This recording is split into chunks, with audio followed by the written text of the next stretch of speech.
Test, test. Test, test.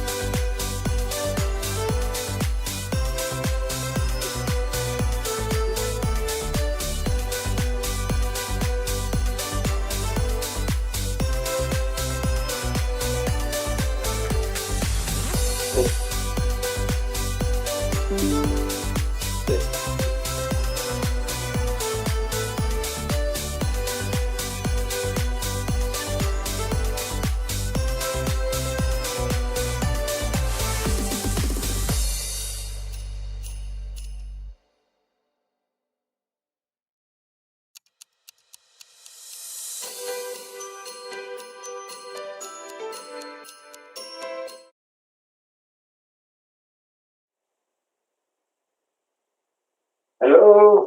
Test, test, test, test. Yes, now here we are. Yeah. Okay. Now, good morning, everyone, or good evening, or good afternoon.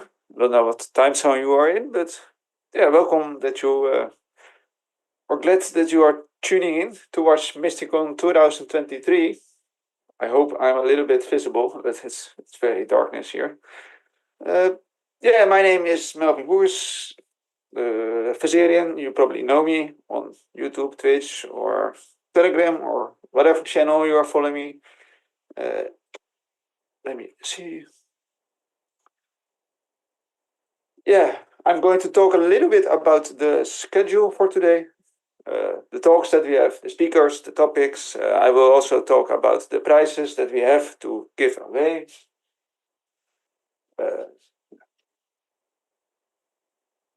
You probably saw the poster already, but as you can see, there's a difference between the poster and the sheet that you see in front of you. There are some minor changes. I see that I have made a small mistake, as the last talk will not happen at 22 but 21, because one of our speakers, he is sick, so we need to remove that talk from the line. That will be the talk from I already removed it from this sheet, but there was one talk at 18.00, but that one is not happening, the original one. That's why I made some changes. But it will be the day, so we will start off with thread modeling in the SOG at 10 o'clock, so in about 50 minutes. Then we'll start with the next talk at 11, Windows Active Directory Attack for Fun and Profit. Then we will start with the next one at 1 o'clock, 13, creation of burp extensions. Then 14.15 macOS application penetration testing. Then 1 hour later, we will talk about leveraging inexpensive debuggers for hardware hacking and analysis. Then at 16.30, DevSecOps, exploiting and securing vulnerabilities in CE/CD pipeline. Then at 18.00, Recon for red team engagements and automation. And of course, 20, AI in cybersecurity. Yeah, of course, AI. There will be no conference without any AI. And the last one will be, don't turn your back on ransomware. The exploiting and securing enterprise AWS is the one that will start at 80.00, I believe. And Recon for red teaming is the one that drops because the person is sick. The prizes. Well, as you can see at the sheet, we have many prizes. In total, we have 14 vouchers to give away. We have the company Hoger Security, who will provide 2 Hack the Box vouchers. 1 month, I believe, 1 month vouchers to Hack the Box premium. Then we will have Maldev Academy, who is giving 2 premium plans and 1 lifetime plan that you can win. We will have Pentester Lab, who will give 2 vouchers for 6 months access to their platform. Then we have Altered Security, who will provide 2 times vouchers to do the bootcamp, the CARTP. Then Zero to Automated, who will provide 3 times beginner bundle access to their platform. And the last one, but not least, is 0 Point Security with 2 vouchers for 1 of their courses. I believe it's CRTO, but not sure. But those are the prizes that you can win. And you're probably wondering, how can you win? You can win by just checking the chat. At every talk, I need to calculate how many vouchers we can give away with each talk, but we will have at least one prize to give away at every talk. And the way we are doing it is like we will start a lottery. So you need to guess a number from 0 to 1,000. And if you guess the number correct, you win the voucher. Just that simple. You just guessed a number, and once you guess correctly, you win the prize. It's that easy. Yeah, and of course, it's good for you to, if you win the prize, please send me a message on Telegram or Discord that I know who won, and I know where to send the voucher to. Of course, I will also reach out to you in the chat once I know you are the winner. And yeah, I think that's it for the opening. I think that's it. Yeah, I think we can start in 10 minutes. We will start with the first one. The speakers are preparing to start the talk. So all for me to say, of course, is I hope you enjoy this day. I hope you enjoy the talks from the amazing speakers. We all worked very hard to make this day happen. I hope you enjoy it. So as you can see in the image, sit back, take your popcorn or your breakfast, I don't know, whatever, your cocktail, whiskey, I don't know. And yeah, sit back and enjoy. So I see you in 10 minutes, maybe a little bit more, depending on the preparation. But yeah, I see you in 10 minutes. So thank you for watching the opening and see you. And of course, have a wonderful and nice day.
Recording in progress.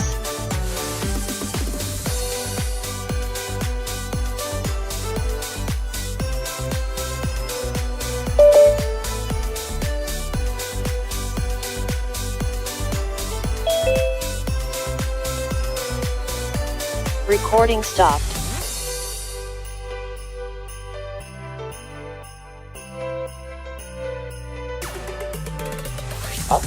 Do you hear me? Testing.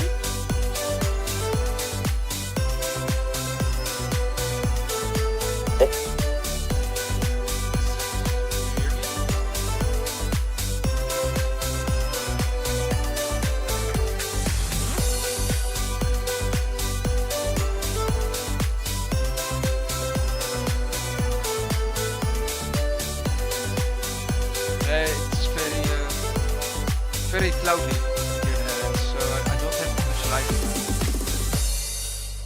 But yeah, no, it sucks. Cool.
I don't know.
Hello guys, welcome to the first speakers of today. It's not only one, but we have two speakers today. First talk. They will talk about threat modeling, and yeah, it will be a very amazing talk. I hope you can hear me good, as we had some issues with the sound. So I hope it sounds good at your side. Yeah, I will stop talking. Enjoy the first talk, and here are the first speakers. Enjoy.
We have to. Is the problem there is no sound? Yeah, that's.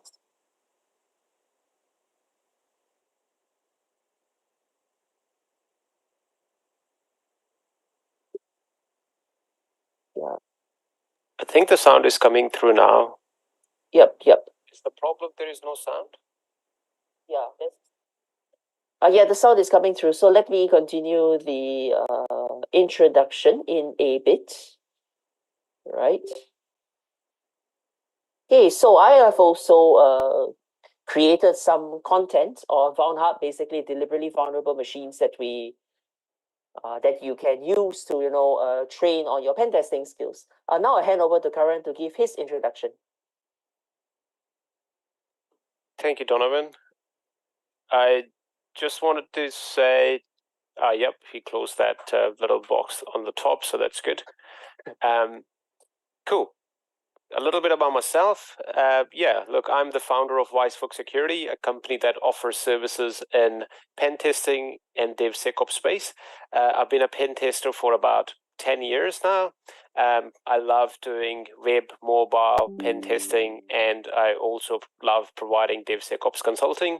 When I'm not doing security, I'm a big soccer fan, and I love playing pool, and I love watching the sci-fi stuff. You can see that's my Twitter handle, and that is my YouTube channel where I do post content here and there.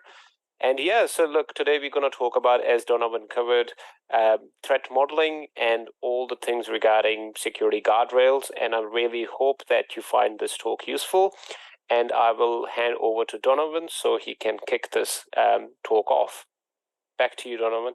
Yeah, thank you so much, Karan. Without further ado, let's go on to the SDLC, right, which can stand for either software development lifecycle or systems development lifecycle. Doesn't really matter what, it depends on the kind of project that you're doing, because you could be developing software as part of a project, or you could be bringing in different pieces of software and hardware together to build a system, right? In a life cycle, there are several stages. Depending on where you read up what the SDLC is, it may come across as different names of these stages, but the concept is the same, right? So you have a planning and analysis step. You need to think about what the project goals are, the timelines and the resource requirements, what you need, whether you're going to buy software, develop software, etc. Then you move on into a design stage where you need to translate what the problems the business wants to solve into technical plans, right? Like, for example, if say I want to bring in a conveyor belt system, what does it mean technically, right? I'll probably need to buy a bunch of hardware systems, PLCs, there'll be software, there'll be a control station, there'll be this kind of stuff. Of course, with the design alone, it's not really enough to bring a solution to fruition. You need to implement it.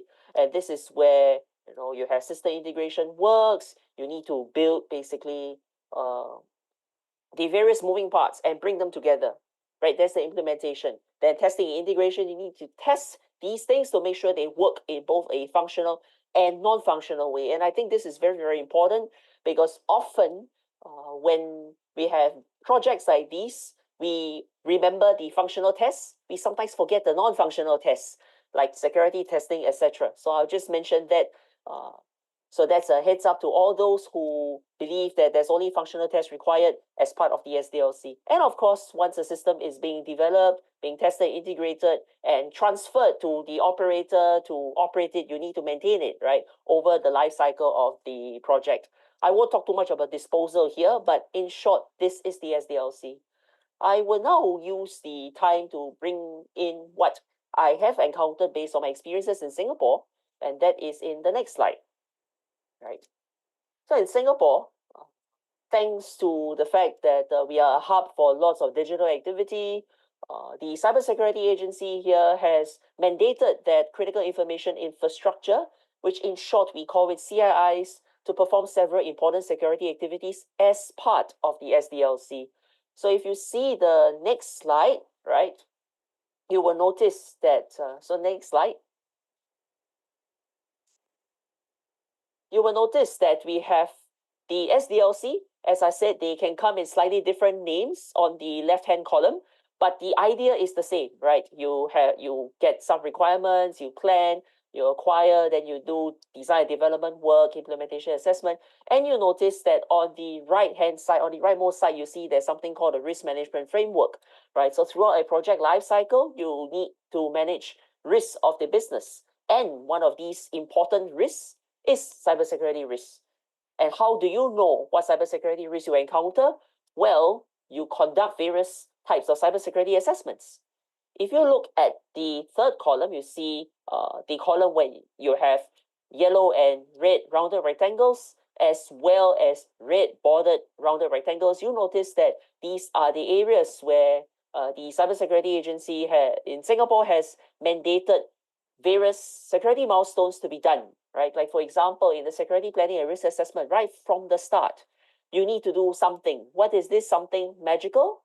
Well, you need to do some threat modeling. So the next slide. Why do we need to start security activity so early, right? Instead of just saying, oh, let's build the thing first and let's just call a bunch of pen testers to do a VAPT on the system. Well, the cost of security is important, and this is an important message to send to the businesses, right? To those who are in control of the purse strings of companies. The later you perform certain security activities, the more expensive it is. And how expensive? So you see that we have a chart here, and this shows the relative price of security.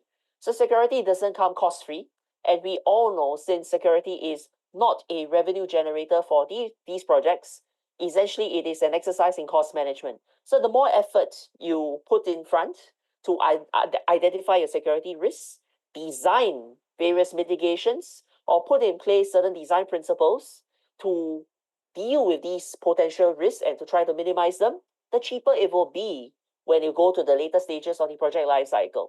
The last thing you want is to implement a project, it works really well, and then when you realize that there are certain cybersecurity issues that pop up, you realize that you have to redo the whole design. That clearly is not what we are after. Now, but there's a little catch, right? So in the past, when we used to design projects, it used to be all physical, right? You know, you have physical servers, you have physical workstations, you bring all of these guys in, and then you start pulling network cables and you can see them. So if you do a physical site inspection, you know quite clearly what's where. Unfortunately, that's not the case today because we have degrees of virtualization. We first started by virtualizing the OS themselves. That's why you have hypervisors and virtual machines. And today, even if you work in the operational technology space, you will find some of these familiar. And that's because, well, the business wants to keep costs down. And you know that virtualizing the OS is quite inefficient. And so we decided that, okay, we should virtualize the other layers themselves and keep it there. So that's why you see today you have containers, you have then these containers that talk to one another. And how do they speak to one another? Well, you write all of these as code, infrastructure as code, terms you have heard before. In other words, pretty much everything that you have today has some form of abstraction. And with greater abstraction comes greater responsibility, for the very simple fact that it is not all that clear nowadays when systems are being deployed what exactly the threat surface is. Okay, the next slide. Now, I mentioned this just now, and as you can see, as the level of abstraction becomes more granular, meaning to say it becomes finer, you realize that the complexity increases. Why? Quite simply put, the more software you have, the more code you have, the more chances there are of a software level misconfiguration. Unfortunately, human error is prevalent in whatever we do, and at the end of the day, we still don't have ChatGPT deploy entire infrastructure for us, right? And because of that, we need to understand better what our software is and how such software complexity also means that the threat actors that endanger our systems have increased complexity as well. Now that I've scared you quite thoroughly over the need for a certain threat model, let's actually talk about what a threat model is, right? So let's move on to the next slide. Yeah. So here, the whole idea behind threat modeling, at least in my book, right, it is not a simple one-dimensional exercise. There are many threat models out there today, and honestly, if you ask me how I would conduct a threat model, the first thing we will do is to sit down with the customer to understand what exactly we need at the various levels. So if you are familiar with how the military defines various levels of thinking, we have what we call the strategic level, the tactical level, as well as the operational level, right? And there are many different kinds of models that we can reference. For today's talk, since it's only an hour long, I'm just going to briefly talk about how one can combine two different models at different levels to give a good idea on our threat landscape, right? And the whole idea is that through the threat modeling exercise that we do, the better that you can describe these threats, in other words, who does what, where, to cause what impact, right? The more surgical your cyber countermeasures can be.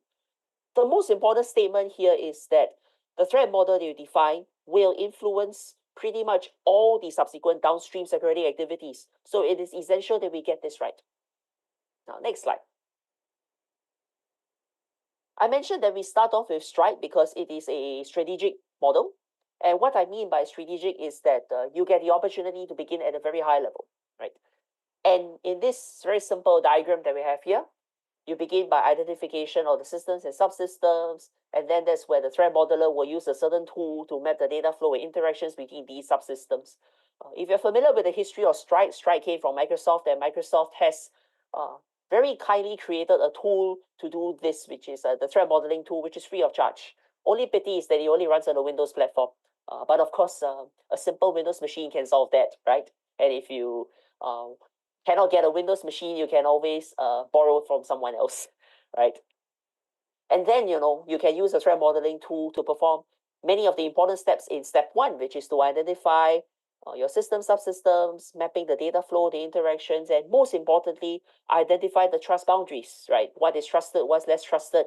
In some environments, you have very different degrees of trust. Like, for example, me having come from a defense background previously will tell you that there are different levels of trust, and they are very mindful of these because different levels of people would have different levels of security clearance as defined in their mandatory access clearance model, right? And then for each of the subsystems, you enumerate a strike matrix. And then what we mean by a strike matrix? Well, strike, for each of the properties you have in strike, they correspond to a certain security property. For that, I think I can leave you to look at the property of what each letter stands for. So for example, you have spoofing, tampering, repudiation, and then you can see that the security property that they tamper with, like the simplest one, for example, right? We all know denial of service. Well, that affects availability. Whereas, if you have, say, a repudiation, that affects how you're able to audit, right? Whether somebody did or did not do a certain activity. Okay. Now, the important thing here is that Strike only provides you a high-level view. In other words, Strike alone will not tell you how an attacker will perform a certain task, right? You will pretty much, by the end of a Strike threat model, come up with something like, oh, an insider accesses a workstation, runs certain commands to perform, say, elevation of privilege, or maybe, say, perform reconnaissance against another system, right? To, perhaps attempt to gain access to a more classified system. Right? That's where another threat model comes in useful, which is step 3. Now, we want to understand the how. Maybe go back to the previous slide. Yeah, that's step 3. Right? For each of these subsystems, we enumerate the attack tactics. So here, attack, we refer to the MITRE attack framework. And where MITRE comes in really, really helpful is that it lists down at the very different stages of the cyber kill chain, right? Different steps you have, what are some of the tools, techniques, and procedures that the attacker would do, right? And then you will go through step 4, you will enumerate the applicable taxonomy of the techniques based on what you have in the strike model. You go through this a few times, and then you go to step 5. And that is where we want to lead into the next slide. So you see that this whole iteration process is helpful because it influences the downstream security activities. I mentioned that earlier. So what do I mean? Well, in the case of the red team, right, basically it could be your internal pen test team, a bunch of folks who would attempt to to test certain attack scenarios. We can design our pen test around a scenario-based assessment as opposed to something just like a VAPT. You go through that, you tell this guy, go through OWASP sort 10, and then you'll be there and done with, right? That we can go further. We will go through scenarios, we will set objectives, and we'll see if the attackers can achieve certain objectives. If they succeed, well, it means that your defenses are not sufficient, right? So what do they need to do? You need to write certain detection rules. And I'd like to mention another framework here, which is very useful because with offense comes defense as well. And MITRE, the same place where we got our attack framework, has also written the defense framework, which allows you to understand for each attacker TTP you have, what are the various mitigations and security controls you can put in place. So you have your security engineering teams writing rules, to detect these guys, prioritizing in various software that you have in a SOC, what alerts you should prioritize. And why? Because this can differ depending on your threat model. In an IT environment versus an OT environment, the threat model will be different. In an OT environment, for example, you have a power grid, right? Or maybe an aviation system. It is clear that availability matters because once availability is down, your system pretty much does not perform its intended function. For example, if the power grid goes down, we simply won't have the talk that we are having today, right? Whereas in the IT system, you see that clearly we are more concerned about the data, right? The confidentiality and the integrity of the data. So this is where the threat model will give you a clear picture on what you need to prioritize, right? Now, next slide. What you see is what you get, right? Because it is only through the threat model that you have done that shows you what are some of the cybersecurity risks that you need to mitigate, you need to address. Now, the unfortunate fact of life is that there is always too much to do, and there's never enough time to do every single cybersecurity action. And that's for a very simple reason, right? Because the threat landscape keeps on evolving. There'll always be new cyber threats, new CVs, software that gets deployed in your environment is found to be vulnerable to something. And often when you speak to your friends in the blue team, they will tell you that, hey, I'm overwhelmed. I have to do 1,000,001 things. There's so many different indicators I have to keep track of. But I need to know what I should do first, right? And I'll give you an example of a changing threat landscape in the next slide. Some years ago, we remember that there was something called COVID-19, right? I hope this is a distant memory. Unfortunately, in Singapore, these cases, the COVID-19 cases are coming back up, so it might become relevant again, right? But think about this example here. Imagine you have a power grid, and in the past, if you have power, it's a critical infrastructure, so you would typically make it a standalone system. If you want to adjust things in the power grid, you will get a contractor to go down to the site, perform a local login, and you manage these guys through physical security controls, right? You have access cards, you need to tap in to go into a protected facility. Now, unfortunately, when COVID-19 happened, right, a whole bunch of people, they were homesick, they missed their homes, and so they told their employers they will go back home and they'll, either work from home or never come back to work again. Either way, that's sad news for the employer because now the contractors that they rely on are not on site. So what did the business do? The business still had to continue to run, so they have to introduce connections, they had to introduce remote connectivity. And due to the nature of COVID-19, because it was fast, it was dynamic, the government was introducing lockdown rules faster than the businesses could react.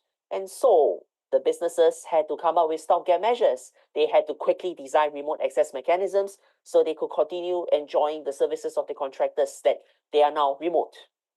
Do you notice something from a cybersecurity perspective that has changed? If the answer is that the threat landscape has changed, you are absolutely right. From what we designed initially as a standalone system, it is now a connected system, and depending on what broker you use, it could be trying to funnel your traffic through a cloud provider, or it could be just you simply putting up a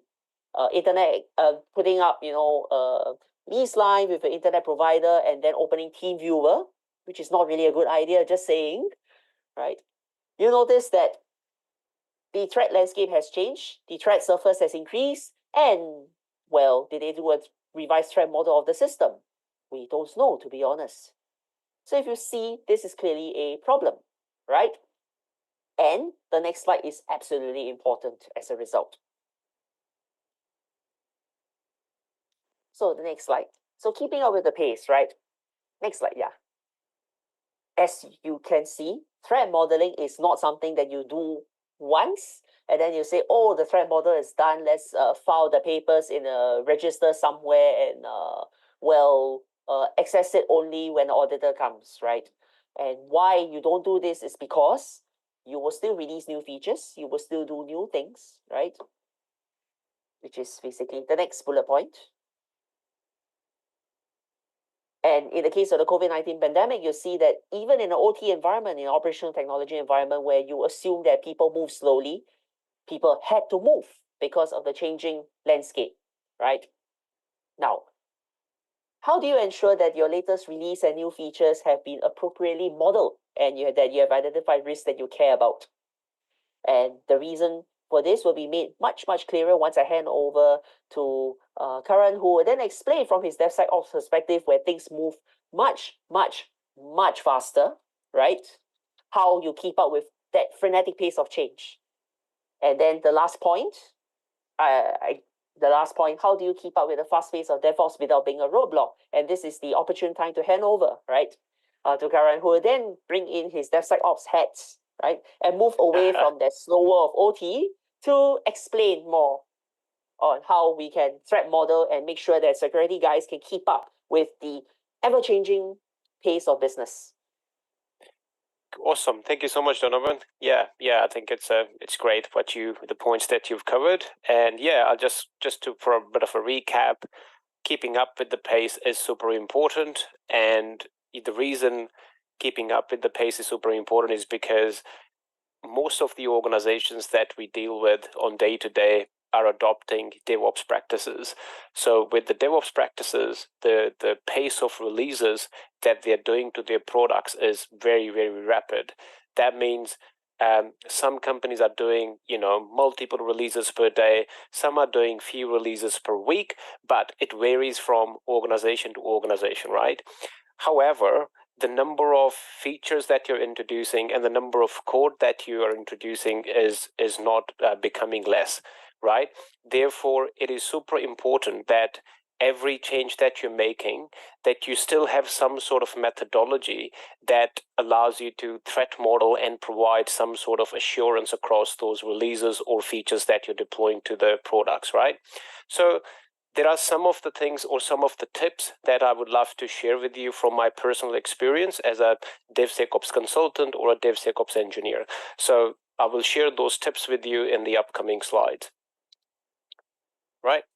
So here, when you're dealing with DevOps teams, and this is the state of a security consultant or security team who are waiting for the invitations to threat modeling sessions. And that may or may not happen depending on how mature your organization is and your security consultants are waiting like this. Now, how can we change the situation, right? How can we enable still rapid pace, but with a proper security assurance in place? So that means we as security teams, we are not acting as a roadblock for our DevOps teams or for our development teams. Well, let's look at what sort of solutions do we have in place. First thing first, that I highly recommend, and the things that I've seen from my personal experience that are working in lots and lots of organizations, is called security guardrails. Now, this is what your typical guardrail sort of looks like. And, taking this methodology, how can we apply this in the security realm? So, in the simplest form, like if you really want to understand security guardrails in like simplest forms, it's just some security controls that are defined by your security team, or you as a team, you have defined some guardrails or security controls that prevents any sort of deviations from an expected behavior. I can give you a quick example. Let's say you've got a platform that enables encryption at rest, and that's a by default control that platform allows you to do. As an example, in a cloud environment, let's say it's an S3 bucket which encrypts data at rest by default. Now, that's a guardrail. That means any object that's stored inside that S3 bucket will be encrypted at rest, right? So you don't really have to worry about enabling encryption at rest because it's enabled by default. Now, that's a guardrail that is now, is set up by AWS, but in the past, that was actually set by your security team. So they would enable that at, perhaps through some sort of bucket policies, that any data that would store in the S3 needs to be encrypted. So you could, use that as an example. Now, by enabling guardrails, you are still allowing your development teams or your DevOps teams to operate at a rapid pace. However, they are not compromising with security because your security guardrails are keeping them within the boundary that is defined within the guardrails. Also, as an application security teams or security teams in general, you will be, it is highly important or it is highly recommended that your security guardrails are automated. That means you're not sitting there reviewing every single release that the teams are making to their products. Now, imagine when you work in an organization that is doing 20, 30 releases per day. How many security resourcing do you have which can actually manually check those releases and ensure that there are no security vulnerabilities or additional risks that those releases would introduce for your organization? Therefore, it is super important that the guardrails that you define, they are automated.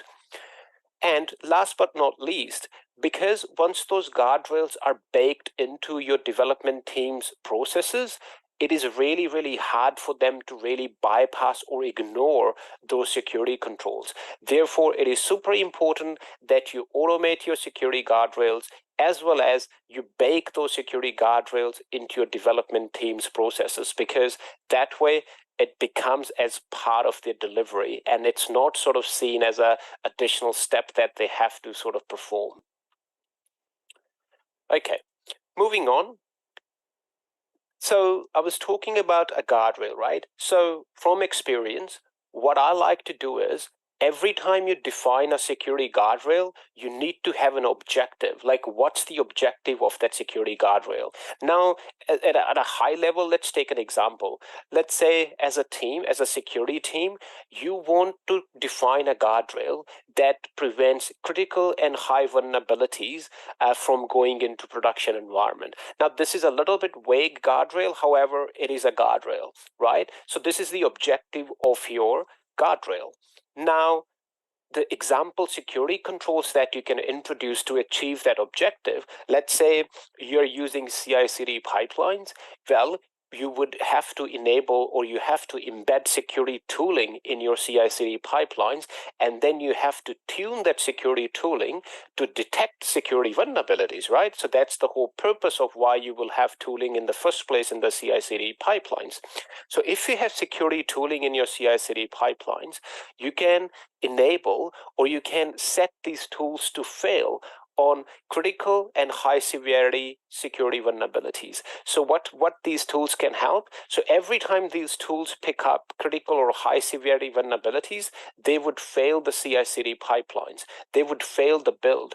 That means the teams will have to fix those vulnerabilities before they can actually deploy that artifact in production. So therefore, you are still achieving the objective that you've defined, right? But at the same time, we as a security teams, we are not sitting there reviewing each and every release, each and every build that is actually, being built through that CI/CD pipeline. We have created such a methodology, and we have enabled security tooling as part of our CI/CD.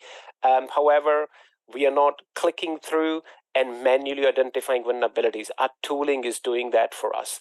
And that's why it is super important when you have security guardrails, they are automated.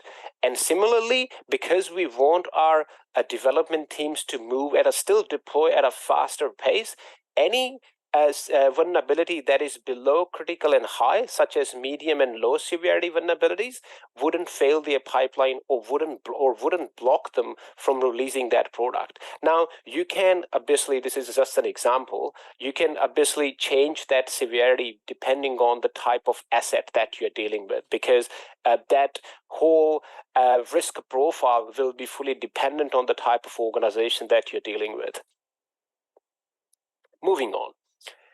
Now, just a few things that I want to talk about the guardrails, because they're super important, is your guardrails are going to differ from asset to asset. Because let's say you are working with a web application, so the security guardrails that you will define, so guardrails being the security controls, just to reiterate, so those security guardrails are going to differ from a web application and when, say, you are developing a mobile application, right? So the guardrails that you will define for web will differ from the ones that you will define for a mobile application. And then again, they will differ for, let's say, for infrastructure as code. So, that's the thing that you have to keep in mind.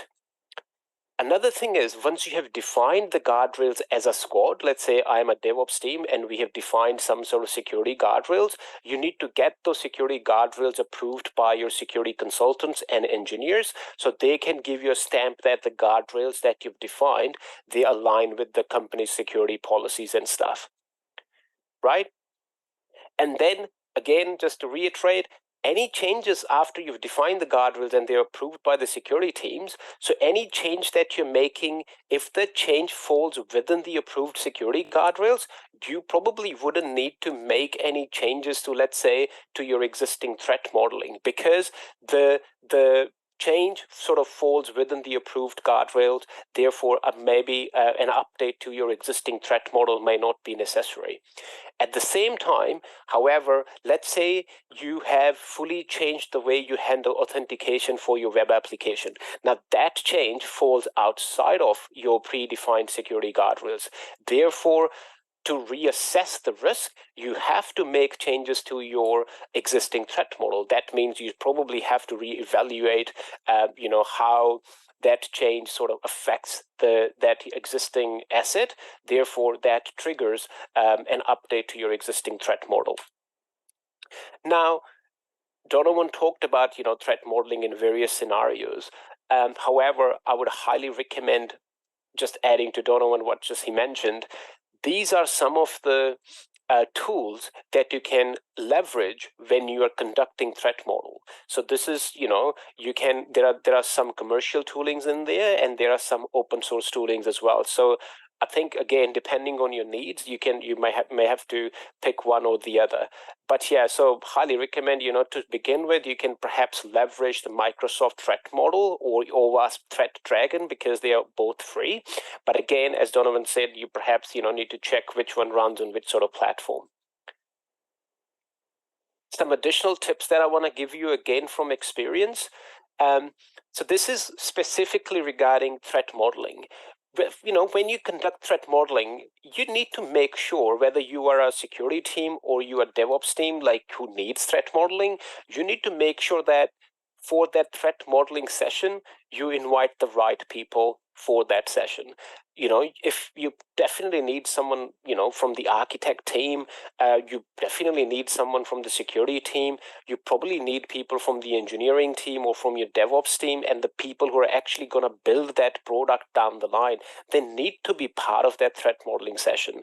So don't waste anyone's time by inviting maybe just security people, or by just having the DevOps people doing threat modeling. Let's say if they're fully trained, that's great. However, if they don't know how to conduct threat model, then perhaps, you're pretty much wasting their time.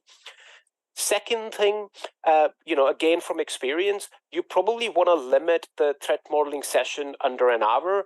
Anything that goes beyond an hour mark is probably not acceptable in many organizations. However, there could be many reasons why,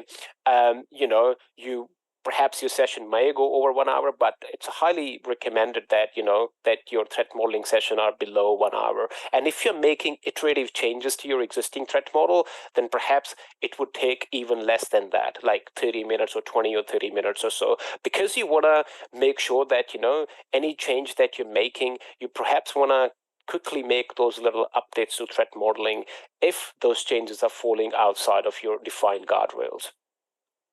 And another thing that I want to mention is, and this is super important as well, so before you rock up to any threat modeling session, just do a little bit of a prep work. That means maybe go through your architectural design, maybe look at the high-level solution design, maybe look at that threat modeling template that your security team may have put up on the Confluence page, just to get a little bit comfortable around that exercise.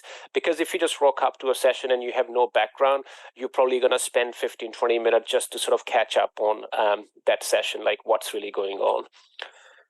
Another thing that I want to mention is you probably want to, as a security team, you probably want to have a proper, well-established threat modeling template that you use, and that template should be standardized across the whole organization.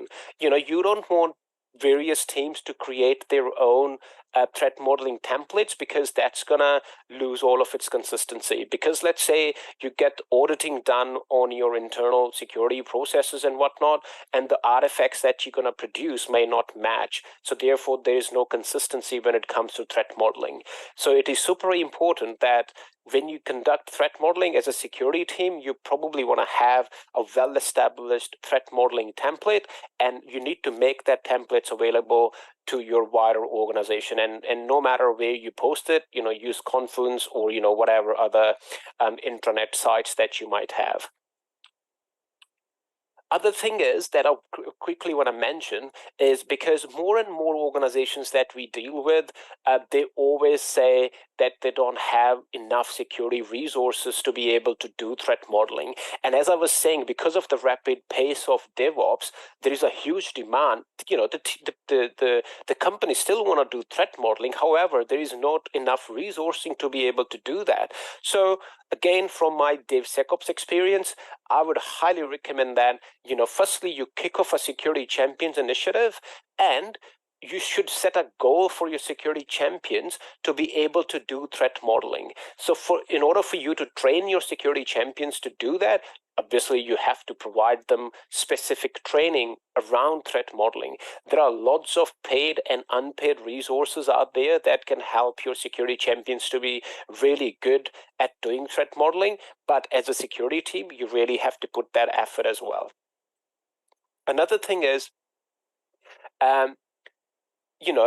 you need to obviously talk to your security champions, because what's going to happen with this, but once you have enabled or implemented a security champions program, this is going to help firstly with your resourcing gaps and resourcing challenges, because now you have enough resources who can do threat modeling. Right? So there is no longer an excuse here that says, oh, we don't have security resources. Well, you can go to your security champions to get some sort of threat modeling done. Another thing that I quickly want to mention is, this also helps champions know like the security champions who are part of their own teams, they know what is really going on within their squads, so they can actually help security teams identify where there may be some help needed to conduct a threat modeling session, or maybe so your security champions are proactive and then they will actually help the squad that needs threat modeling. So that's why it is another good opportunity for you to have a security champions initiative and champions trained on threat modeling. And again, last but not least, since because we are the one who kick off security champions initiative, we as security team, we need to be there for our security champions when they need our help. That means they may need additional help when they have conducted a threat modeling session and they probably want you to check their work. So you need to still help them. Don't just say, oh no, you got it. Help them when they ask for your help. This is all from me, and at a recap level, I just want to quickly talk about, what Donovan covered, like what a stride threat model is.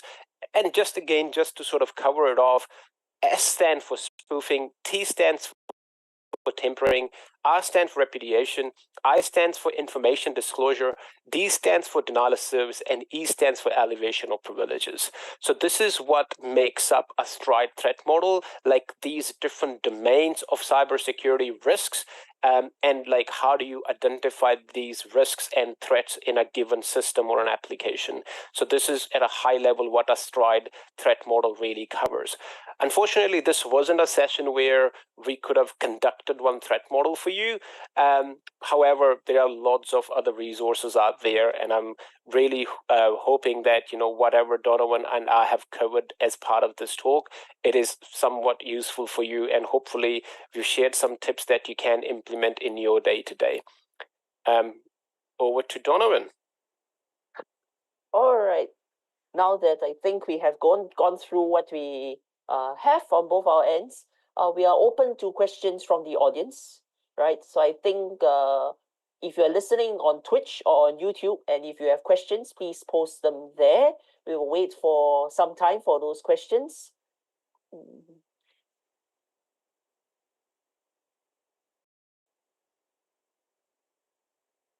Right. And I guess Melvin, you can help us read to check to see if there are questions there, right?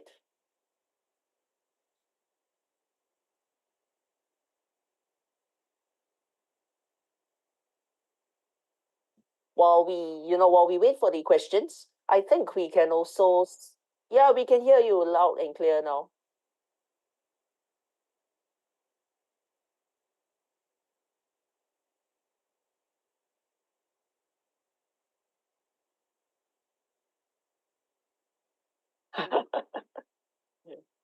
Yes.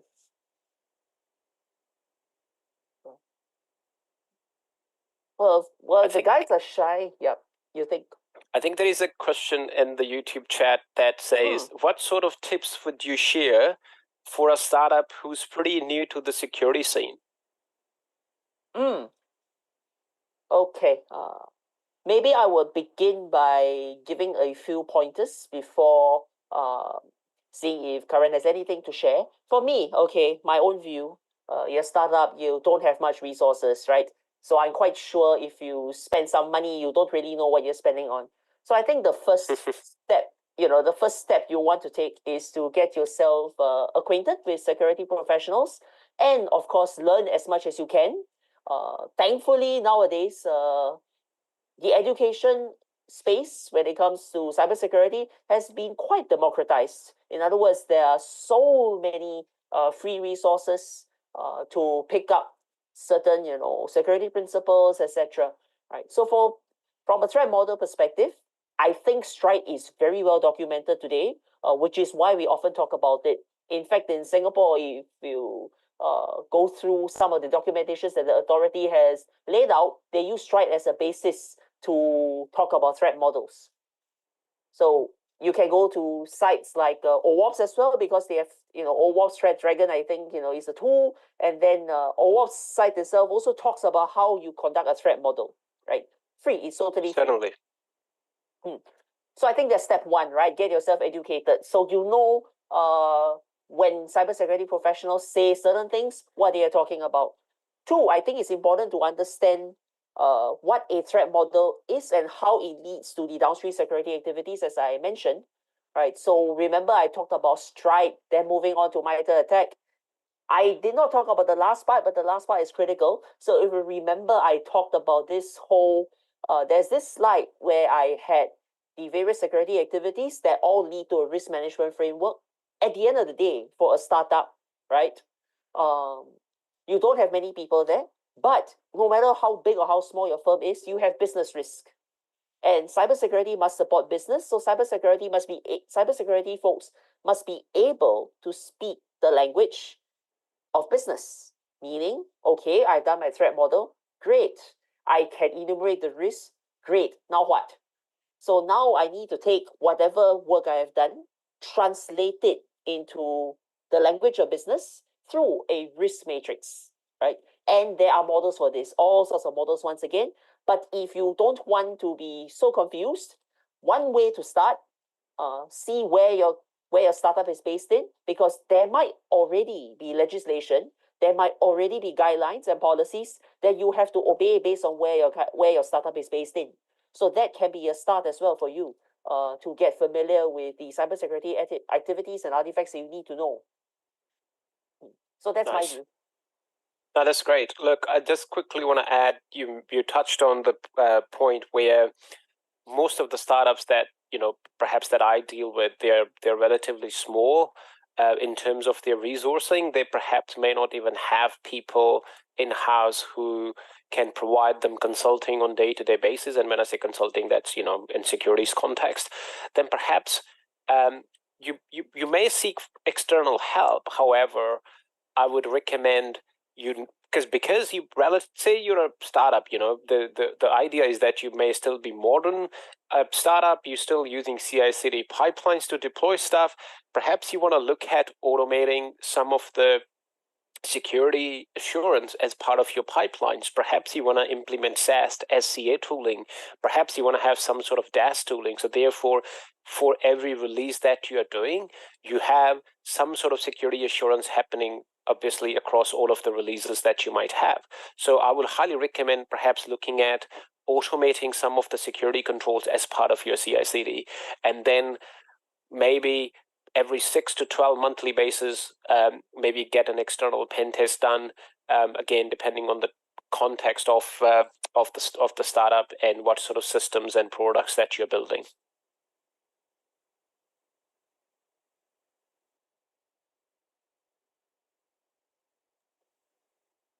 Many more. Okay, so let's go through them. Okay.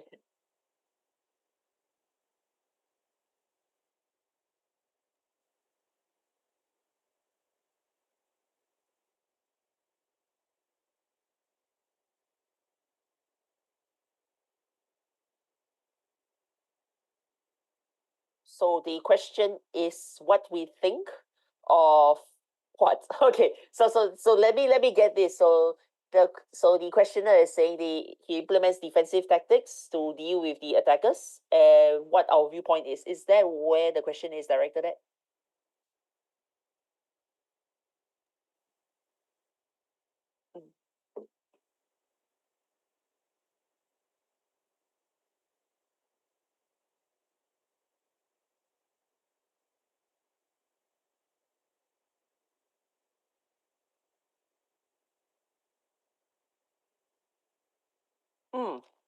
Okay.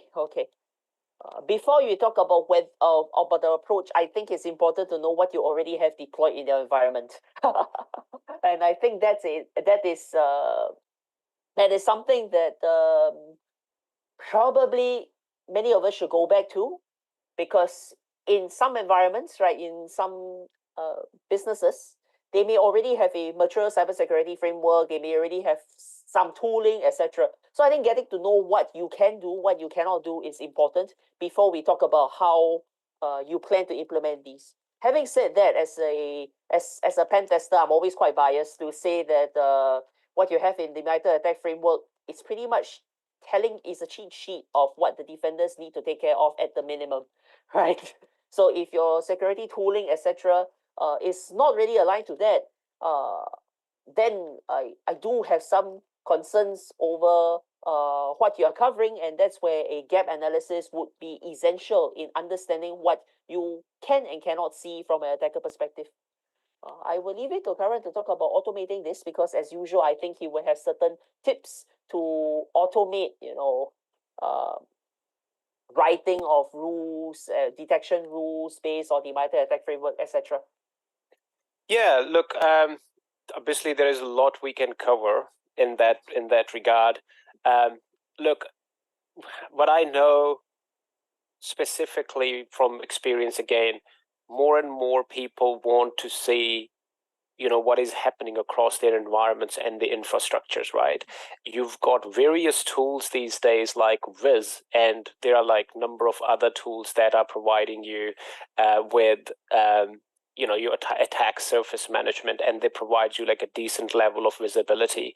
And they also have MITRE ATT&CK frameworks built into that.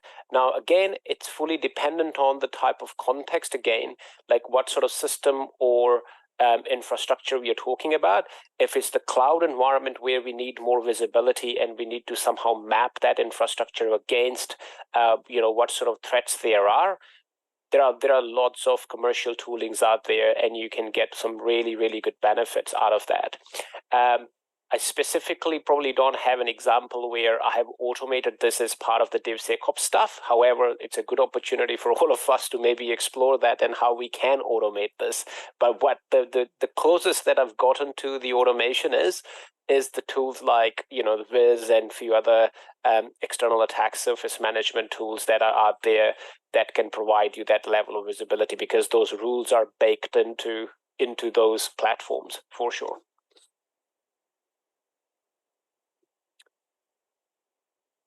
No problem. Yes, no problem.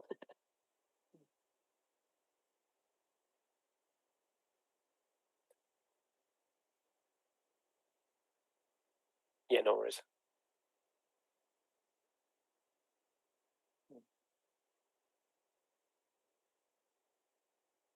Yes. Yes.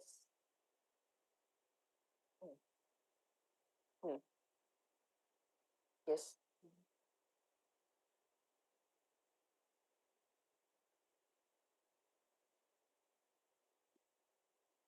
Strategy question. Okay, I will take this one because I think my firm dabbles in threat intelligence, cyber threat intelligence. So we indeed give sectorial specific threat intel to our customers, right?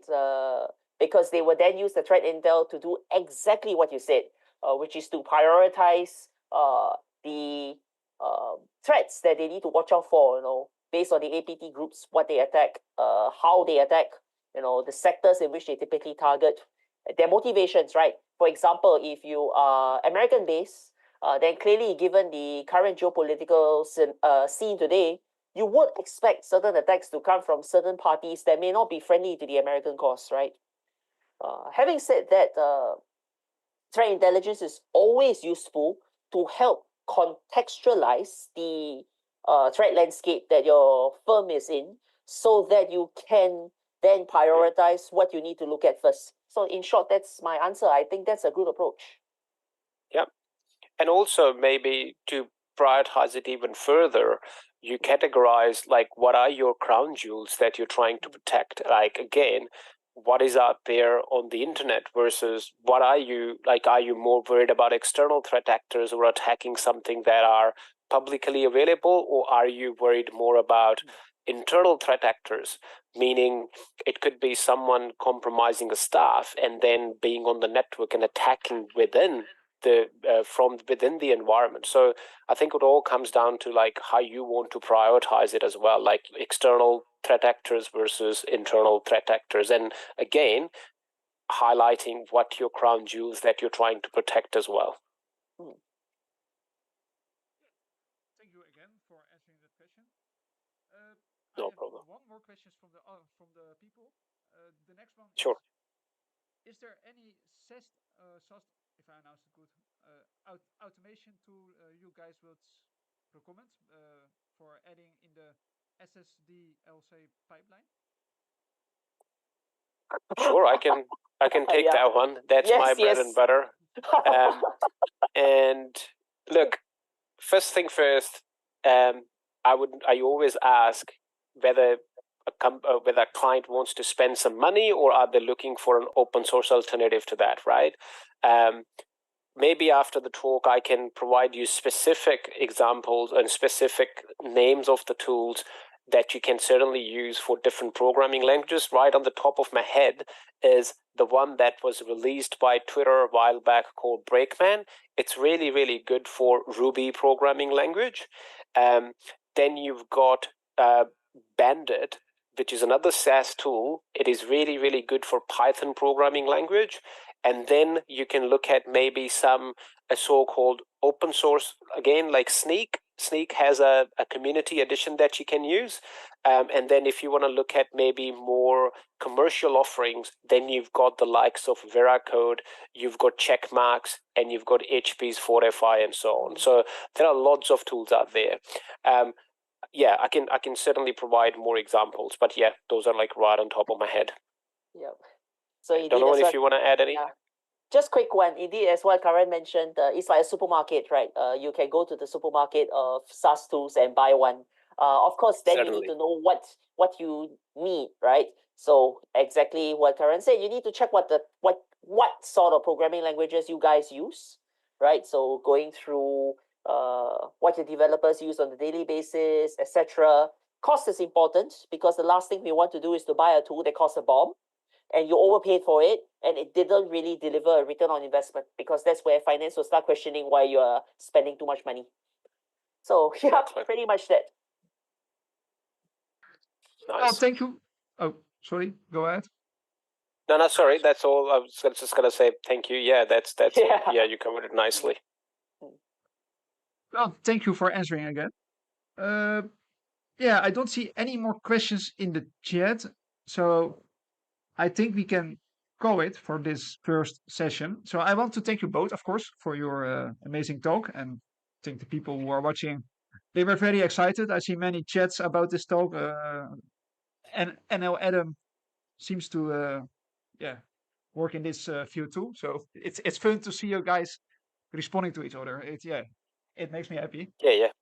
Yep, of course.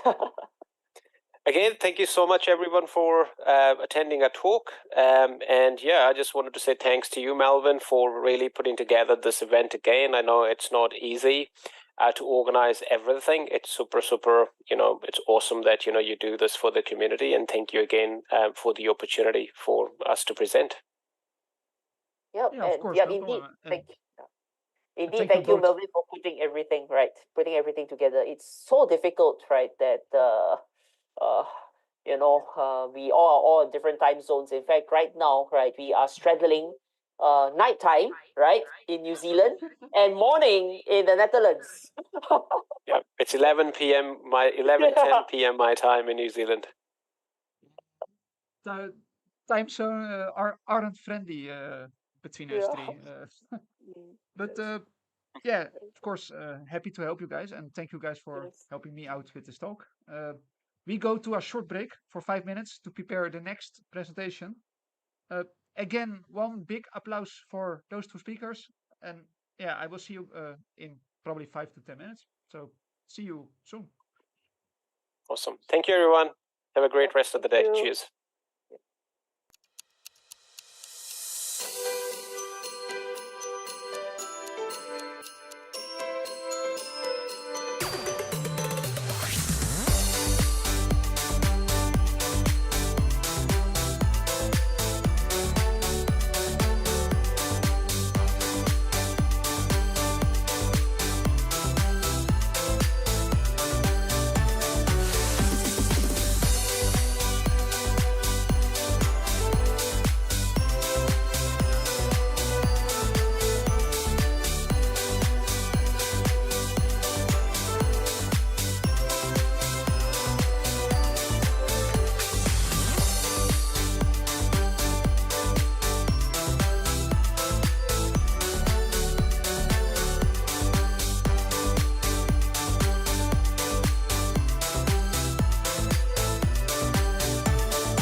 Okay, guys, welcome back.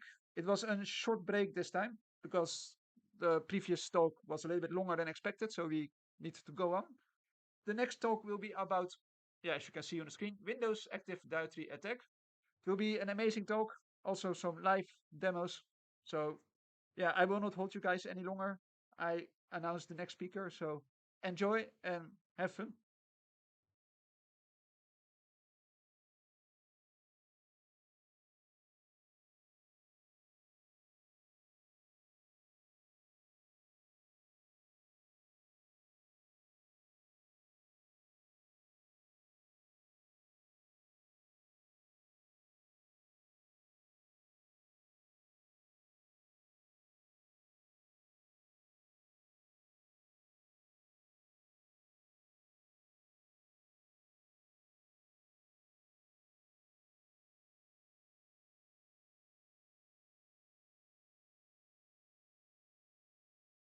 Oh, wait.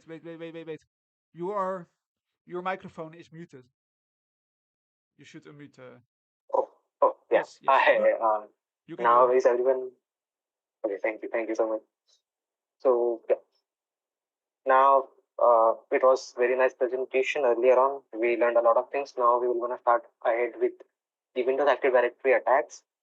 As the title indicates, we will gonna see a lot of different technologies like how to enumerate the users, how to go how to perform the lateral movement, how to perform turbo roasting, how to perform different type of attacks, how to do the scanning of the Windows machine. So let me start with my introduction. Myself, Deepak. I also go with my alias Monal. You can follow me on my Twitter and you can watch some of my walkthroughs videos on YouTube. It is available over there. I am a cybersecurity enthusiast with deep years of progressive experience in vulnerability assessment and penetration testing. And on the other hand, I'm also a student who is currently doing his master's. And from the professional side, I love to do web app testing. I like mobile applications, APIs, cloud, network, the clients. And now I'm presenting you the Active Directory attacks. So here we go. So first of all, let me show you like how is the lab currently which I have set up. So I have this Windows server, I have this Windows 10 machine, and these all are in the same network. To be honest, we don't have to what do you say? We don't have to do the pivoting attacks over here because just to make it minimal, I have kept all the machines in a single lab. And here comes our attacker. So basically, attacker already has access in a network, and from there he has to get the hash, he has to perform the attacks, he has to identify different sort of vulnerabilities and such. So let's start with a small information, like small introduction about what exactly is this AD. Okay, so this is basically how our AD machine looks like. This I have installed in my VMware. This is the Windows Server 2016, and major stuff is over here. So all the Windows Server comes with the by default server manager. So as you can see over here, and I have created a couple of users in this machine just to be clear that we get different roles over here, and we can identify different users, we can identify the passwords, and then we can move from one user to another user and so. So there are a couple of users such as TV Griffin, Peter Griffin, Chris Griffin. So if I zoom in over here, so these are a couple of the users, there are a couple of the attacks as well. So basically what exactly is this Active Directory? Okay, so Active Directory is nothing but you can count it as a mechanism which helps you to log in into your machine if a machine is connected in a domain.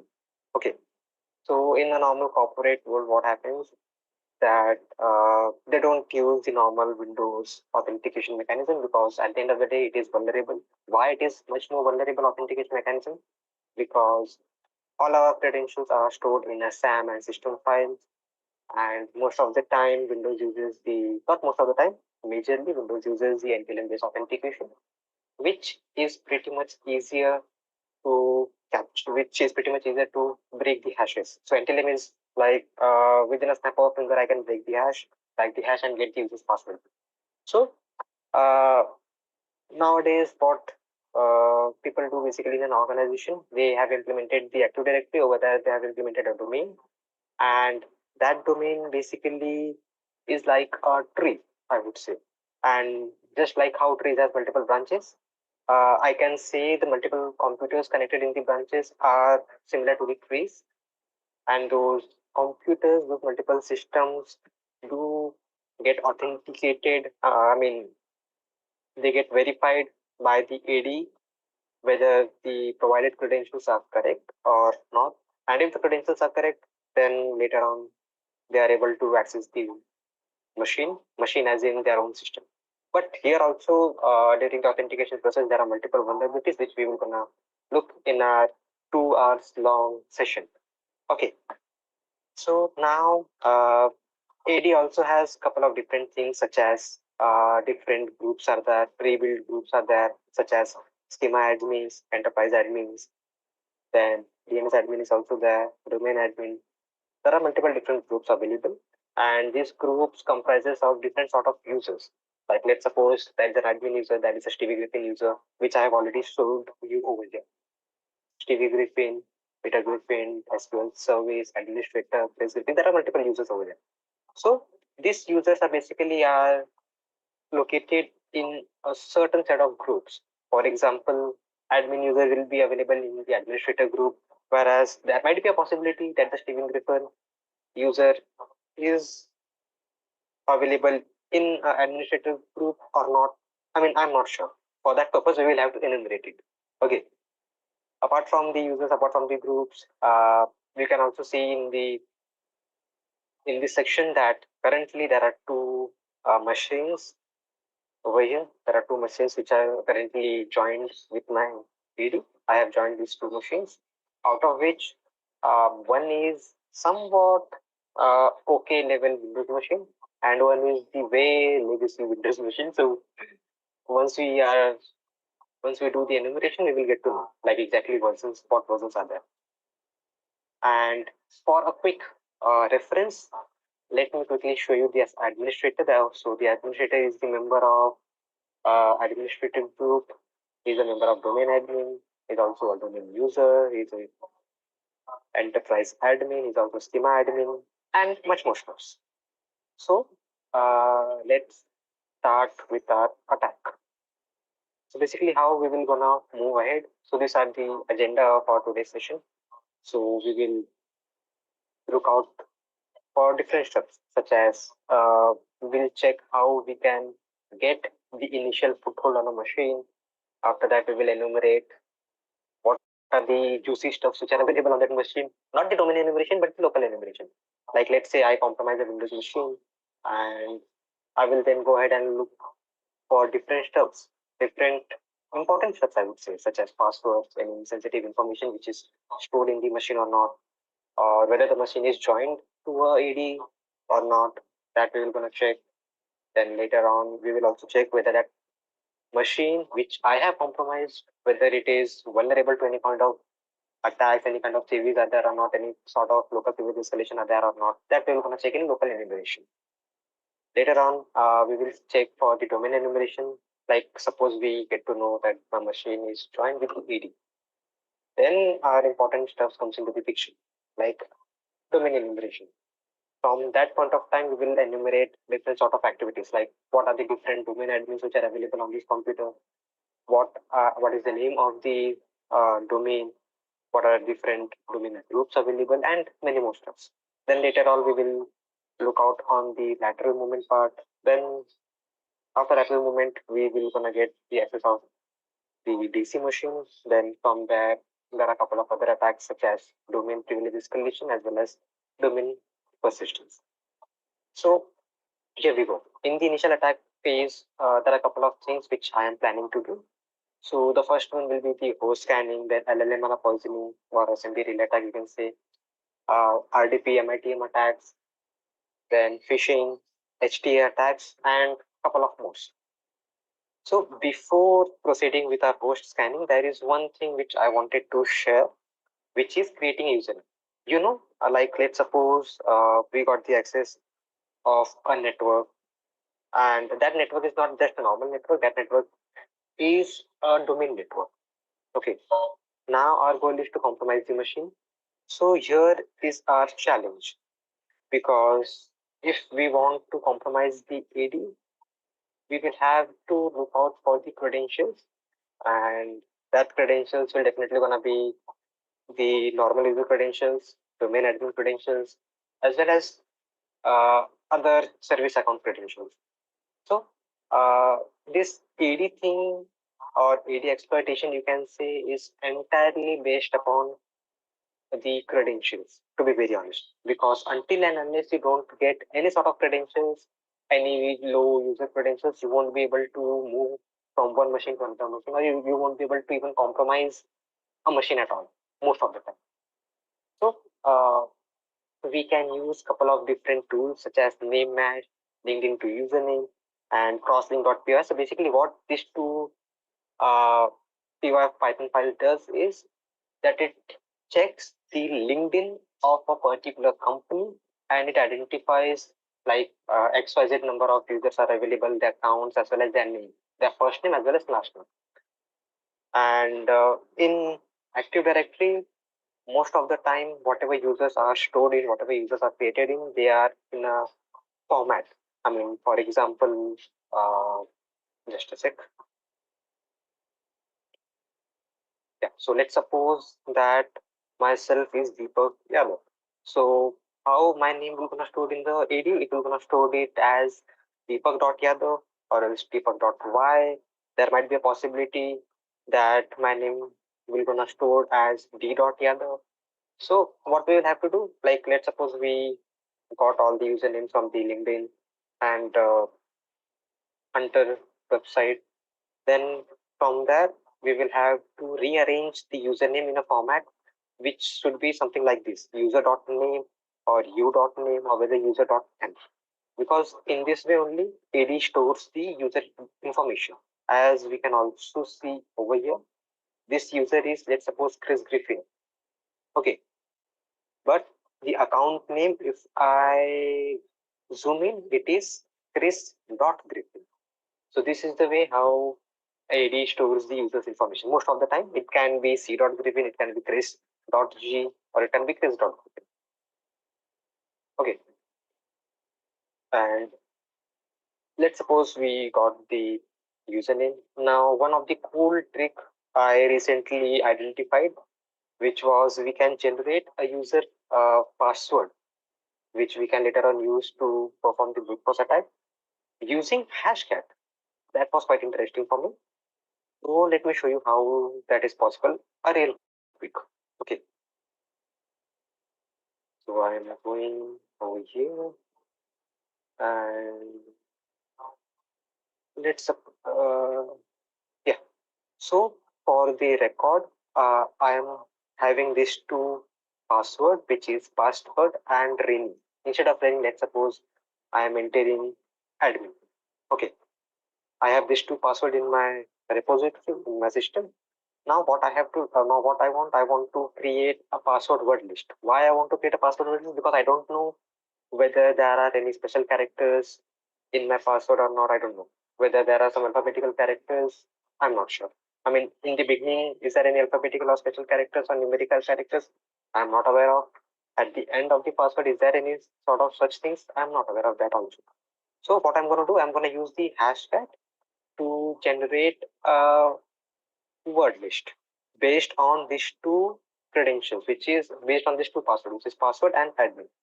So what I have to do, I have to create a rule for that. So over here, as you can see, I have mentioned a couple of things such as $1, $2, $3, and C. C denotes that the first letter of my password should be in capital, and the $1 denotes that one should be entered at the end of the password. For example, suppose my password is password. So if I enter $1, then what hashcat will gonna do? Hashcat will gonna add 1 at the end of this password, so it will gonna be like password 1. Similarly, I have this $2, I have this $3, and this C. So what hashcat will gonna do? Hashcat will gonna replace this password with capital P password 123, then capital P password 12, capital P password 1. Similarly, what we can do, we can also add one more parameter, which is a special characters, such as this. I'm writing at the rate, then $1, $2, $3. I want it in capital as well. And at the same time, I don't want any capital letters, but I want this at the rate symbol. So for that, at the rate $1, $2, $3. Now, the reason why I am doing this is because while doing the password spray attack or a brute force attack for a normal domain user with using crack map execute, what happens is that we have the n number of word list. That word list comprises of millions of passwords, and we can't manually go ahead and enter all this stuff like add the trailing at the rate 123 on each of the password. We can't do that manually. So better leave this job to hashcat. So now I have my password, which is this password and admin. Now what I'm gonna do, I'm gonna use this hashcat to generate the password as per my rule. So the syntax of that is, let me clear it quick. So the syntax for that is hashcat -r. I'm gonna pass the rule file and std out with my pass.txt. What will so let's wait for a couple of seconds. Yeah. So as you can see, earlier on my password was comprises of these two things, which is password and admin. But later on, I got this P capital password at rate 123, then P small password at rate 123, password 123, password 2, then password admin, same for admin. So similarly, in this way, we can generate our own password, which has these special characters. Okay. Now let's go back to our important stuff. Before proceeding with the LLM and poisoning, let's first identify what are the different ports open in our ready machine. I'm gonna use our well-known operating system, which is nothing but Kali Linux. So just a second, let me quickly minimize all this thing. Okay. And yeah, there it is. Okay.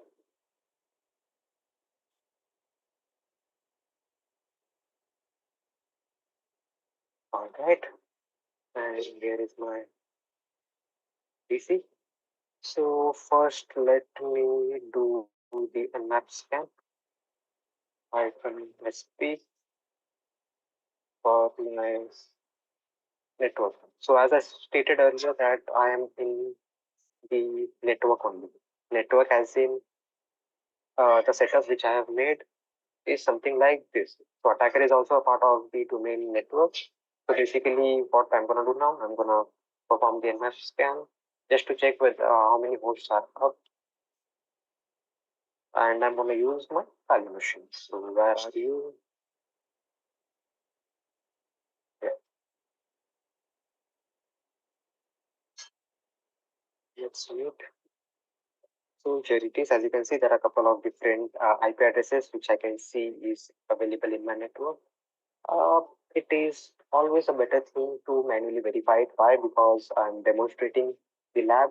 What I'm going to do, I'm going to do the manual verification. But for an attacker or for a user, if they are doing this post scanning, what they have to do, they have to manually perform all the port scanning on all the IP addresses which they have identified over here. But one more thing which I am able to see is this. So the nmap basically it gives me the domain name following the IP address. So by this, I can make sure that this IP address is my domain IP address because I can see my domain name over here. Let's quickly verify it. ipconfig. So yeah, it is 0.1. So now what I'm gonna do, I'm gonna go ahead and do a small basic scan. Map iPhone 4. I is to finish 1, 2, 3, 4, 5, 6, 7. Okay.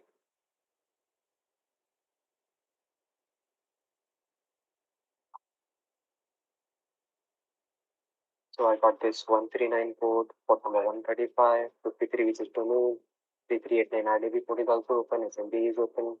Some unnecessary ports are also open, which is port 9666 and let's wait. What more information we can get? Let's see.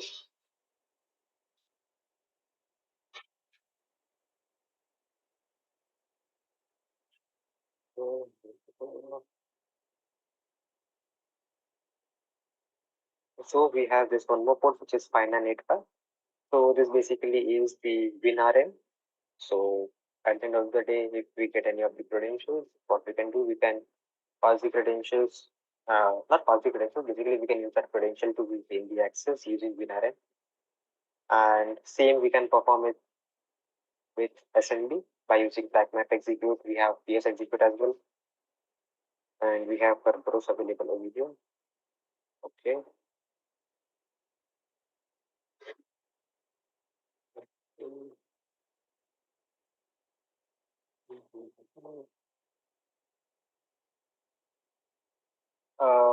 At the same time, let's do one more thing. I'm gonna run enum for users without the user because I don't, as of now, I don't know the user. So let's run it without any user detail and see what we get. Okay, so these are the ports which are open: 53, 88, and above. Okay. And without credentials, as we can see, I'm not able to see any important information over here, except for the fact that I got this domain SID, which is this, and host is a part of a domain, not a workgroup group. Yes, that we already know because Nmap gave me the domain name. And later on, you can see status access denied. Why? Because I don't have any sort of credential. Probably. Okay. And let's do one thing. Now that I don't have any sort of credential, I am basically stuck over here. So what I'm gonna do, I'm gonna go ahead with my next attack. Not, I won't call it as an attack, but I'm gonna sniff or catch different set of password hashes from the user. And that sort of attack is gonna send them in the poisoning, or you can also say it as SMB relay. So what exactly happens over here is that me as an attacker, what I'm going to do, I'm going to broadcast LLMNR queries to all the IP addresses which are available in the network. And if they go ahead and if they try to access my IP address, then I will get the specific hashes. So let's do that. For doing so, we can quickly use responder tool as I'm using a Kali image, but the same can be done by using Invade tool, which is INVEIGH. Invade is also a good tool to capture the hashes, but I'm going to use responder, which is my favorite. Okay. So sudo responder -I. I'm going to run it on my Ethernet 0. And over here, as you can see, by default, not by default, but I have enabled my HTTPS server as well as my SMB server for the same. And later on, what I'll do, I'll start my normal Windows machine. Okay. I don't want to see VBS now. I don't want. What is my IP? I still haven't got any of the IP. Let me close this. Okay, now I have my IP address, which is 192.168.0.156. No worries. I'm gonna restart my attack with the responder. And instead of file explorer, let's suppose I go ahead and do run, and I'm trying to access my Kali machine, for example. So over here,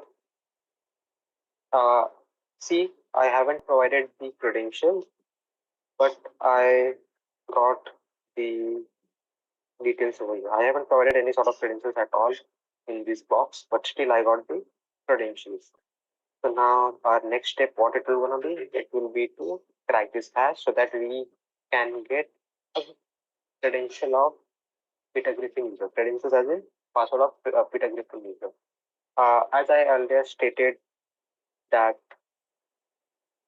PD attack are mainly focuses on authentication. Why authentication? Because without user ID password, I want to be able to do a lot of things.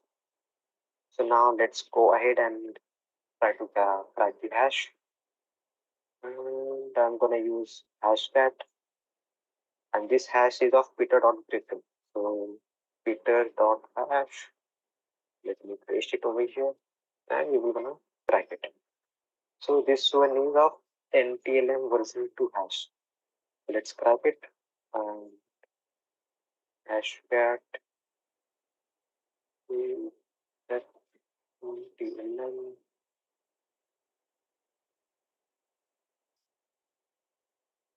Okay, so we have a couple of different things. We will not gonna use this one. We will use 5600 because this is what we needed. Hashcat -name module will be 5600 because it is gonna denote that we are going to go ahead and write the net NTLM version 2 hash, and I'm gonna pass this peter.griffin hash following the word list.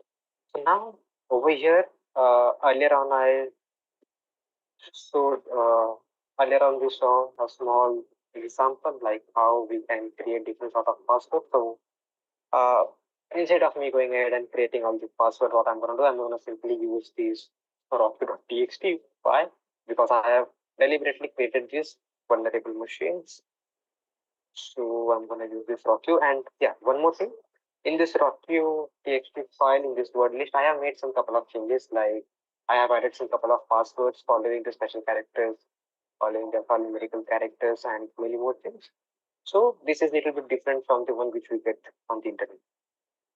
So let's go ahead and crack the hash, and it will gonna take a couple of minutes, or it will gonna take a couple of hours also, depending upon whether my password is available in that word list or not. So let's wait.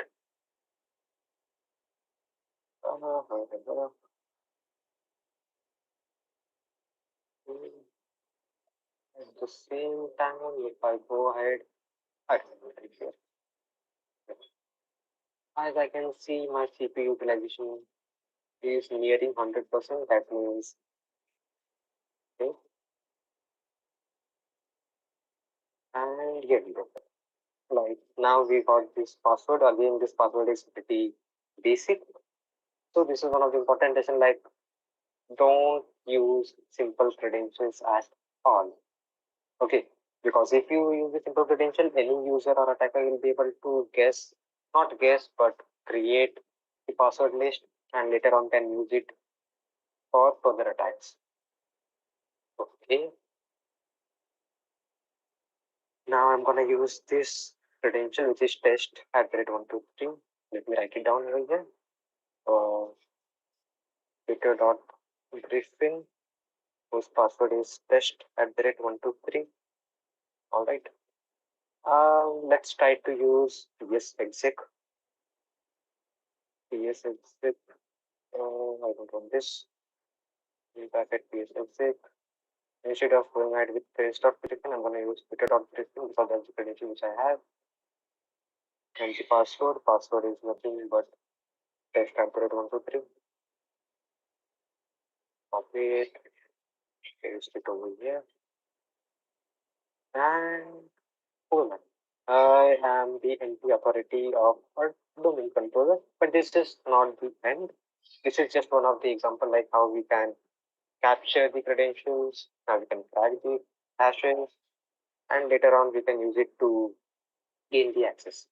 Now, one important thing to note over here is that we directly got the NT authority. I mean, basically what happens in AD is that there are certain level of privileges. There are certain set of users available in AD, such as a guest user is there.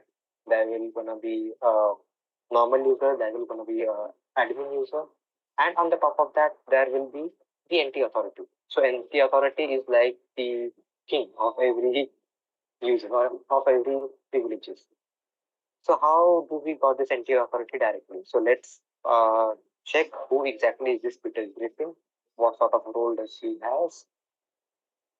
So this Peter Griffin is a domain admin. He is a domain user. He is an enterprise admin as well as he is also administrator. See, so there are a couple of things over here. So in that sense, we easily got the NT authority. But I am going to exit it for now because there are a couple of more things to explore. Just to make sure I have entered the credentials over here so that I can get the information that this is the NT authority. How we got this NT authority? NT authority with the help of PS exec. Now let's go ahead and do other sort of our attacks. Now RDP MITM. This one is quite interesting because this RDP MITM attacks specifically targets a certain user. Okay. Now suppose you are in a network and you identified a lot of users in a network, and in the LinkedIn also you went ahead and you saw their name and following their faces, so you remember that this user is this, that user is that, and the same user you are seeing them in your network, not in your network, but because they are in their network only, you are the one who is available in the network, so you see them over there and you wanted to target them.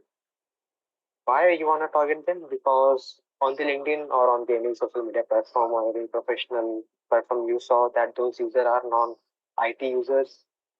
Basically, they are accountant or basically they are HR and other stuff. So at that point of time, this RDP MITM comes into the picture. Okay. Now, suppose that I am targeting this Peter Griffin user only. Okay. So what happens over here is in RDP MITM, we will gonna use a tool known as SETH. Set. That tool, what it does, it basically downgrades the connection in order to extract the clear text credential. Okay. So we will gonna poison the network, and we will specifically gonna not poison the network, but we will gonna poison the RDP traffic of that particular user, and we will gonna get the credentials of that user. Okay. How to do it? We can simply go ahead and git clone this SETH. Then this is the command how we can use it. So let me quickly go in my file and let me check whether I have this set. Okay, I do have. So this is the command SETH.sh. I'm going to use my interface, and here will be the Kali IP address. Let me check mine. And yeah, on the top of that, like while performing the RDP MITM attack, I'm gonna skip this one. I'm gonna stop this because it will gonna create some interference. So my IP is nothing but 107. Here. So I'm gonna use 192.168.0.07. Then I want to target the victim. Now, what is my victim's IP address? It is nothing but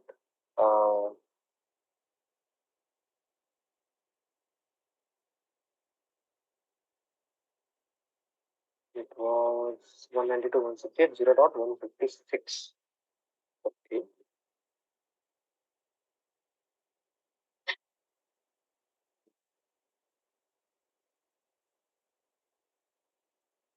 So 192. 192, 168, 0.156. Correct. Yeah, correct. Then what we have, it will have to enter this DCI, domain IP, which is nothing but 192.168.0.4 and here we go. Okay. And here we go, waiting for SYN packets to the original destination. So see, now what we did, we targeted this specific IP address, which is nothing but Peter Griffin's IP address.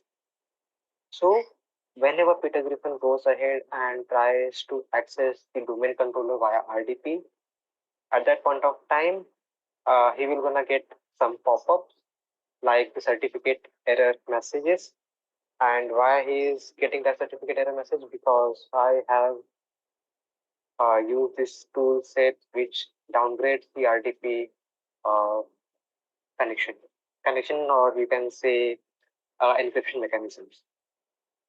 So now this Peter Griffin, what this guy will gonna do? This will going to do the RDP, and this Peter Griffin will gonna try to access the domain controller, and we can have a look parallel like what we will see now. Okay, so as you can see that it is cloning the X509 certificate, it is running the RDP proxy, downgrading authentication options, enabling SSL, and much more stuff. Now here Peter Griffin has to enter his own password, which is nothing but test@123. Okay.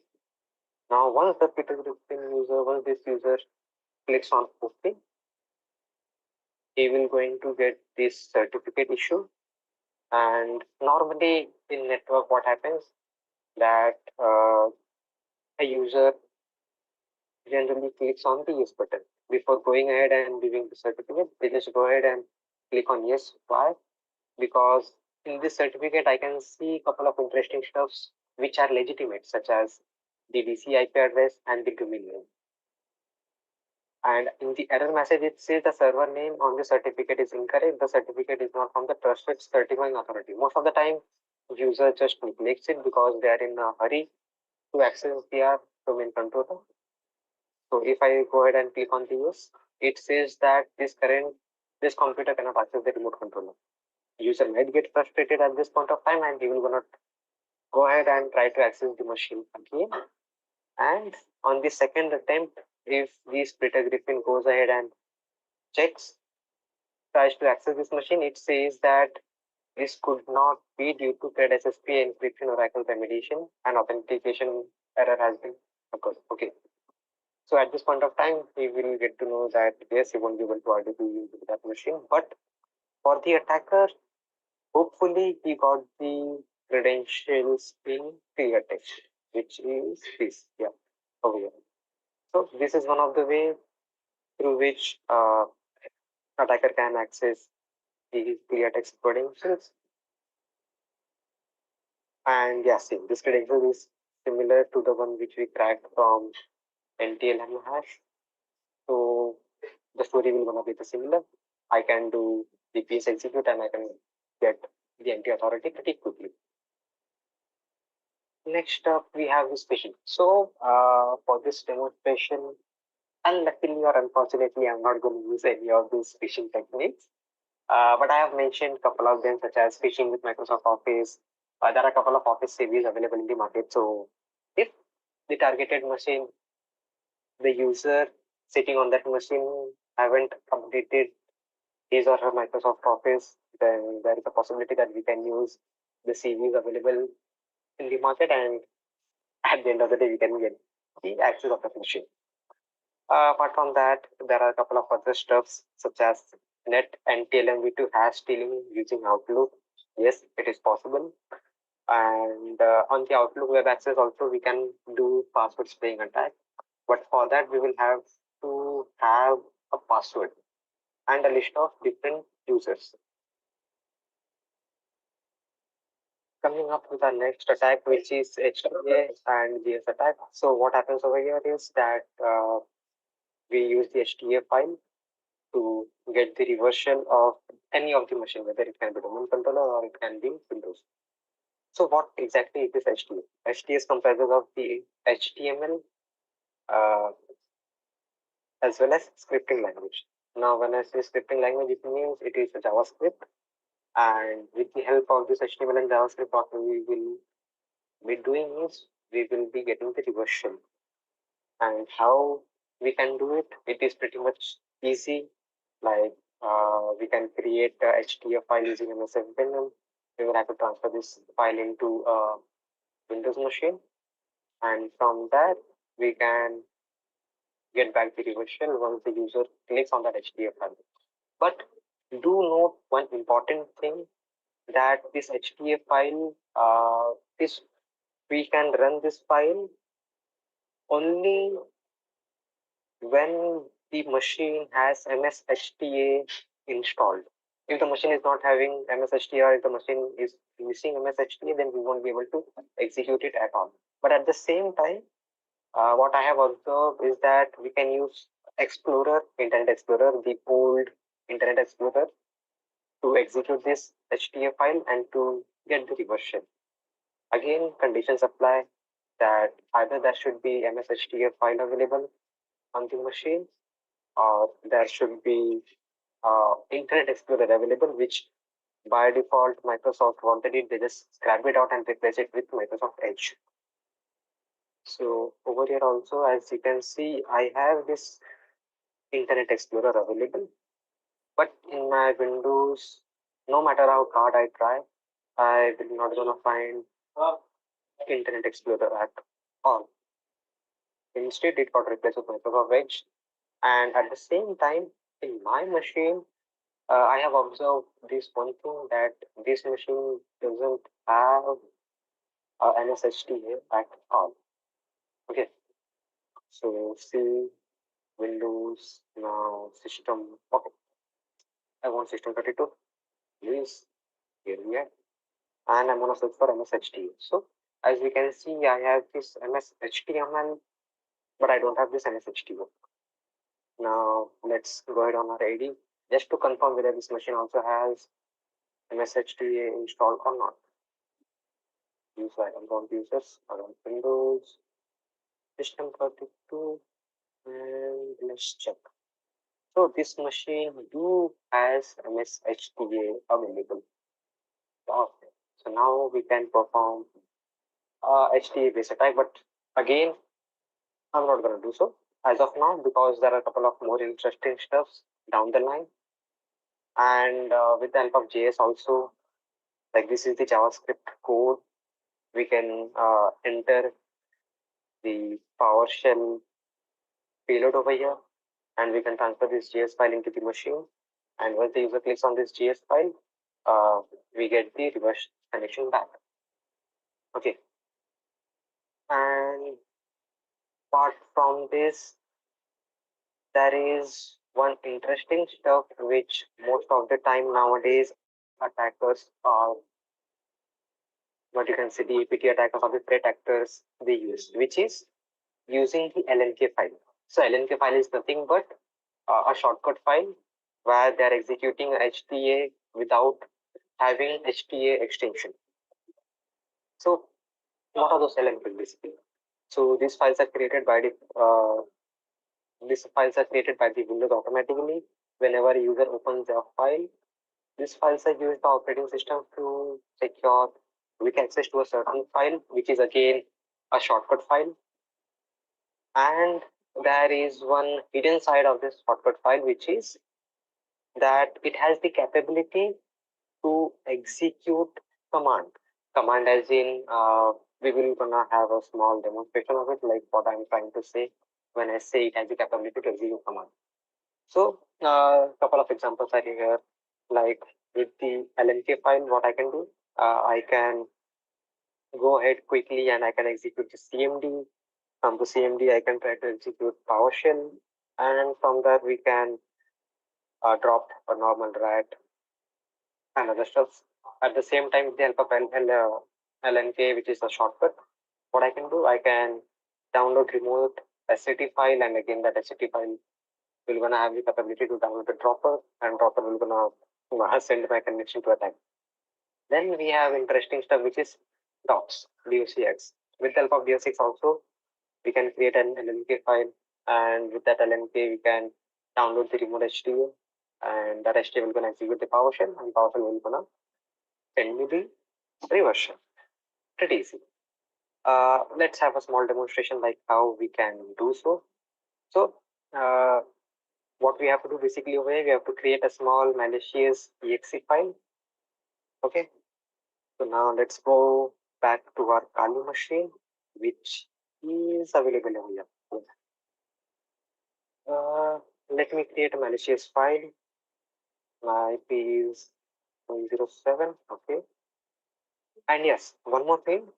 For this demonstration, I have disabled all the antiviruses because the focus is not to bypass the antivirus, but to understand the different attacks which are there for Active Directory. And as of now, we are still on the initial attack phase.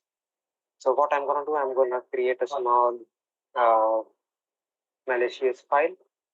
And at the same time, what is my condition? I'll have to create a shortcut file as well. So let me create a shortcut of what?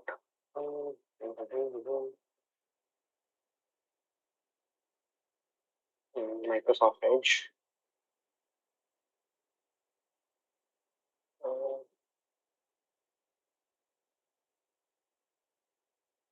Value available over here. We got this. Hello.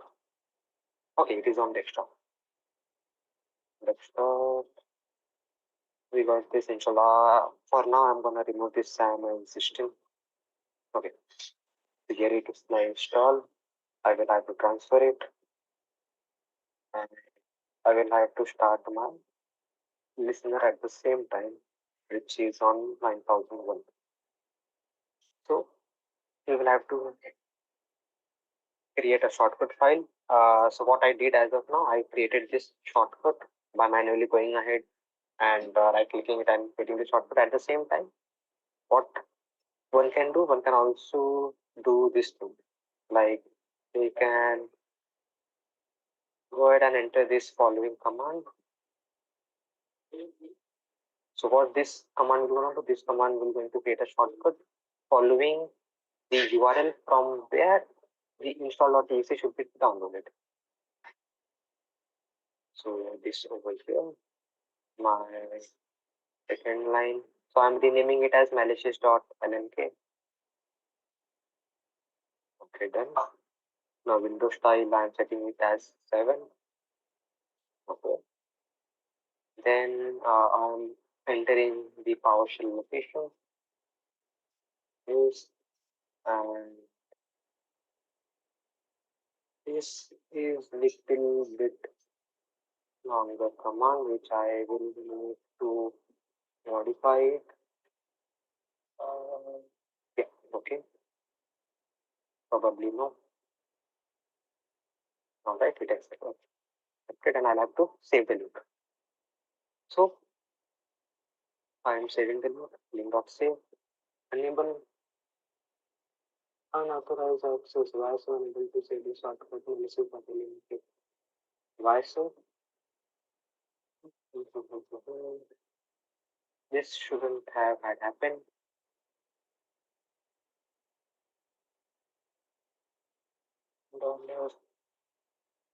$link.save. Void 0. Okay. Let me start it one more time.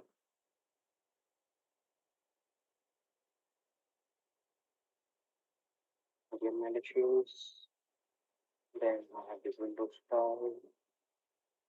Target path of what happened. I don't want to bear it. After target path, we have this link argument.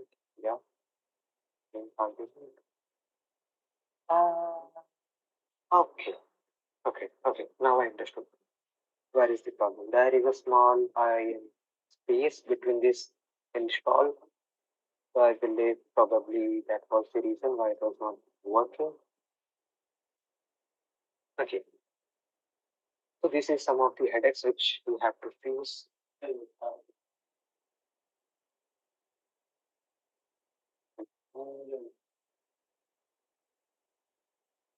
The desktop. This is done. This is also done. I am setting this file. I am giving this PowerShell of the XC. Now comes the important part, which is the curriculum. I'm gonna copy this one. Not here. Here. Hopefully this should work. And dollar dot save. Probably this should be the command. Yeah. Link dot save. And again, unauthorized access. Okay. One last row.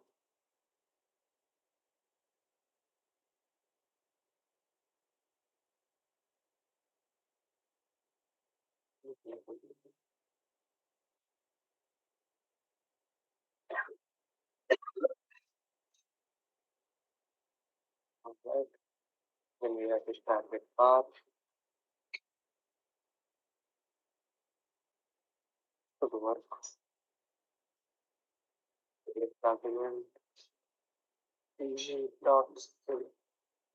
And okay. Unauthorized access exception. What if we go ahead and try to get this shortcut using admin access?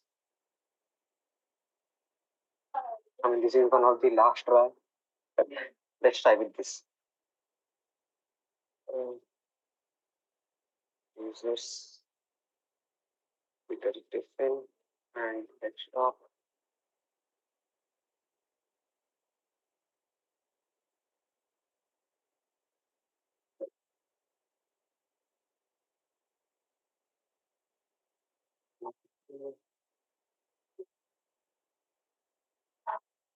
Alright, this. Then I have to specify the style and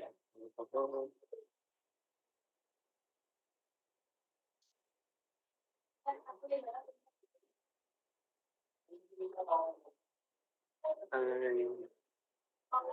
unique argument. Hopefully this works. Otherwise, I'll have to manually go ahead and do all this stuff.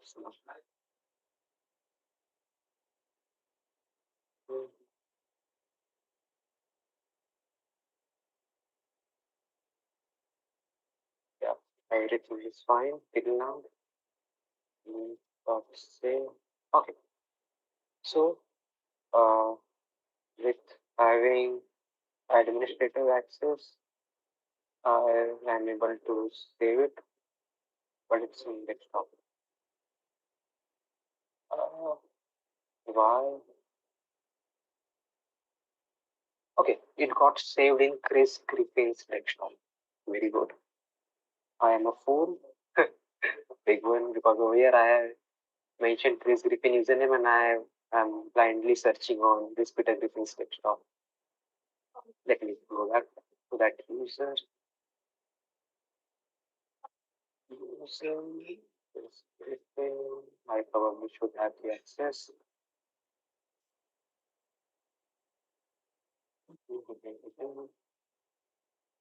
Place this, please.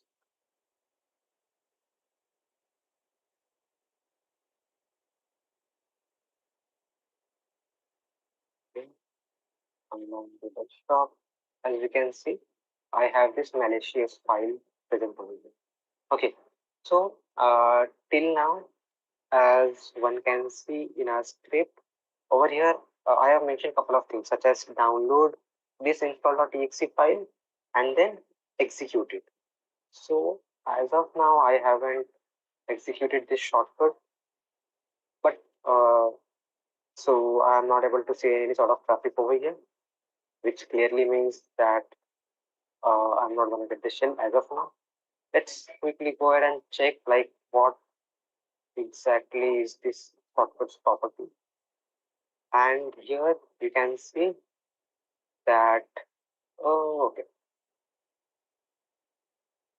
So here you can see that all the PowerShell syntax which we mentioned in the argument, it got stored in this target parameter, in the target input field. And at the same time, what we can do, we can quickly go ahead and change the way how this LMK file should look like. Do we have the option? Okay, no worries. So we can quickly go ahead now and click on this exe file. So as you can see, I got one connection in my HTTP server, which means the file got downloaded.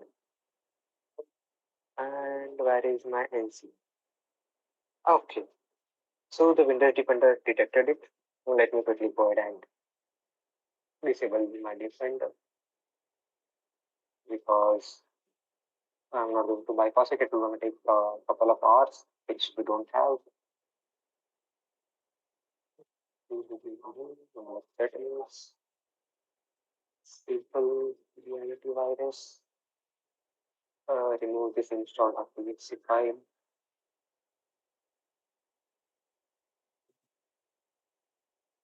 Come on, come on, come on. This is why I don't like to do this because it takes and takes and takes a lot of time to do a simple activity. And unexpected error occurs. Let it be. So execute it again. Malicious file.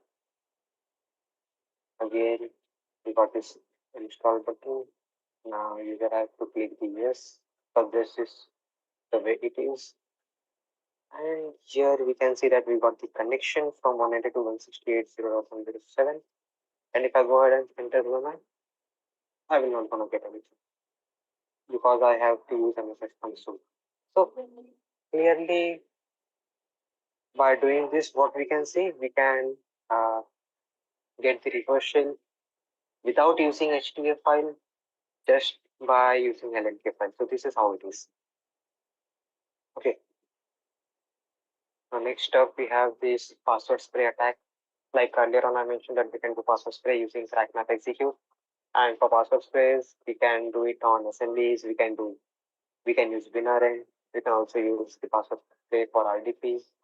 We can also do it for LDAP. But here is the important thing. For RDP, for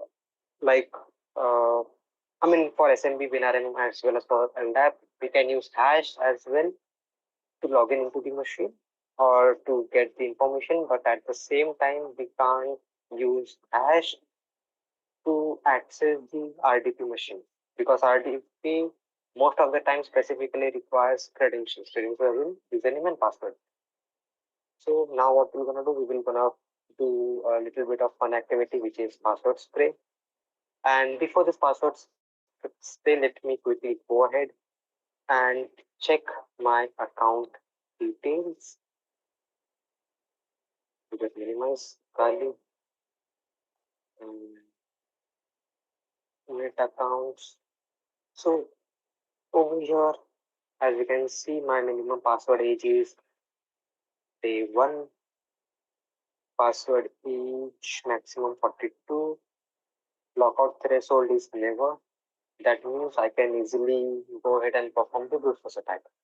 But if my lockout threshold was set to, like, let's suppose 1, 2, or 3, then that means that after 3 incorrect attempts, my account will gonna get logged out for like how many minutes? For this 30 minutes. So again, one of the misconfigurations. So it is mandatory to have this lockout threshold set to 3, 4, 5, whatever the user policy or the organization policy specifies us. Let me check it on this machine also. Net accounts and same lockout threshold is set to no and lockout duration is 10. So over here, it means that if my account got locked, then I have this 10 minutes. So I'll have to sit idle for 10 minutes and then we can get another chance to log in. Let's go ahead and quickly perform our attack with crack map exec. I don't want this, and I don't want this ID. Crack map execute, what is my syntax? So we will gonna target this SMB first, and as we already have the password for twitter.griffin user, and me, what I did a small side activity. I went ahead on the LinkedIn and I identified a couple of different users. I created a username file, and now I'm gonna go ahead and do the password spray attack.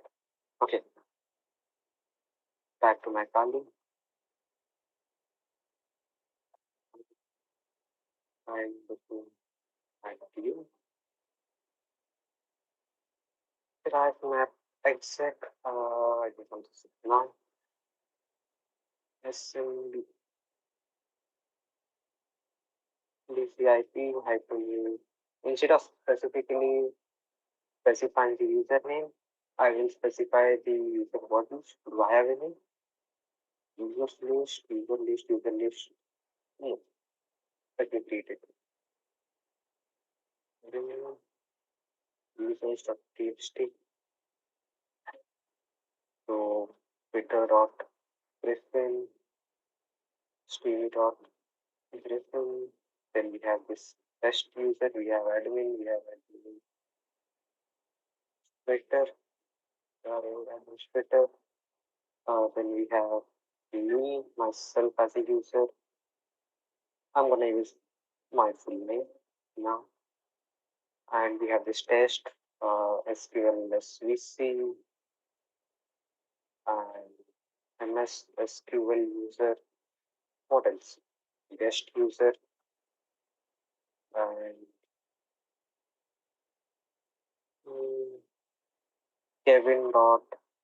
I mean, I'm not trying to make fun of Kevin Hart, but I am knowingly doing some changes in his, what you can say, in his name. Let me create this word list. I mean, it should be HARTH, but instead I'm using the HEART Hart. Hart as well as Hart. Okay. So,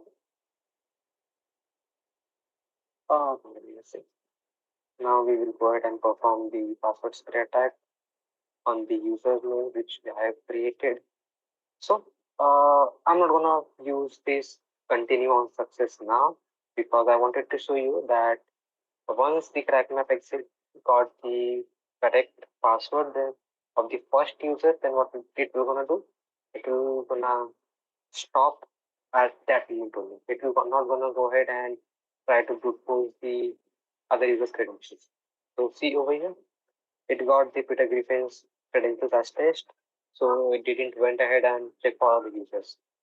So if we want to do a proper password spray attack for all the users, we will have to use this parameter which is continue on success. Now let's see what happens.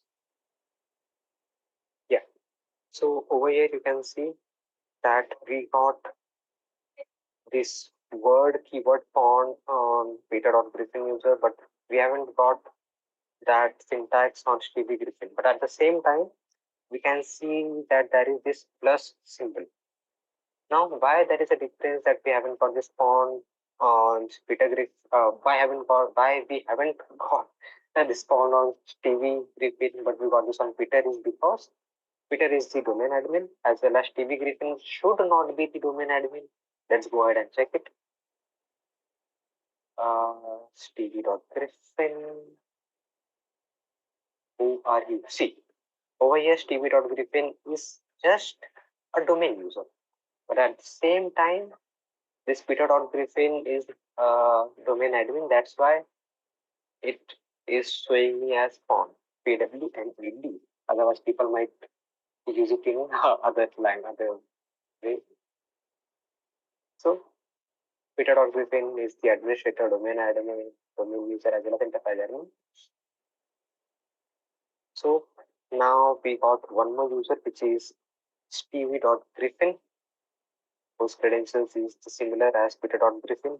Again, important note, don't repeat the credentials, don't use same credentials for different accounts, because if one got compromised, there is a high possibility that other user might also get compromised. And what did I put here? Just to say, I have disabled my antivirus, correct? Now I should. I don't like Windows at all. It is way slow. Okay, it is off. And for protection, someone turns off as well. Because I'm not gonna bypass it. It will gonna take a lot of time. Yeah, back to our topic. We have TV Griffin as well. HTTW is TV Griffin. Now let's do a small activity, like let's use this credential to have the access of the domain controller by using this TV Griffin PS exec. I don't want hash. I want a password which is /123 and stevie.griffin stv. Okay, let's not pass the password. So over here, as you can see, we got a couple of errors such as error opening as VC manager, error performing the installation, and other stuff. So why that PS Execute was not able to gain the access was because Stevie Griffin is not at all admin user, whereas Peter.Griffin is admin user. And while using PS Exec on Twitter, I will going to get the NT authority. See over here, who am I? Is NT authority, and my host name is DCC01. So this was done for assemblies. Let's try a couple of other things for WinRM also, because we did saw that 5985 port was open. Okay. And instead of assembly, what I'm going to use, I'm going to use WinRM.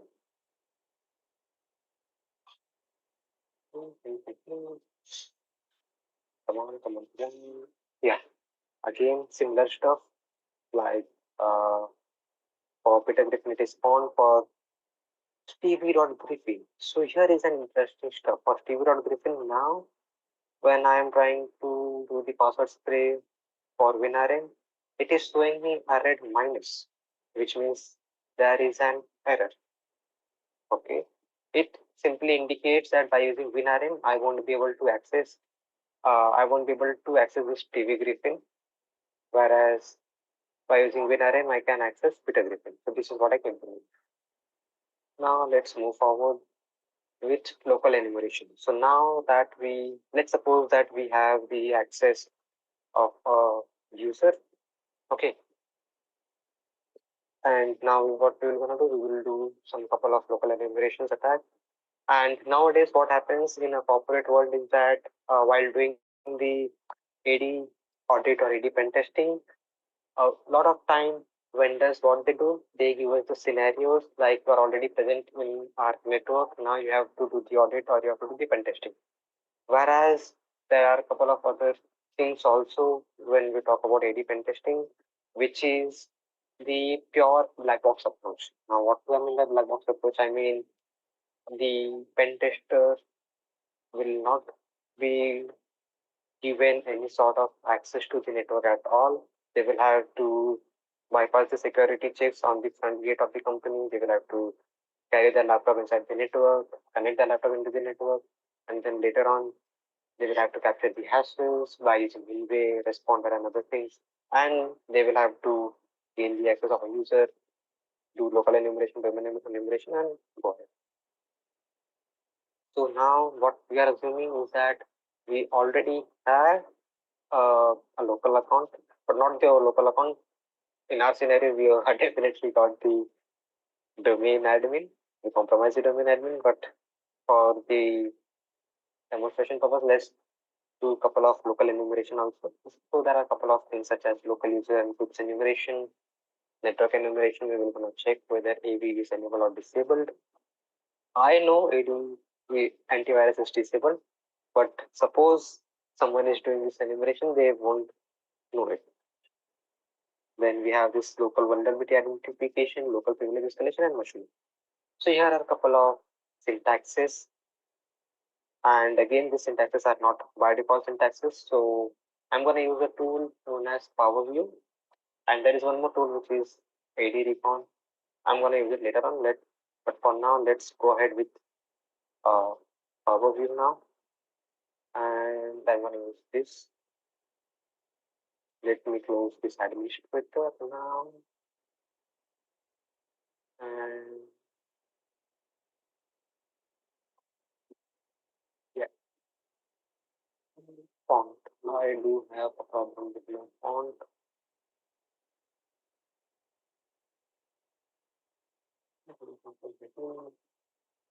Should be, yeah, this is proper. Who am I? Again, repeat everything. Do I have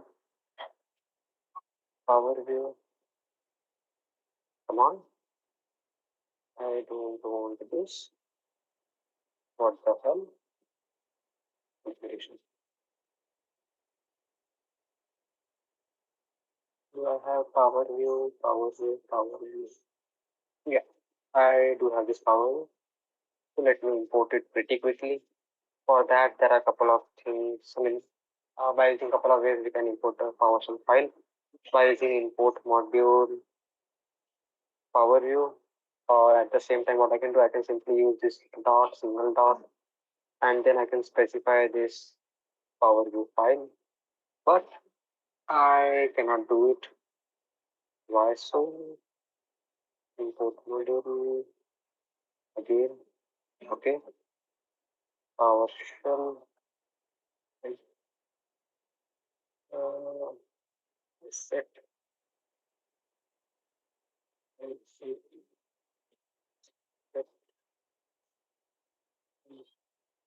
Execution policy to bypass.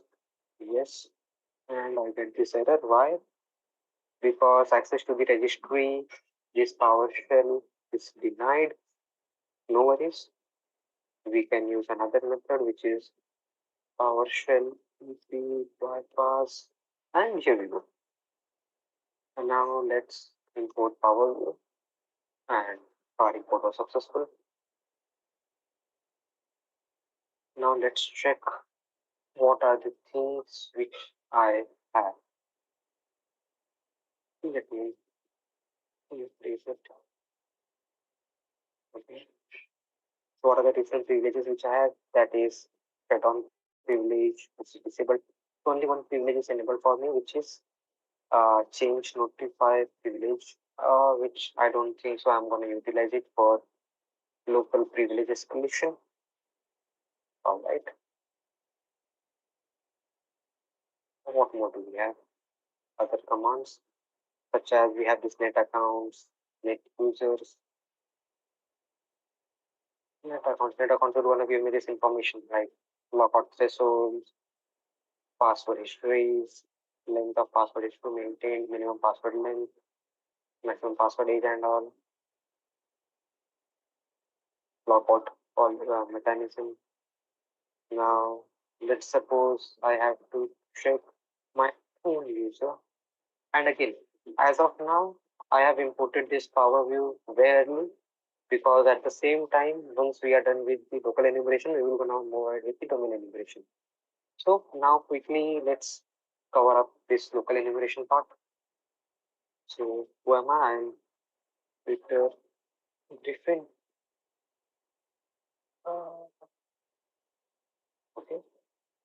Victor Griffin is not available. Administrator. Okay, so for administrator, what do I have? Account active, no. Alright, account expires. We're gonna get expired. Password last set was on what happened? Password last set was on 16th, which I believe is today. Password changeable on 17th. Last log on never. These are a couple of things. What about my local group? Local group. See, I got this many local group informations.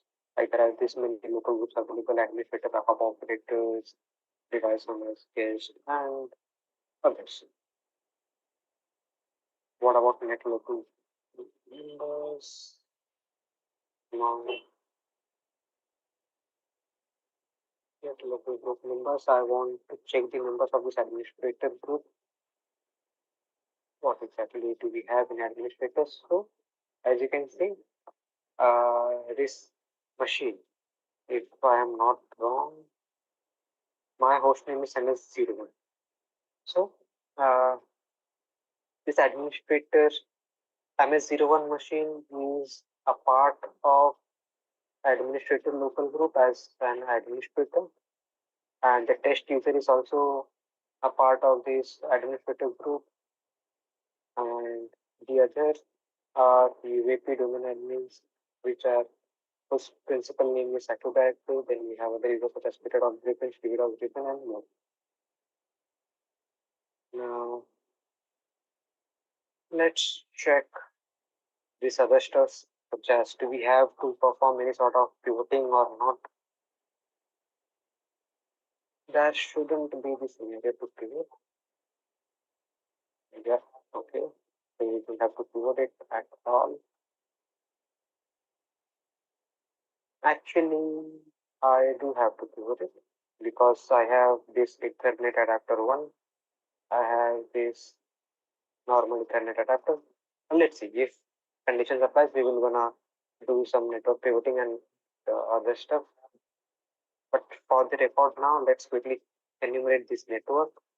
Like what are the network shares do I have available? So I have this W shares. I am able to see this IPC share, IDM shares, and this W share. Apart from that, let's check this firewall.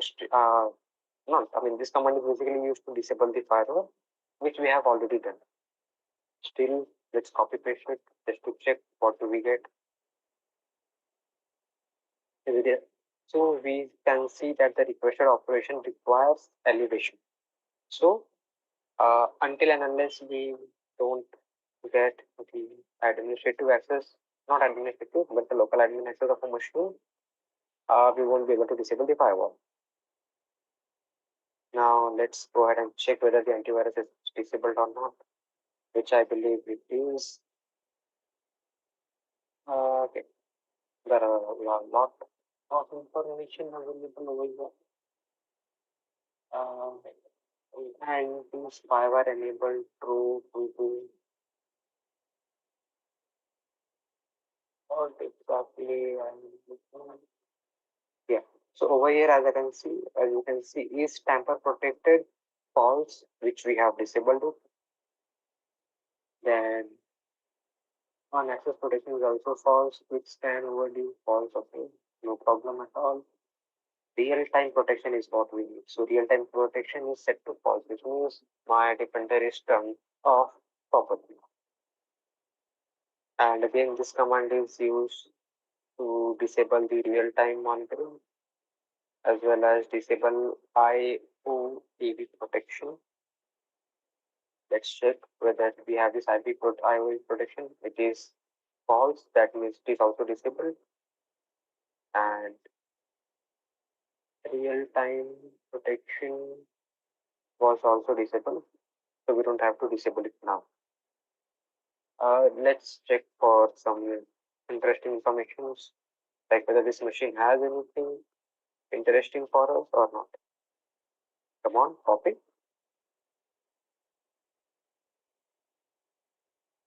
Okay.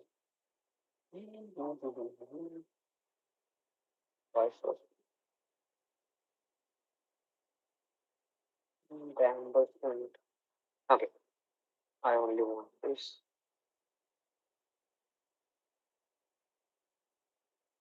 30 minutes, okay. Yeah. Okay, so there are a couple of things. I mean, there are a lot of things to do. So let's quickly move ahead faster. Let me check for other stuffs here. We have this euro.txt. I don't want that. Let me check for any sort of passwords. Password. Come on, finished.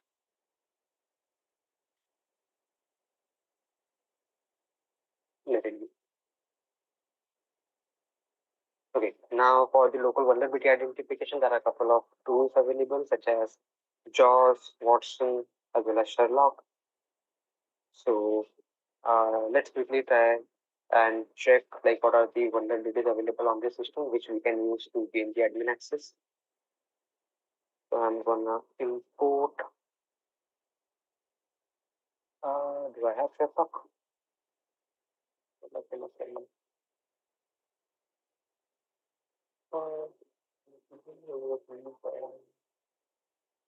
don't have Sherlock. Okay, quite interesting. Let me quickly go ahead and download it.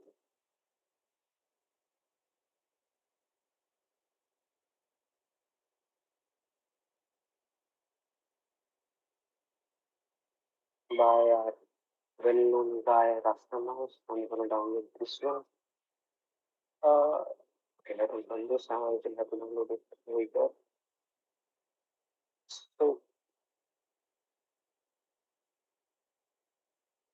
how should I do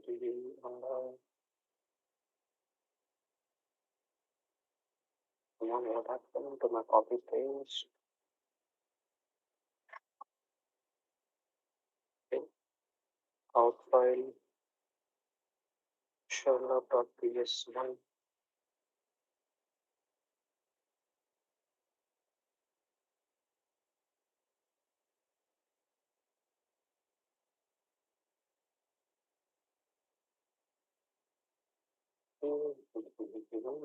Okay. So I have Sherlock here. Now I have to import this Sherlock so that I can use this find all vulnerabilities module. What it should be import modules. Yeah. Import module Sherlock. Shouldn't give me. Okay.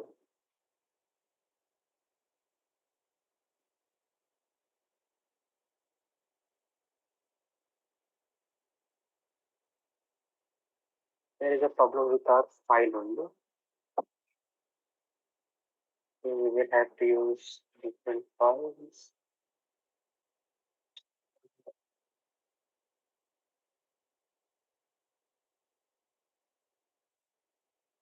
Oh, this should work. I'm not sure why it is not working. I can download it totally. And then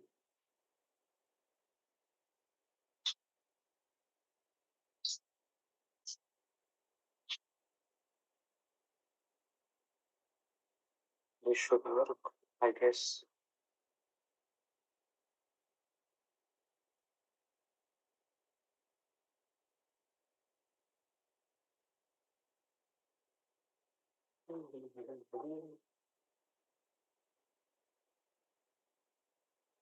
Okay, so this is working. So this is going to take a couple of time, so we can ignore this. So the error which we got over here, which says atmfd.dlm, we can ignore it right now. And in the vulnerability status, we see that it says not vulnerable or not supported. Again, not supported, not vulnerable. So not vulnerable, I see a lot of them. No worries. We also have this Watson available. Let's try to use this Watson.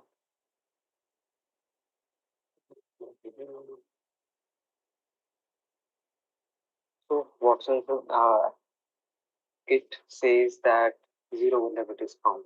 Wow. That means we will have to use some other techniques to get the local admin. Never mind. And yeah, there are other stuffs as well, such as juicy potatoes, sweet potato, hot potato filters cooler. So there are so many potatoes in this world which we can use to perform privilege escalations pretty quickly.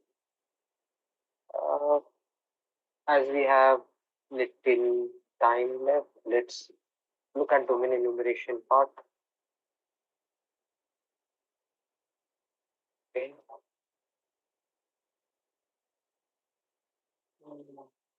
Yeah. So in Windows, we have one interesting stuff which is AMSI. AMSI stands for Anti-Malware Scanning Interface. So basically, it is an interface which allows the application to run, not to run, but to AMSI basically checks whether the script which I'm trying to execute, whether it is malicious or not.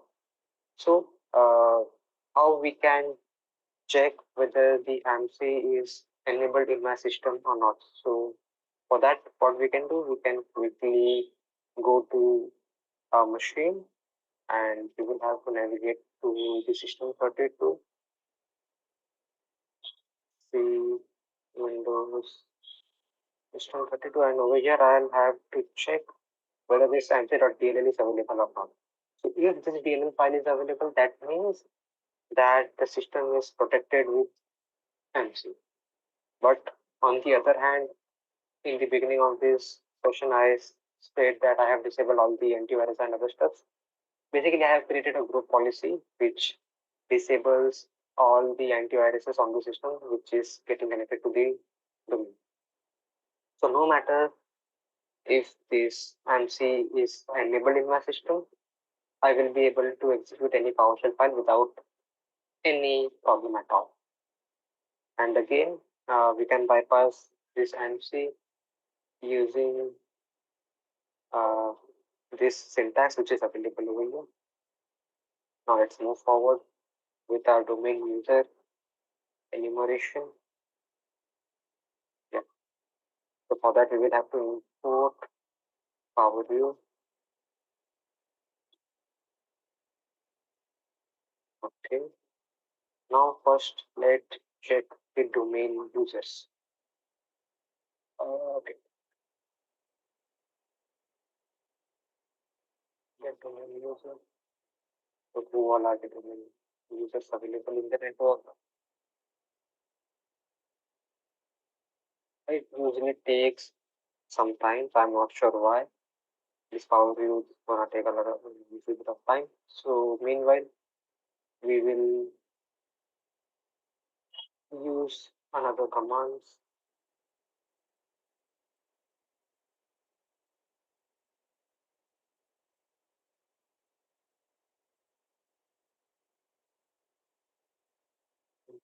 Forward, PowerShell, bypass, and we will wanna check for net domain. Let me import Power View, and we will use this get net domain. So my domain name is local, which we already know. And from all these stuffs, I need this display name, I need this user principal name, and what other stuffs do I have? Bad count with CSC name. So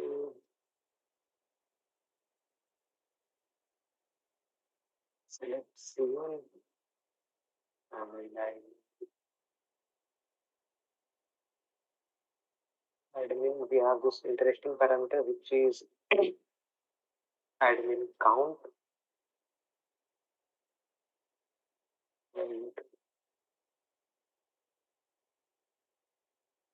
admin count.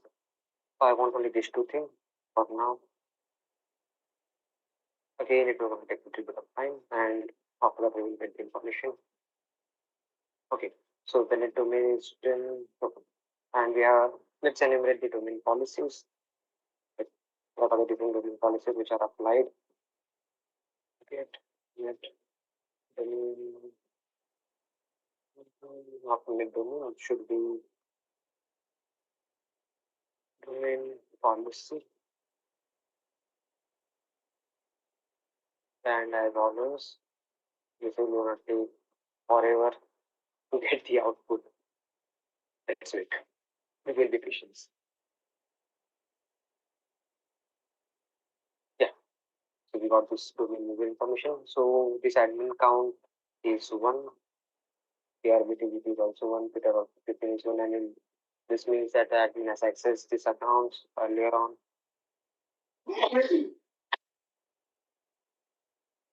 And we got the domain policy output as well. So as you can see, there are a couple of policies which are applied, which are system access. For system access, there are minimum password each, and other stuff. For Kerberos policies, that maximum ticket age is 10. That means ticket has usually 10 hours of expiration policies. I mean, by default, it expires after 10 hours. Then this is my GPU and this is my GPU display name. Okay. And let's check for this administrator. Get domain group domain Windows. I'm going to check for fitted on preference first, and I'll check for administrator. Admin forever. I'm going to run it parallelly though.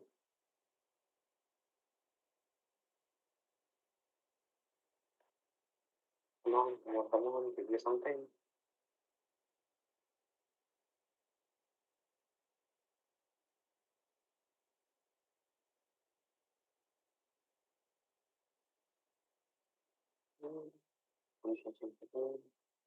I mean, I have a small question for all the pen testers out there. Do you guys also get this kind of, what you say, this kind of delays or this slowness while doing the domain enumeration, or is it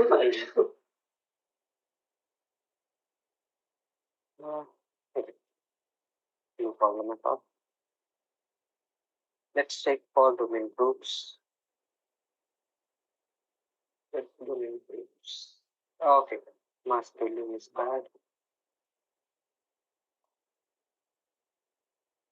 Yeah, domain group. And I haven't got anything for administrator with small a. Let's check for capital A.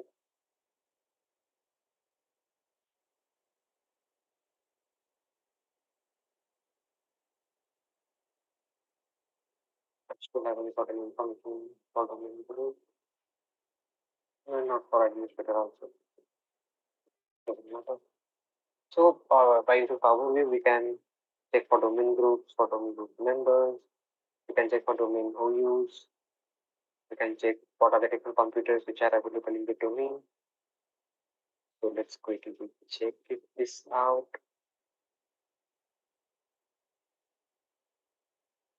And we can also check net sessions, like whether is there any current active session of a particular user available or not. And we can also enumerate these shares. There are different things which are available, such as share finder as well as file finder. And these two will gonna take a lot of time to give me the output. And over here, this domain group information I got just now. So I specifically wanted this thing, which is CN name, normal name. It should be small. And user created, and account type, as ID, all other information are also there. For now, let's check for the name only. Yeah. So while searching for this computer, what are the different computers connected to the domain name? We got a couple of information, such as we have this DC machine, which is Windows Server 2016 Data Center Revolution. Then we have this MS01, which is Windows 10. Again, like in the beginning of the session, I told you that there are two machines, which is okay-ish level Windows, and the other one is the way legacy Windows. That legacy is not Windows XP, but it is Windows 7, full of different vulnerabilities. And over here, we got the domain group information, like what are the different domain groups available. So these are the groups: administrator, user group, backup operators, context of users are there, domain admin, and machine key. Okay, now let's quickly enumerate this file finder to check whether we have any interesting stuffs going on or not. So, no file finder. No file finder. It will gonna take a couple of minutes again. And what more we can do? We can check for the local domain access.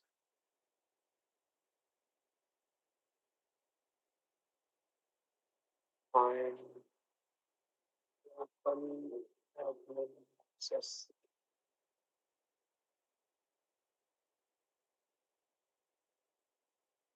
And we can also enumerate the processes using PowerView. And this is one of the other tool, which is AD-Recon, which we can use to get all the information. And for those users who are not much comfortable with command line interface, so what this AD-Recon is going to do, it's going to generate me a helping HTML file, and we can then view it in our browser. Next up, we have like automation by tools. The enumeration part, we can automate it by using Ping Castle or by using Bloodhound. We can use both. And then we have this lateral movement part. But for now, okay, we haven't got much information here. What about here? See, so now while searching for interesting files, we get to know that in a domain controller, there is a share name learning, which has this password.txt file available.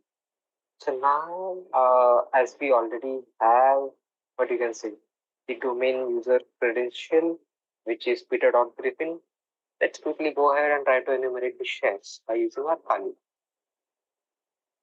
So SNB map I'm going to use for that purpose, and let's try to enumerate.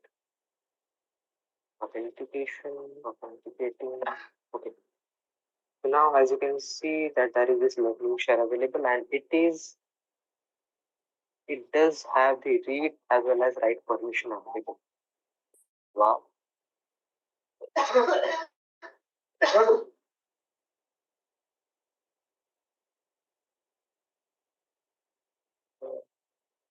This should work. I mean, what is the command to get the shell? Assembly. Oh, no worries.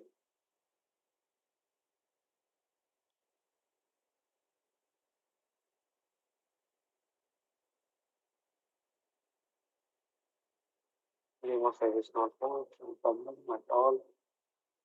What more we can do? We can use SMB client now. SMB client or Peter Griffin, and the password is test@123. So there are two couple of files, password.txt and test.txt. Let's download it. Password.txt, password saved, and get test.txt as well. Entity status object name not found while opening. Okay, my bad. Test.txt. Let's check what these files are. Okay, so This password.txt file has some credentials, which is test admin 123, admin address 123, which is pretty weird. I mean, why would a user try to save their own hash in its own machine? Interesting. So let's do a small activity. I mean, before doing that small activity, let me read this test file as well. In this test file, there is this my password is test@123. Okay. So in PS exec for administrator, let's try to access it by using this test@123 hash. Not hash with this password. And the attempt login is invalid due to bad username or authentication information. We also have another credential which is admin@123. Let's try that. Admin@123 and here we go. We got this NT authority and what is this host name? Host name is my PC01. So again, one learning information which we get from here is that never ever save your credential in your local machine. And one more thing, we did saw that in the description part, like there are a couple of users available over here, but in the description there are some passwords which are stored, which is my pass is test@123 and hello, my password is test. So it is recommended not to do any of this thing at all. Okay. All right. Now let me show you a small, what you can say, a small attack, which is, I mean, we have already, how many time we have? We have very little time also. We have only 5 minutes to wrap it up. So there are a couple of attacks as well while doing the lateral movement, which we can do, such as we can dump the SAM as well as system. And yeah, one more thing, while doing this lateral movement, because one thing we have to understand is that we will be needing the administrative access of a particular machine from where we are going to do this lateral movement. For example, on this Twitter.griffin machine, we will gonna do a couple of different activities if time permits, such as LSC dump, pass the hash, pass the ticket using minicards and rupees, then domain cache, PS remoting. There are a couple of different attacks for lateral movement. But in order to do these attacks, what we need the local admin access because the PowerShell must be executed as an administrator. Then only we will be able to perform all these attacks. So we have this SAM system, and yeah, these are some steps for lateral movement. And there are other more cool stuffs ahead, which is domain privilege escalation, such as there are a couple more attacks, such as DC sync, cover hosting, AS hosting, and zero logon. There are a couple of these attacks as well, which we can perform. And for maintaining the persistence, we have this ticket-based attack. And same as potatoes, we have a couple of tickets, such as silver tickets, golden tickets, diamond tickets, which we can use to gain the persistence of a domain. Then we have the startup folders. We have this modifying shortcuts. And we also have one more attack, such as DC shadow attacks. So I guess I am nearing the time limit. So I mean, before proceeding with all this attack, because it will again gonna take a couple of hours, 2 to 3 hours to demonstrate all these attacks, I'm gonna limit myself as of now. Maybe in the near future, if we get time slot available, we will be continuing with the lateral movement part. Okay. So yeah, that's all from my side.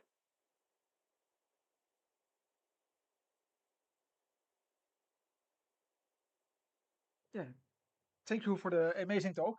I see you have many There are slides. many topics available. Yeah, it was a very amazing talk. I hear many good responses from the people. Yeah, for those who are watching, if you have any question, please place them in the chat. Now's the time, yeah, to ask any question if you have any, of course. Yeah, eagerly waiting for the question. Let's see if I'm able to solve any of the users. Anyone's query or not, because I'm also not pretty much expert in AD attacks, but here and there in my previous company, I did got a couple of chances to perform the AD attack, and I wanted to share one small experience that that server was pretty old. It was server 2008, and there was one more server which was 2012. So instead of going ahead and doing all these attacks, such as domain enumeration, local enumeration, lateral movement, and other attacks, what we did, since we got to know the versions of the server, which was 2008 and 2012, we went ahead directly and used the zero logon attack. And what that zero logon, what happened is that we went ahead and we completely did two things. First, we extracted the admin hash, and later on, what we did, we scrapped the admin hash so that in the near future, any user can access those domain controller directly by using the username as admin and providing the password as null or without password. So zero logon was also one of the critical vulnerabilities at a certain point because it targets the authentication mechanism of the server. And that's why people most of the time say that keep updating our system, because again, it was related to authentication. And after 6 to 7 months, this zero logon got patched. And that server was pretty old. So without any hustle, like within half an hour, we were able to get the domain admin pretty easily.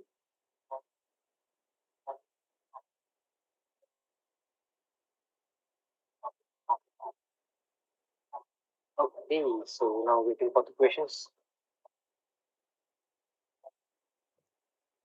Well, thank you for your short story.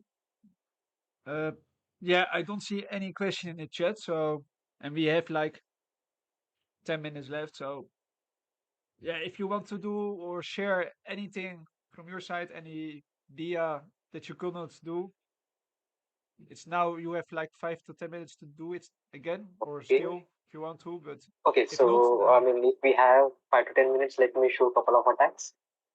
Okay, and I will try to be more quick. So in the lateral movement, we have a couple of attacks, such as, let me go to it, such as dumping the salmon system, LSA dumps, pass the hash, pass the ticket. There are a couple of more attacks also, which is overpass the hash attack, which basically uses the PTH as well as PTT both. Then we have this domain as a credentials, we have PS remoting, we also have DC sync, we also have golden ticket, silver ticket attack. But one of the interesting attack which I wanted to show you is dumping the NTDS. So what exactly is this NTDS? NTDS is nothing but the new technology directory service. So this NTDS is nothing but a database. So now what happens in Windows is that whenever we goes ahead and we enter our credentials, that credentials gets verified either by local SAM system file or either it goes ahead and get verified via AD. Okay, and there are a couple of authentication mechanisms also, such as Kerberos-based authentications as well as NTLM authentication, which we're not going to talk much about. So what exactly is this NTDS? So SAM and system is also a database, but that database is a local database. It is available on each and every system, and it stores their respective hashes, NTLM hashes. Whereas at the same time, this NTDS is also a database, but this NTDS is available in a domain controller, which means that if we have any of the domain admin credentials, we can easily dump the NTDS using crackmap exec, and we can get the admin hash pretty quickly. And what are the different things which these entities stores? Those are the information about this object, information about different applications, about different attributes, and our fan favorite is the credentials. So how to do it? So here is the command. By using the track map exec, we can easily do it. Let's go ahead and do it because I'm pretty much eager to do. So track map exec, I'm going to target this SMB. Then we have to specify our domain controller IP, which is 0.4. And for the user, I believe we have a couple of users. We have beta.griffin, which already is a domain admin. Let me write it down over here, which is domain admin by default. And we have this TV Griffin, which is a domain user. So let's use this domain user first. And let's check what will gonna happen. stpws.griffin. For password, I'm gonna specify the same password which we identified earlier on. NTDS, DRS, UAPR. Let's check. Okay. So as you can see, this TV Griffin is not at all a domain admin. It's just a domain user. Let me verify it quickly. If I go ahead on this TV Griffin is a member. He is just a domain user. But still, as you can see, just by having a domain user credential, we can dump the NTDS database and we can capture the hash. Now that we have the administrator hash, what we can do? We can go ahead, do the parse the hash, and over here I can specify the hashes without credential, without admin credential. I can parse the hash and I can get the access. I am NT authority. Pretty easy, correct? So that's why it is important to safeguard the credentials of any user, no matter if it is a administrator, no matter if it is a normal user or domain user or domain admin user. It is important to have a proper password policies. So this is how we can easily dump the NTDs and we can get the hashes. And we got the admin. The same attack can be done by different methods also. We will not gonna go much deeper right now. If time permits, let me check another simple attack. Yeah, let me talk about this domain caching. So basically, in a network, let's suppose that there are hundreds of PCs which are interconnected with a domain, and within that connected machines, let's say one or two machines got disconnected from the domain. So basically what happens is that whenever user enters the credential goes to the AD. AD will gonna verify it, and after verification, it will gonna send the OK. It will gonna send the TGD tickets, which I'm not gonna use those technical terms. Instead, I'm gonna say that it will give me the thumbs up OK message, which will denotes that yes, I am a normal user, not a normal user, but I'm a legitimate user and I can access my system. Now, what if a domain, what if a computer gets disconnected from a domain? Still, are we able to log in into that machine? The answer is yes. No matter if my system is connected to a domain or not, we can still log in into our machine. And why it is possible? Because of caching. See, here is the thing. Whatever credentials we enter into our machine, if my machine is connected in the domain, okay. So whatever credentials we enter into our machine, it gets stored in a cache, and that cache is stored in my local machine only. So if a user, not a user, but if an attacker gets his hands on your system, and if he or she is able to execute many cards, then instead of dumping the logon passwords or secrets or LSA dump, SAM system and all other stuff, what they can do, they can simply dump the cache and they will get the NTLM hash. By using that hash, they can pass the hash and get the access of the system. So this was one of the interesting thing which I have identified, not identified, but I have read about. Then another interesting stuff what we have is DCC, Kerberos, Jira login is already done. And yeah, for the domain persistence, I wanted to focus on this modifying shortcuts.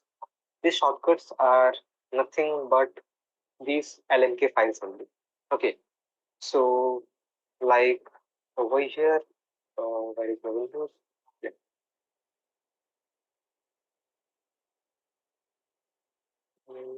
Let me quickly go to this user trace.pip, not editor, trace desktop, and this malicious.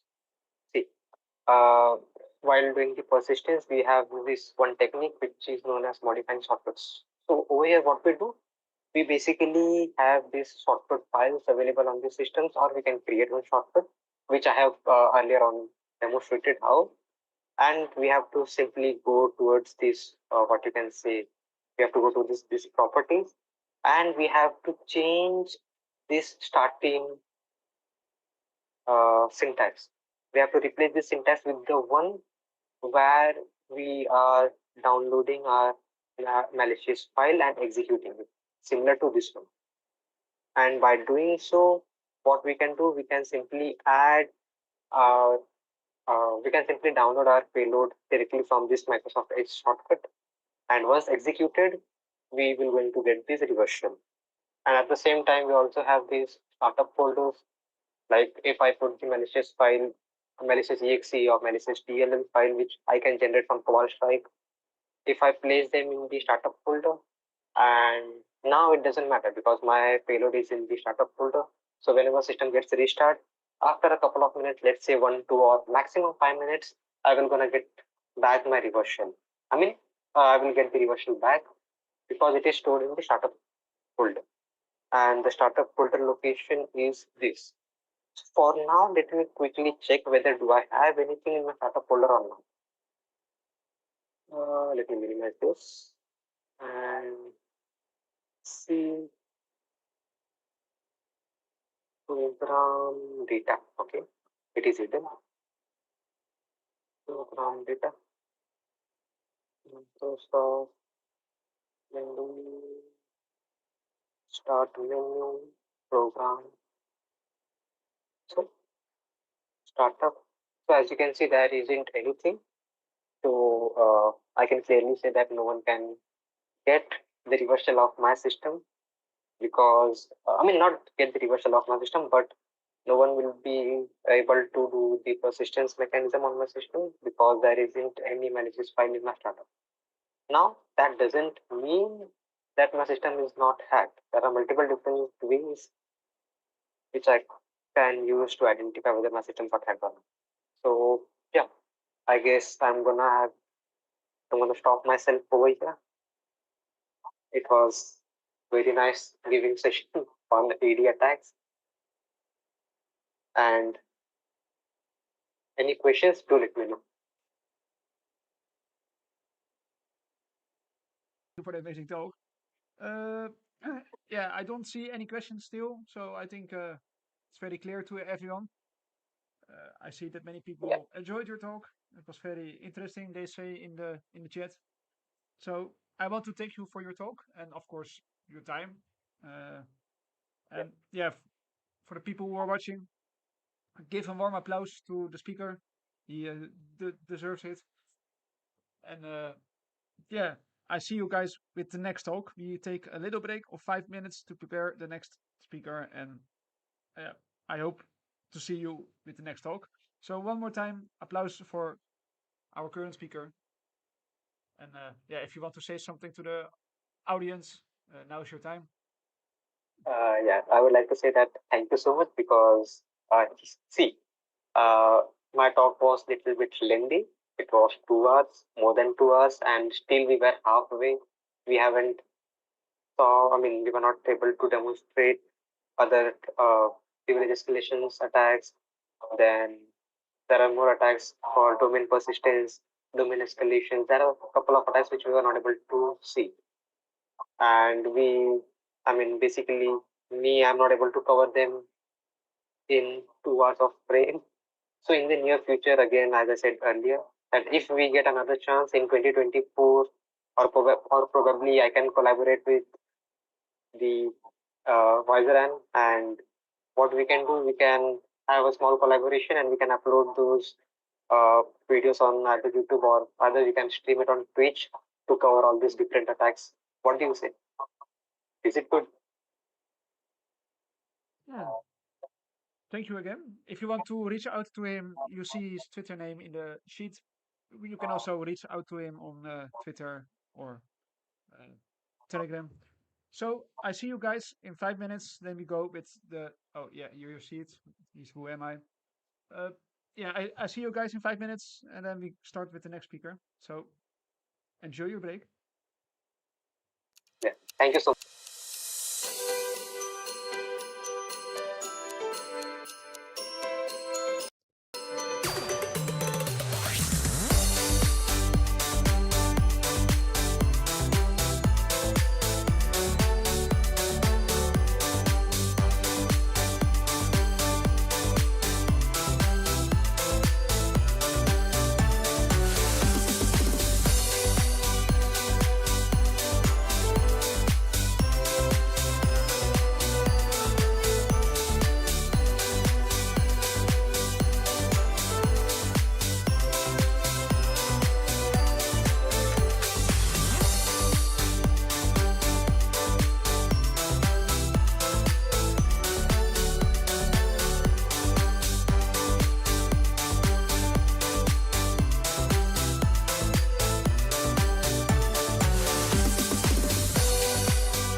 Hello guys, welcome back to the next talk.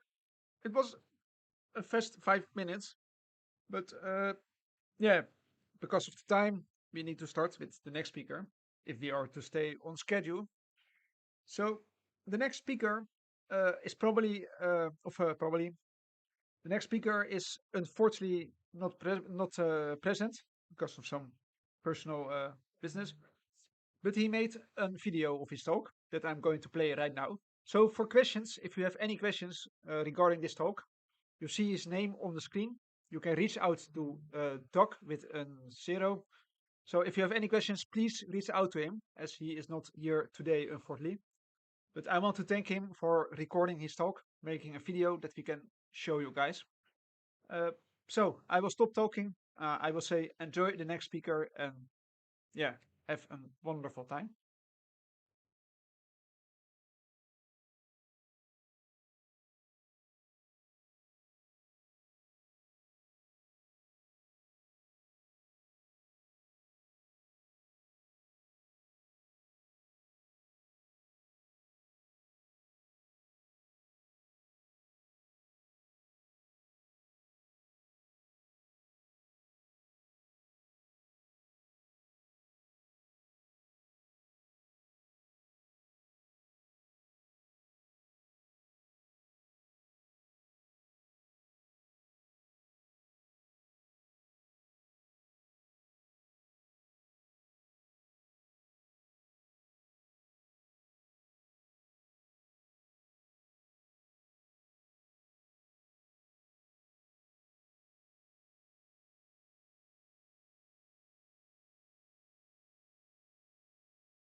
Okay, we go to a short break again because it seems the sound quality is not working. I apologize.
Okay, it seems to work.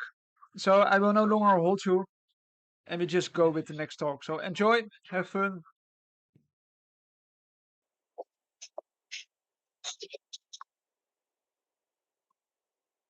Hi, hello. Thank you for being here. First of all, we like to thank the organizer, who is Mystikcon, for having me as a speaker. For engaging in the future, in the talks. So, in this conference, in this talk, I'm going to talk about the process of creating bird extinction.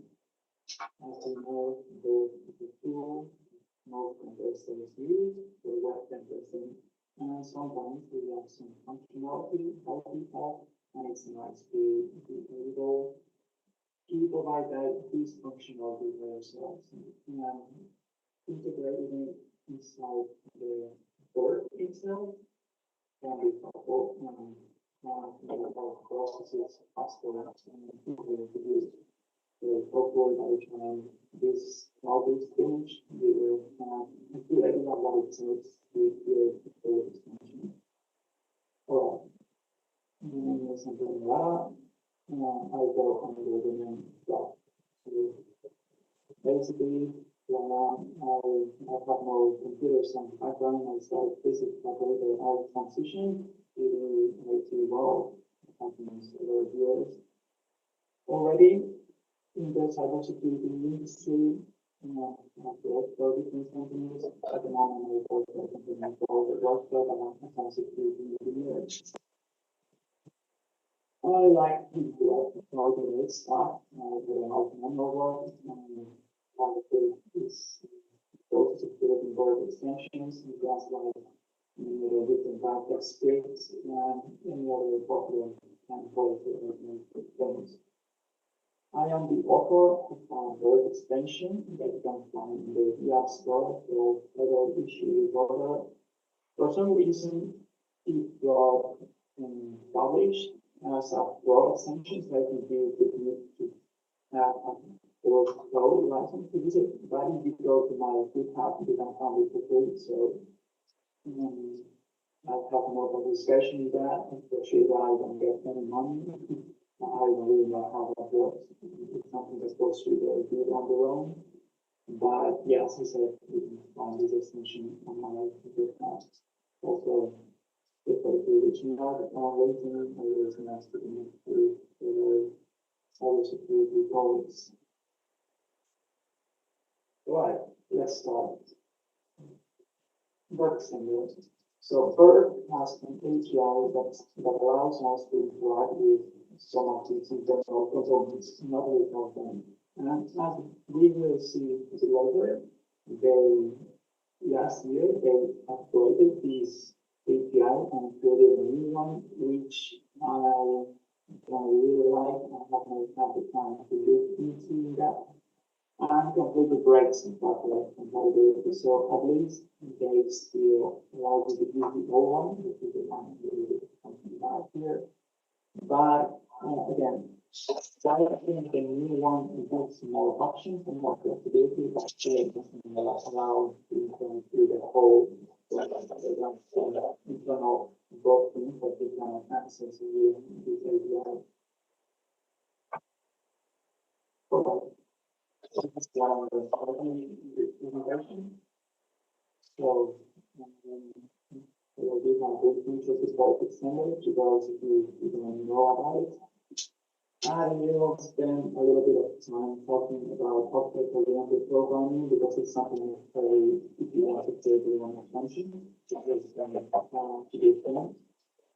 Then I will talk about the third API as such, and I will also go through different basic examples that I have created, and I will upload it in GitHub as well. The first slide of this presentation, my GitHub profile, you can look at it there. And finally, I will talk a little bit about what it takes to submit an extension that you created in the App Store. Okay, if you want to publish that procedure and use officially.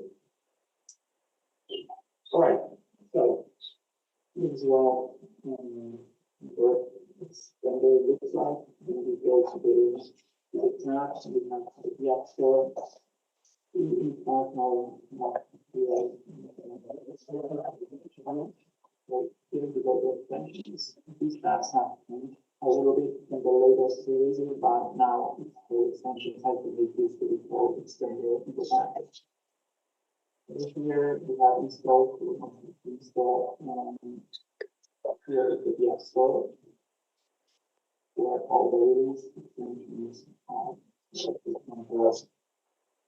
And we go to over here there's a rating of popularity. I don't really know how these things are rated. I don't know from where these stars are taken.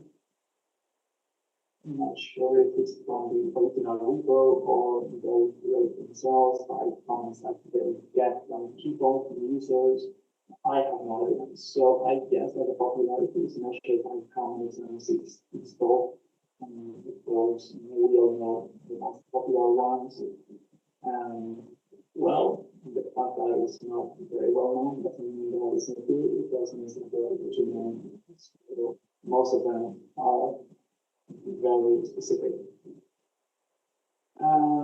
Yeah, these things are some information that we submit with the extension, and we have a chance to populate these fields. All right, that's the yes, let's go back to the population. So, what we are going to talk about now is how to create your own extensions locally and to use them from your own computer, not by downloading them from anywhere from the App Store, taking from GitHub, from other people, articulating them themselves. Now for that, we need to focus on this install tab, and that's where you deal with the different extensions that you have, and you can load them and load them. Yeah, everything will modify them, and you can get some output here when they load. I will go through that. So there are three possibilities. You can develop your extension in Java, in Python, or in Ruby. In this talk, I will be explaining how to do it in Python, because of course it's the most popular language in cybersecurity, and all of us, or most of us, are more likely to follow the talk better if we look at the Python version. So it's not Python as such, but it's typically called C Python.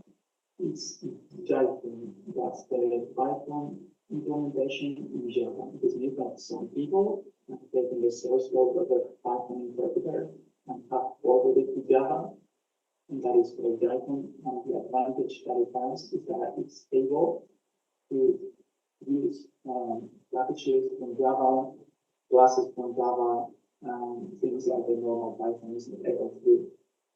It's a bit slower, but nothing that you really notice. And the biggest downside of Python, the C Python, is that it's not in the 2.7 version.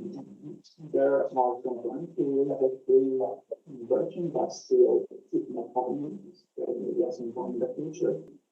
And for that, we need to stick to the Python 2 syntax, which in practice is not so different, but well, if I just do Python 3, then there will be some errors, but I didn't know where they are coming from, and we will do that. So, what we need to do to use Python extensions is go to this website.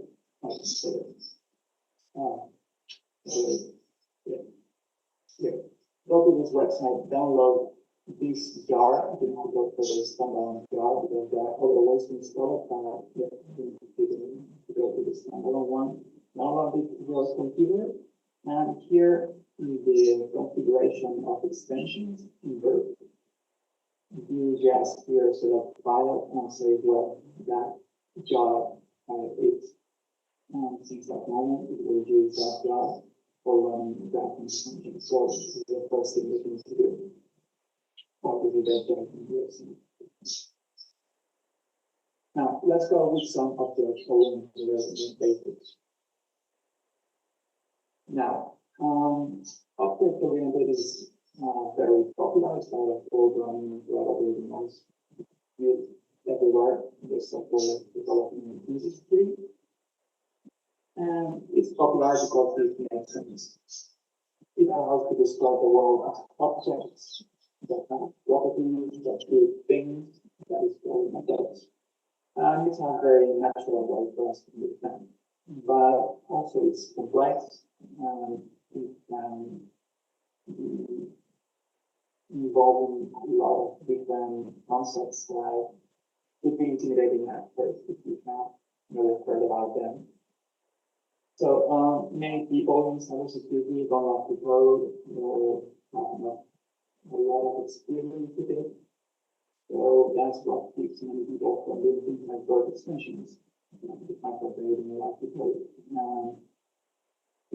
There is this entry barrier, this is learning curve that you need to go through to good at this, but it's not impossible, and you don't need to be an expert in all of it to be able to get some simple extension.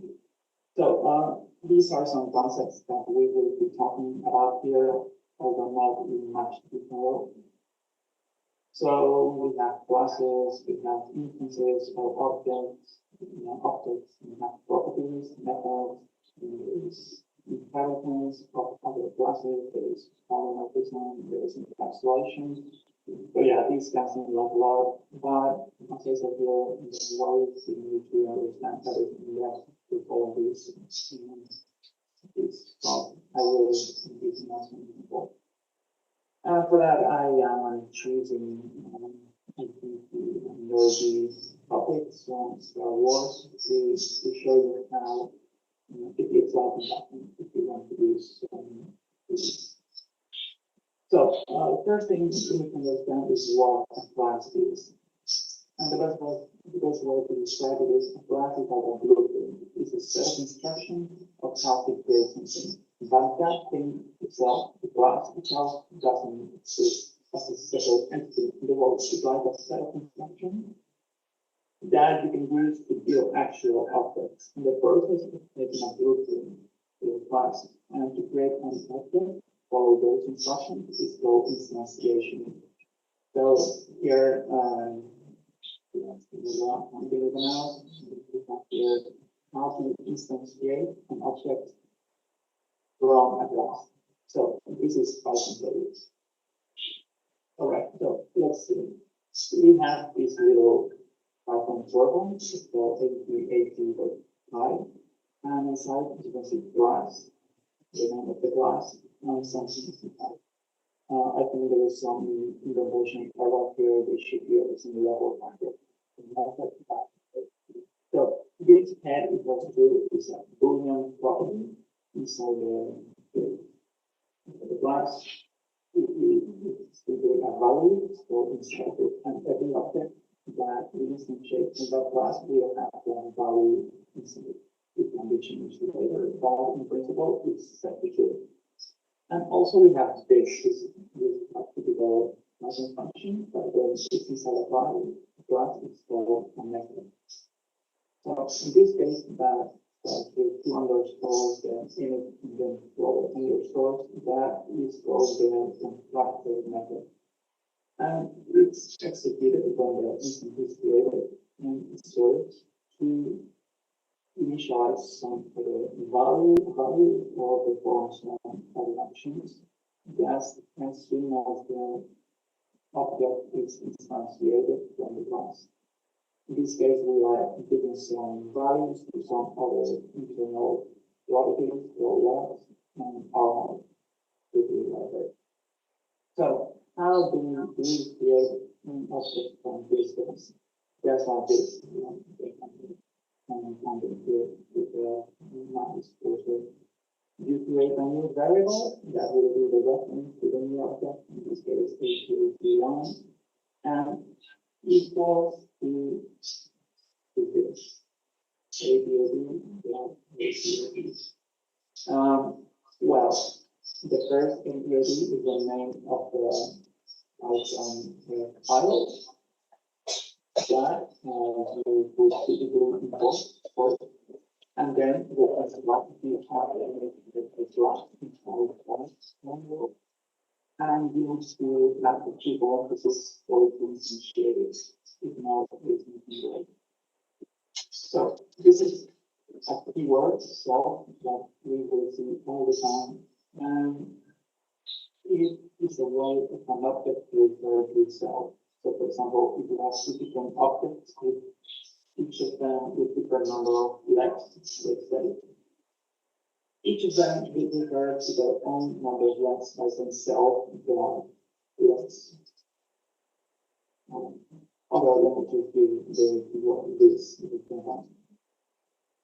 so properties, that's what we have been talking about. You can create properties in real time. So you can do this interactively on the Python console. You can reload this class with import the name of the file, and then that file is loaded in memory. And since that moment, we can access its properties. As like you see here, for example, you check the value of head, and then you see that head, and you check that it's false. And it's false because here previously we have set it to false. If you didn't do this first, it would reset to true because it was set to true by default. But that I will mention later. And in the same way, we don't add any property as well methods in the class definition that those would be object or instance properties. To define it only for one object, then the object instantiated in that one,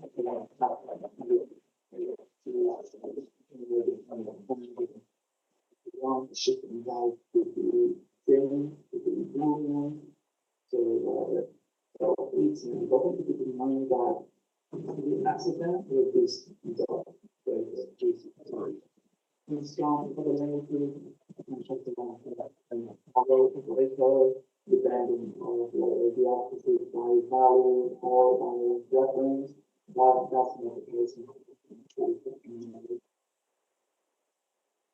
All right, so let's say we have imported this class, we have created an ATAT1 object in Python with the DOR function. You can see everything that is inside the object. So here there's a bunch of things that are there by default. And all these ideas for each of them, operators, greater than, the image method, property structure, lots of things. And then here at the end, we see all the new properties that we have included. So these upgrades we are doing as soon as we do. And yeah, if you remove them, for example, there's a review from the place that is important to keep in mind that these things are fine to every specific instance for which we do these changes. Not for the rest, even if they have been instantiated from the same class. So here we have a look at the contents of the class itself. So we create the capital letters and still only has the head property. It doesn't have the new ones in the instance. So it's important to keep in mind the difference between a class and the instance. The instance can change, but the class will always remain the same. All right, now let's go to methods. Gas logic can define properties, which are basically variables inside a class or define methods. Here we have some class methods. Here, because they are defined inside the class, the method that you can instantiate inside particular object. But you can instantiate an object from the class and then define new methods inside, and those methods will only be available inside that particular instance and not anywhere else. So here we see again the self keyword, and it's also the first parameter of every method definition.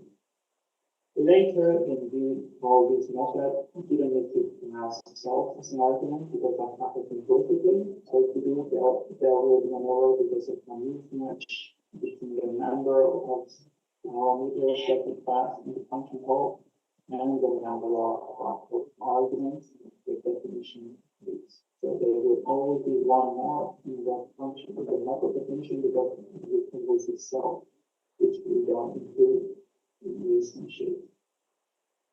And when we call the method inside an object essentially from this class, I know that this is using all this type one which I have to go to A1 and watch them because it's simple. So for example, here we have two methods, one for walking and one for hiring. Both take arguments, this has to solve, and the function operations. And those operations act on the variables inside the object that we can define here in the constructor. Constructor we can define, for example, the battery. And we want to say that every time this walks or fires, the battery value is lower. We do like that. And we can return this new value if we want. It's not necessary that we do it unless we are going to use it somehow. Some variable that we are going to store is not valuable because it has been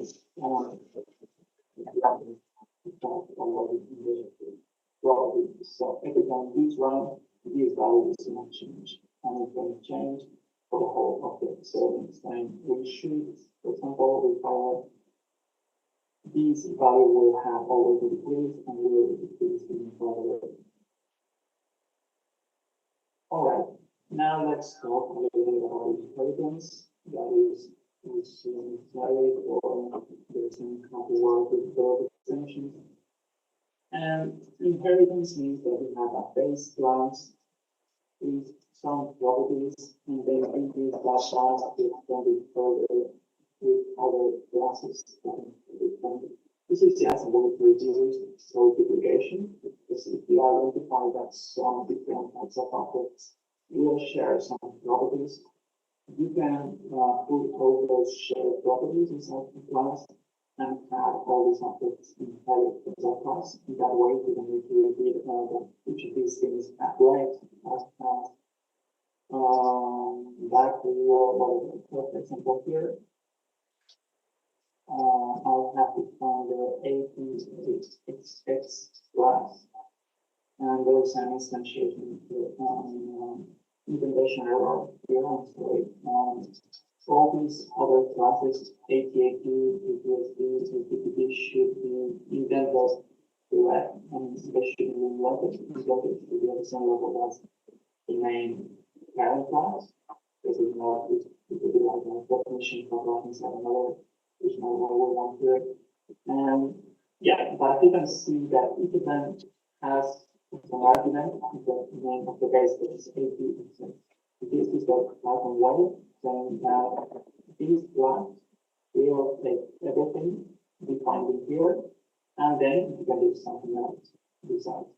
So by calling the super parentheses dot init method, we are calling this constructor method of the base class every time we instantiate one of these. So all of these things, all of these properties will be available for these new objects, child objects. And besides that, we will be setting here some values specific to them.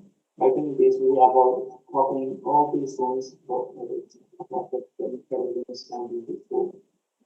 Can be useful that in practice can get very wide and together.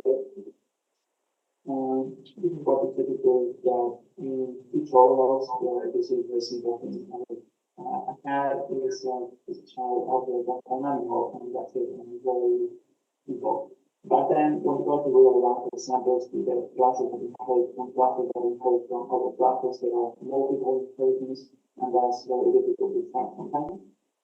So yeah, inheritance is useful, but if overdone, it can be very difficult to do that.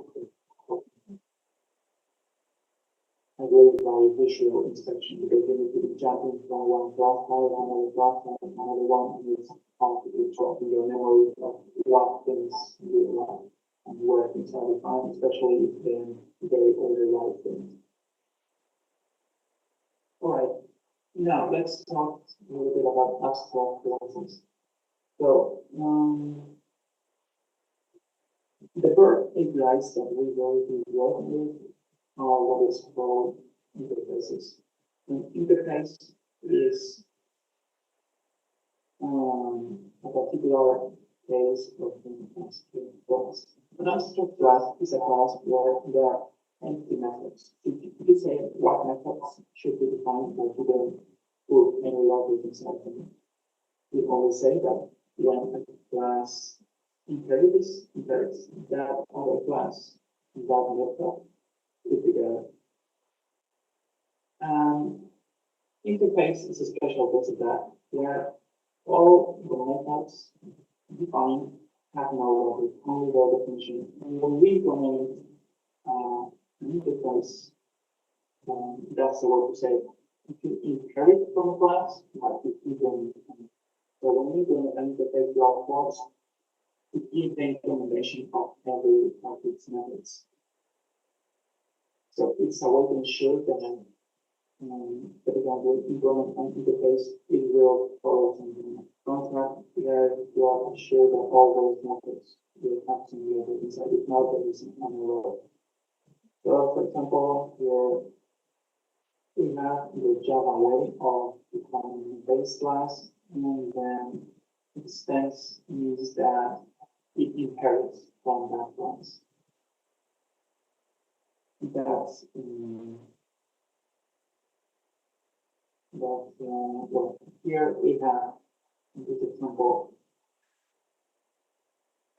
One and how it can be turned into an abstract class. So, for example, here we have an area method that this class, and we want to turn it into an abstract class. We put the abstract keyword before, and we have the same method, but it should be anything. We can put anything inside.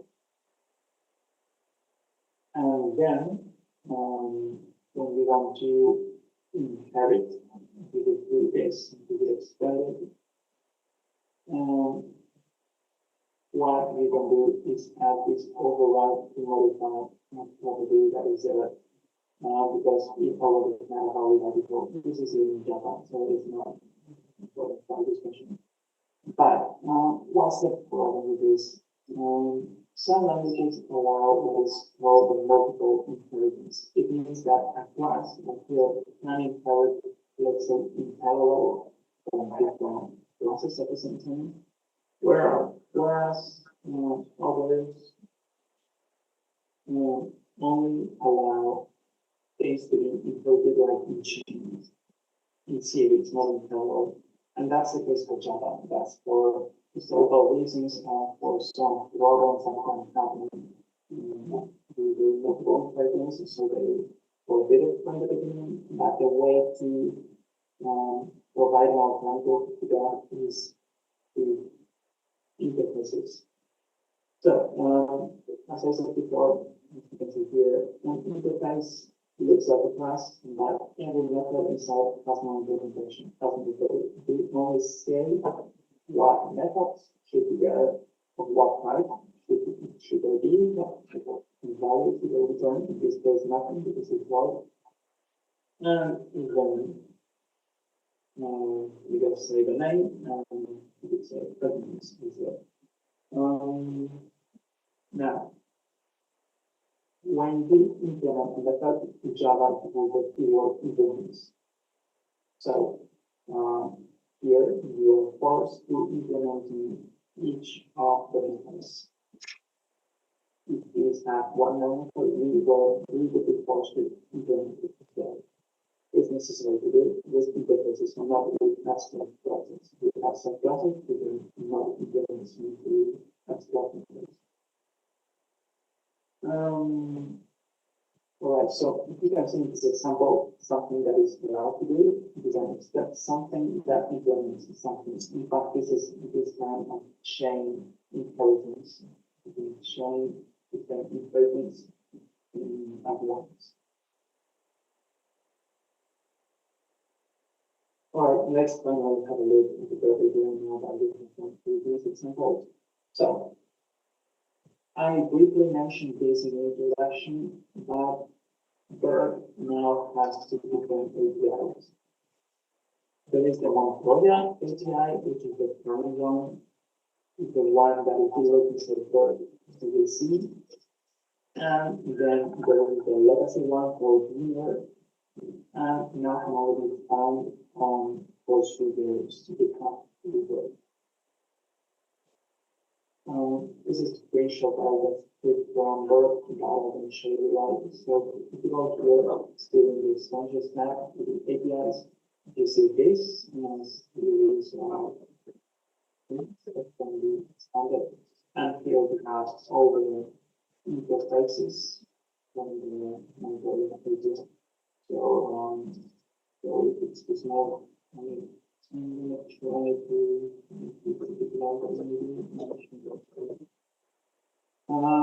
it's really not a problem. We don't need that for this presentation, but yeah, very well.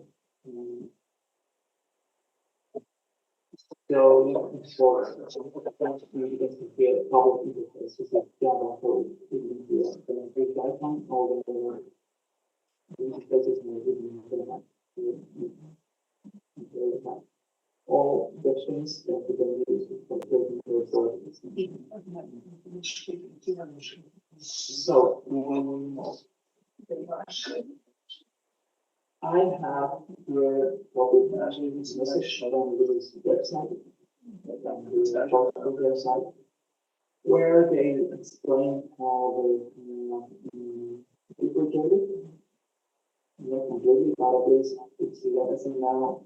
The overall API called Junior, and someone told them to the new one. They encourage people to use the new one, so you can see that it happened in version 2022, so this is something from last year. This is something called Wisdom. And to me, it's a move that doesn't make much sense the way they have done it. Because it's completely different from the existing internet. It's not all the personal or something. It's completely different. So if you have an extension that already works, and it's great, and you want to keep using, and you want to port it to the new API, it will be a lot of work. And it's a lot of work, everything different, everything is all different. Nothing really nice. So community to justify why this no one wants to do that, especially taking into account that the good extensions, the extension that everyone uses, the important ones, have been around for 2 years now. So the new ones that keep coming up, I mean, I'm not going to say that they're bad or useless, but probably most of them are unknown to most people. Whereas people keep using the good ones, working for a long time and being useful for a long time. So those are already complex enough, and I don't see how a particular developer will now spend a lot of time working with something different with all the divine time and effort that takes. But to me, that's why this move doesn't make much sense. I made my own extensions, medicine drugstore from the old API. That's the one I know, and that's the one I will be talking about. I think it makes sense to learn the old API. It's not an outdated knowledge. Because most of the extensions that I have are written in this one, in this API. And if you want to take one of them and modify them, you will need the newer API, not the new one, because that's also you can mix and maybe the two. I'm sure. But this is not designed to be mixed. So that's why I'm going to talk about the all API and why I still think it's good if you want to do your own extension, unless it has very specific requirements on knowledge. But still, I don't need to go in further standards. People who create extensions and know different using API. So yeah, that's why I'm going to talk about it here. Many cases show that once you understand the concepts of the old API, it's not so difficult to move to the new. So hopefully this talk will still be useful if you want to write one in the non-coding API. Alright, let's start with the simplest possible extension in the API. So we have this graph, and this is now Python code. First thing to notice is that you need to create a class called verb extender, and it needs to inherit from iVerb extender. So this is again Python way of saying that you inherit from another class. Happening here. Second thing that is always necessary in every extension is to have this method called register extender callbacks. We will follow that callbacks later. We have little functions that can inside the verb API that are helpful for many things.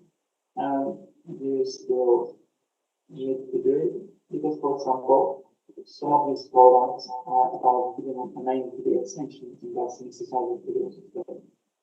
This is something that we always need to do.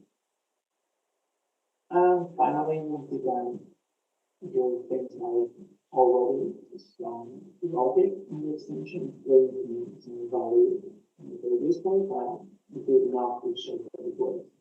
Here I have shown, well, let me use something else.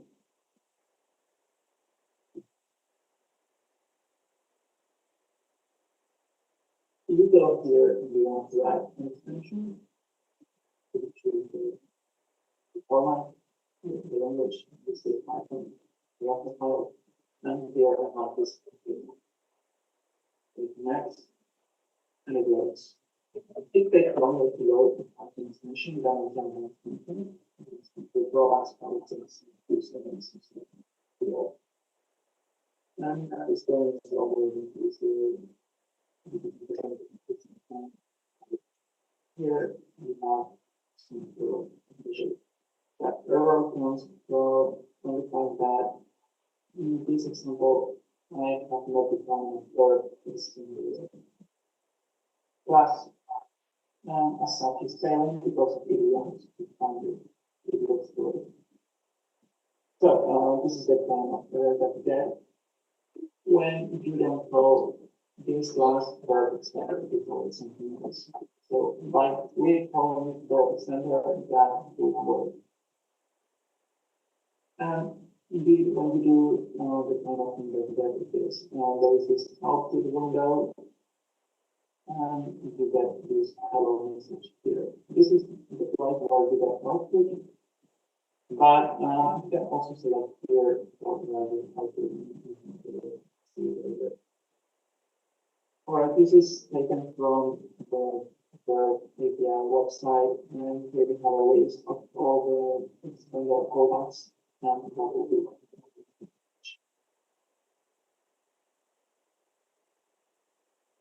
alright. Now this is a demo. This is some code taken from the official Postgre repo, where they have this hello world that brings hello world to different places. So I will run this. First, yeah, we need briefly do something about this. So this is what the type in the file looks like. I have omitted some of the comments, but this is the Java file that we will find in the third API now in the GitHub repo because they removed it from Verb itself. But you see this interface over extender, so we need to implement that interface. In Python, there is no different way of inheriting and implementing the interface. It's done in the same way, so you just put them in parentheses. And here we see that there is this register, it's a callback method. So again, that's the actual reason why we have it, because we are implementing an interface, and every method in an interface needs to be implemented. So by implementing the interface, we need to define some logic in some business. Even if it did nothing, but still we need to put it here inside the extension. But in this case, they use different functions, different methods in the callback object to set the extension name and to create some standard output, some standard errors, to print using Python function, and creating some alerts and some extension. So let me show you what it's like when you have it here.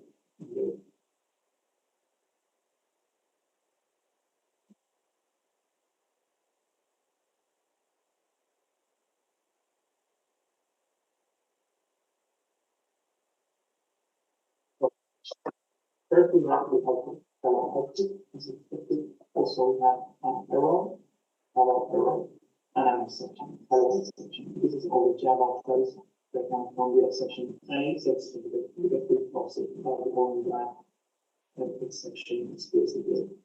Then here we have this output, we have the output, then the errors. For example, if we look at the dashboard, here we have an alert that also was created that is hello alert. There is probably some other now for you to see how messages can be triggered in these calls. As I said, this output doesn't hold a lot of lines, so if your output is so long, it's just not integrated. All right.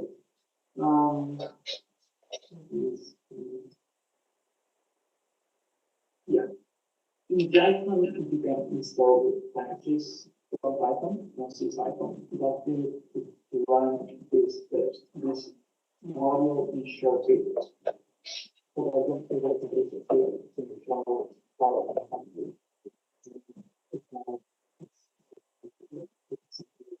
First, as you can see, we are running here the Python Java.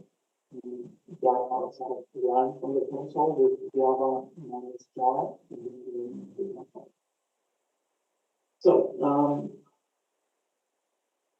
I forgot to run the main validation. This is demo 3. Again, we can plug it because all will be in the report. In this case, this extension, you can always unload the extension, but will reduce the memory usage. Let's see.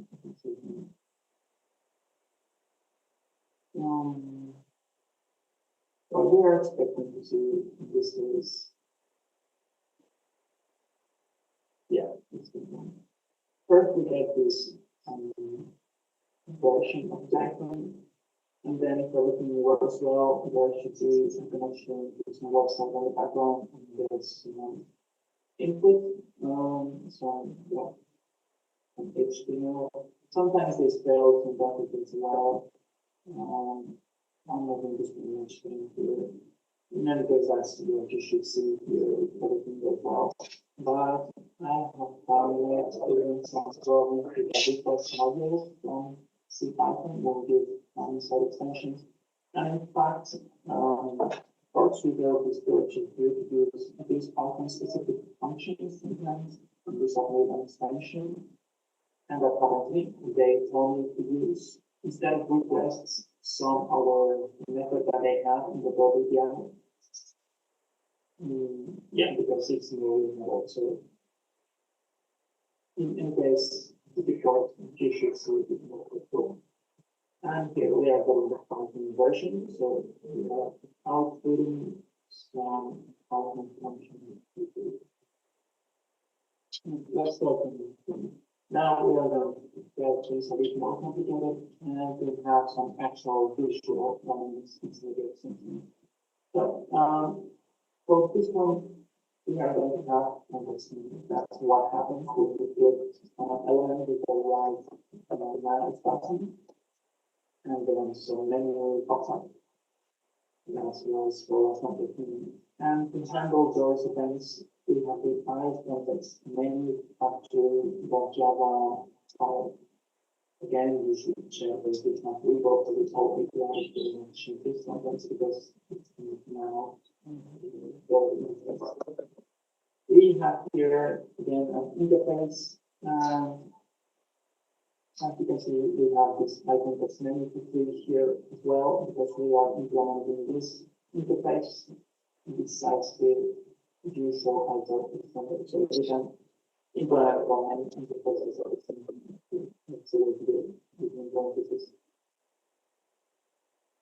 now, this interface has this create menu items method that returns a list of their menu items. So again, in an interface, you need to implement every method that there is. In this case, there is only this one, so it's the one that we need to implement in our extension. And we expect it to return variable that relates of genuine items. This is not Python data structure. This is from Java. So in Java, we have these lists between angle brackets to indicate now elements that they are inside the arrays. In this case, the chain menu item. Again, menu item is one of the main graphic elements from the string Java library. And you can vote available if you see. I didn't show it here because it's not a good fit, but if you check the extension, my repo here, this process uses all the technology. The extended library and the link.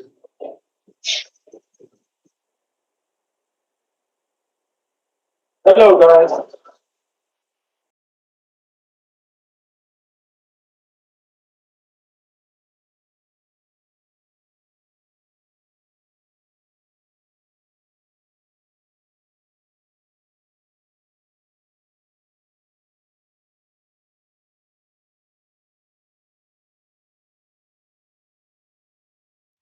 Guys, welcome back. It seems that everyone has some issues with with the audio from the video.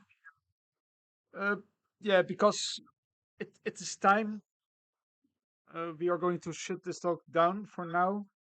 I asked the one who created the video if he perhaps can redo the recording that we can then upload it with the rest of the videos so you guys can still look at this talk because very amazing talk, especially the content.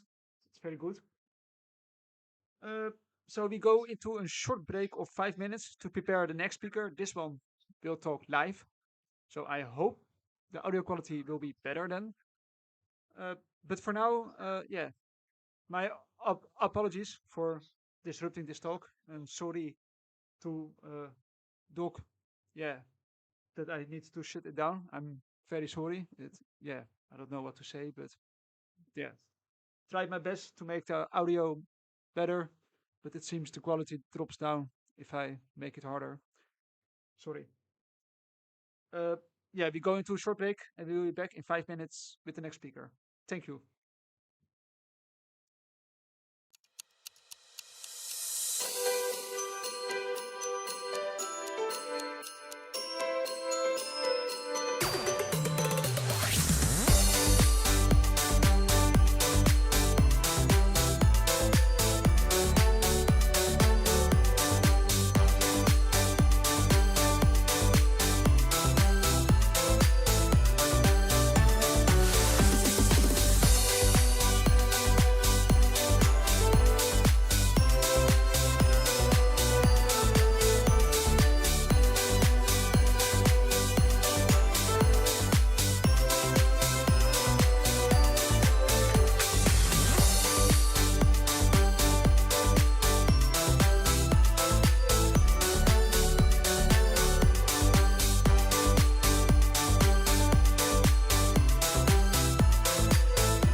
Hey everyone, welcome back to the next speaker. You probably know the speaker already because he already gave a talk earlier today. But here he is again. He is very enthusiastic. He wants to do 2 talks instead of 1. So yeah, give a warm applause for the next speaker, and I hope the audio quality is better this time. Please mention it in the chat if it is not. Enjoy and have a good time.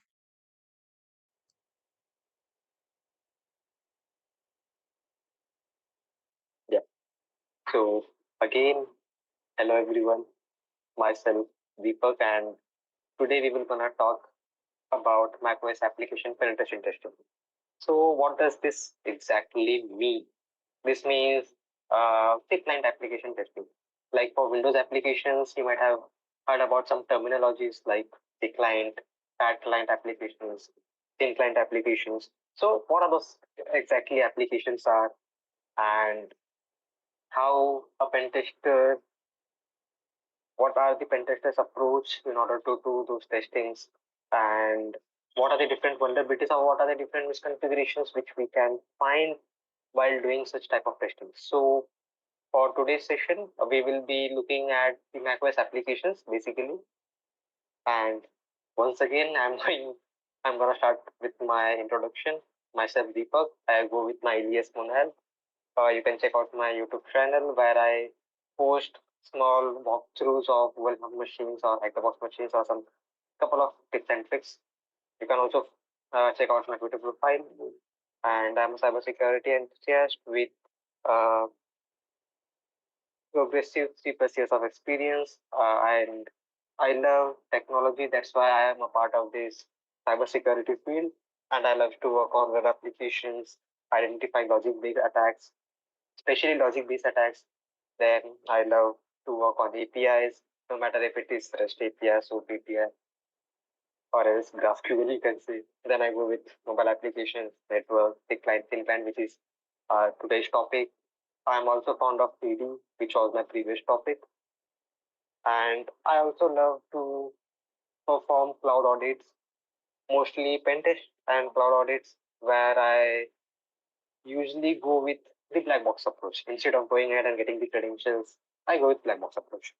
So yeah, apart from that, let's start with our main topic, which is macOS application penetration testing. So what are the agendas for now? So as you can see, there are a couple of things which we will gonna discuss.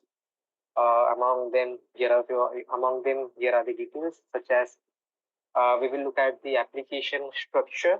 I mean, when I say application structure, that time I mean that macOS application structure, like what are the things which are included in the macOS binary file, or is it actually called a binary file, or is there any other things which are available over there? That we will going to look at. Then we have this GUI testing, GUI testing. Then we will look a little bit about network testing, the different ways of network testing. We will look for a couple of techniques like how we can perform static analysis as well as dynamic analysis. Okay. So now, again, as I was saying in the introduction part, that penetration testing is a vast field. There are a couple of things which we can do, like web, network, mobile, iOS, source code review, audits, and much more. And among them, there is one more part, which is thick client. What exactly is this thick client application? It is nothing but a desktop application. Like if I want to take an example of Windows, then let's suppose that I want to access a browser, I want to surf a browser. Then we have a well-known pre-installed browser, which is Microsoft Edge, which got replaced by Internet Explorer.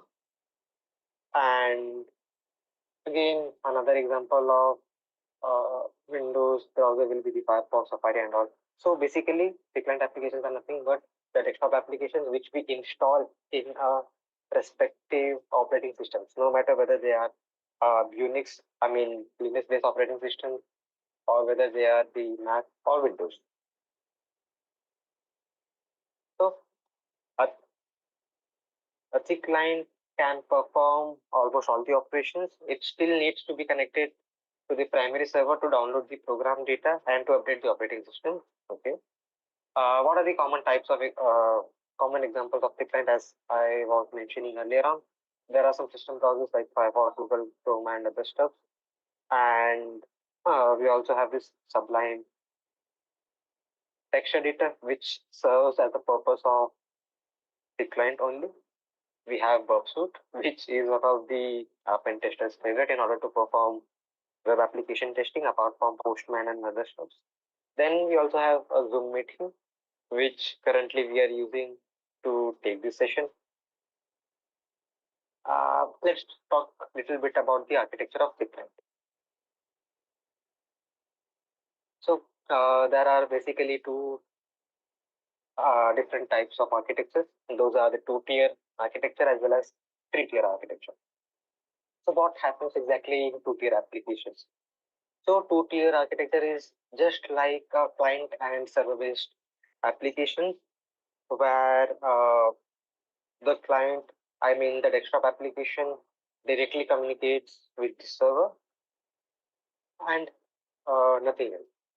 Or else it can be a server or it can be the database. So for example, like let's suppose I have a text editor which serves the purpose of which allows me to enter any detail, but I can't download any file from using that notepad or using that text editor, or I can't update my text editor within the text editor. I mean, we get this option to update the application which are installed in the Windows, Linux, or Mac just by going to the menu and clicking on the update button. But if that update button is not there, then that means that the executable, not the executable, but the text editor is meant to communicate with the database only. So either the application is communicating with the database as in to save any of the file, or either it is communicating with the server to download any of the file. So there should be only two entities involved in the architecture, application itself or either the server or either the database. This type of architecture is known as two-tier architecture. Now again, the common examples for two-tier applications are the text editor, which I was saying earlier on, and the basic music player application, which doesn't have internet connectivity. Because if there is internet connectivity, then it will gonna be shift from two-tier application category to three-tier application category. Because again, there will be the three entities involved: the application itself, the database. Because it is a music player, so the user must be required to save the music in his phone and then use the music player to play their songs. So if there is network, then it will be the three-tier. But for this example, I have mentioned clearly as a basic music player, which means no internet is involved as of now. And then we have this three-tier application, which means there is a mediator, like the application server is there, and from the application server, the application can communicate to fetch the updates, and there is a database which will be helpful to save the files into the local machine. Again, the common examples are browser. Browser is used to serve the internet. Browser is an application. That is one entity. Internet got involved, second entity, and with the help of browser, we can download any of the stuff from the internet and save it on a local machine, third entity. Same goes with the Burp Suite, because Burp Suite interestingly falls in the three-tier category because we can save the Burp Suite file in our own machine, as well as Burp Suite has this collaborator, as well as Burp Suite also has this option to check for updates. So here internet got involved. So it is the three-tier application. Yeah, approach to thick client. Like each domain has their own architecture as well as the way it performs. Just a second. Each application has their own way to perform their work. The client applications are again of no exceptions, and the attack which involves on these thick client applications are most of the time similar to the web application attack, as well as the system-based attack. Now, when I say system-based attack, that means that the specific vulnerability is going to affect your system, or it will going to affect your system via the application.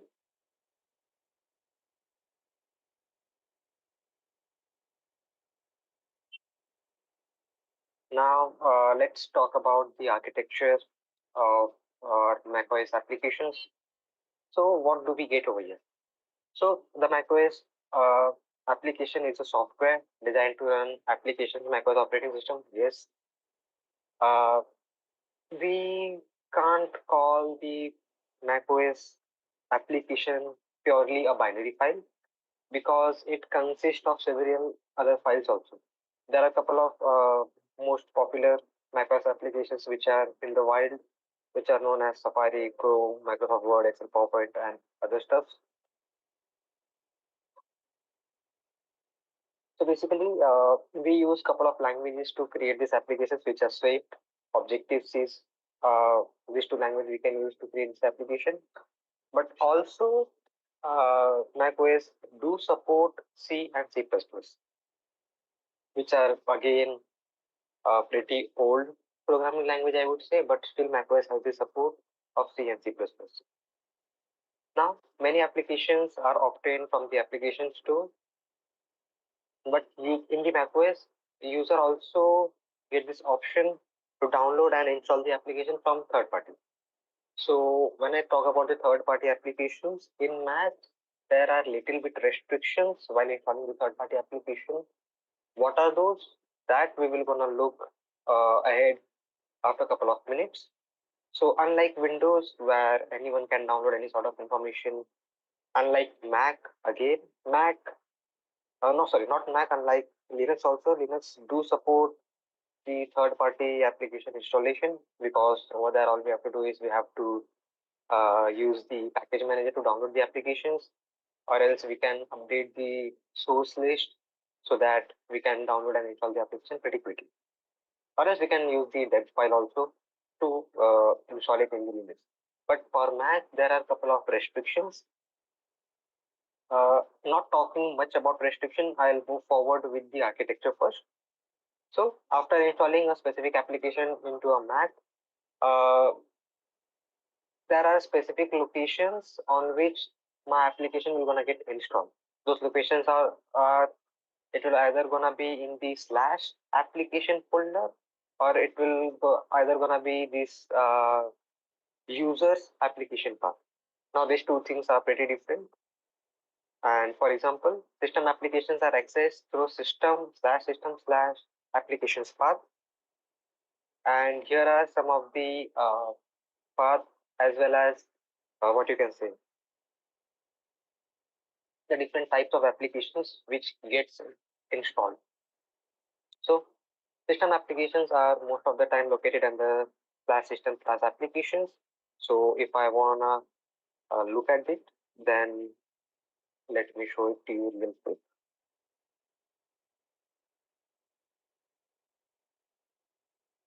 Okay, I'm not here. Right. So I'm gonna go into this location, and okay, as you can see, these are the system-based application which I got pre-installed with Mac, which are app stores, automator, calculator, calendar, chess, contacts, find my app, then launchpad, mails, and much more. These are the pre-default installed application which I got from Mac. So these are located under /system/application directory.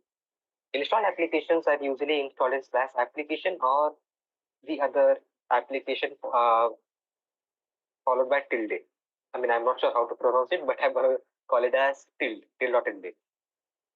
So install application, which means whatever application which we install in Mac. So let me show it to you, like what I am talking about.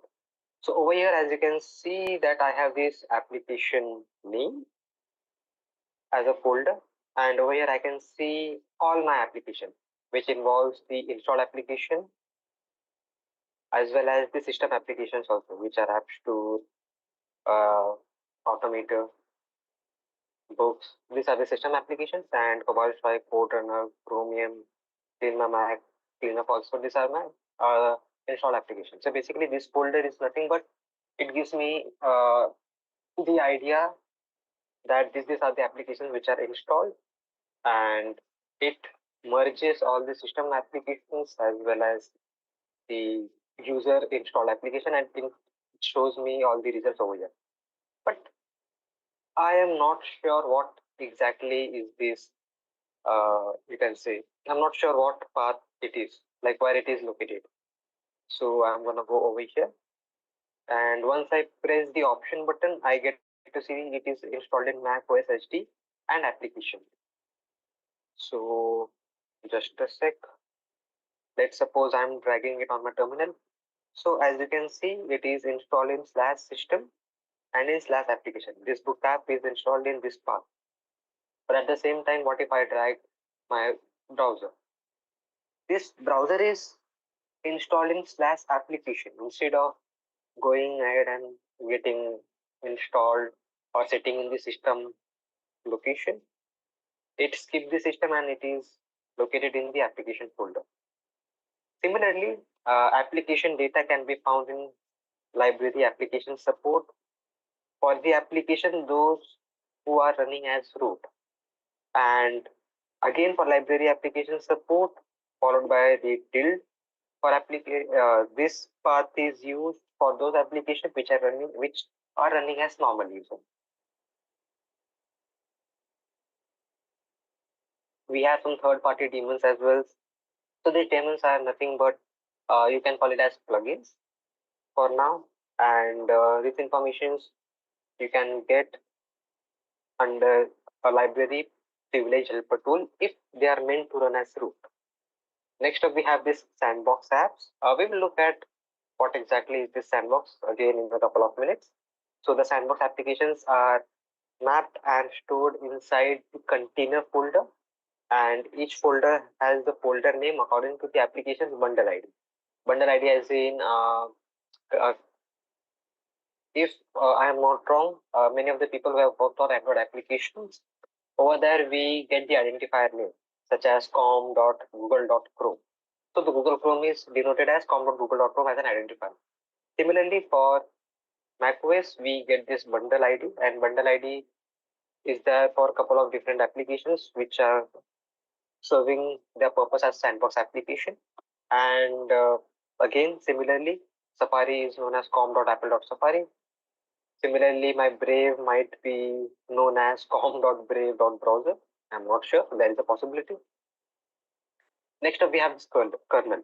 So the kernel in Mac is located at System Library Kernels folder, and Mac's kernel supports some extensions as well, which are located in System Library Extensions, as well as third-party kernel extensions are also stored in library extensions.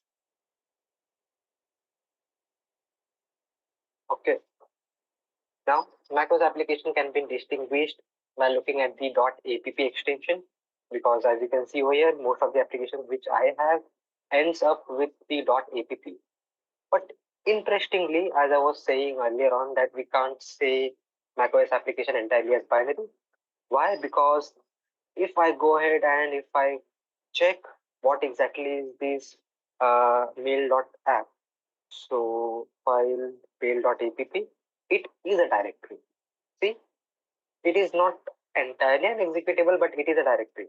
So I can go ahead in this mail.app, and again I can check what are the different things available over there, and I will be shown some other files as well.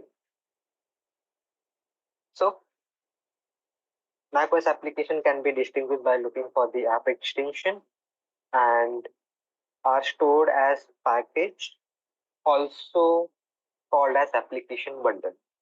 So it is not a binary, it is known as application bundle. So whatever the directories whose names ends with .app, we can simply go ahead and call them as application bundle, which not only has the executable but other stuff as well. A bundle is a directory with a standardized hierarchical structure that typically contains the executable codes and the resources used by the code. See, Usually a bundle appears as a single file in the finder, which is the single file over here, as you can see. It is actually a directory. Over here, it is our directory. To view the application's content, what we have to do, we have to right click on the file name and select show package content. Inside the content directory, you can find several subdirectories. Again, instead of me going ahead, cd into this app file and navigating all this content, we can do some other steps as well, such as simply right clicking on this app, clicking on show package content. We will be provided with all the different folders and subfolders as well. And here is the resource, macOS, here is the library. Then here are the frameworks which are used, code signatures, as well as some info.plist file. And my binary file will be located inside this macOS folder. This one is my binary. So if I wanted to verify it quickly, what I will do, I will just quickly run the file, drag this executable, and you can see this is macOS 64-bit executable. So this is the binary file which, if I go ahead and execute, my Brave browser will gonna start. See, and the rest of them are just the folders which are used by the application, not unnecessary folder. Those are very important folders, because if I delete any of them, my browser might not gonna work properly. So this is the content. Again, over here, as you can see, there is an application which is known as dummy.app. Yes, for this demonstration purpose, I used Google and I took a couple of references from CyberArk, and I was able to come up with the demo applications which I can show it to you guys. Okay, so over here you can see that there is a main folder which is content, and inside this content folder there are different files such as info.plist, macOS. Inside macOS there is my dummy executable. We have package info, resources. In resources we have other files, and in resources, basically resources are the one which includes our code as in exactly whatever we created the program, those codes will be available in this resources folder most of the time, and this signature will be available, application signature will be available in code signer. So what is this code signer basically is? So code signer is nothing but it gives me the idea whether the application has been verified by the Apple developer or authorized by the Apple or not, which we will again gonna look at this after time. Yeah. So now basic structure of macOS application bundles includes info.plist, macOS, resources, and framework. Okay. So info.plist, what exactly is this info.plist? It is a configuration information for the application such as bundle identifier and bundle version. See, earlier on we were talking about this, correct? That sandbox applications are stored in library containers, and each app has their own folder name according to the application's bundle ID. Similarly, this info.plist file also have the this info.plist file also have the bundle information, or you can say bundle identifier name of their respective applications. So, like suppose over here we have this info.plist, and if I go ahead and if I open it in my VS Code, we will be provided with a lot of information. Let me zoom in. Yeah, so this is exactly how the info.plist file looks. This is nothing but an XML file, and there are a couple of interesting information, but we want to look at this. Just a sec. Let me search. Where is my bundle ID?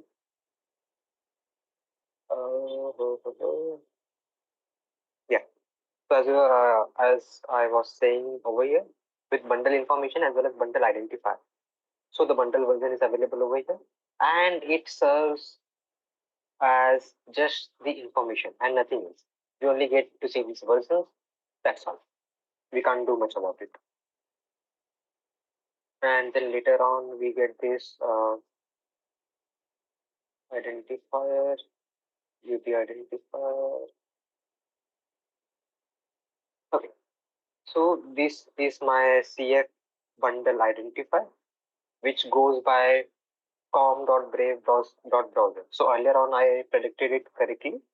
So my Safari is known as com.safari.browser something. Same similar go for the Brave, com.brave.browser. Now macOS. macOS contains the main executable file. Yeah. Resources. What exactly is this resources file? So resources file contains the applications resources such as images, localizations, and interface file. Long story short, we can say it has a different set of images which will be displayed inside the application as well as our own code. Some of the code, not entirely, and we have this framework folder. So framework folder, this contains frameworks and dynamic libraries loaded by the main executable. If we are using any third-party library, then it will be visible in this framework folder only. And this is exactly how a sample demo macOS application looks like. Let me quickly execute it. Let me show it to you, like what it is. Export.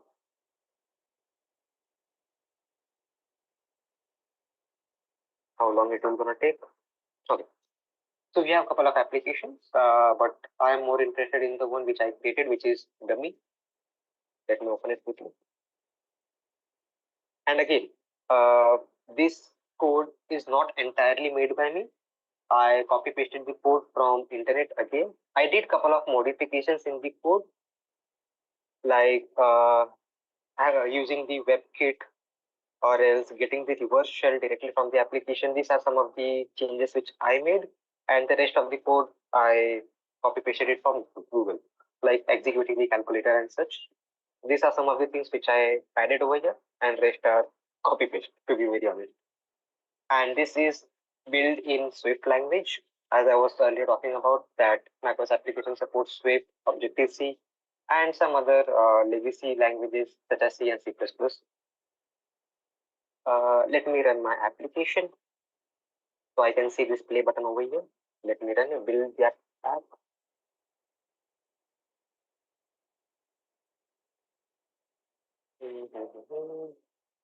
Okay. Let's wait. Yeah. So over here, as we can see, this is my application. Let me minimize this. So let us first go ahead and see what are the different things which we can do in this application. So we see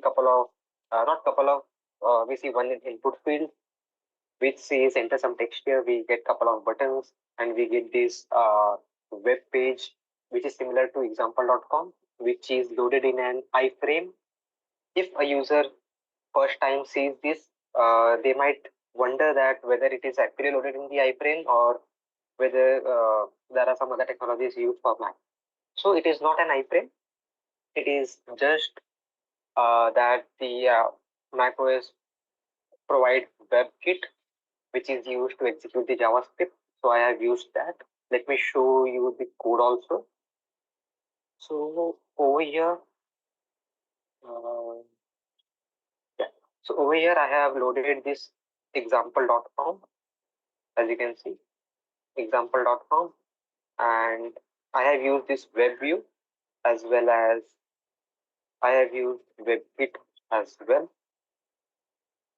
Okay.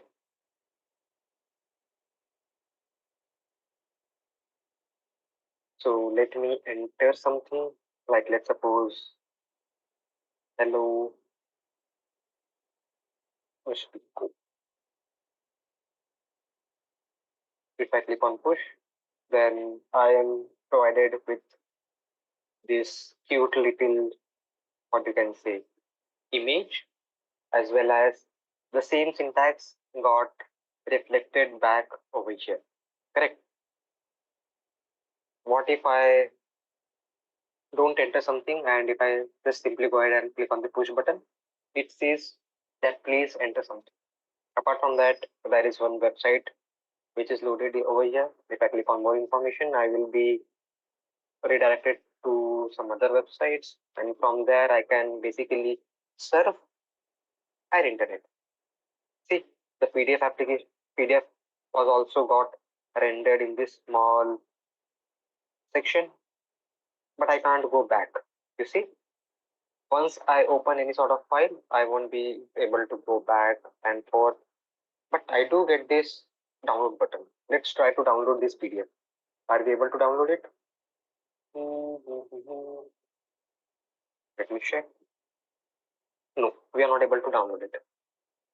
I mean, we can't download from here, but still we can see a lot of interesting information.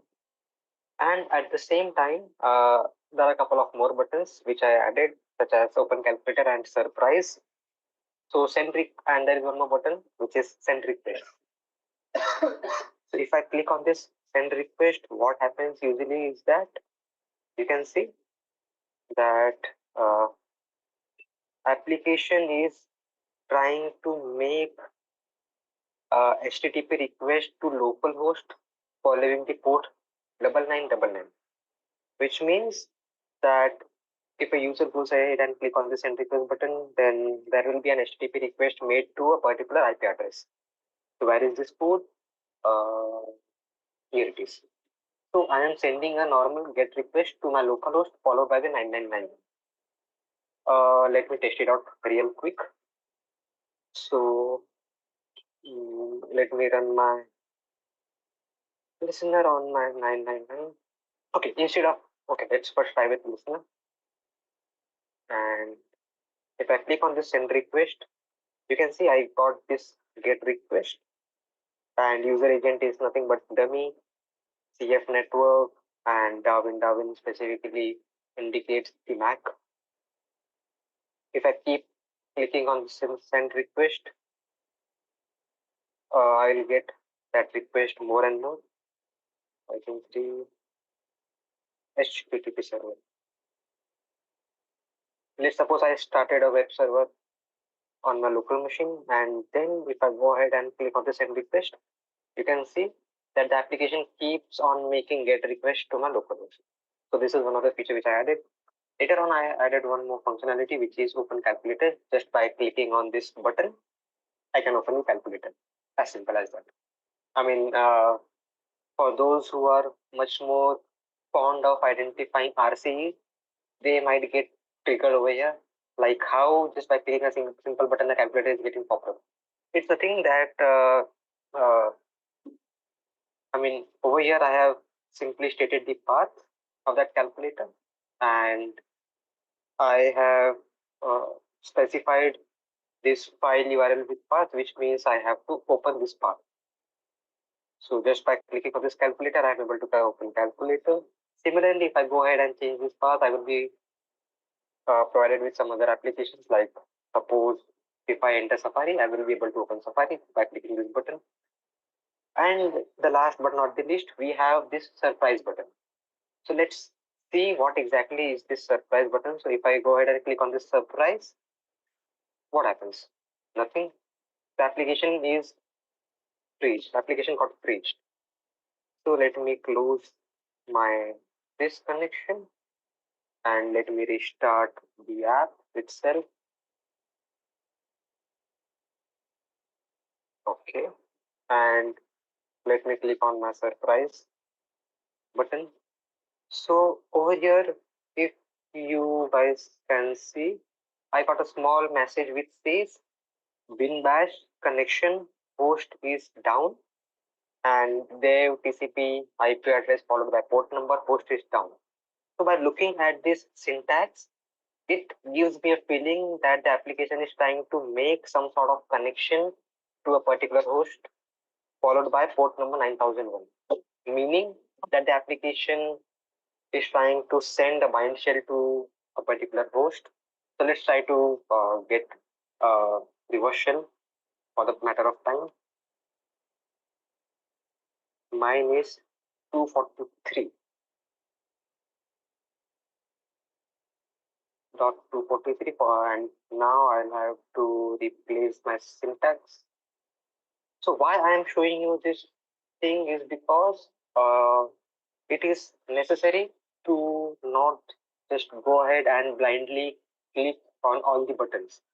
Okay, sometimes there is a possibility that the application is built by a well-known hacker or some notorious hacker, and on the front, similarly to this, like on the front over here, I get this button which says surprise, but on the back end, what it is doing, it is sending a bind shell to a particular system. In our scenario, it is me. So if I click on this surprise, as you can see, I got the reverse shell back. So this is, I am doing all this information, all this stuff on my local machine. Similarly, I can do it over the network, which means I can forward this shell to someone else, or I can forward this shell to someone listening in the speaker. So who am I? Again, Monari. But interestingly, this application says that surprise click for surprise. So the user might get confused or might get excited to see what exactly is this surprise. But little did he know that behind the scene there is a listener running which will going to get your shell and try to perform other types of attacks in your system. So let me close this quickly. Okay. So this is what exactly our application is. Now let's go back to our slides. Okay. Now application structure, like we have a couple of things to note it down. We have this application sandbox. So this sandbox is used to restrict the application from accessing system resource and user data. Then we have this capability and entitlements. These are the two mechanisms that determines what sort of permissions the application must have and what sort of user level access it should have. Capabilities define what the apps need to use, like camera or the internet, whereas entitlement grants access and permissions for the app to interact with the operating system and other apps.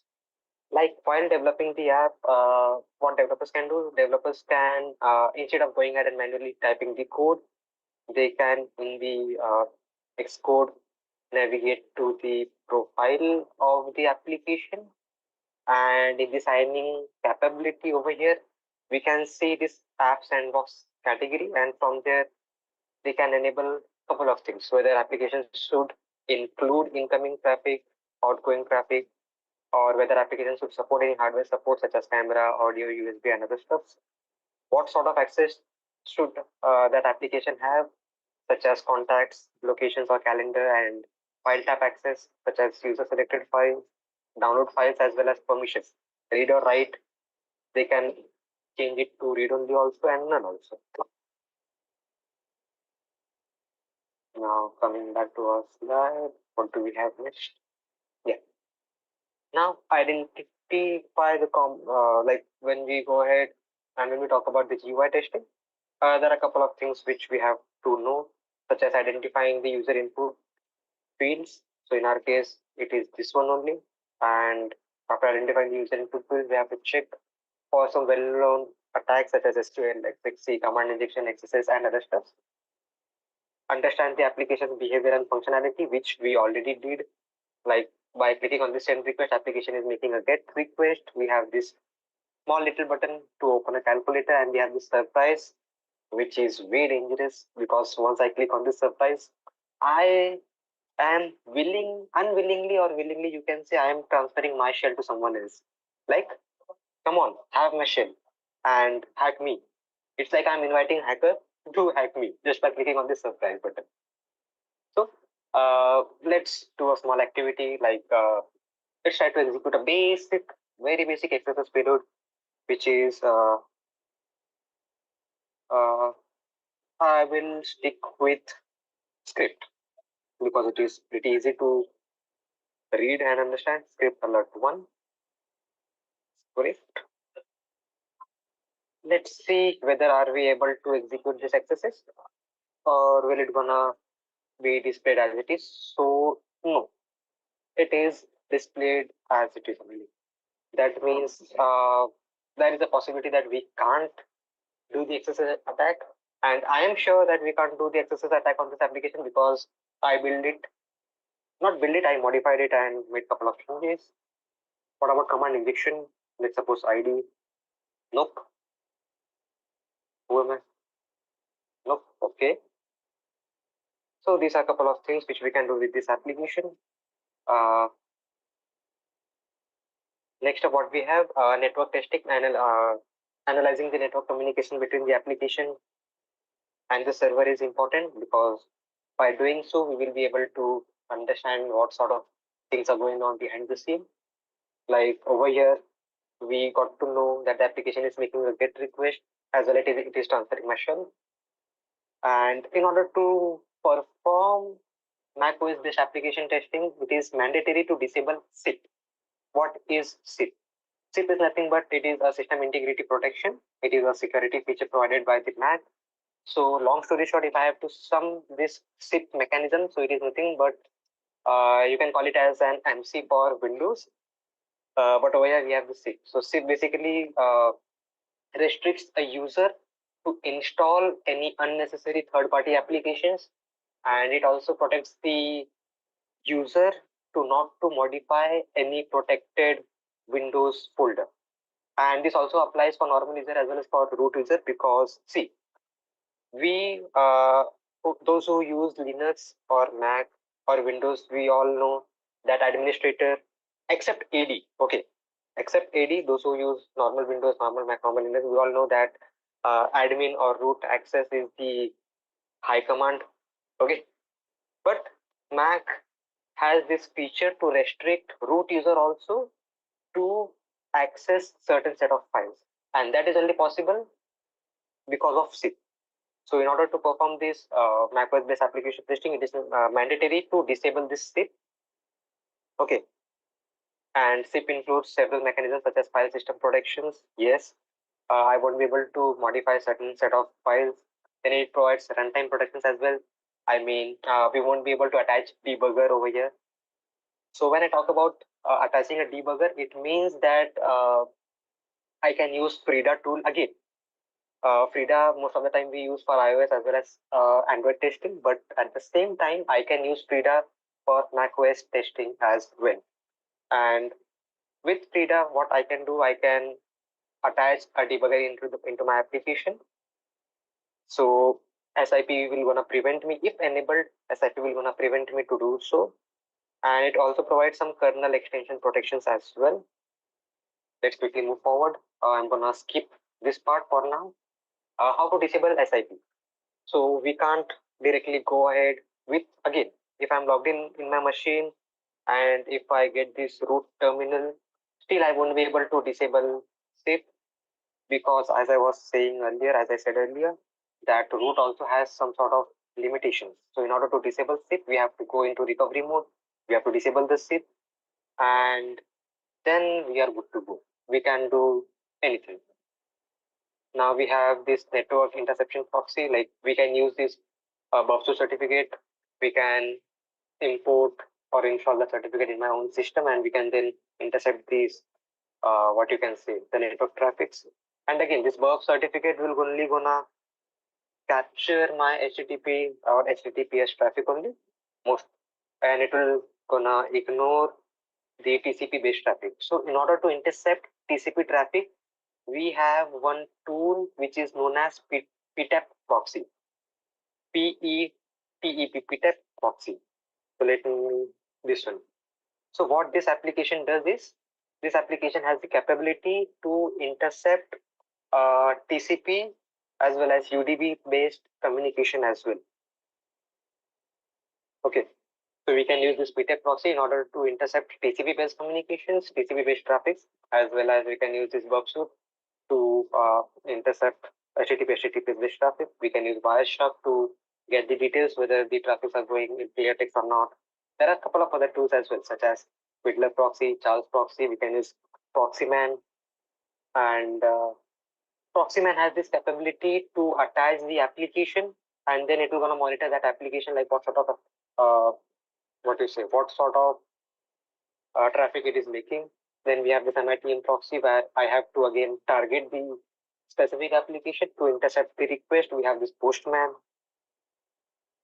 Now, there are a couple of things while doing the static analysis of an application, such as code signing.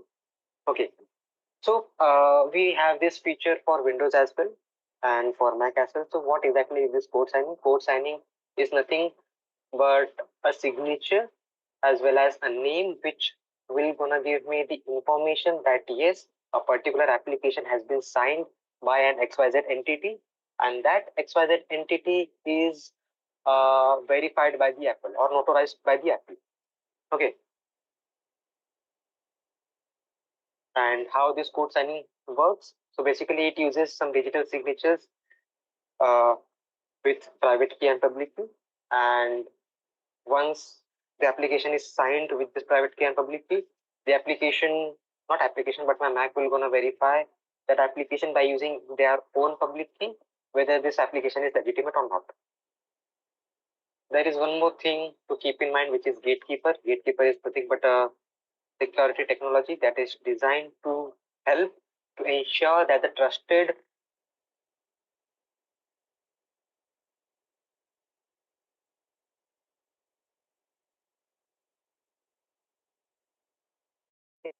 issue they might have you faced some couple of issues like just a second.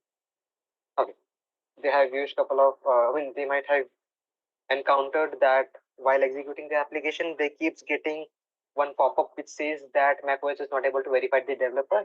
That is because of the gatekeeper. Okay, and yes. So how to identify whether the application is having any sort of signature certificate or not? That can be done by using a tool known as code sign, following the path of the application. By doing so, we can easily check for the what you can say, whether the application is signed correctly or not. So over here, as you can see, that the signature is ad hoc, which means a proper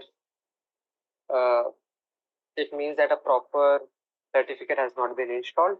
Then team identifier is also not set. Okay, so what exactly is this team identifier? It is a unique identifier code assigned to a team of developer upon registration in the application developers program, through which they will be going to be verified as a legitimate developer, and they can build applications for different users. But this team identifier has bypass as well.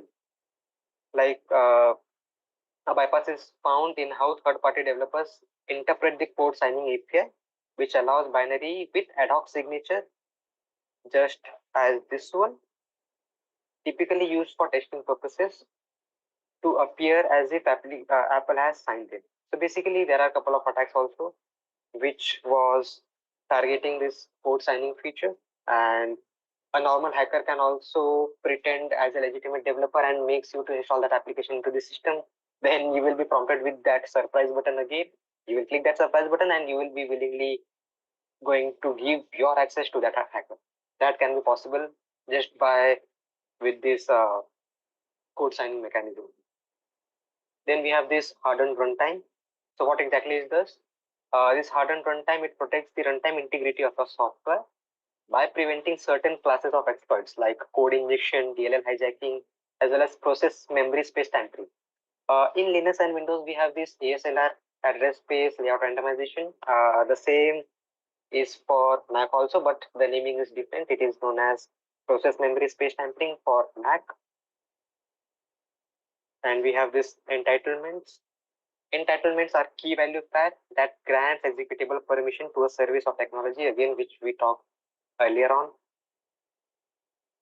And how to identify those entitlements? That can be done by using a tool known as JTool2 and providing the path location. So over here, as you can see, I'm able to get what are the different permissions which which are allowed for this application. So application has this sandbox permission, then application has this music, read, write, then application has this camera permissions again, file download, read, write, then what more, get, task, allow, network client, and network server.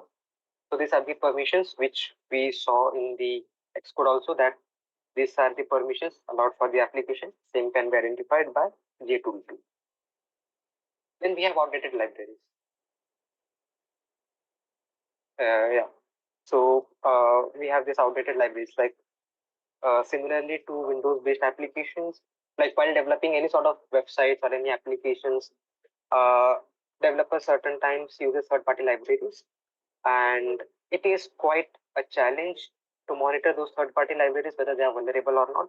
But for macOS application, we can do it very easily by using OTool. And over here, as we can see, it shows me the compatible version of a library which used for this application, as well as the current version of this library. And similarly, it will gonna show me one simple prompt which says weak.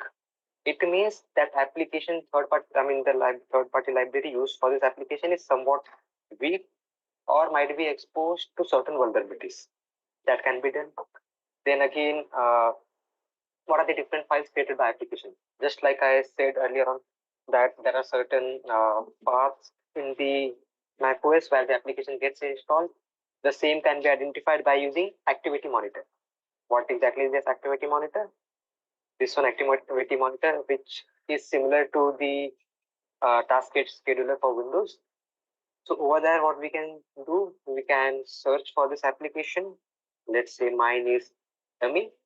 I can double click and I can check for the open files and ports, like what are the different set of folders this application is trying to access. So these are the paths which my dummy application is trying to access. Can be easily viewable using activity monitor.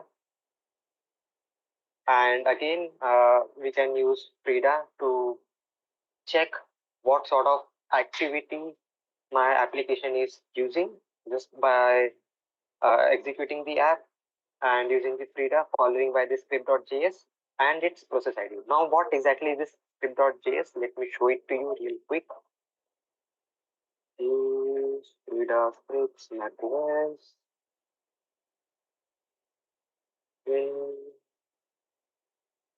Max script. So what exactly it is doing? It is checking that what are the what you can say, what are the things that application is trying to do. Open means that it is either accessing any files or it is actually making any sort of request to the network.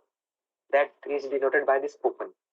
And we have this console.log, which means whatever application we're gonna do, we will be getting notified or displayed on my terminal by using Frida.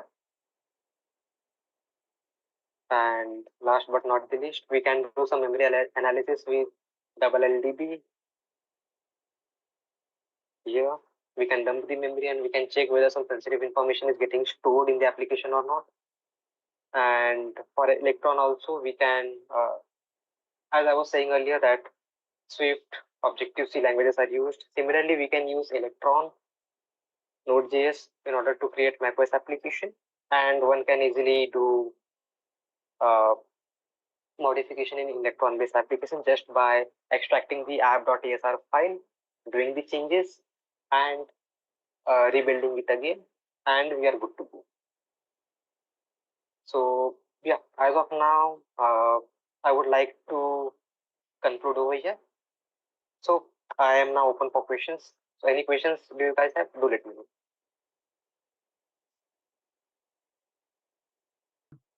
Yes. Yeah. Thank you for the amazing talk. I have already mentioned in the chat that if anyone has any question, then feel free to place your question in the chat. I don't see any questions so far, so I Okay. think Feel free everything. to reach out to my Twitter or Telegram. You can ask me questions over there also. Yeah. If you have any question, please reach out to him, and he will.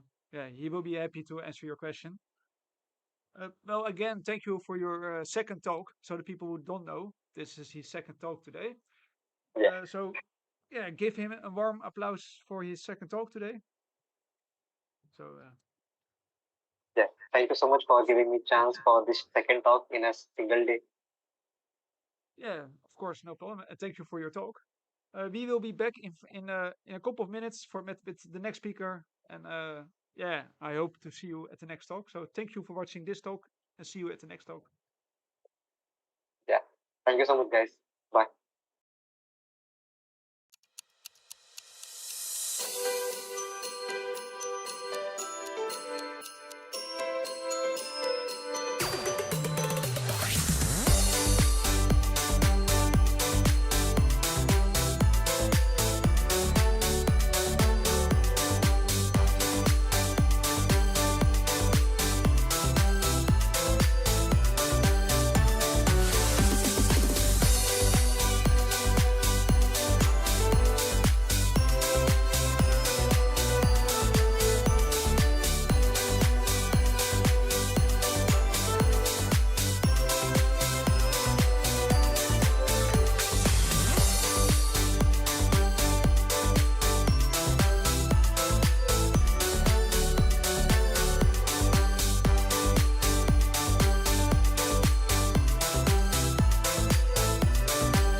Hello everyone, welcome back.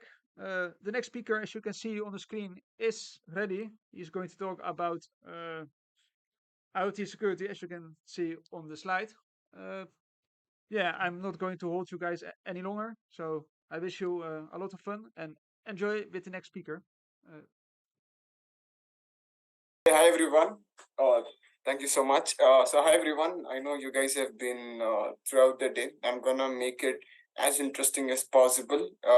This talk is we'll focus more on demos. We have some demos, and let's get started. We're just gonna show you some cool hacks. We have a very nice setup here. So let's begin. So we are IoT Security 101. So I'll talk about the community. So an introduction about our community is that it's been from past many ample amount of years, and we take up a lot of open source initiative. We have groups across various different social media platform, and then our IoTP TV1, which was launched back in 2019, is still happened to be one of the best IoTPT out there, PTOS that is out there. And our groups are filled with a lot of security professionals from various domains. You can find C-level guys, you can find technical folks. So it's a group of, if for me, just like a group of all the IoT hackers across the globe. So that is about our community. I'm going to discuss more about our community as well. So far we are more active on Telegram. We have 2K plus members as of now, and what we basically do is we share the new research. We discuss on the new research. If somebody is facing some issue, we are there to help them out. There are a lot of subject matter experts, so everyone is there over it. And we have other platforms as well: Reddit, Discord, Twitter, LinkedIn.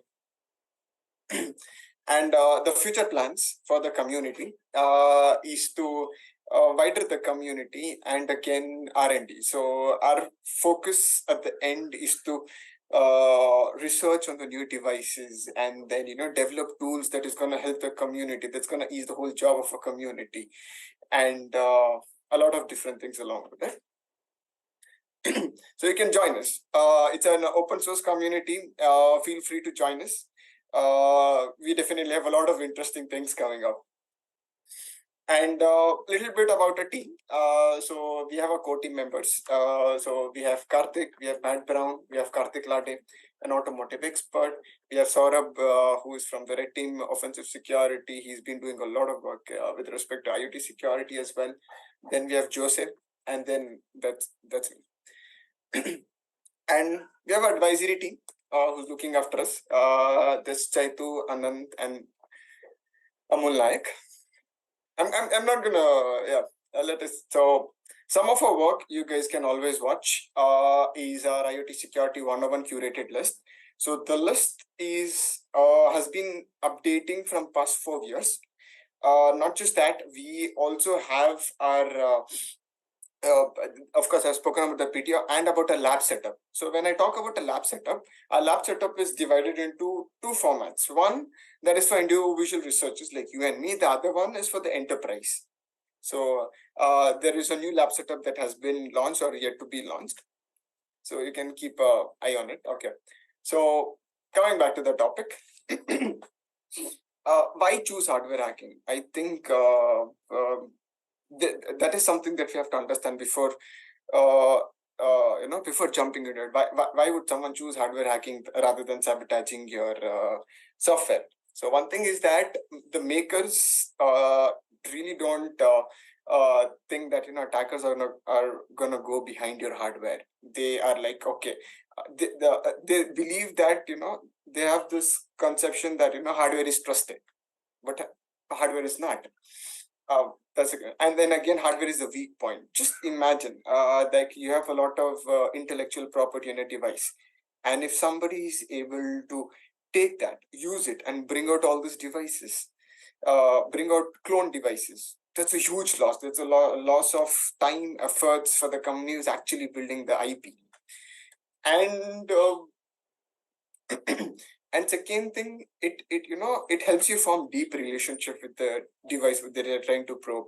Like for an example, when you're trying to, let's say you're trying to do a soldering job, you have to look into various different aspects. And then for an example, if you have to do PCB analysis, It's like, you're tinkering with the device, and that forms a good amount of relationship with the device that you're trying to attack with. So those are the things why someone would choose hardware hacking. But what are the limitations? So the first two pointers that you see have been learned from the book Embedded Security Handbook. That's by Colin O'Flynn and Jasper. And so something to notice is the cost benefit analysis. So when I talk about cost benefit analysis, it's about the money that is required to identification of a bug is almost equal for it to be exploitable in the later stage when it comes to hardware. But when it comes to software, it is not like that. Initial investment for the identification could be big, but then later on it just keeps reducing. It can also become zero at a later point in time. So this is why hardware hacking is not scaled up. And then again, scalability of attacks. So when it comes to software, you can scale a lot of different attacks, but when it comes to hardware, scalability comes in comes into three different formats. One, for an example, let's take you have a smart card and to payment card, and to actually get information or to perform some malicious actions, you'll have to do a lot of activity behind it. You have to invest in a lot of machineries, but then what is the outcome of it? Maybe you can perform some transactions. Now coming down to the other point, let's think about other attacks. Like for an example, your Xbox. So I think this example is again taken from Security Handbook. There was this automated fault injection on the Xbox by which you can run your own modified version of the Xbox. So that is where the scalability works. And again, some attacks. So I don't know if you guys know Joey Grant, but Joey Grant is like the master of hardware hacking. So he had put up a video. You guys should go watch it. It was, I think, a year back. So he talks about how he basically attacks this Bitcoin wallet, Trezor wallet, to actually get the key out of it, so that so that they were able to secure $2 million out of it. So those type of attacks might not require scaling. So scaling works in these three domains. And again, the entry in hardware domain is a little costlier than when you compare to your software. For your software, you might just need a system and various things, but for an hardware, you need a lot of different things. And let me tell you, from our experience, from the community's experience, whenever we go to buy something, we don't stop. There is no stoppage. They're like, okay, fine. We are upgrading every single time. So yeah, that's like binge shopping on electronics. And then again, when you play with the device, the chances of breaking this device is another big issue. And the last thing is that getting your hands onto these devices is another big challenge, because most of the times some proprietary devices, or some devices which are sold only B2B, getting your hands onto it is a challenge. Okay, so what are we basically going to show today? Maybe some UART hacking with cheap debuggers. So the outcome of yeah, I should have taken that for, okay, maybe after this one. So how about we just go about doing UART hacking with cheap debuggers? So UART is everywhere. Everybody is doing UART. So we were like, let's see something different, because in every router you're very sure gonna find UART. There's a lot of exploitation and all, and yeah. So we will focus on JTAG. But before I move on to what we'll be doing, so the outcome of this particular talk is to show you how you can leverage inexpensive debuggers that are reliable, that can give you a good output for your hardware hacking. And we'll compare with a few other devices which are in the market and which do somewhat of a same job, but with a little more extra features. So I will be talking about JTAG. So excuse me. So let us understand what JTAG is. So JTAG basically came into picture in the 1980s and 1990s. It was also called as boundary scan. It was initially when prior to JTAG, you had something called as bed of nails test. So if you see it towards the right, you will have this. Whenever you might have noticed your PCBs or your equipment, there'll be the small golden points. Those are nothing but your test points. So people back in the time used to have this bed of nails. So this bed of nails would get attached to that particular device, whatever is coming for testing, and that is how it would get tested. So that was the initial one. So later on, what happened? These devices got denser, and it was very difficult to make use of bed of nails and also to scale up. So that is the reason why JTAG came into picture, Joint Test Action Group. JTAG abbreviation is Joint Test Action Group, and it comes under the IEEE standard called as 1149.1. So it's been widely followed in the industry. A majority of the people follow it, but it is disabled. It is disabled in majority of the devices again. So if you find a JTAG, that's you can do a lot of different things, which we will show to you. So it's been very widely used, but when it comes to production, manufacturers do lock it, but in some cases they don't. So that is the video by EVV Block. He talks about the JTAG features. So initially JTAG was to test the proper mounting of the components on the PCB, whether all these connections are done properly. And also later on, what happened, if you see over here, excuse me. And later on, you got something called as debug controller. So this is your JTAG control. That is your tab, and you have a debug controller. And post which, as in how you got a debug controller, you could also flash. You could write and you could read from the memory. That is where you see this, and so the boundary scan basically test the input is given here and the output is noted from here. So that's how it basically checks the mounting of the PCBs. And one thing, if you see, the TDO of this one is given to the TDI. So TDO and TDI, I think TDI will talk about it. So it is test data output and test data input. So if you see, TMS is the test mode select. So the mode select is common for all. Test clock is common for all. But when you see your TDO is been given to your TDI and it goes like this, and this TDO is again fed as TDI to the another chip. So this is called daisy chaining. Daisy chaining, yeah. And what happened? Your manufacturers give you BSDL files. Excuse me. So your manufacturers give you something called as BSDL, boundary scan description language files. So these files will have the instruction for that particular chip and also the device ID.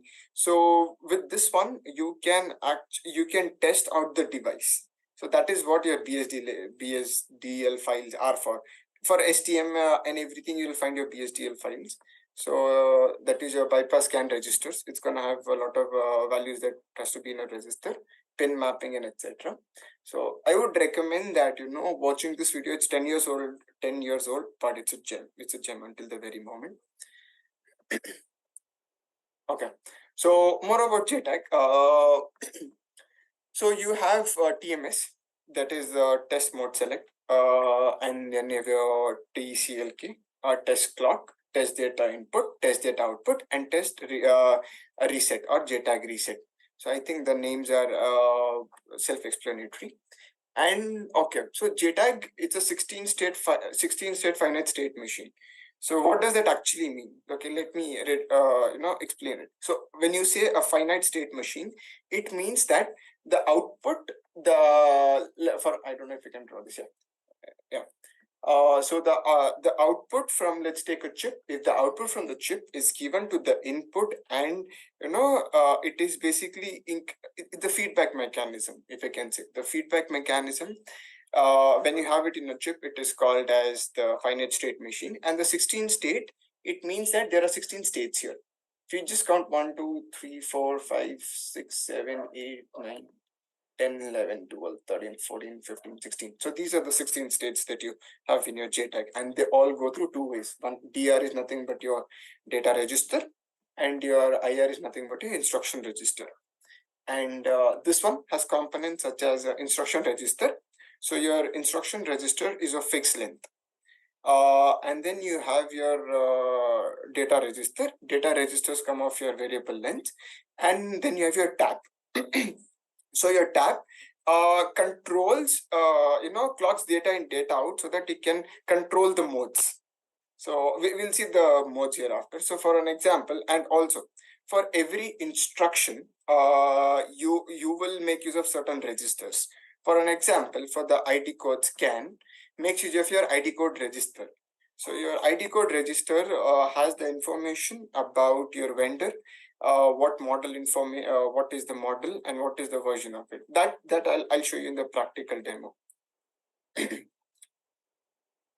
So yeah, that is taken from my notes. I could not find out the resource, so I was not able to tag them. So some of the common instructions that you really have to know when it comes to JTAG is your bypass instruction. So your bypass instruction, it basically takes the input from TDI, goes to TDO through your bypass register. So what happens in this bypass register, you find the TDI pin. So we'll show you also how to find out your pins. Okay, so that is how you find out your TDI pin. And then you have your ID code scan. So in your ID code scan is where you get your, okay, there's a spelling error.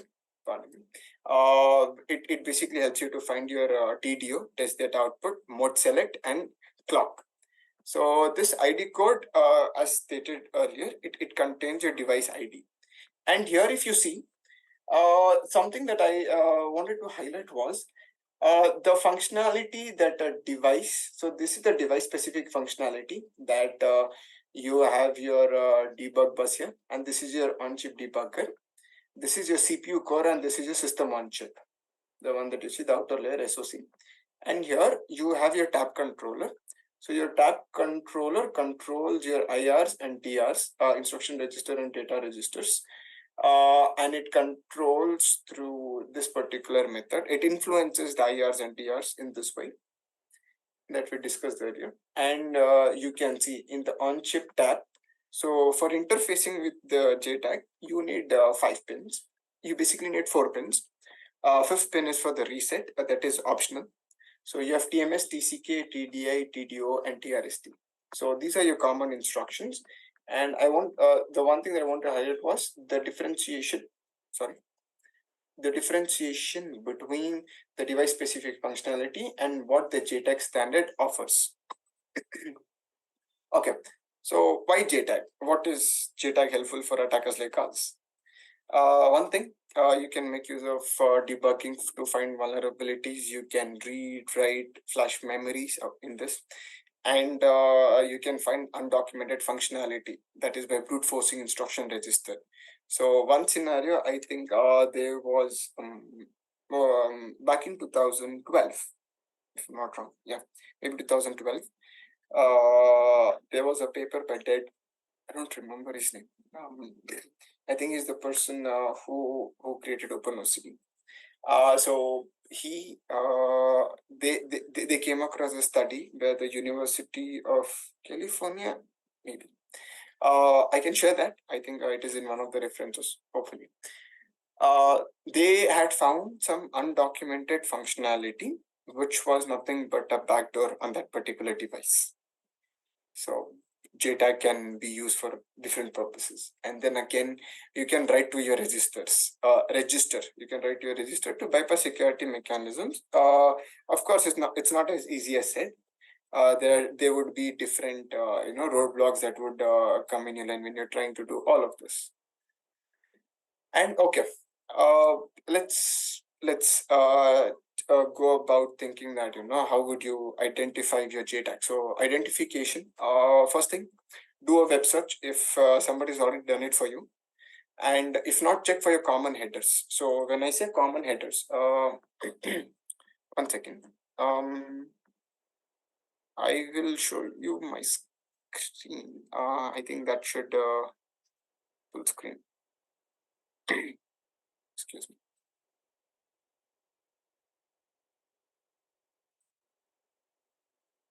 It's been long. Okay. You guys have to help me with closing this OBS studio and getting it done. Okay. Yeah. Okay. Victoria. Okay, I think I got that. Okay. So there are different ways that you can identify JTAG on devices. One way is to check for your common headers. These headers can be in the form of 2 into 5 pins, 2 into 7 pins, 2 into 8 pins, or 2 into 10 pins. And second thing is that you will have architecture related pin format. So for MIPS, you will have something called as eJTAG. So you can search for it. And the third thing is PCB tracing. See, PCB tracing is a little difficult nowadays because of the ball grid array chips. So when I talk about ball grid array, it's like they don't have legs, so everything is underneath the chip. That is one way. And then age-old leveraging your multimeter. So when you leverage your multimeter towards your right, so this is for one of the devices I'll show you. So maybe I think let us show you how you can actually make use of it.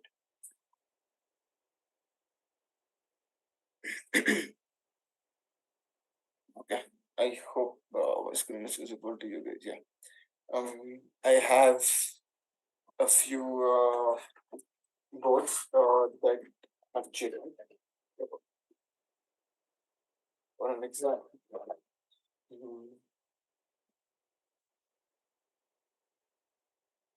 the one that you see here.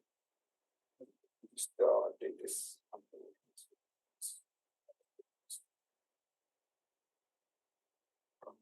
So the pins that you see over here, these are the JTAG pins. So if you see, they come in the format of.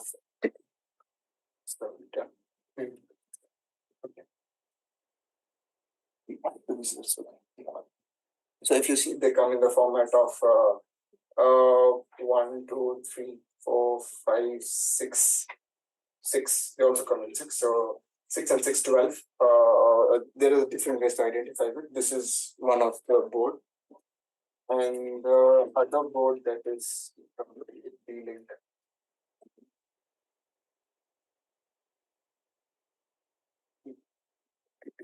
So the one that you see here is definitely UART. And yeah, one thing I forgot to say was always look out for your sill screen markings. So your sill screen markings are this VCC, ground, and RxTX. So this is definitely your UART. I think that is definitely UART.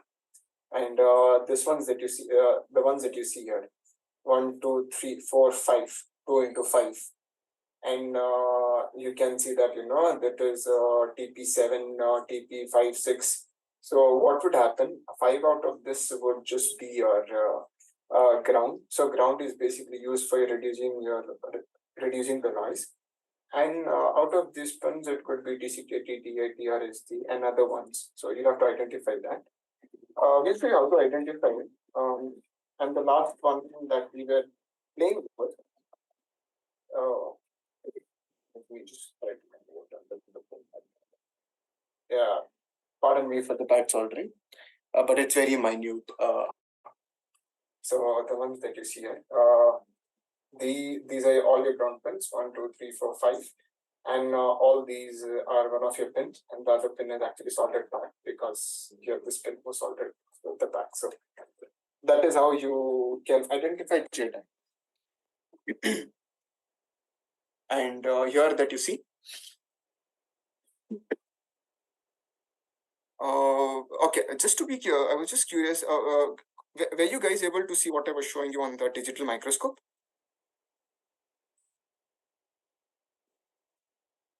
Okay, perfect. Thank you so much. Yeah. So in this one, the way to identify is first identify all the ground. So if the resistance in this particular play in the ground between this and the ground pin is 0, and if the output voltage is 0, that is most probably ground. And again, if you see your resistance between your VCC and that particular pin, if it is at the highest, that is 100 ohm, it is ground. Okay, and the other way, what would happen is, if you have your high impedance, so if you have your high impedance, that is in your resistance between ground and the particular pin, and the resistance between VCC and the particular pin, that would most probably, and you get some voltage out of it, that would be a TDO. Okay, and then you try to identify the VCC by looking at the resistance between the pin and the ground to be the highest, and then the resistance between that particular pin and the VCC to be 0, and you get a voltage out of it. So that would be your VCC. So what you're trying to do here is you are trying to make some educated guesses. So after that, if you know that that particular pin is from MIPS architecture, you can go search for that particular one and you can get information on that. Maybe, yeah, we can show that. I think we're running out of time, but let's just go with this. Yeah, that way. Okay, so the identification tools that you can make use of, you have JTagulator. So JTagulator is almost $200. A few things about about JTagulator is that it has built-in level protection. It has input protection. The GitHub is attached there, and other thing is that it has UART identification, and it does not brute force your IR. So that is with JTagulator. The other one that we are going to make use of is JTagenum. So JTagenum can be put in your Arduino. That could just be the bare minimum of $4 or $3. But few things to notice that it does not have a built-in translator. And for adding the additional functionality for your input protection, one person has apparently made an extra board of sort, which you can attach it on this particular Arduino to have the input protection to it, and it does not have UART identification. But the main important thing that JTagenum offers is your brute forcing your instruction register. So that is something that your this one offers. So what I'm going to do now is let's shift to a demo. So I'm going to show you guys the demo. So 1 second, I will just get some more lights to.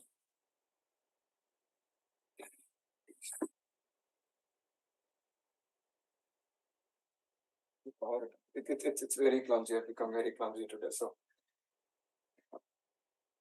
let's take it over here. Okay.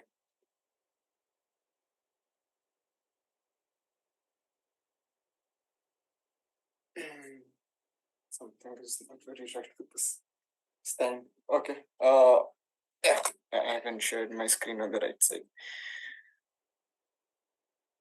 Full screen. Okay, so you guys can see the full screen preview of this. Come on. Yeah, perfect. So what we are basically going to do now is we have we'll be showcasing you how to identify JTag. So what we will be doing is we'll showcase you on a Raspberry Pi. So you can see Raspberry Pi. I'll just keep the UART debugger connected to that one on purpose. So you could make use of any Arduino board, but here for our purpose we shall be making use of Leonardo. So I just had a Leonardo lying around. I'm going to make use of that. So what I would do is let's take I'm just going to connect the pins. So if you see, according to your JTAG, you're supposed to connect pins from 2 to, I think that's from 2 to 11. So we'll just do that particular connection right away.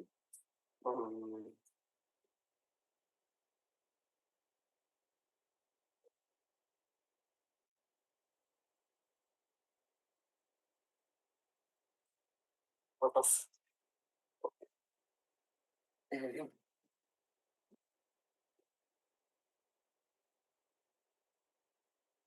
I'm sure they fall off again.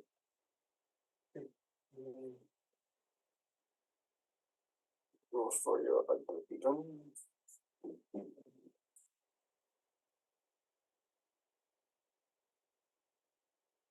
Yeah, I was supposed to wear ESD gloves, but I don't know where I forgot and I kept that. This pin was actually.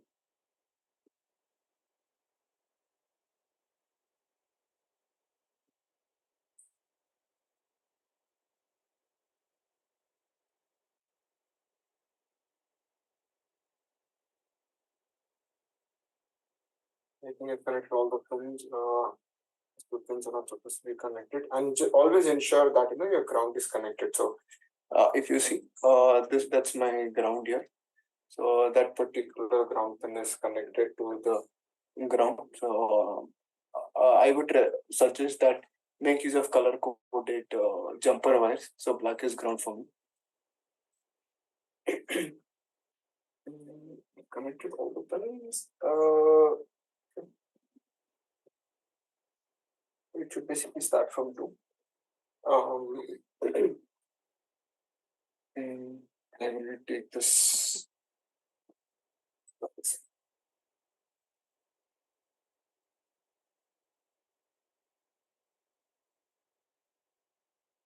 It's a struggle. Okay. So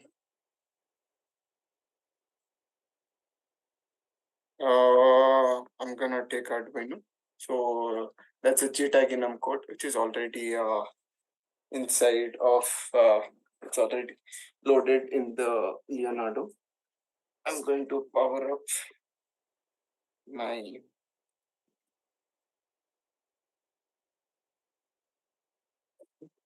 Raspberry Pi.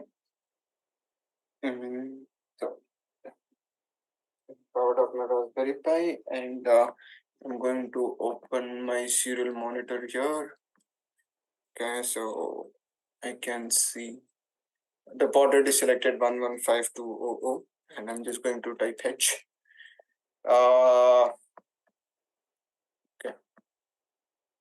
So here, if you see, when I spoke to you about the brute forcing of your instruction register, so this is the one that I was talking about. And then later on, to first start scanning, have I powered it up? I've powered on my device. Is it powered on? Let's hope. Yeah. So what I'm going to do is I'm going to go for S, that is gonna find me the pin. Okay. So if you see here, it has started scanning. So it sends out this particular pattern and notices the output on it. That is where you see the bits toggled. So when you see DIG is nothing but a digital pin. So that is the digital pin 2 of your this one. Let me see. It should have got it by now.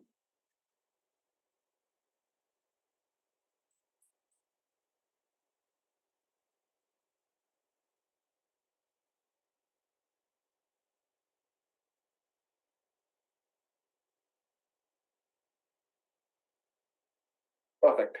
So yeah, if you see here, it got us something called as found. It's gonna go keep checking for it.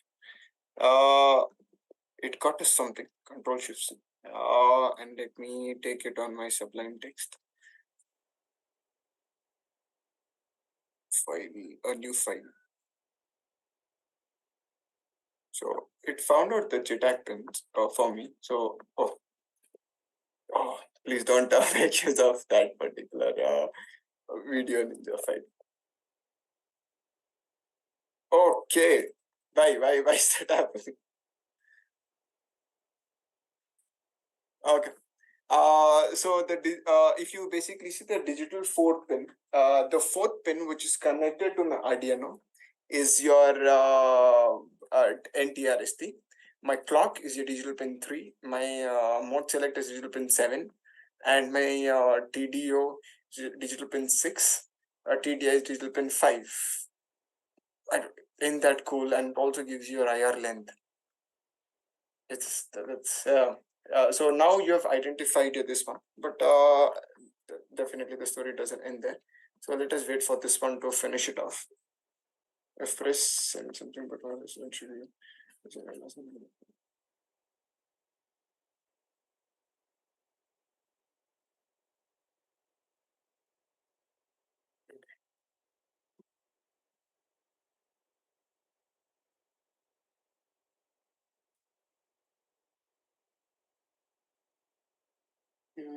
I'll open my serial monitor again. See more device. See one monitor. So it just popped up another screen. And not just that. Now what I'm going to do is I'm gonna perform an ID code scan. I'll perform this particular scan which comes with I. And if you see here, with the first one that we got, NTRST 2, 3, and 5, this one has to be verified with the previous output that we have found, and it's gonna give you the same information, the device information. You see here, that's a 4B. So the one that we are working is with Raspberry Pi version 4B. So we have found the ID code scan. We have found this, and you can also go about doing an IR enum scan. Okay. You can also go about performing your IR enum scan, and also if you can see the bypass scan is also here. So the bypass scan ignores whole of the logic and just performs a TTI, gives an input at TTI, looks at an output, while it transmits through a bypass register. Yeah, bypass scan register. So that is a JTAG enum. The link is provided to this. Yeah, so now we have identified the pins, but there you have to do something, right? It's not just that you identify and you just be it. So what we will be doing is there are debuggers out there. So your J-Link Seeker costs you somewhere around 500 US dollars. BDI 3000. I would never no, but $2,500. That's big. Then you have your fly swatter, $100, and then you have your CGMCU. So for us, when we basically thought about a certain tool while selecting the above list, we have considered the usability and stability of this device. There are plethora of other devices, but the ones that we have used and we have heard and we have seen, so those are the ones that we have considered. And that's CJMCU for you. CJMCU is an FT232H based device. I can show you the device. I think the device is here in my hand. And one thing about CJMCU is that if you carefully see, these are your AD. I think I'll share my screen and I can.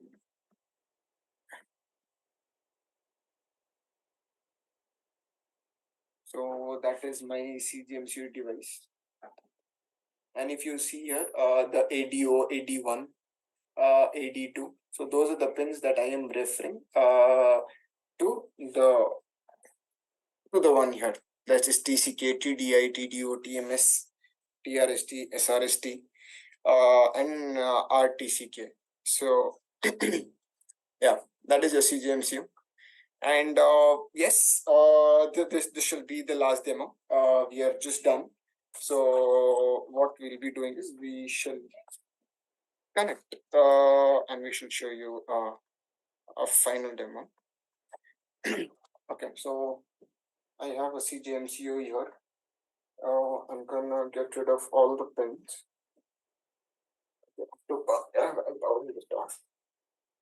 Okay, all the devices are powered off, so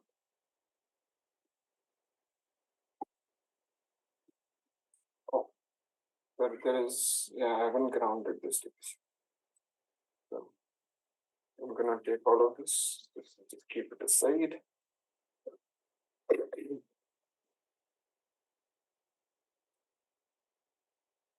So now that we are done with the identification with the JTAG element, and now we have ADO 81. So just I've written the pins in a paper so that it becomes much easier for us when we're actually trying to do it, so we don't have to waste time.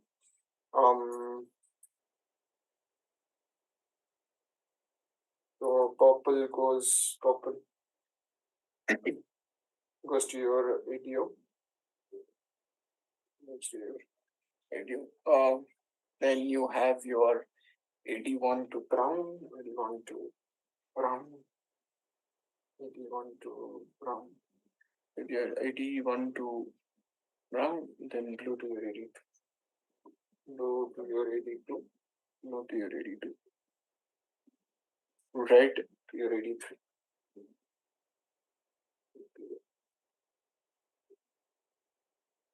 Your 83, yellow to your 84.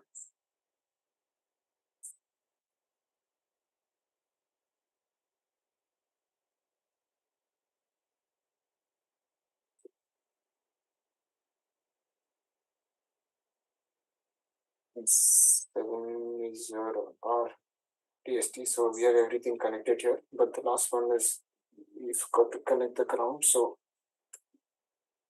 all the connections are done to our CGMCU.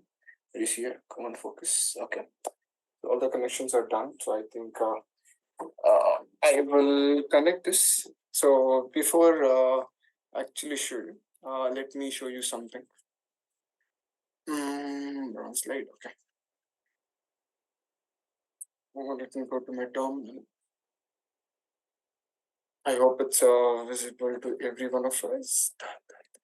Okay.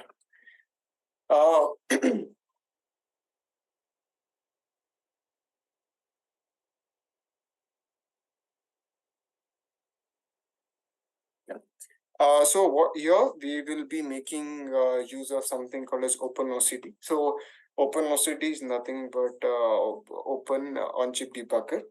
And OpenOCD supports a lot of how do we say, a lot of targets and a lot of different boards. But one thing you should know is that for all this you need something called as configuration files. So I'll showcase you one of the configuration files.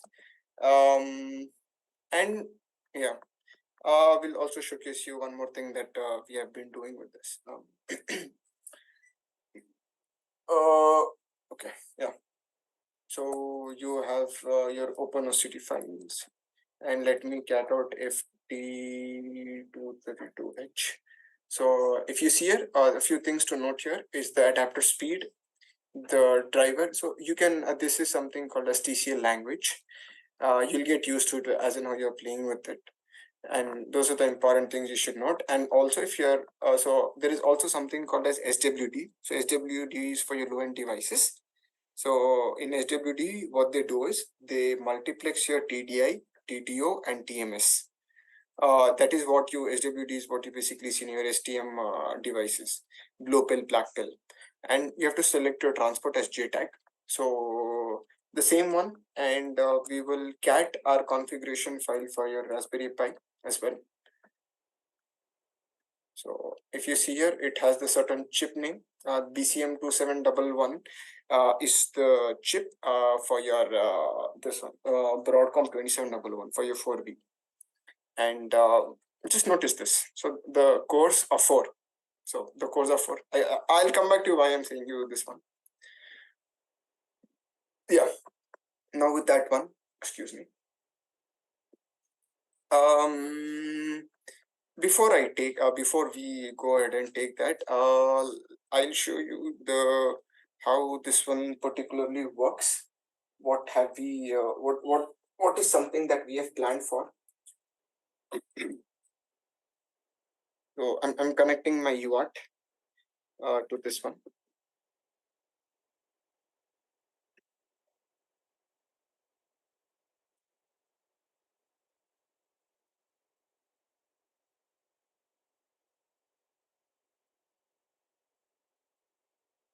So this is where my UART debugger is connected, and that is the baud rate speed, and screen is the software that I'm making use of.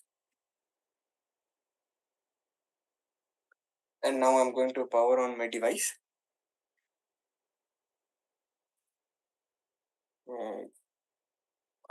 We should, yeah. So this is a kind of not say a CTF, maybe a small challenge. You can go forward. So it has a UART based authentication. So there was a previous challenge that we have solved. So this one was just prepared today. And to this one, let's consider you enter a wrong example. Let's take I'm making the internet spelling mistake error here. I know it's KO. So whenever you enter something, that's all. Access denied, wrong password, reboot. So you have to reboot to try again, like legit reboot to try again. All of this will be updated in a report that will be shared with you guys. So now we'll get back to JTAG. So what we have done is over here, yeah, I should maybe speak a little bit about it.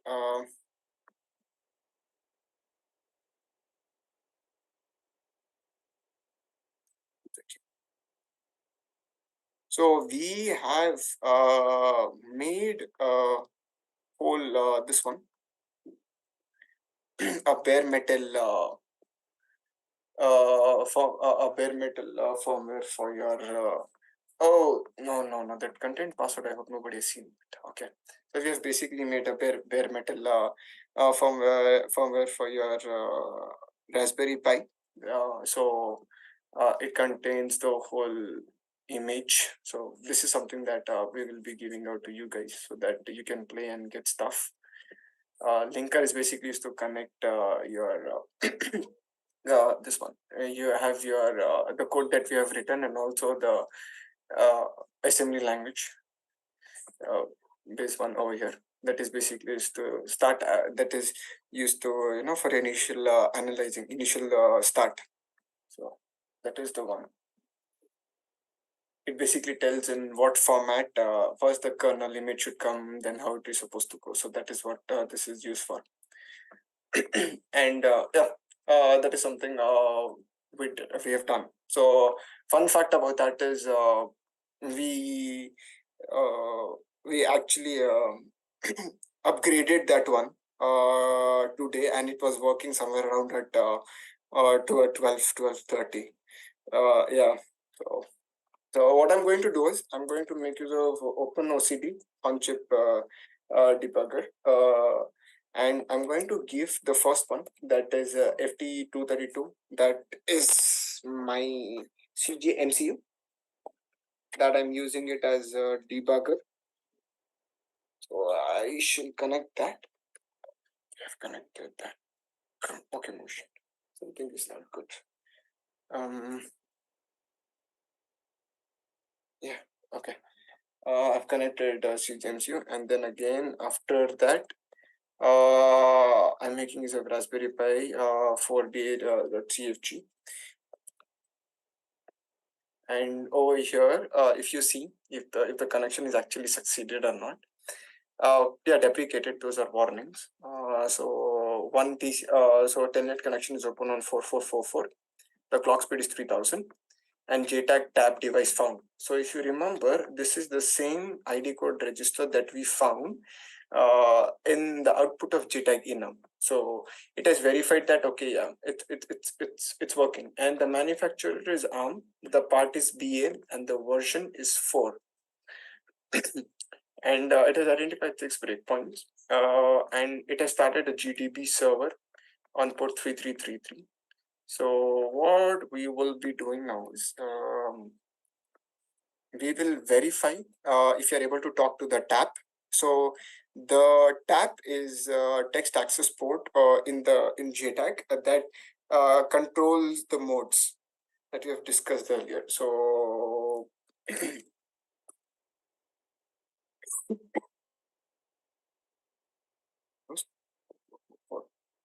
okay. Scan chain. So scan chain is a command that is basically used to verify if you're able to talk to this one, and then we can see our targets. So if you see here, we have 4. 1, 2, 3, 4. So this is because Raspberry Pi has 4 cores. If you remember, I remember showing you something in this one in our CFG file. So that is where you have this one. So it is 64. It is Little Indian. So now what we'll do is we'll get our GDB. So GDB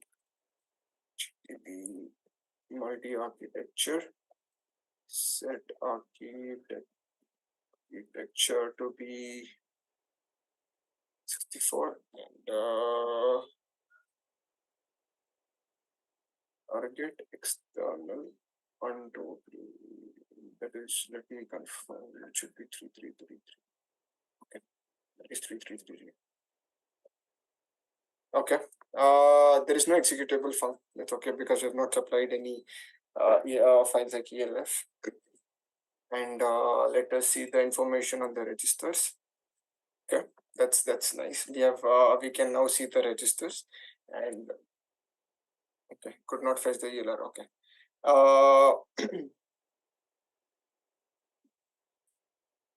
Yeah, you have one breakpoint there. So this is how you can basically interface with your geotag with respect to your debuggers, and that's the demo time. And one thing about what we would be giving, this one is to you guys can crack it. So once you basically crack it, you get access granted and you get a flag. So that is up to you guys to get it to us. You get the flag, you get the stickers of us. So yeah. And now one thing that we have to also learn is to how you can mitigate it. So we'll show you how you can actually mitigate this as well. I'm going to power off my device. I am going to take the SD card. That's my SD card. I'm going to insert the SD card in my device. I hope I'm inserting in the right fashion. Yeah, got the beep. So if you see in your SD card, you'll get something called as bootfs, and in your bootfs there'll be config.txt, and to see that if you've enabled JTAG, so JTAG is enabled, you just convert that into 0, save the file, eject the SD card, keep it inside your this one, put it back inside your Raspberry Pi, and let us try to get JTAG connection on it again. Let me power up the Raspberry Pi. Okay, the Raspberry Pi is powered up.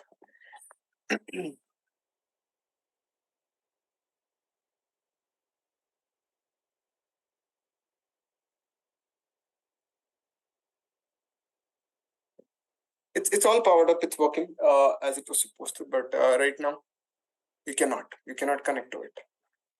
Check your JTAG interface, timings, power. So there are many other ways that people do it. The one way is by in your NXP based devices, you'll get your one-time programmable fuses. So these programmable fuses stay in the SoC. So you can burn it one time when it is going into production, so that nobody gets access to the JTAG. So getting access to JTAG, it's like you are getting into the brains of the device. So that is the mitigation, and here are the resources. You can go check them out, and everything will be uploaded. The code and everything will be uploaded in our IoT Security 101 repo. And that's all from my end. I believe I've taken enough time of yours. So maybe we can go with questions if you guys have. You for the amazing presentation and the live demos. It was very interesting. Yes, thank you so much. Yes. Well, if there are any questions, then you can place them in the chat. Yeah, if you have any questions, please place them now. Yes, please. I think one thing I forgot to also show us was this pinout. So Raspberry Pi already had a pinout, so it was much easier for us to identify it. But here you have to notice Raspberry Pi has two sets, all 4 and all 5. So we have made use of your all 4. So yes, I believe I've shown everything that I wanted. So please shoot the questions if you guys have. Yeah, I've asked in the chat, but it seems that nobody has any question. So I think it was very clear, I think. Else there will be any question, probably. Perfect. Okay, so you guys can reach out to us anytime. We are open, and we shall put out this one at the very earliest. And also, we have our own city of boards. So if you guys ever found us in any of the conferences, come crack the CTF. It's a hardware-based CTF. So yes. And thank you so much for Mystikcon for this opportunity. I think you have been working really hard to get this one going, and thank you so much for all the efforts. Yeah, of course. And having us here, we are honored. Yeah, of course, no problem. And thank you for the talk. Perhaps if you can show the slide again with the information how people can reach out to you one more time. So people can reach out to us with a Telegram group. It is IoT Security 101. So for an example, let me show you.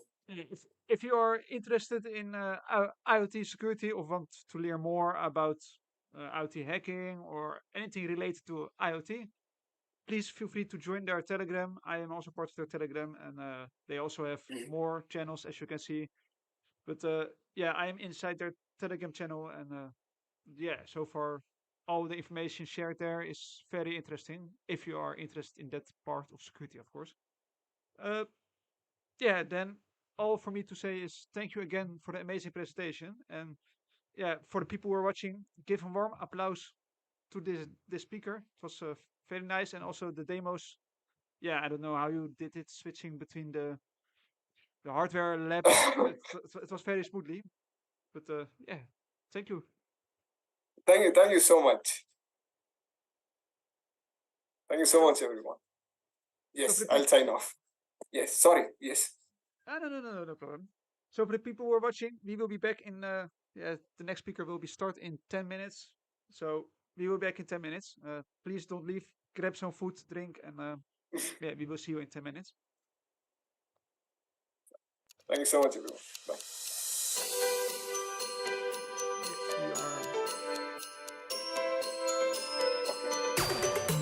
are.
Hello guys, welcome back. The next speaker is already waiting for us. He will be talking about exploiting and defending CI/CD. So I'm no longer holding your time. I will announce the next speaker. So enjoy and have fun. Great, thank you, Marvin. I hope I'm audible, loud and clear for everybody. Am I audible, loud and clear? Great, thank you. And so, good morning, good afternoon, good evening for you guys. I know that there are a lot of people joining to this overall session across the globe. So, welcome to my session, and hope you had a very enjoyable and knowledgeful sessions. The previous parts. So in this hour, we'll be discussing about exploiting and defending CI/CD generally. So the moment when we see the word CI/CD or the word DevSecOps, a lot of people would think this is something like a defensive part. I do agree that there are a lot of teams, a lot of companies, even a lot of security professionals think we have two dimensions or two verticals of security. We have offensive security and we have defensive security, where offensive way we proactively identify bugs and start fixing it, or like typically we would mine vulnerabilities. It's similar to mining of vulnerabilities. And defensive part is where we start fixing the vulnerabilities or build up a wall so that nobody could cross the border and exploit our systems, right? So a lot of person have, or until now, a lot of, we used to think that CI/CD would be, or DevSecOps generally would be, it's only in terms of defensive part. So until now, until a couple of years, nobody have thought or had thought about doing teaming activity or pen testing CI/CD environment, because we were thinking how to align with how a security can be aligned with SDLC and go forward. So this session would be a bit of off track into that perception. So here we are going to be in a simple way, we are going to be pen testing CI/CD. So this overall session is all about, so how do you pen test CI/CD environment? And yeah, let's start and let's dive in. So a quick intro about myself. So my name is Bharat Kumar N, with a tagline of BKOB. I usually refer it as 8K0B. I started my career as a pen tester. So and then I did a wide variety of pen testing. It could be network, web application, mobile, cloud, and IoT. So currently I also work as DevSecOps. So now I'm much into DevSecOps and cloud security. You could frame a word like a jack of all trades. Obviously, yes, it can be mastered by of any domain. So that's the background of me. So let's go forward. So as I said, today we are going to revolve a lot about SDLC. So let us just have a small brief about SDLC for the people who are new to this environment. Obviously, we have diversified security audience. So let me just push a bit about what is SDLC. So SDLC generally means software development lifecycle, where it's a process, or it defines about how does a software is developed right from day one to the end, right? So it just continues like what all is usually done by in the overall SDLC part. So what are the process that we have when a software is being built? So usually what happens is whenever a software company wants or even thinks of building a software, so they first have the requirement. Could be a sales team, could be somebody's idea, and this idea would be drawn into a design, usually by a technical team or an architect. Then that particular architecture is being codified, or they write code, they develop it.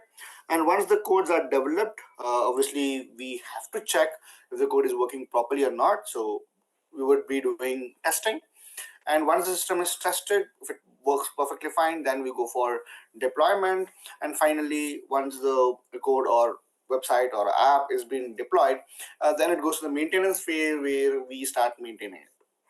Now, this is a generic way, or traditionally, this model which I'm showing you here is also called as waterfall model. Waterfall. Sorry for that. Waterfall model. So typically, this is like a very old or traditional way of SDLC.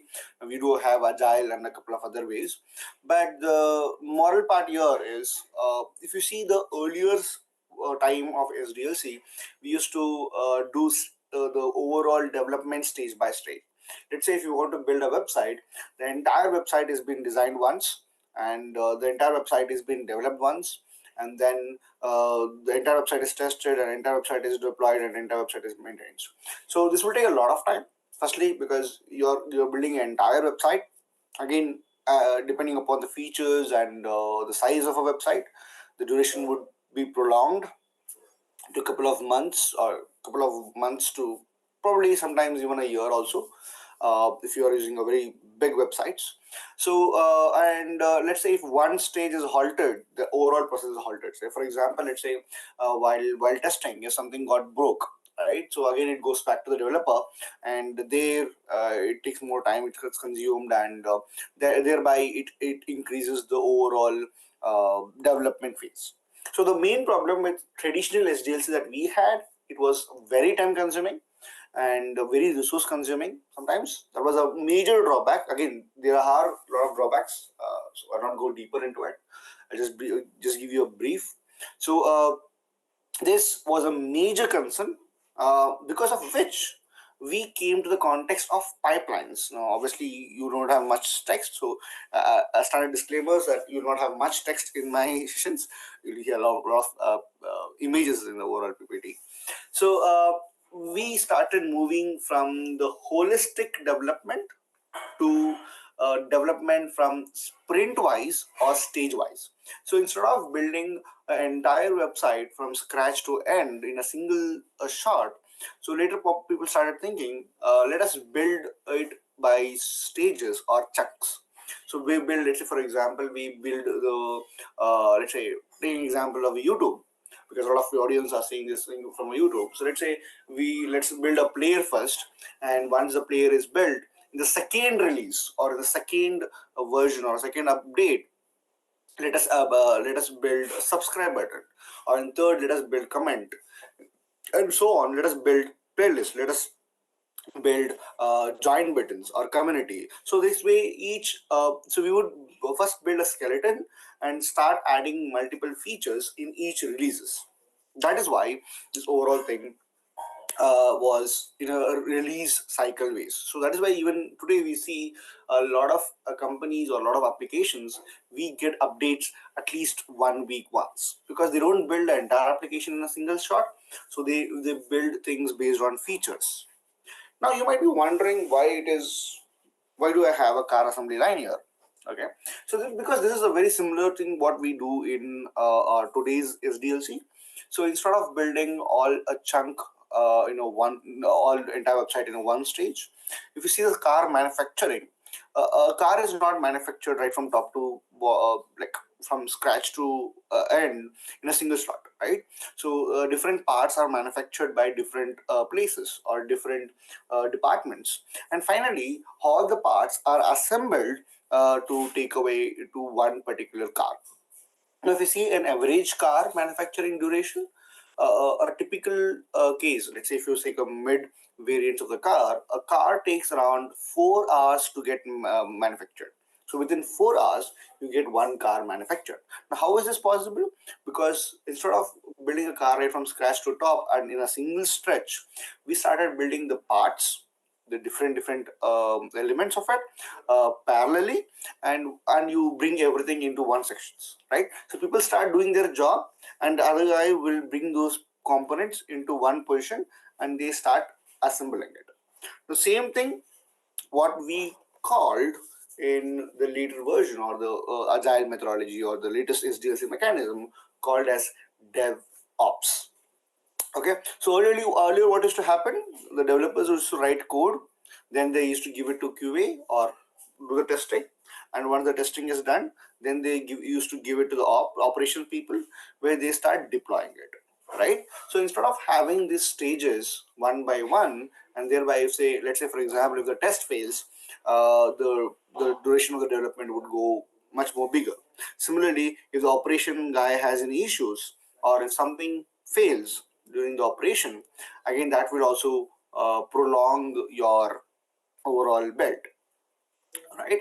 So we had these problems. So let's say that's the reason why people start using things called as DevOps. They merged both the development and the operations. So now what happens, instead of developer just writes the code and sends it to ops and just sit back and relax, instead of doing that, we have a very similar thing called pipeline here. Just like we have assembly line or a pipeline for a car manufacturing or any kind of a manufacturing in today's world of industries, we have pipelines even on our SDLC as well. So what do we do there? It's pretty simple. We put up a streamlined process where we automate certain things, right? So we have a common in IT, we have a common saying that anything that you do repetitively, it's better to, or it is efficient to codify it or automate it, right? Same thing that people have done here with the context of DevOps. So the overall process is being streamlined into an automation process, right? So now what we do, we our developers, they write a code. Obviously first they plan it, they write a code, and the code, instead of storing it on their personal computer or one centralized server, so they store it into a one particular code repository. Okay, so it's a big server where we can, not physically big, so it's a capacitively, it's a pretty big server and easy to handle server, where developers, even multiple developers, can collaborate their code and push it into one particular location or one particular server, and so that instead of the operation or the next stages, instead of taking the code from the developer's machine, they would take the code from one particular folder or a server, which in today's world we call it as version control systems. Okay, or in some cases we also call it as SAM or source code management tools. Okay, so the developers write the code, and on the working code they push it into the SCM or VCS, and that code then goes for build, right? So the next team would compile it, and if they have any issues or errors, that will be identified, and if they have any errors either while compiling or while building or any other errors, the SEM or the next stage tool will alert the developer, stating that your code has a bug, and obviously the developer would again go back, write the code and fix it. Now this part is very efficient, because if you see the overall, the earlier case, if you see the waterfall model, there the developer would write a code, send it to the next team, and he's busy with some other code, right? By the time when the bug comes in the waterfall or the traditional SDLC model, the as a human tendency, in most of the cases, the developer would have forgotten, I mean, at least not 100%, but certain elements the developer would have forgotten it, what he has written or how is it written. So obviously it will take some time for him to understand his own code, because he would, I mean, frankly speaking, in real world, the developer will not just write one code, right? So his job is to write multiple codes, right? So the amount of the considerable amount of time is invested by the developer when he gets the code that he himself has written after a couple of months. So in this case, with the help of DevOps or source code management tools, the moment when he pushes the code to the build, to the CI/CD pipeline, there itself he gets an alert that this code has a bug. So since he's just written it a couple of minutes or hours before, he would have those code in fresh mind, and obviously he can fix it far better, and thereby reducing the overall time of development. Okay, now once the developer writes the code, he finishes the code, everything is working fine, then it goes to the build, where a certain version of the code is being clearly written, and then it goes to the testing team where they test for the quality, they test for the performance, they test for the load, they do a multiple regressive amount of test. Now, olden days, this test was done manually. Now, with the help of CI/CD or with the help of DevOps, this thing is being automated. So just if the developer writes the code and save it into the SCM, the code would be automatically pushed to the build. It would generate a build. Then the testers would start writing his own test cases. He would have already written the test cases to the CI platform or the server on which this entire operations are happening, and thereby it would recursively go to the testing, performance, load, what is and what not. It will go to testing. In case if the test fails, then obviously the loop will go back to the developer, and again he would fix it, again that would be builded, and again it would be tested. So this is a recursive process. Each step, each stage, when something fails on a stage, it has been alerted to the developer, and the feedback is given to the developer, obviously, to verify and if everything is going good or not. Okay, and in this stage, the development, build, and test, when all the three tests are passed, then we go to the release cycle, where the operation guy, what he used to do earlier is he used to create a server by himself. He used to provide the configuration, he used to work on the networking, he used to work on the patching, he used to work on the cycles, a hell lot of job for him. Right now, the entire job of patching, network installation, network configuration, system installations, and the configuration management, entire thing has been automated, and the same thing can also be scheduled as well, of what has to be picked, and when it has to be picked, and what else has to be added. Those things is been automated, and the same thing can also be deployed as well. Now it can also, because of the advancement of cloud and the automation, we could also have the blue-green deployment strategy or a couple of other strategies as well, and you could start deploying it without even manual intervention. Now obviously here also, if something goes wrong in the release stage, obviously this will be informed to the DevOps or the SRE or whoever the person who is working on the configuration part of it, and at the same time when it is being deployed, again it is being informed to the SRE or the DevOps, so where something has gone wrong and some of his code has been broken, and that would be passed as a feedback to him, and so that he can go forward, make his changes on his code, and so that the cycle goes on again. So until now, the code has been deployed, a website is ready, and or the app is ready. Now, even the operation and the monitor part also can be automated in such a case that you would have a dedicated servers or components which are recursively monitoring your systems. And if there is any alerts, or if there's any changes, if there's any or attention that has been needed, that need to be given, then it would create an alert, thereby it is being sent to the concerned team. So typically what happens here is the overall process, what we used to have manually, inclusive of, like, let's say 5 to 6 people, that entire thing has been automated with less amount of manual intervention, and at the same time with a streamlined process. So whatever process used to take around 6 to 8 months earlier, the same process can happen within 3 to 4 months now, or even less, depending upon how mature your model is.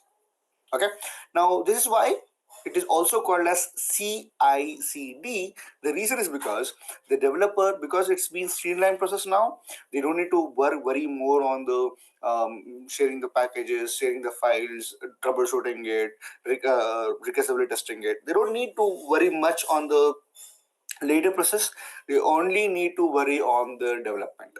They only need to concentrate on the development. So because of that, he has more productive amount of time, so he can start building new features and he can start pushing it onto the SCM. So as soon as a developer writes a code, automatically it goes to the build, it goes to the test, it goes to the release, and gets deployed. Now the developer is continuously integrating new features, and at the same time, at the end of deployment, you get a new deployment or you get a new release of a file. Let's say if it was for a exe or APK file, you get a new file delivered, or if you want to create, if you're creating a website, there is a new website is being deployed. Okay, so the overall aspect here with the DevOps is entire process is streamlined with a less manual intervention, and we have a more automation here, thereby increasing the productivity and thereby decreasing the overall durations. Now this is the greatest advantage of DevOps. Okay, so I hope so far it's making sense and it's clear. Is there any questions in the Twitch or the YouTube? Anybody? Melvin?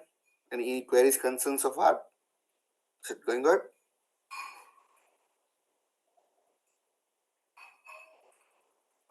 I hope it's going good. Any queries, concerns, or any issues from anybody?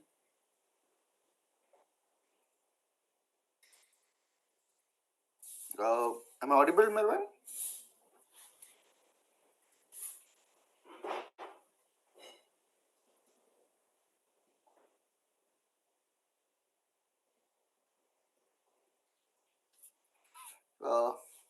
Okay, let me just cross verify if everything is working fine. Okay, you don't see any replies. Am I audible? Clear? Is it visible? Audible? Can anybody give me any response? At least in the Telegram channel as well. People who are viewing it. Yeah. Great. Thank you for that. So I hope I've given you a good brief about what is DevOps and how does it work with the real world. Now, obviously, you would have been thinking that we were thinking about we would have something on pen testing. Why are we talking about DevOps? So, to understand pen testing, ideology of the overall pen testing is to understand a context and start testing it. So that's why I just want to give you some brief about it. Now, typically, this is how it works. Each layer people would add, and you would get a feedback on it. So that's the theory, and practically these are the tools that we typically use. So CI/CD or the DevOps is nothing but these are elements. We write a code, we build it, we test it, we release it, and we deploy it. And once it is deployed, we start operating and monitoring it. And to do all these parts, we take the help of a different tool to write a code. We write a code and push. We use Git. To build, we use Maven, SPT. For testing, we may use JUnit, Selenium, depending upon your programming languages. And to get your all automation done, we use Jenkins, GitHub Actions, GitLab CI, Circle CI, Travis CI, all this XYZ stuff. For deploying, we would be using AWS, Docker, Kubernetes, whatnot. And for operation part, we use Ansible. For operation, we use Kubernetes, Ansible, Chef, multiple parts. And for monitor, we will be using Splunk or Datadog, or it could be any SOC or SIEM tools. So these are a collection of various tools that we use for this overall process of CI/CD to work properly. Now, until now, if you are a developer, you would be overwhelmed and you would be very happy because you have less amount of problems in your mind, and you are very productive, and your manager is happy, your customer is happy, your sales team is happy, and you will live in cloud nine because everything is going good, and you are like literally you have everything running perfectly fine, and you're good.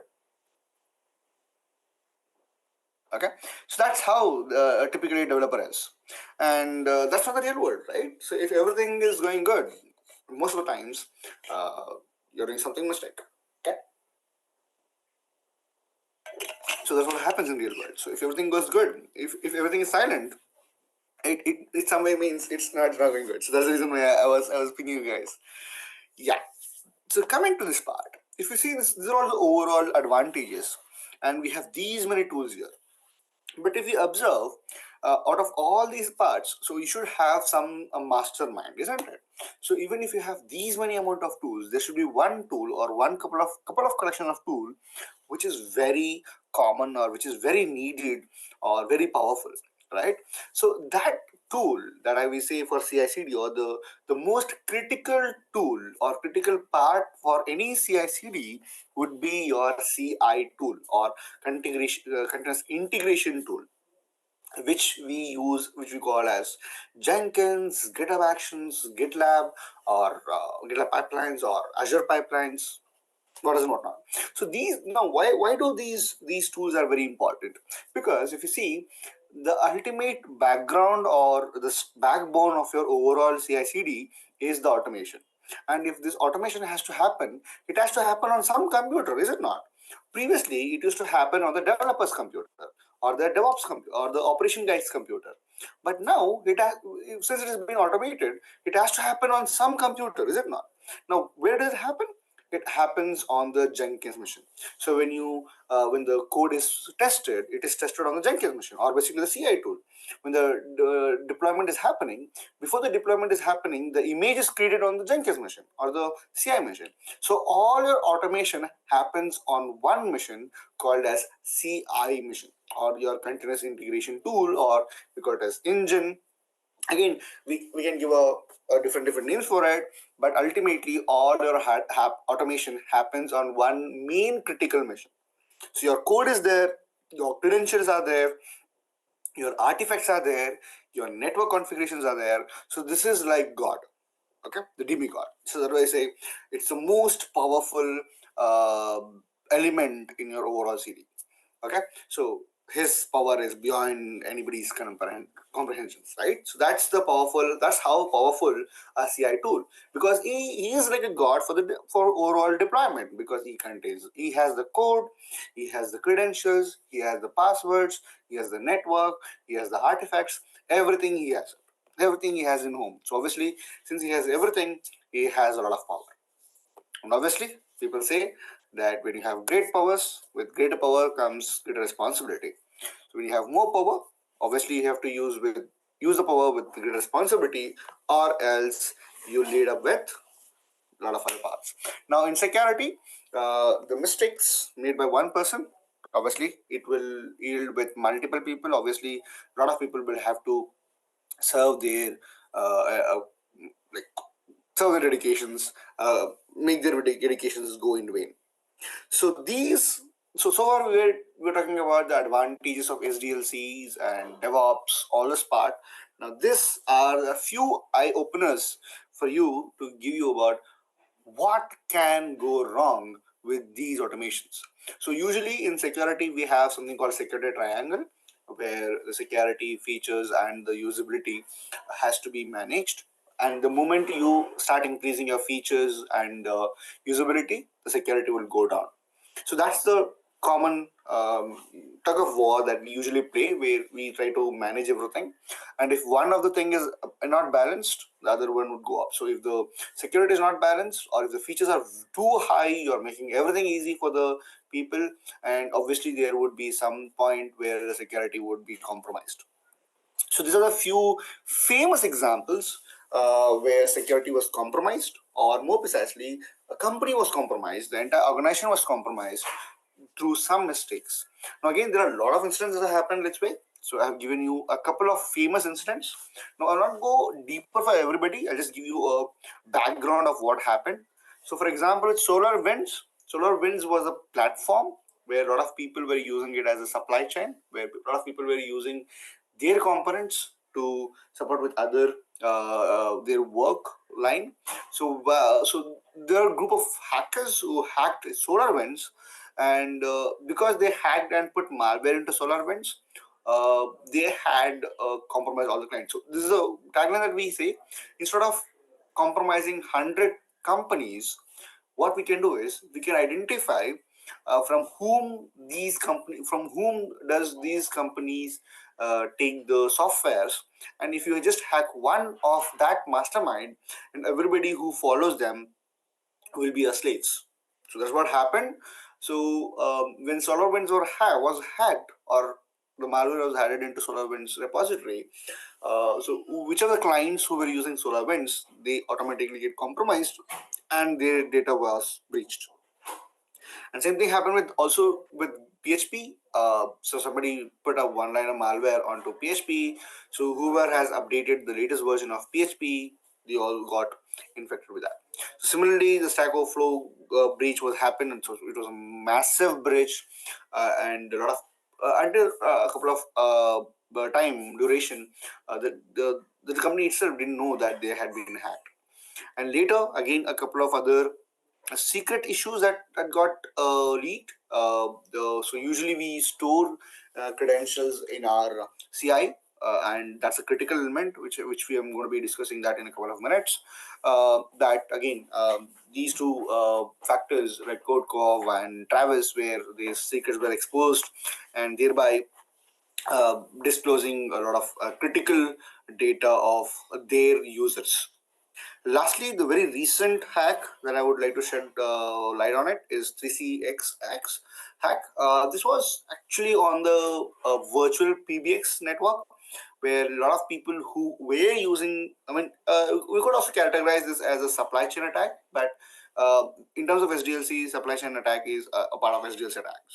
So people who were using 3CX also got hacked.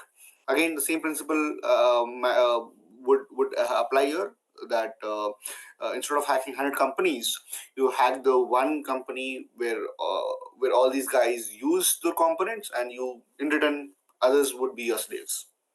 Just similar to that. Okay, so again, this is something like until from past 25 minutes, I was just maximizing, or I was just putting everybody. I was just celebrating the developers and DevOps, and all of a sudden I brought them down. Okay, so this is something that you would have been thinking that way, but so you might be also thinking that no, this is about DevOps. So in industries, there's something called DevSecOps. Obviously, when you start implementing DevSecOps, these things should have come down, isn't it? So I do agree. Where we say we have a word called shift left, right? So if shifting right doesn't work, let's ask them to shift left, right?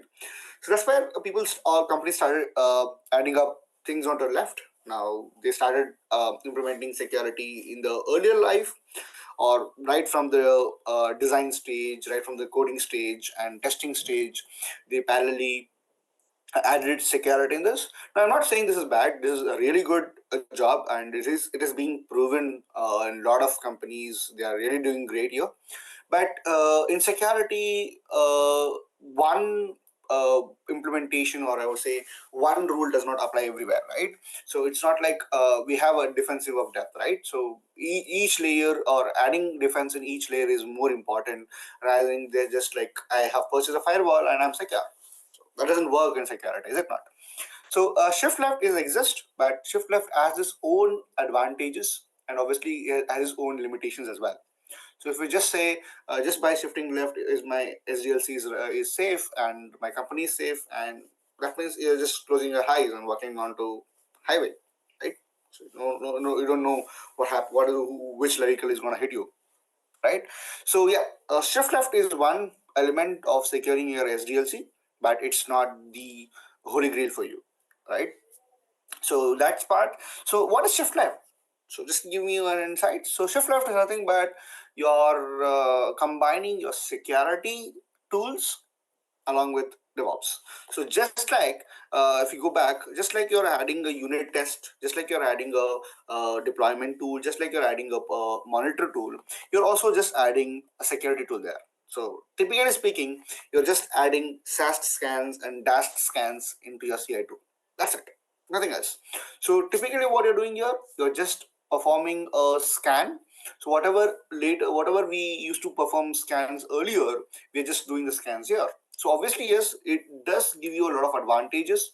So frankly speaking, the amount of money that a company used to spend, or the loss that company used to face identifying a vulnerability after production would be drastically low. One of my previous talks is to explain that, let's say if you find a vulnerability after production, let's say if it costs you around $100 to fix it after production, the same vulnerability, if you would have identified in the coding stage itself, it would have only cost you hardly $8 to $10, right?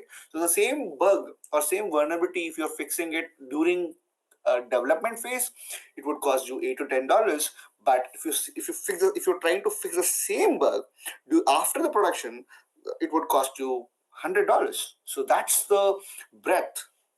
That's how wide these securities are about. So obviously, yes, DevSecOps helps you there to get your vulnerabilities fixed in the early stages, but that is not the holy grail, right? Just by keeping your DevSecOps pipeline up to date, and if you are implement this fine, and if you are streamlined this process, it doesn't mean your CI or your SDLC is secure.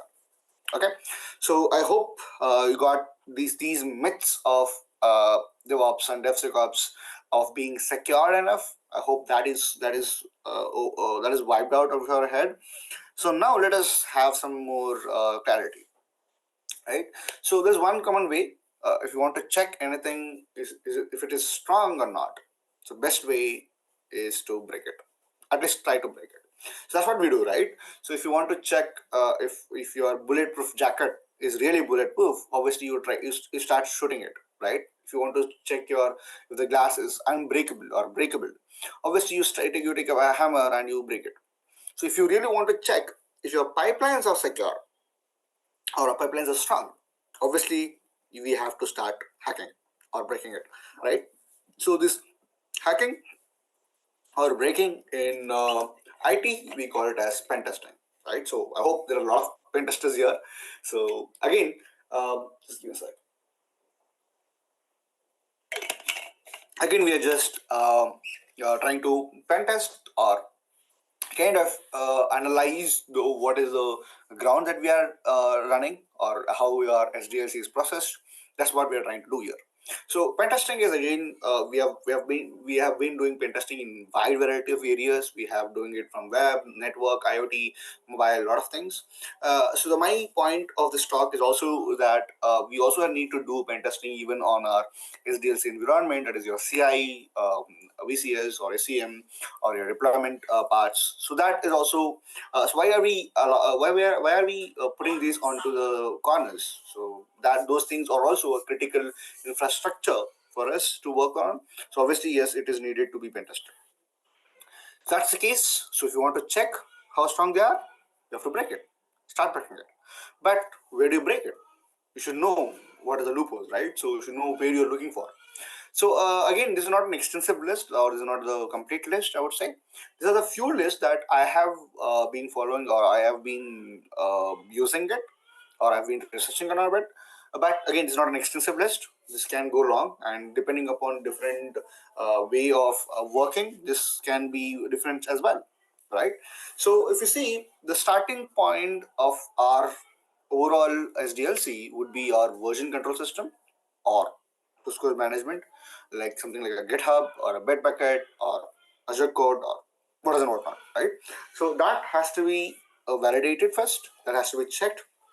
You need to check loopholes for that. Let's say most of the time, a lot of startups keep their source code repository as a public. So that is the most big mistakes, right? So make sure it is private. Again, this is just one example, but you can have a lot of things. Let's say they are hard-coded credentials. People have done hard-coded credentials, or they are disclosing their private keys. They are disclosing some IP addresses, or let's say if since the code is public, obviously people can scan through it, can identify vulnerabilities through it. So that's one of the cases. So starting point would always be your version control system, something like Git, Bitbucket, and so on. And second thing, the most powerful factor of your CI/CD pipeline is your CI engine itself. So like your Jenkins, GitHub Actions, and so on. So this has a lot of powers in it.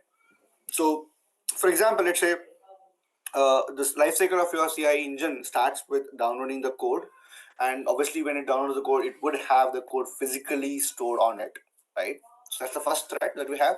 Let's say if the CI engine is compromised, your code is compromised. So let's say if you have kept your VCS highly secured, but still if the CI engine is compromised, the code is gone, right? So that's first thing. Secondly, the CI engine has credential for each and everything, right? It does also have credentials to your VCS, right? Because of that only it is able to download the code. Now, if that token is not limited properly, or if it is not configured properly, then obviously just like if it can download the code, it can also upload the code. So if a hacker has access to your CI engine with the same token that the same token that is present in the CI engine, he can also modify the code. Is it not? He can also push the code to the master branch, right? That's one of the threat that you have. And secondly, since all the credentials stored are there, like even for deployment, we store the credentials there, and our Docker images or container images are built on the CI engine. That can also be manipulated. And let's say if you're doing a deployment, let's say if you are creating a Terraform plan or Terraform apply there, so this command or this instructions are running from CI engine. So if your CI engine is compromised, not only you can manipulate your target architecture or deployment architecture, you could also misuse it or misinterpret it. You can, let's say for example, if I compromise a CI engine, and if I have your Terraform commands or Terraform credentials on AWS credential, I can start doing Bitcoin mining. So who is stopping me that, right? So that's a level of threats that we have with CI engine. Okay. Now, obviously, yes, a lot of people might be saying that we have our VCS or CI engine in our private cloud, or we are doing it on premises. But trust me, the same was done by other companies as well. So the Stack Overflow also was running CI engine in their private cloud. They were also doing it with on premises. But didn't they got hacked? They got hacked, right? So again, I'm not telling you that you should not be doing one particular step, but I'm telling you that just by doing one step, your job is not done there. So let us have multiple layers of defenses. Okay. So lastly is the deployment environment. Obviously, yes, your deployment environment plays a major factor role because your networks are created there, your overall your actual servers are there, your data are there. So if that is compromised, obviously yes, your website is compromised, right? And it would also have credential of other elements. It would have details about CI, it would have details about VCS. So if your deployment is compromised, again, they can also go backwards and get the details. Okay, so these are the couple of areas where we need to look forward. Okay, so I know that there's a lot of theory, there's a lot of bombarded text and all those things. So let us go forward and let us get our hand dirty. Okay, so let me just show you about let's say just 2 hacks. Okay, let us see around 2 hacks, and out of all the things that I showed you, I'll just take an help of a major kind of a practice mission for CI/CD hacking. This is called cybersecurity CI/CD Goat. Okay, so again, as of now, the most famous CI/CD platform to practice is CI/CD Goat. So apart from that, we don't have much tools available. At least the famous one that is available. It's a really good work from their contributors part. So even I'm using this. I'll not be going deeper about it. So I recommend you guys to work around with it, practice, and make your hands dirty. So I'll just take 2-3 scenarios from it. Precisely 2 scenarios on it, and I'll also try to do the same thing on GitHub Actions. I'll just show you about how it has been done, because again, the authentication, all this part will take some long time. Okay, so in this current case, they have a couple of dependencies here. I hope that obviously you would be raising that point the moment I start hacking it. So as of now, in this current case, we do have access to Jenkins, the CA platform already. Okay, we do have credentials, we do have access here officially. Okay, so we can log in and check each of their activities. Okay, and that's the one of the things that we don't get in real world. So in real world, we don't have access to Jenkins, right? But I guess obviously there are multiple ways to get in. let's say if you find a remote code execution vulnerability, or if you're able to crack the credential of one of the user, even though if it's a least privileged user, you can still do that. And secondly, we do have access to the GitHub or the Git of this particular repository. So I'm just gonna pick that. So there are two dependencies that we have here. So first dependency here that we have access to Jenkins, we have access to GitHub. So that two that we have, but again, these two are not the admin level privileges that we have.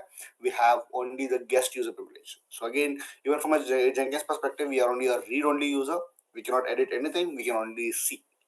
Same time, for Alice, we are just a normal developers. We are not a master developer. We cannot commit directly anything onto the master branch.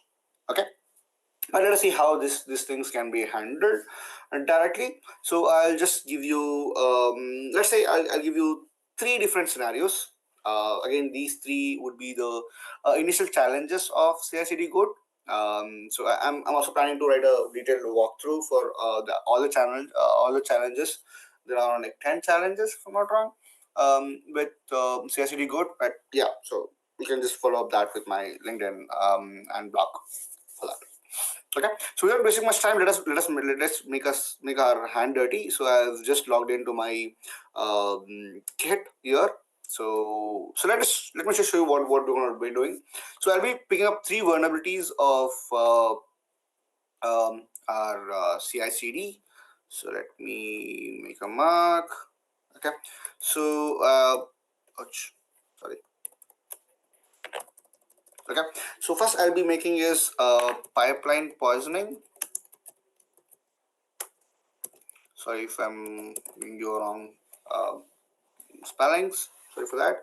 So yeah, it's not correcting. Yeah, great. Thank you. So yeah, first we'll be doing a pipeline poisoning, that is hijacking the pipeline, or we can also say like obviously exploiting the pipeline for yourself. Simple. And second thing is dumping secrets. Okay, now this could be anything. It could be the credentials stored in your CI platform. Okay, it could be credentials, it could be private IPs or public IPs, it could be your private keys that is stored in your CI. Now obviously this is dedicatedly we are hacking the CI. So here we are hacking the SCM, source code management, or VCS here because of misconfigurations, and here we are hacking the CI. Okay, we are hacking the CI. And lastly, let us dump credentials. Again, this is again secrets, but this we are dumping it from our GitHub, or basically SCM. So typically we are dumping it from the SCM.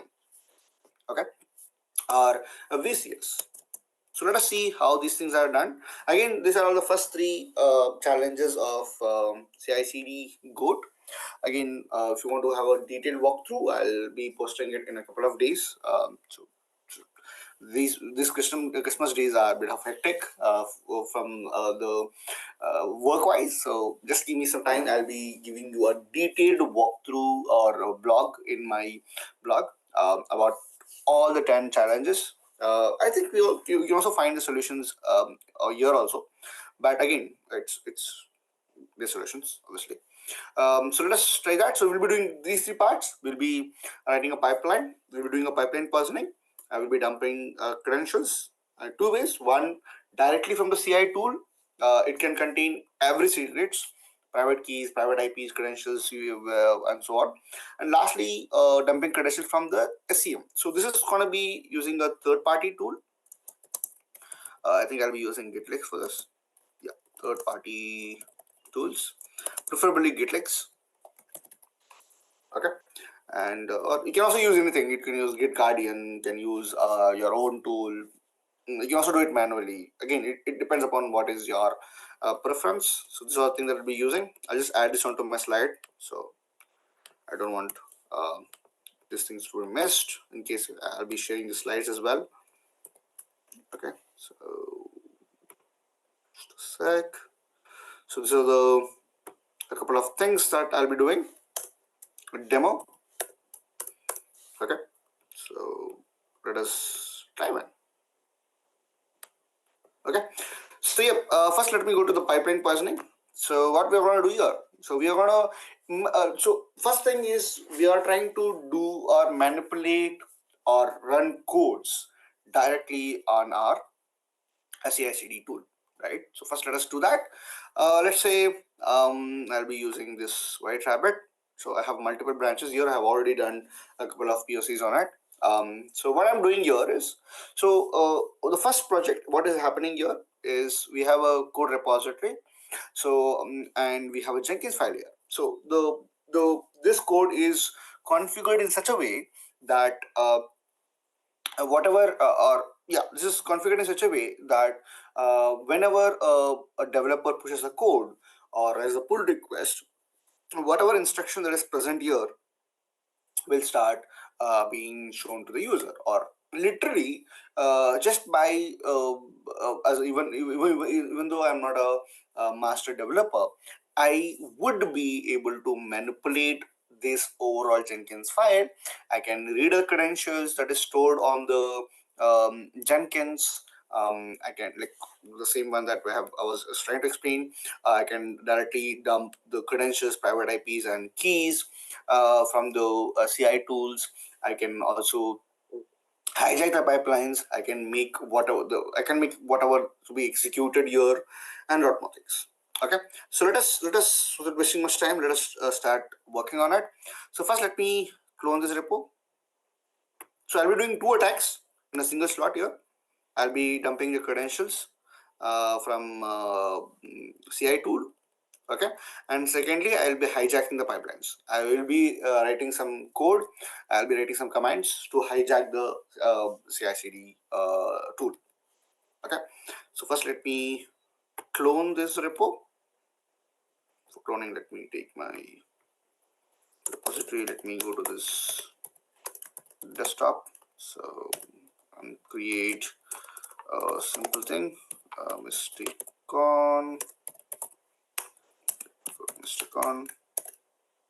and let me clone this repo. Rabbit. Yep, I've got cloned. Let me log into it. So this is the like question. Let me just edit this Jenkins file. So what I'm trying to do here is I'm just manipulating the Jenkins file. So if you observe, I'm not doing it on a master branch. I'm not a master branch user here. Let me remove all the unnecessary code here. I don't need all these unnecessary code.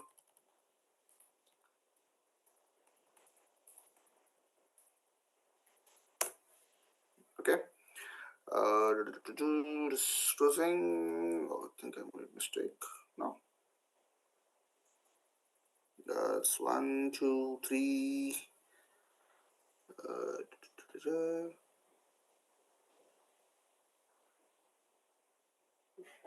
Yeah, that should be fine. Yeah, this will be fine.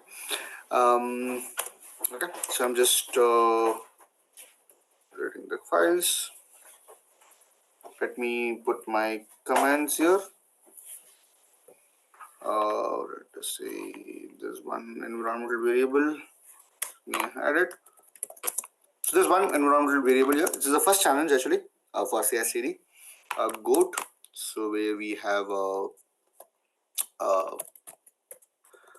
flag 1, which is hard coded onto the CI/CD. It's again a secret that is present in a what is it called in a Jenkins. So let me just flag out that. Now the main problem that we have in Jenkins, or in almost all the CI tools, is that you cannot echo the secrets just like that. Okay, so if you just echo, let me also show that once. Let me just directly echo this, and let's see. And also at the same time, let me also run some other commands. Let's say let me run commands like ifconfig ampersand UMI ampersand and uname. So if you observe, I'm just running these commands on the CI. So when this command runs, I would be getting information about what platform this CI tool is running. So I'm doing two things here. If you observe, firstly, there is a file that is stored in there's a credential or the there's a credential or secrets that is being physically stored on the CI machine. So I'm trying to get that value just by manipulating this Jenkins file that is present on the Git. And secondly, I am running certain commands on the victim computer or this basically this CI tool. So here I can run any command. So this is a very common command. Like I'm just trying to get the IP address, just trying which user this machine is running, and what is the operating system and version. As of now, it's very simple, but you can make it more deadlier. So you can also have a reverse shell if you want. You can literally you can crash the entire machine, right? So you can make the machine inaccessible if you have a pseudo permissions. There are a lot more things that we can do. Let me just save it. So now, if you're wondering how did I get this, how did I come to know that this is a secret here? It's a part of a challenge actually. If you go back to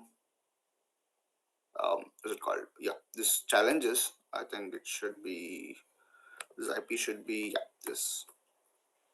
Okay, it's a part of a one challenge, so that is where you come to know that this is the secret value. It's an easy one. So if you observe, there you get. Again, it's a low-hanging fruit, so you can give a try as well. So this is where I come to know that there's a secret here. Again, you can give a guess because usually, like instead of giving flag here, you can try to give something like a username, because most commonly we would start giving username or private key at the word that we use. Here we are just taking example of flag one because that's how the credential is stored. And real world you can use something like a username, password, or creds, or USR, USER, or PWD. That's a flag we can usually give. So not much time. Let us save this file. Let us get into action. So I have saved my file. Let me store it into a different branch. Let me check out this as Mystikcon. I hope I'm using the right word, or else Melvin will hit me out. Okay, so let me check if the spelling is correct. Okay, I'm not sure. Okay, it's the mistake of words, misplacement of words. Sorry. Great. So I'm just putting it to a different branch. Okay, I mean at least at this initial, and then let me add the files, add the comment. Just as put it this way, Mystikcon demo. Let me check if everything has made changes. So yep, it has made changes. There are a couple of deletions, there are a couple of additions. Yep, let me push it origin. So I have already logged in as Alice, so no need to worry. So let me push. Yep. So my code has been pushed for Mystikcon. Is a new branch called Mystikcon. So if you observe, if I go to my repo here, so currently this repo has 3 branches because of my previous things. Now it became 4 branches. If you just observe, it has become 4 branches. And the dashboard, so I'm currently running this onto a project called White Rabbit. So the moment I initiate or run this particular CSE, it should start trigger here. As of now, we already have 6 pull requests. The previous ones, a couple of hours earlier. So let me start a pull request. So before going to pull request, let me check what are these branches. The branch that I created right now is Mystikcon. And if you observe, entire thing is same, just the Jenkins file has been changed.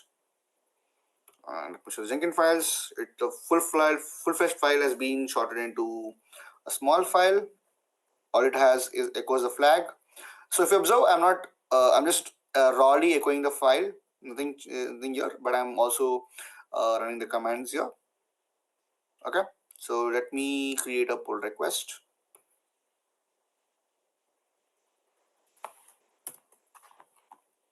Okay, so I click on pull request, and I'm pulling from Mystikcon to main. And if you observe, there are a couple of changes. I'm adding the environmental variable, and I'm editing this, deleting these certain files, and I've replaced certain things. Click on new pull request. I'll leave the command as it is. Click on create pull request. So my pull request is created. In a couple of minutes, it should automatically trigger the build.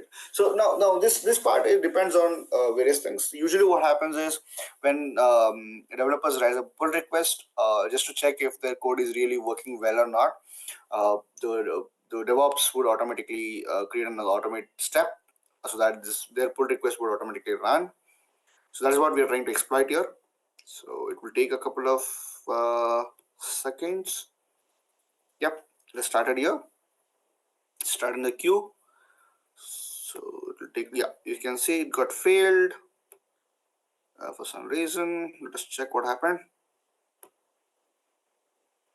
Yeah, because of the value flag 1.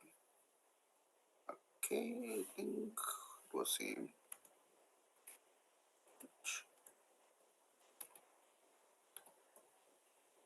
Let me quickly check.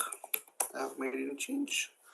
It is flag 1. Just give me a sec. Let me check my backup files.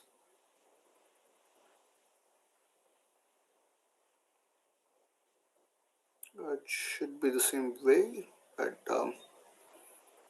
let me quickly check it out. $flag1. That's how it is. Oh, my mistake. Okay, sorry. This should be enclosed with creds. My mistake. So let me credentials. I forgot the syntax. So let me quickly. Think it should be enclosed within double quotes. There are a lot of commands that you work on, so sometimes you forget it. Let me quickly open my new tab. Have just sharing it.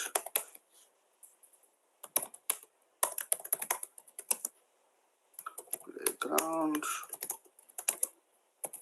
Just working around with this. Let me quickly check. Yeah, I'm correct. So since I have updated it, so I have to run it once again. Okay, so let me again add push, commit demo 1, and then that I can push origin. I have pushed. Now let me raise another pull request. Sorry for the typo, guys.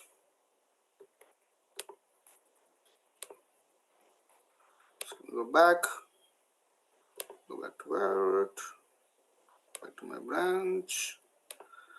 Okay, Mystikcon to go.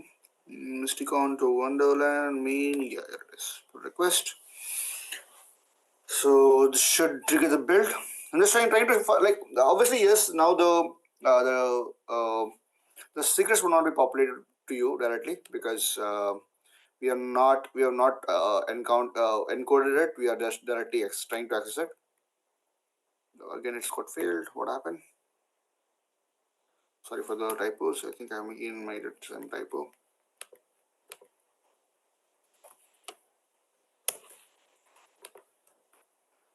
Just give me a sec. Let me just copy paste the file. So sometimes we make one mistake. Let me just copy the code as it is instead of typing it.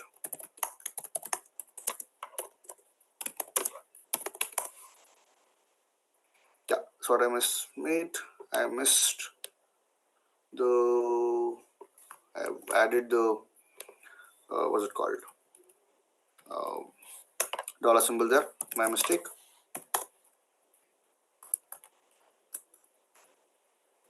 Supposed to be what's it called? Substituted here. Add some overconfidence. Sorry for that. Okay, this should do the job now. Okay, so great.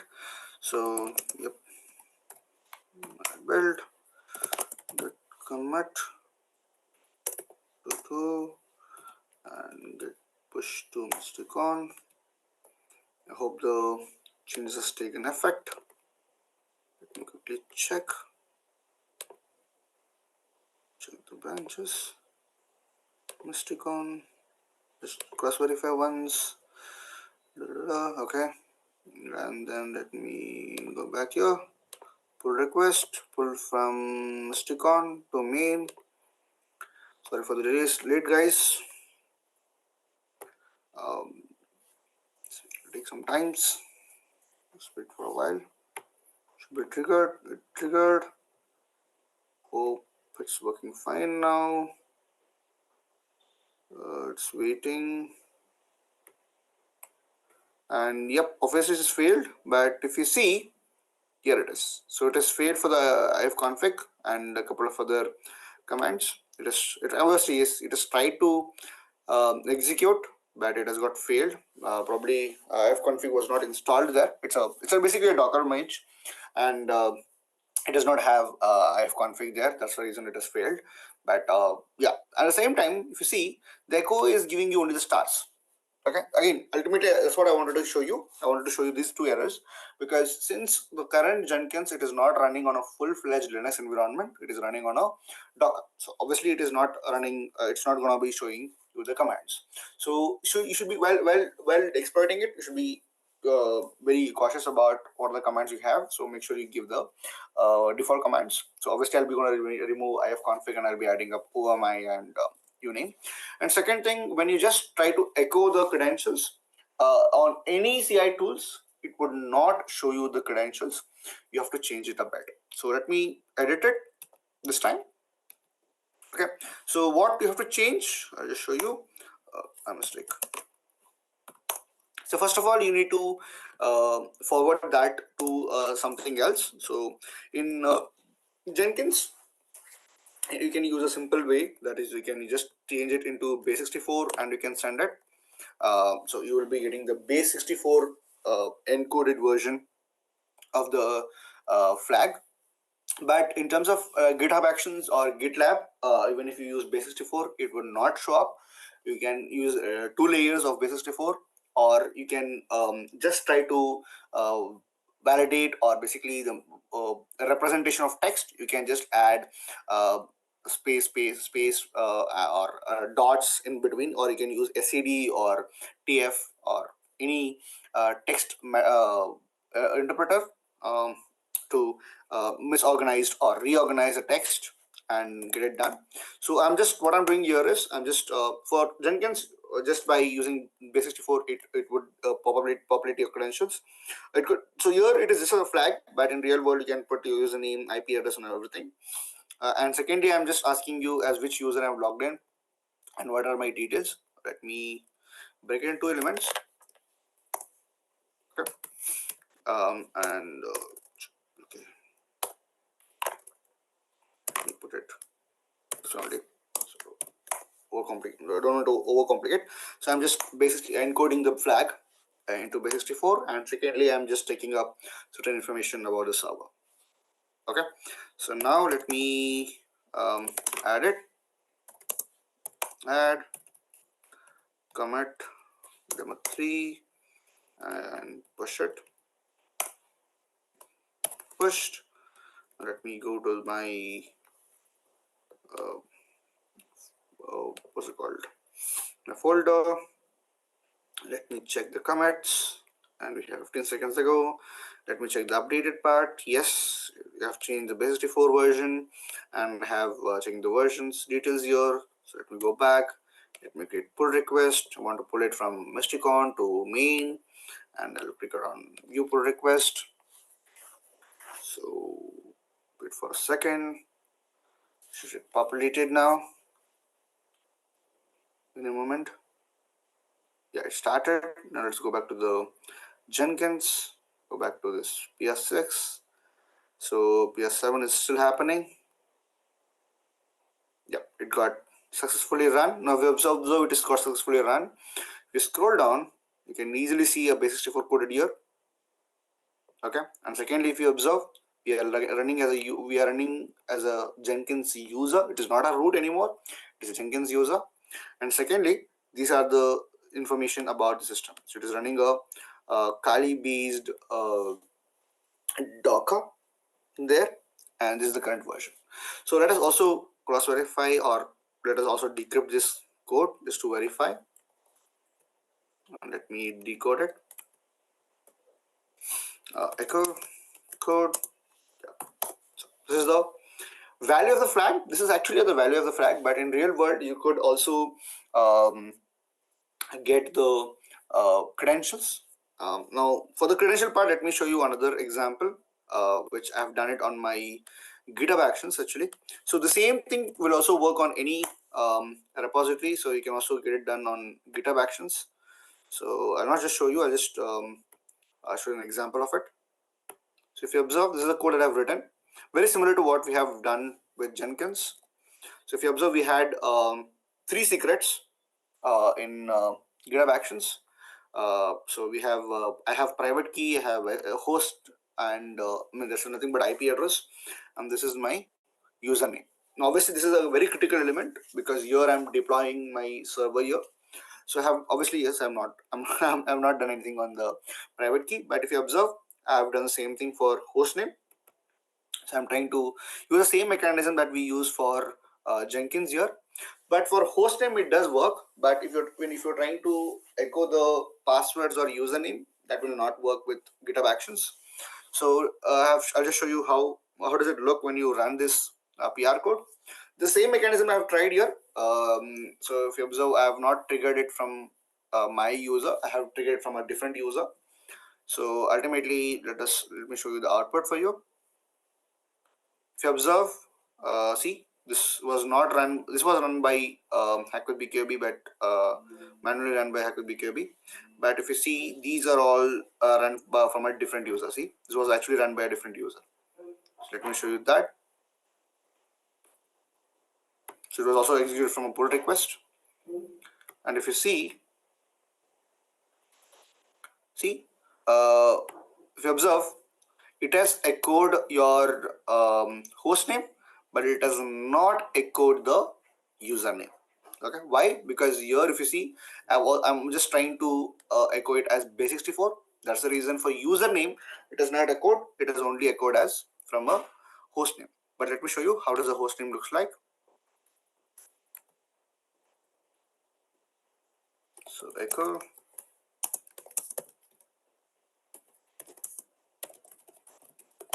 See, it is a private IP. So no worries, this machine is not up now. I've already registered it. It is only the value.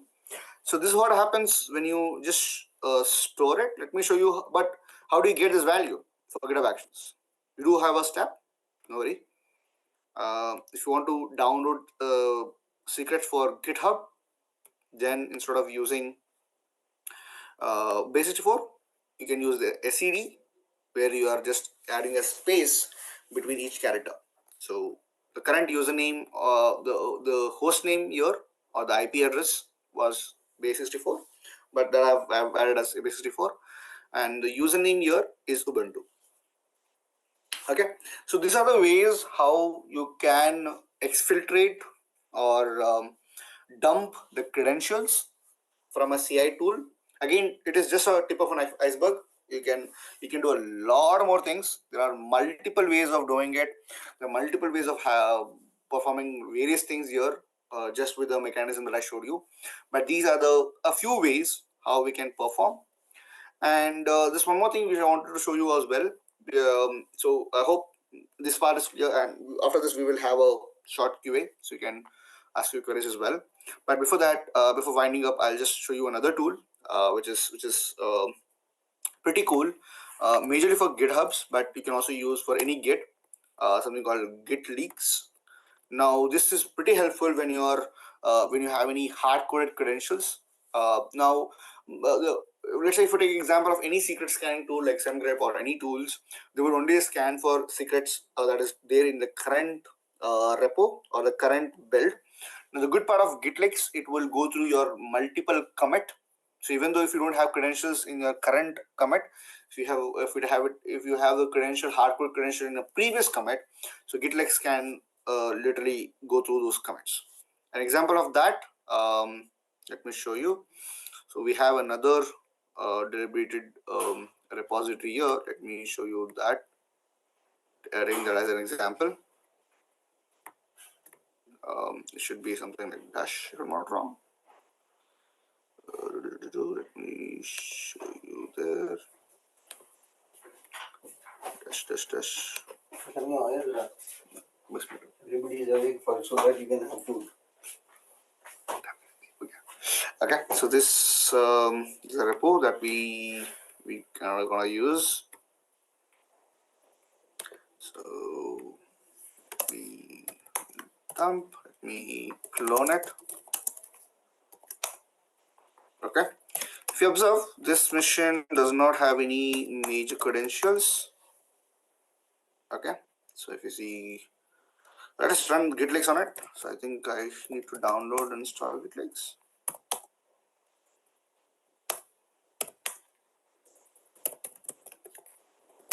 Oh, GitLeaks is already there. Great.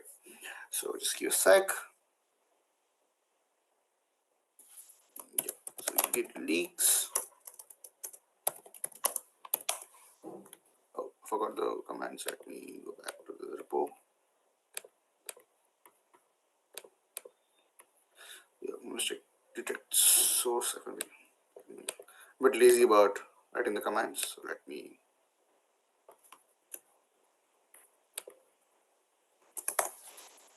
So if you observe, we didn't have much critical files here. So if you see here, there's no private key at all. But if you go down, you can see a lot of private keys here, which was in the previous commit. You can see here. There was also a password, PyPy password, which was there in a previous commit. Again, another private key in the previous commit. There was a JWK key in previous commit, and again a couple of private keys, RSA keys, and so on. Okay, so like this, we could use some third-party tools to go forward and get your values. So again, as I said, these are a couple of just a tip of an iceberg, frankly speaking. So, but you can do a lot more things. Again, these are a couple of attack vectors that you can try. You can like look for like hijack pipelines. You can execute whatever commands that you want. In our case, it was a container, so that's the reason why it was pretty limited in the nature. But in the real world, you can explore it in a wide variety of ways. And next, obviously, yes, if you're showing the credentials, majoritarily in CI we do show the credentials. So if you somehow happen to hijack it, obviously you can download all the credentials. And lastly, sometimes if you have updated your hardcore credentials, but it's required to remove the commit itself from its structure. So that's what these demos say. So that's about myself. I think we will have the remaining time. I think we have another 13 minutes left over, so we can have that for our Q&A. Michael and sorry, my mistake, Melvin. These are my online handles. So you can reach out to me on my email, or so the code that I showed you, the GitHub action one that is present in my GitHub. So you can refer that, or if you want to reach out to me on LinkedIn, you can reach out to me on LinkedIn as well. So this is time for me. So then, if you have any queries, questions, please raise your queries and questions so that I'll be able to answer it. You can go for the QA, Melvin. Well, thank you for the amazing presentation and talk. Yeah, if there are any questions, then feel free to place them in the chat, and we can or we can answer them. Yeah, in the meantime, while we are waiting for the questions, if there are any. Yeah, thank you for the talk. Thank you for the presentation. It was very interesting to see, and yeah, especially the demonstrations that you showed.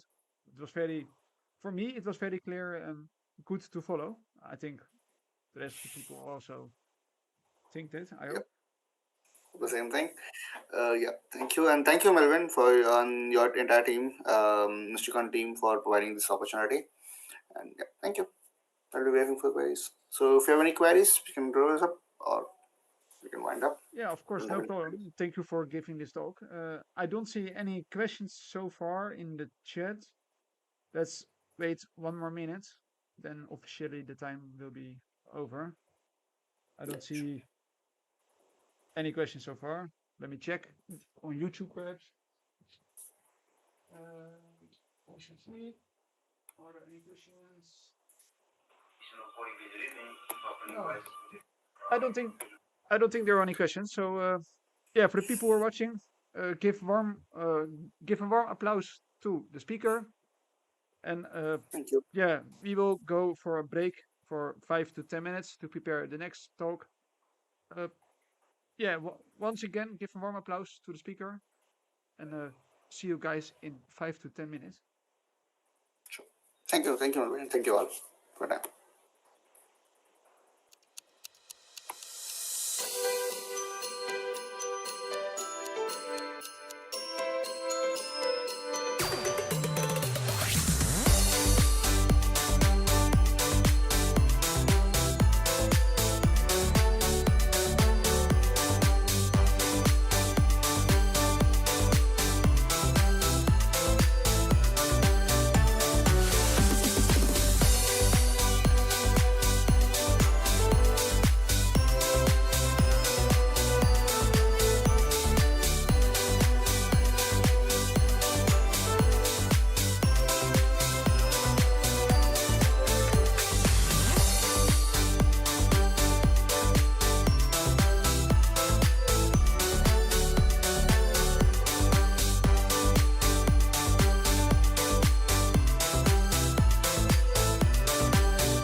Hello everyone, welcome back. The break is over and it is time for the next speaker. It will be about attacking and defending AWS. It's always interesting to attacking cloud instance. Uh, I will no longer hold you, so I will announce the next speaker. So enjoy and have a good time.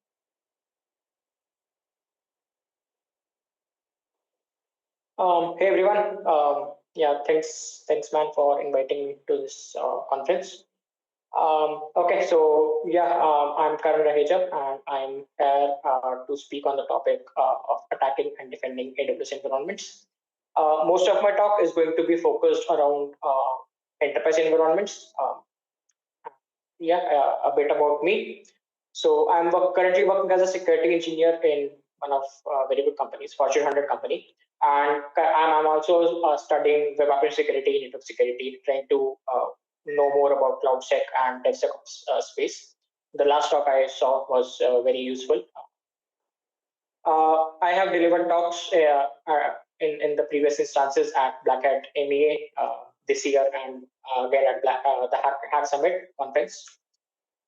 Okay, so let's just jump on the agenda for this talk. So we are going to speak about a multiple variety of things, starting with well-architected framework, shared responsibility model, going to understand a bit of mindset, attacker's mindset that makes a difference, what AWS components are being used, what are their weaknesses, how we can secure them, how phishing takes place in AWS environments, top 10 AWS security risks, attacking AWS through web apps, and then we'll look at common vulnerabilities which are found in AWS, and then in the last we'll talk about how do we defend our cloud environment from these vulnerabilities, and at the last just a bit of a overview of the cloud kill chain, which will be showed by this attack framework that.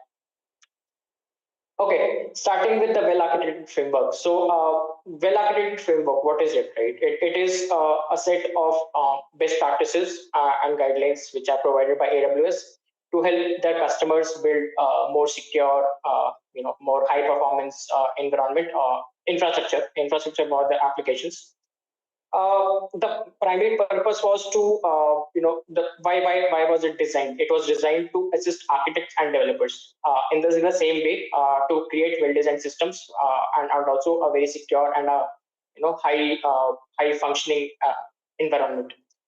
So we'll just talk a bit about the pillars, right? Operational excellence, performance efficiency. What are these pillars?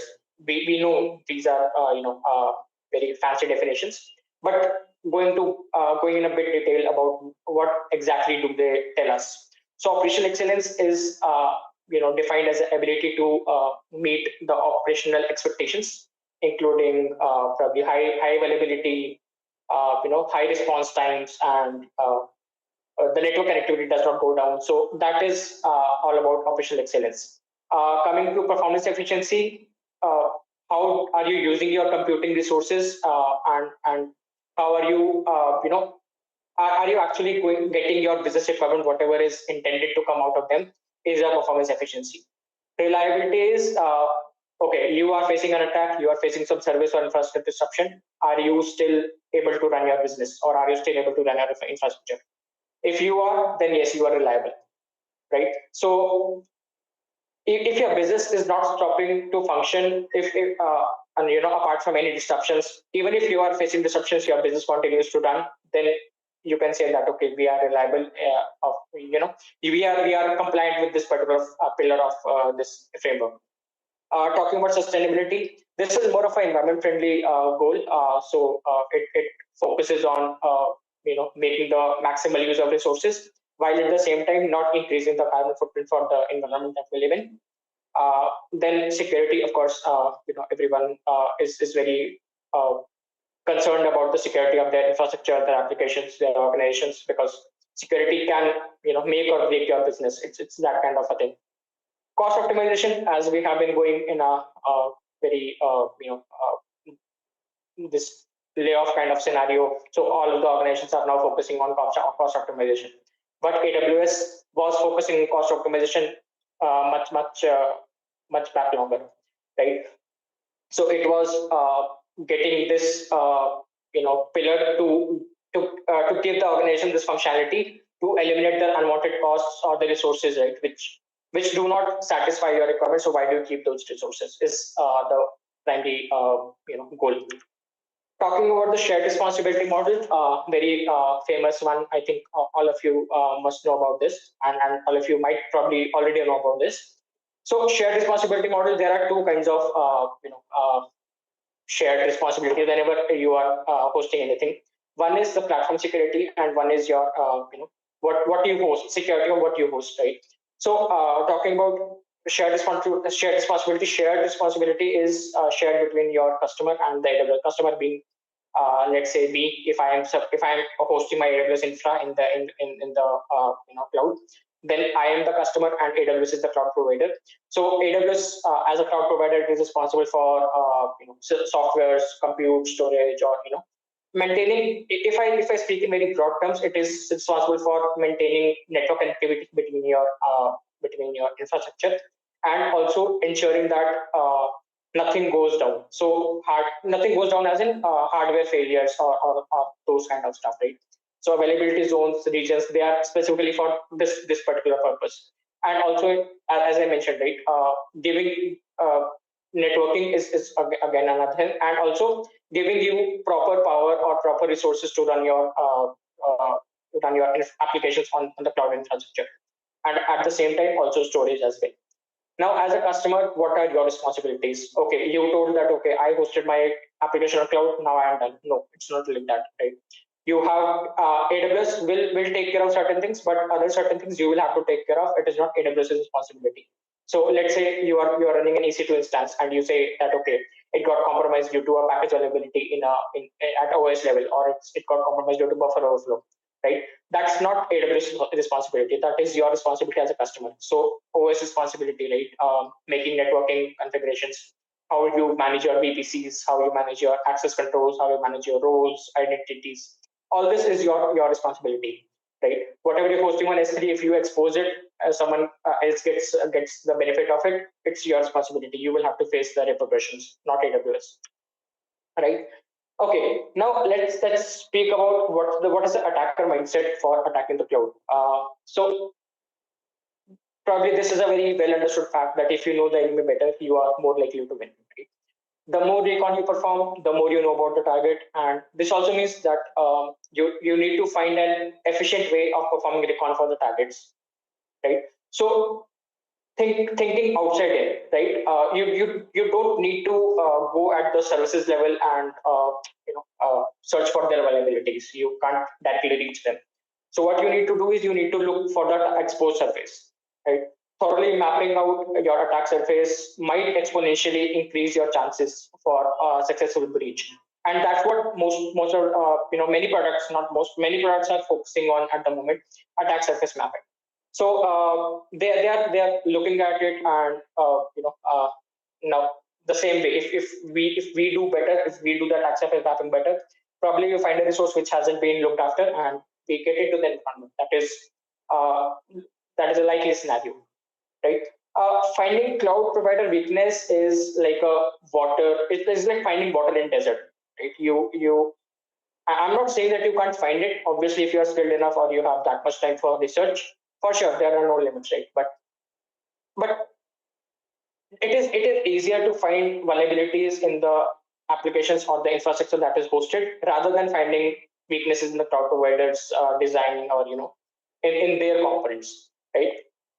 So look for reuse of stuff, right? We have seen this in even if we talk about on-prem infrastructure, we have seen this in many places, that reuse of credentials or reuse of secrets led to some compromise or things like that. But that holds true in AWS scenario as well. And yes, automate as much as possible, because you don't have all the time in the world, right? And you will have to prioritize one thing or the other if you have time constraints. So it's better to automate the entire process as much as possible. Primary benefit is that it saves your time, and also it helps you to eliminate your manual and repetitive effort that you put in. So, okay, how do I get into the infrastructure? These are some of the ways, right? OSINT, the good old way of doing things.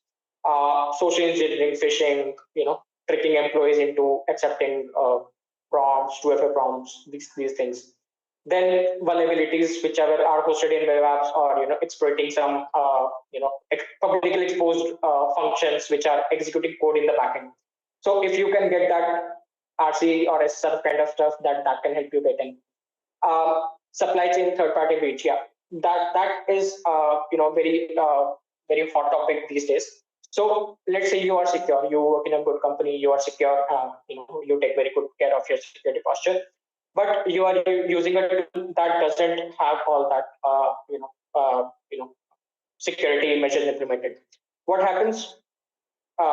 Attackers who want to compromise your company, they come, they target that tool, get a vulnerability into that tool, and whenever a next update of that tool is pushed, or if that tool is interacting with any pipeline in your infrastructure, or if like any component, right, whatever it can reach to, if that code is pushed into your infrastructure, you are infected as well. So that is how the supply chain of vulnerability works. Again, very less likely scenario, but yes, internal employees are always a threat, and they can place backdoors, do whatever you want, just that you have to recognize that one internal employee who wants to be your asset, right? And that can lead you into the infrastructure. And yes, again, compromising any exposed service. If you have your EC2 exposed, or you have your S3 exposed, or you have your SQS roles, or whatever, like these kind of roles exposed, if you have those, these kind of roles can probably help you execute your code, and then these services can then lead you to other assets which are hosted inside the infrastructure. So yes, this again, access is through leaking and stealing access credentials, as I talked about in the first point as well.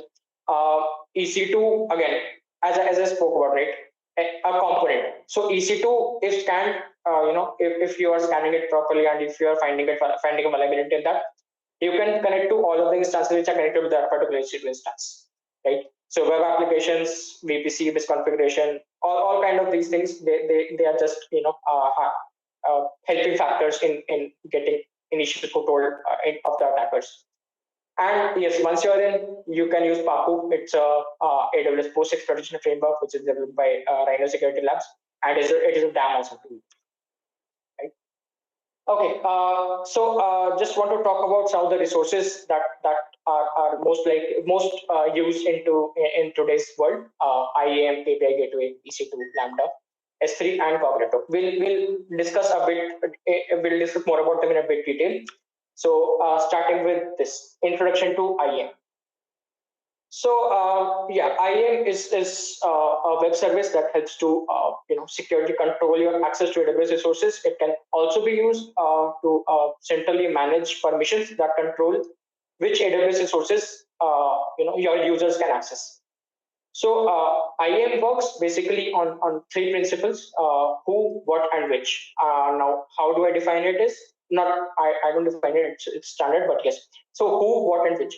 Who is who has access to the environment, like like a service or a user or a role, and what are they allowed to do? Which is certain actions, policies which are configured with certain actions, get object, disable, such those things. And then what are they allowed to do? So who has the access, what are they allowed to do, and which assets they can access. So that is the entire IAM in a nutshell, what IAM does, right? So primary purpose of IAM is to manage roles, manage authentication authorization within the organization, and I think it works on role-based access control policy. The IAM was devised on a role-based access control, and so IAM principles, IAM roles, users, groups. IAM principle is any person or application that uses the AWS account, or a user. Anything can be an IAM principle, whichever uses any AWS resource, right? IAM roles can be assumed by either a user or a service who wants to perform any action in the AWS. Okay, talking about IAM permissions. So IAM permissions define what actions users, groups, or resources can perform within the AWS environment. These permissions are configured through policies and they determine access to AWS resources and services. Just talking about some of the key components, there are policy documents, actions, resources, effects, principles. So actions in particular and resources. So these define and also effect. So these three are the most critical part of a IAM policy and of IAM permission policy. And what they do is action defines that okay, what specific task can be performed on AWS resource with that particular privilege, whatever that policy is attached to.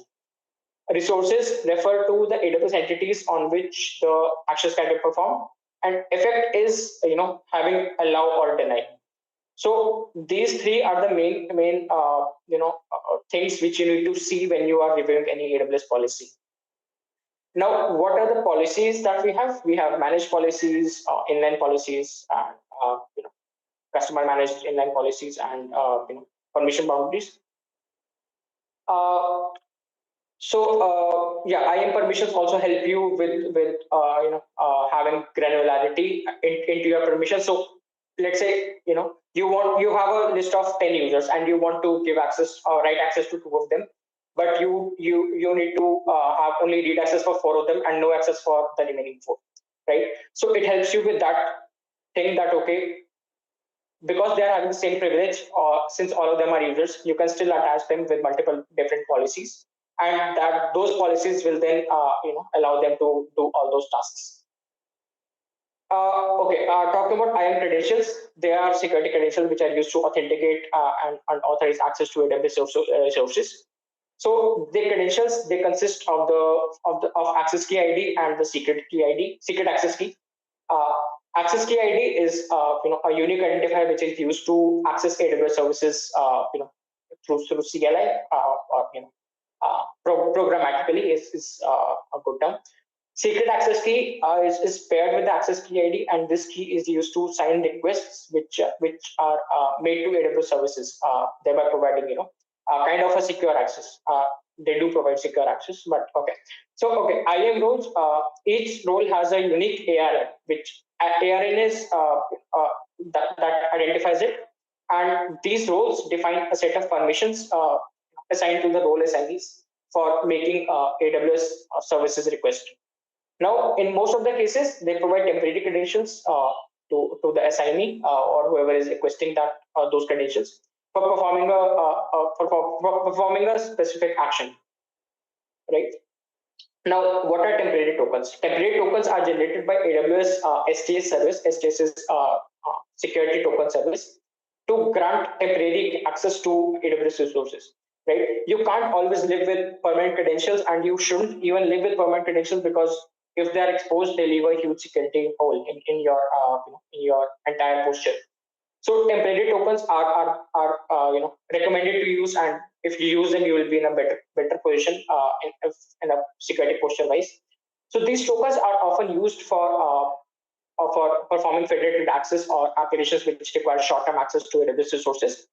And keys, so as you can see, right, AKIA and ASIA. So these are two different things. So keys that begin with ASIA are identified as temporary tokens, while the key with AKIA are identified as permanent tokens, or we also say as long-term keys. So if you are getting a key which is ASIA, you need to validate if it is working or not. How much was the validity or how much is the validity. You need to find those kind of things. But if you are getting AKIA key along with a secret access key, you are golden. Right? You can if the target organization or the victim organization, they have not rotated that key, and this key is still active within their AWS infrastructure, you can query their resources. You can assume roles, whatever this key is carrying, and you can do all sorts of stuff in that. Talking about attacking IAM misconfigurations. So IAM, again, like all components, IAM also is misconfigured. So overly permissive IAM roles can provide access to privileged resources. This is the most common misconfiguration in IAM.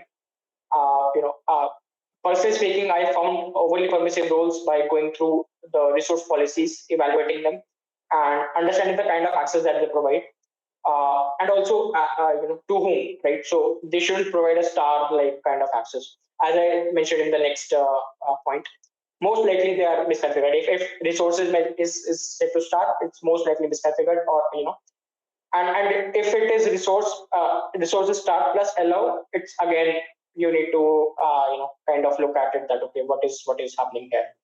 So if the resource policy is set to start for any of the permission, most likely it is not a fine-grained permission, or and it is the most likeliest of all to cause a security problem. So next point is, if a user has privilege to create or update policies, or if the access control is not properly implemented, or if I say that if role assignment is not done properly, a user with sufficient privileges can create or update policies which can later be used to mount other attacks during the post-exploitation phase. As I spoke in the previous slide, keys with AKIA are the real source of worry. If you find any of the AKIA things while targeting an organization, you should consider yourself either golden or lucky, and you should definitely brag about it. But if you are getting ASIA, you need to perform some kind of recon to see if it is valid or not. And IAM users without MFA. So phishing is probably the easiest to perform. You just need to write that compelling email, or you need to just do that compelling kind of action, which leads that victim to into a trap, right? So if there are no safeguards for application after user and password authentication, it makes a bit easier to for attackers to get into the infra, right? It removes a security layer altogether. So again, MFA can't guarantee you security, but yes, MFA does add to complexity for any attacker. So yes, so these were the IAM misconfigurations that are most prevalent in the industry. Not saying there are that was exhaustive list, but yes, these were the most prevalent of all. Talking about defending, how do we defend IAM? So defending is, of course, principle of least privileges. So try to give as much as less access as possible, and build the resource policy, as granular, as fine-grained as possible. Enable your auto rotation for credentials, probably 30 days, 60 days, but definitely not more than 90 days. Even if your AKI is leaked, then also you can be okay, at least it was rotated after 90 days and it's not valid anymore. So and then enforce MFA for each account is another security measure that you can have. So what is the principle of least privileges? Principle of least privileges is a concept where a user is given the minimum possible level of access, which is required to do a specific job. This can be applied to the users, roles, policies, whichever are configured in the cloud environment. That can be implemented on those. And why is it important, right? Like what does it help us with? So it helps us by limiting your super user and administrator kind of privileges. You don't distribute that to everyone, and helps in managing your authentication authorization stuff, and also helps in your compliance and auditing engagements. Okay, talking about AWS API gateways. So where are API gateways coming into this? So you as a internet user, you send your traffic to an application which is hosted on AWS, but most likely that traffic from your browser or your site will be received by API gateway, and then it will be transferred to the application. So it is an HTTP based, and yes, it is an AWS service which is used for creating, maintaining, and exposing the REST and HTTP kind of APIs. So because it is a multidimensional thing, it supports client server communication. It supports all kind of communication which a web application can have, which is which composes of HTTP based communication, your stateless client server communication, And also, it can implement your standard HTTP methods such as get, post, put, those kind of things. So WebSocket APIs are created by API gateways. They stick to the WebSocket protocol and enable, stateful, full, kind of bidirectional, full duplex communication between client and server. And they also route your incoming messages based on the message content, whichever is coming. So this URL in the last, this is mostly how this API URL looks like when it is exposed via API gateway. So this diagram shows that, okay, you can build your API in Amazon, you can build your APIs and expose via Amazon API gateway, but what Amazon API gateway provides is, you or your developer customers with an integrated and consistent developer experience for building AWS serverless applications. And API gateway handles all the tasks which are involved in accepting and processing up to, I don't know how many million concurrent API calls. And these tasks include traffic management, authorization and access control, and API version management, and those kind of things. So API gateway acts as a front door for applications to access data, business logic, or functionality from your backend services, such as workloads which are running on Amazon Elastic Compute Service, and then code running on AWS Lambda, or any data stored in DynamoDB, those kind of things. So let's talk about attacking AWS API gateways. So gateway misconfigurations include lack of authentication of endpoints. Now, since there are so many APIs that directly go to the backend for performing variety of stuff, there is no authentication with the incoming requests. It will create a lot of ruckus for the backend programming processing systems. Also, there might be some endpoints which are behind authentication in a normal application flow, but due to API gateway misconfiguration, those endpoints might directly be available, defeating the whole purpose of implementing the authentication checks. Misconfigured private API gateway. Why is this coming into the misconfiguration is because there are some APIs which are required by the backend systems to perform a variety of tasks. Now, since these APIs are directly consumed by the backend, they need to be misconfigured with a private access. They need to be configured with a private access, and minor misconfiguration can lead to exposure of internal API and can potentially result in other attacks. Poorly configured WAF. Yes, if the incoming requests are coming at a rate higher than what can be processed or what can be handled by the backend systems, then it will create a traffic logging situation at the backend, and the backend systems may falter. DOS, denial of service. Yes, in an extreme situation, the above scenario, if it's a poorly configured API gets above, it can lead to a denial of service attack as well. So this is a basic demonstration of a header smuggling attack, because header smuggling attack can also be performed against API gateways. So how header smuggling attack is performed is an attacker tampers with the request in a manner which is not expected by the server, and mismatching requests on the backend and the front end are the primary cause of this vulnerability. So they can force the leak of data and secrets, as well as they can bypass your IP restrictions or header restrictions, or those kind of things. And let's talk about defending API gateways. So defending, yes, enable rate limiting.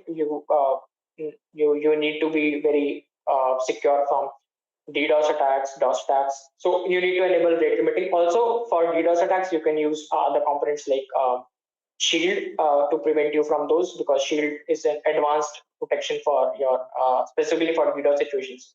So that can be used. Then logging and monitoring, so that you can monitor your usage and the traffic metrics, whatever is coming onto your API gateway, whatever your API gateway is handling. Then alarms should be configured with a specific limit and should be triggered whenever a certain situation is met. So it helps you to create an alarm on the highest limit that your API gateway can reach or can handle on its own. And then you can scale up your resources so that your incoming traffic can be handled. So yes, you can monitor your security best practices using AWS Security Hub. Talking about EC2, very famous service, everyone knows about it, but still a bit detail into this. So EC2 is a service which provides you a highly scalable compute capacity in the cloud infra, and it is dependent on the user to determine the virtual servers, how many they want to launch, with what config they want to launch. So whatever operational requirements they have, that will determine what kind of resource, what kind of EC2 instance they want to launch. Now there are multiple advantages over on-prem counterparts. Some of them being costing, reliability, uptime, maintenance. Yes, so it does provide these kind of advantages, but so you don't have to so you don't have to worry about your hardware problems, costing, all those kind of things. But there is a generic notion that resources on cloud are more secure. So it is partially true, not fully true. It is partially true that okay, they are comparatively more secure than their on-prem counterparts, because in on-prem systems you have to think about physical attacks, other kind of those kind of attacks which are not possible on cloud basically.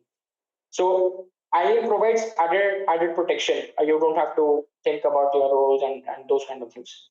So it's not that the resources which are hosted on cloud are secure by default, but yes, they do have a layer of added security onto your resources. The biggest benefit of using EC2 is that EC2 infra, whatever is running on EC2, can be scaled up or down based on the need and the operation requirements.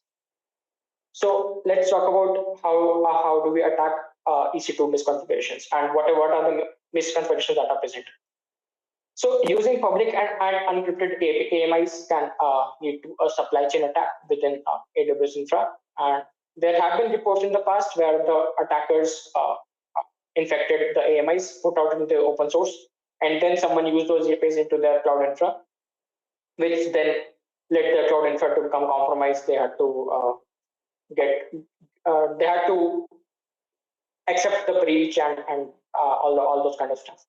So deploying private instances is a misconfiguration which is often encountered when AWS administrators fail to make sufficient security arrangements on EC2 instance, which are not intended to be exposed to the public internet. So that is the main basic funda of how this misconfiguration happens.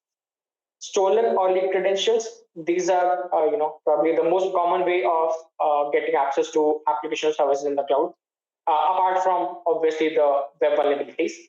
But these are still, as I said, right, these are one of the most famous ways. So SSL brute force. Now this is a very interesting use case that I recently encountered. So what happened was that I deployed an EC2 instance in its default configuration. I didn't apply any security patches. I didn't do any VPC configurations. That did not restricted from the internet traffic. I allowed it and a public traffic allowed all public traffic.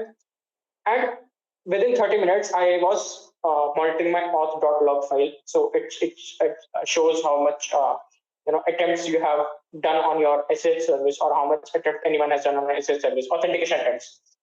It showed that there were 85 attempts, 85 to 90 attempts of authentication within the first 30 minutes.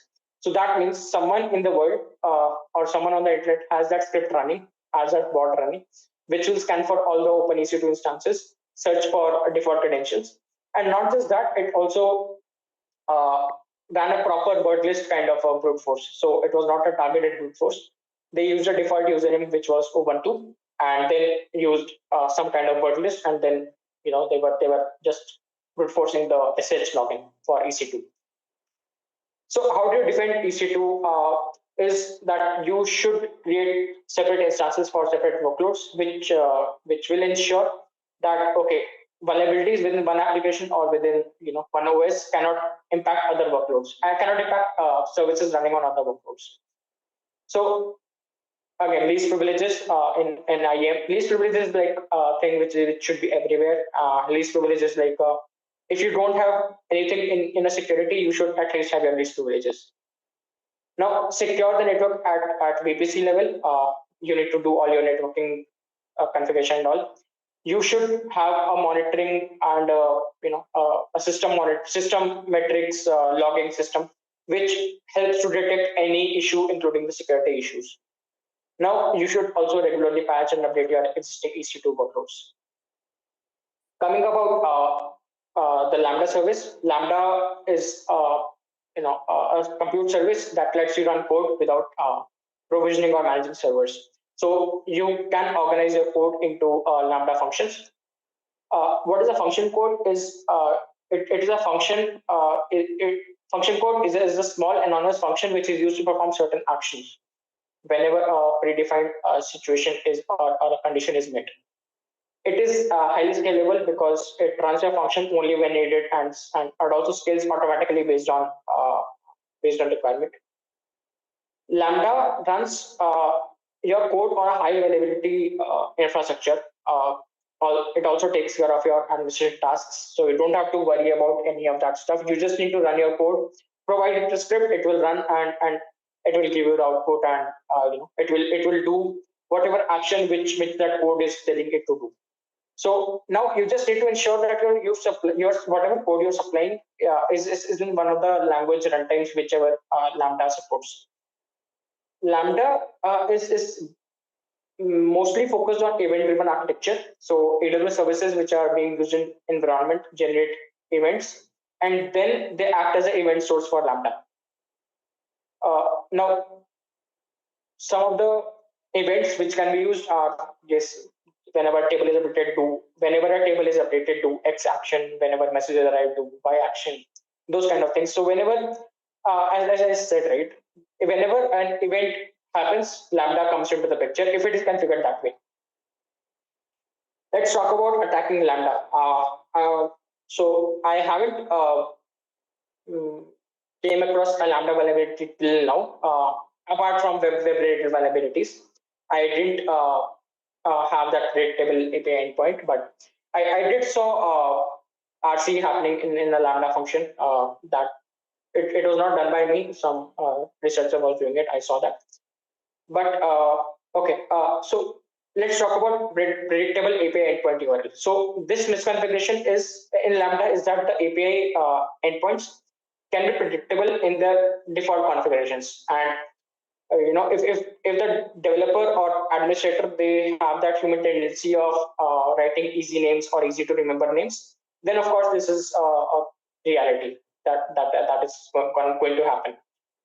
Web-related vulnerabilities, as per what I saw and whatever I read about whenever I was preparing for this talk, I just saw that all the issues which are present in web applications can also be present in AWS Lambda. There was no issue which I did not see apart from web application specific issues such as IDOC kind of things or resolution kind of things. Those things I did not see, but RC, SSRF, XXC, XSS, SQLi, all kind of things they were happening. Now let's talk about how do we defend Lambda. So we need to provide one IAM role per function. What this means is that all the Lambda functions, whichever are present, they need a single relationship with an IAM role. They function with an IAM role. Now, this ensures that even multiple functions with the same policy are triggered at the same time. All functions will be granted at the same time. So this is like if one function is running, it should not impact other function, or it should not have multiple roles. How do you protect the secrets? So using encryption helpers or AWS system managers parameter store that can help you to protect your secrets. Implementing API authorization, WAF, those kind of things can probably help you to defend your Lambda instance. Okay, let's talk about S3. So S3 is having a globally unique naming convention. No two buckets can exist with the same name. So object versioning, again, even if you want to delete an object on S3, it will get updated as a V1, and your new object will come as a V2. So the object does not get overwritten, and also it is retained. From my personal experience, S3 has been the most misconfigured AWS service apart from EC2. And that's because of, probably because of its usage metrics as well across the industry, but also because probably they're so easily misconfigured, or probably I think that's the second reason is what is most prevalent. So they can be used for phishing. So this was a new attack vector that I came across. That attackers can host attacker websites on S3 buckets. Now, since the requests are coming in from S3, the source will be termed as a valid source because it is trusted entity. It is coming from Amazon's infrastructure. Because the email generated from a legit AWS infrastructure, it will not be marked as malicious, and it will bypass the email filters that are deployed to prevent such phishing attempts. And the last point, it's a truth that no one can deny. It can be a gold mine of information if you are on the right place at the right time. You can get all sorts of things into in an S3 bucket. So how do we attack S3 misconfigurations? We obviously, if we do our recon properly, we can get publicly exposed buckets or public exposed objects which are located inside buckets. Data present in S3 buckets, which is present in plain text, can be a cherry on the cake because since an attacker dumps a S3 bucket, every information is present in plain text, and yes, you can sell your data or you can do whatever you want with that data. Access policy related misconfiguration. So access policies can facilitate unintended read or write access to the attackers. So if you are not configuring that properly, you are inviting attackers to come and destroy your infrastructure. Absence of authentication authorization controls. So if an application is using S3 buckets to store the application data, it should have proper authentication authorization controls from public access as well as internal network. Coming on to how do we defend S3 is we first of all we need to disable public access for the buckets which are not intended to be publicly exposed. We should monitor all the S3 buckets, attach relevant rules and policies, use assumed IAM roles for read and write access to the bucket instead of giving explicit permissions to individual users. And we need to use pre-signed URLs for sharing. Now, by default, all Amazon S3 objects are private. Only the object owner has permission to access them. However, the object owner may share objects with others by creating a pre-signed URL. And a pre-signed URL, how is it different is because it uses security credentials to grant time-limited permission to download objects. Talking about AWS Cognito, so Cognito enables simple, secure user authentication, authorization, and user management for web and mobile apps. With Cognito, a user or a visitor can sign in with username and through Amazon or through a third party app like Facebook, Google, or Apple, or any of the SSO provider. The main functions of Amazon Cognito are that it manages user authentication authorization. It saves encrypted information as key value pair. So Cognito associates your datasets with identities and saves encrypted information as key value pairs. It doesn't store them in clear text. So that's a very kind of a secure architecture to have. And yes, let's talk about the user pool identity pool. So these are very critical when we talk about AWS. So user pool is that let me say it this way. Amazon Cognito collects your user profile attributes into directories which are called user pools. So if you are a user who is trying to visit Amazon, who is trying to use Cognito for your authorization stuff, it will collect your profile, it will extract the attributes, and then it will store that in user pools, and then it will determine that, okay, if you are entitled to access or not. Identity pools are that it consists of end user information. So which client access platforms, access platforms you can access, what devices, what other kind of resources you can access is how identity pools work. So just for this Cognito, this is a sample scenario. In this scenario, the user needs access to DynamoDB instance. So what the user does is, he or she, whoever the user is, they go to a sign-in form and submit the credentials. Now, AWS Cognito is managing the authentication and authorization of that entire application. So what it does is it receives the credentials, validates it against the Amazon Cognito Sync store, and sends the access key and the token to the user to request the access. The user supplies the received credentials to Cognito identity pool. The identity pool identifies the resource which is accessible by the user requesting the access. It then redirects the user to the service where the user has sufficient privileges to perform the required action. So that is how a Cognito performs in a real life implementation. Now, how do we attack Cognito? Now, attacking Cognito is not very straightforward, and it's I haven't seen it in wild happening till now. But this was what I got when I was doing my research. So Cognito's identity pool ID is shown in HTTP responses. So this is obtained whenever a Cognito ID pool ID is shown. Identity pool ID is shown in HTTP response from the web server.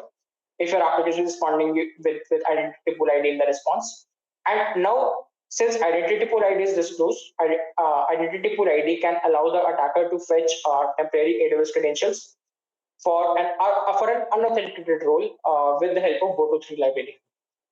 Rest everything is a game of what privileges does the disclosed identity pool ID has. Talking about Cognito client and user pool IDs, so if Cognito client and user pool IDs are being disclosed in HTTP responses, and if Cognito user registration is enabled, which they are enabled by default, so that's a by default by design feature, and that can allow an attacker to register for a valid user using a valid ID. So that is how these two attack scenarios look like. Then the below two, they are very generic. Secrets leakage through JS files. Again, you can do the attack scenarios described in the above 2 points.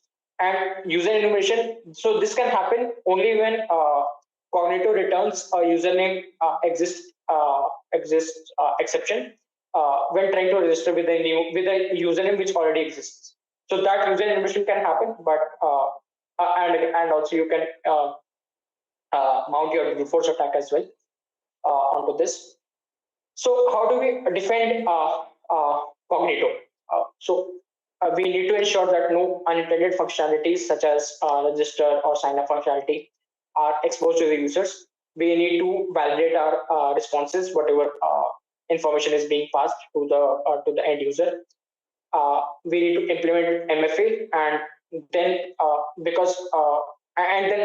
we need to review the IAM policies which are attached to the unauthenticated role, because that role can be assumed whenever identity pool ID is disclosed.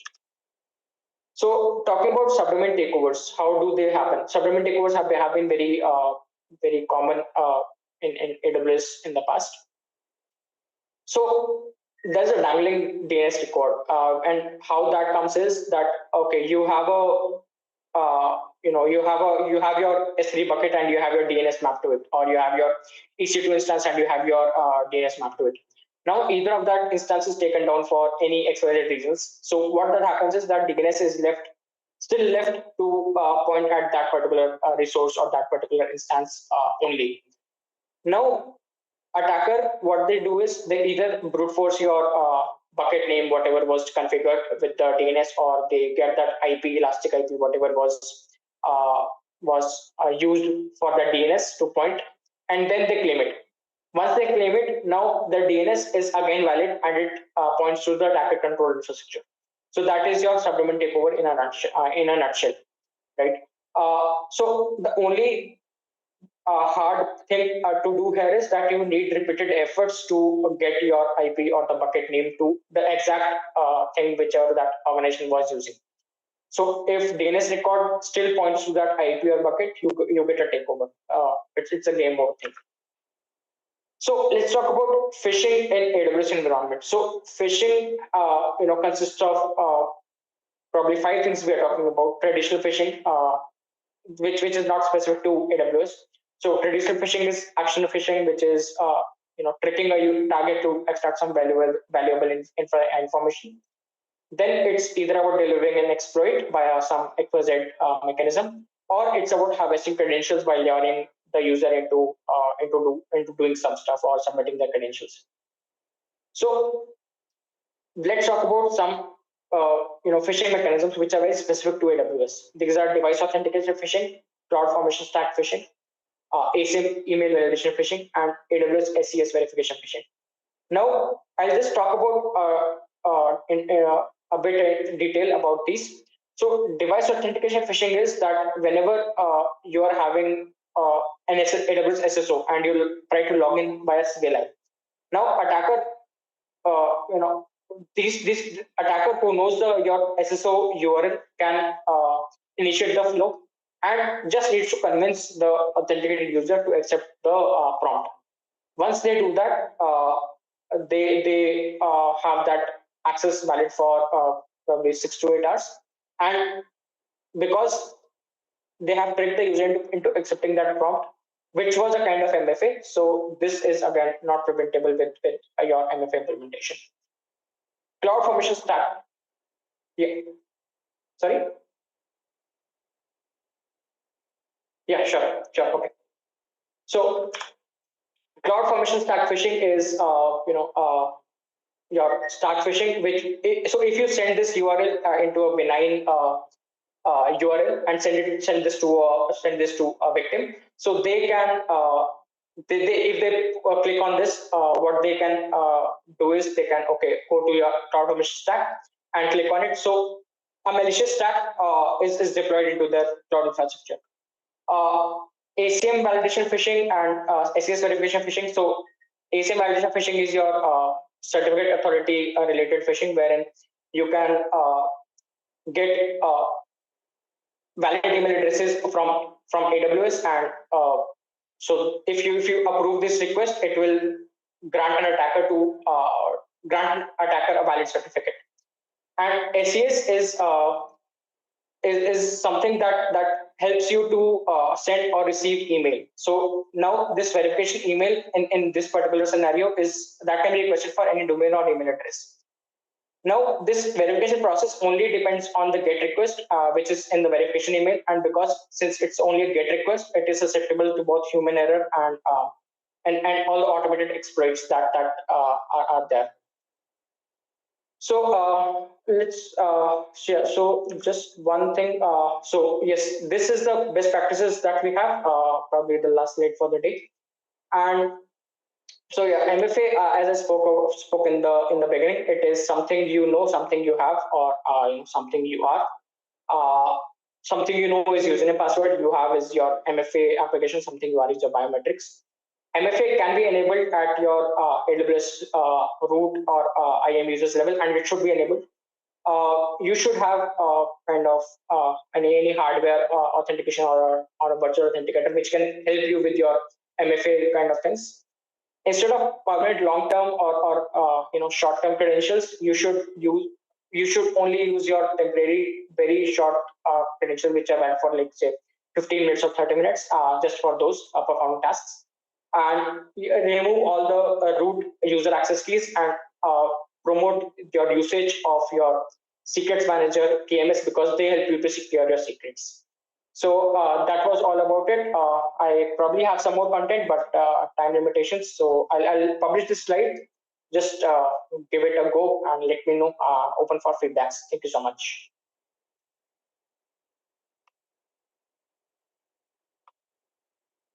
Yes, thank you for the amazing presentation and the talk, of course. Yeah, I see that there's one question from the people who are watching. Yeah, here's the question. Is it possible to perform a black box penetration test for AWS service, considering that the majority of its service requires access like an ID and secret key to use the AWS command line interface and other tools? And if there is, please share the methodology. Yes, there is a scope into performing a black box pen test, and that is okay. You can perform your target recon, right? You can look for all the resources that are exposed. Now, black box means that you will still be able to find something that will be exposed for that organization, whatever you're looking for. Now, once you find that service or once you find that component, whichever is exposed, you need to find your way in through that. If so that is a very generic scenario, but if you need to perform an in-depth penetration test for an AWS environment, then no, it's not possible, because you won't get everything into your black box scenario. So black box is only possible when you need to map your attack surface and you need to see that how much vulnerable are we from outside posture, outside view of attackers. For answering that question, I hope it answered. Yeah, I hope that is the right answer for him. Yeah, I don't see any more questions, I believe. If there are any questions, yeah, you can always reach out to him. He is inside Mystico, so you can always find him on Telegram or Discord. I believe he showed his contact information in the presentation. So I want to thank you for the amazing presentation and give a warm applause for this presentation. And yeah, we will be back in around 5 to 10 minutes with the next speaker. So we see you at the next talk. And one more, please, warm applause for this talk. Thank you so much. Bye bye. Yes, we are.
Welcome everyone, welcome back. We are back from the break, and as you can see, the next speaker is already waiting. It's about securing the heartbeat of modern applications, API security.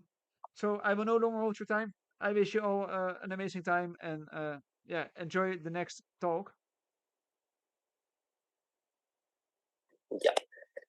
So hi everyone, welcome to the session, and myself Gopal Samir Rajendran. I'm going to talk about securing the heartbeat of modern applications, so which is under on API security. So let's jump into the session. So today's content is what is API, then why API security, and then we are going to discuss about OWASP top 10 APIs, and then we are going to do some automations on the API security part and testing tips. I'm going to share while you are approaching an API target, few tips about that, and then Q&A session, and I'm going to share some few resources which help me while I start learning API security. So who am I? Myself, I'm myself Gopal Samir Rajendran, and I'm from India basically.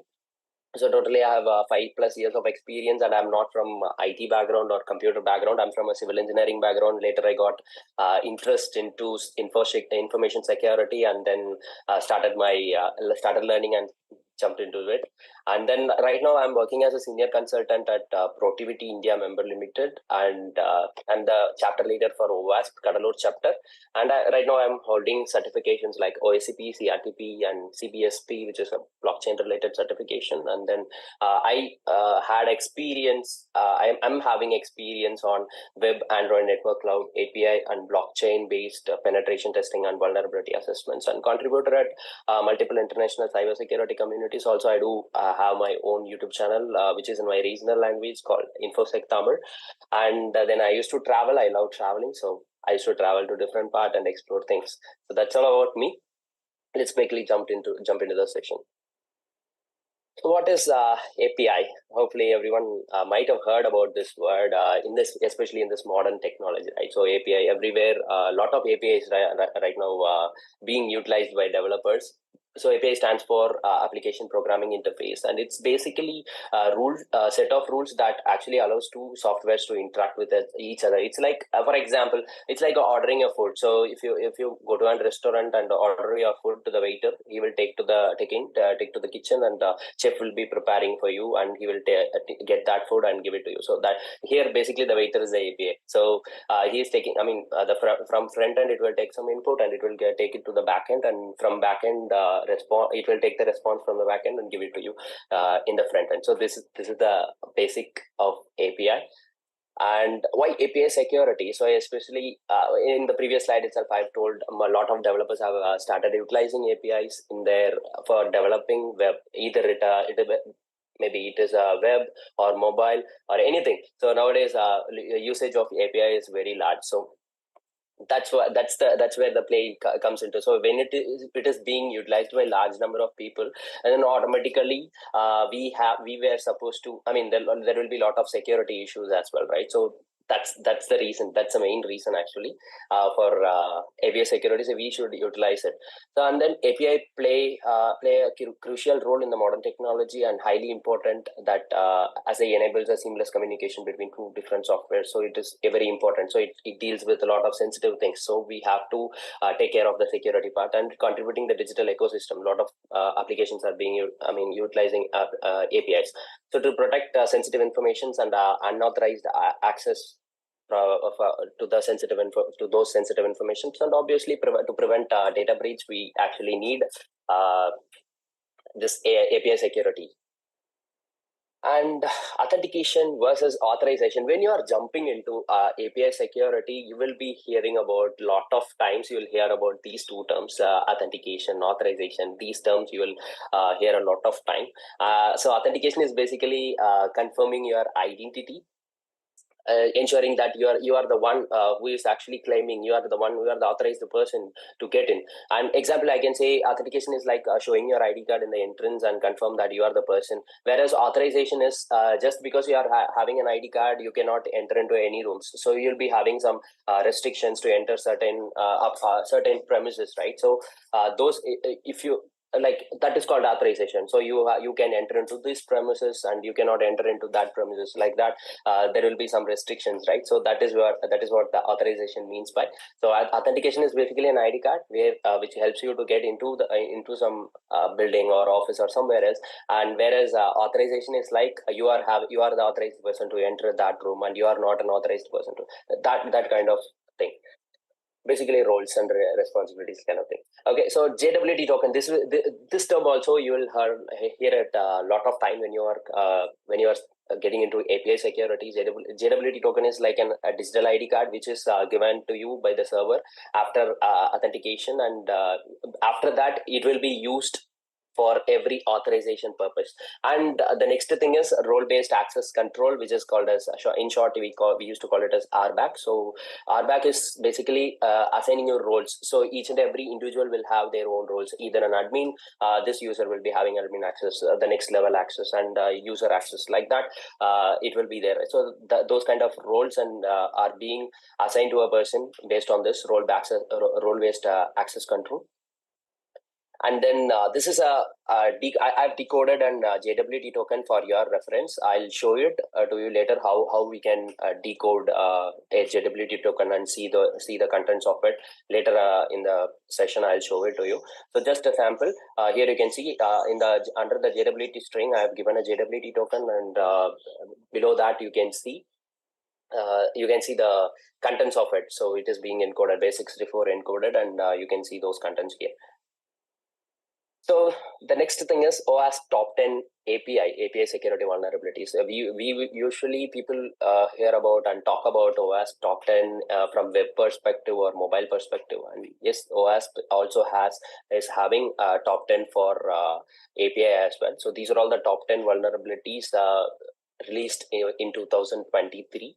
So first one is broken object level authorization, then broken authentication, followed by broken object property level authorization, and then unrestricted resource consumption, and broken function level authorization. There is a bit confused. You will get confused between these terms. The first one, broken object level authorization, and broken object property level authorization, and function level authorization. I'll explain it to you in the later slide. So you just note it down. Okay.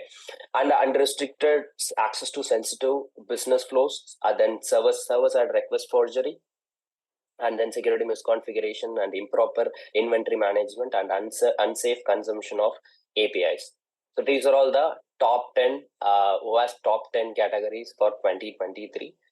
So let's let's discuss about each and everything in detail with examples and demos. Okay, so first, broken object level authorization, so which we call it as BOLA. It's basically accessing other users' resource, which is you won't be the owner of that resource, but still you will be accessing that particular resource then of another user. Then it comes under broken object level authorization. So this actually occurs due to the lack of permission checks on the resources and on objects. Here below I have given you an example request. So there is a get parameter which is going for profile. So it's basically trying to retrieve get profile details from example.com, and there is an authorization token is being provided of an user. But here the next thing. Next, in this request, you can see there is a user ID parameter which is an addition to it, and it's pointing out to a specific user. So 123, the user number is 123. So user ID is 123, and if you are changing that ID to something else like 456 or 789, something to other user, and if you are able to see the profile details of that user, then it falls under broken object level authorization. Okay, let's see a quick demo, so you will understand it even better. Here it is. I'm using CR API, which is Crazy API or Crappy or something we used to call it. This is basically, you can find it from GitHub, which is OWASP is the developer for this vulnerable application. You can install it easily with the help of Docker, and you can set it up. You can use it. So it is very easy to install. Everything is available on the GitHub. In this URL, when you are visiting this URL, you can find things, and this repo is maintained by OWASP. You can see the installation instructions here, and you can follow it. Otherwise, you can use crazy API.api sec. Yeah, I got the correct URL. So you can directly go to this URL and you can directly sign up and explore it. Here, there is a location section. Okay, so here this is I've logged in as Gopalsamy Rajendran, and this is the location of my vehicle. So I've added a vehicle to my profile, and this is the location of my vehicle. So what I'm going to do is just going to intercept the request. I'm going to turn on our burp suite.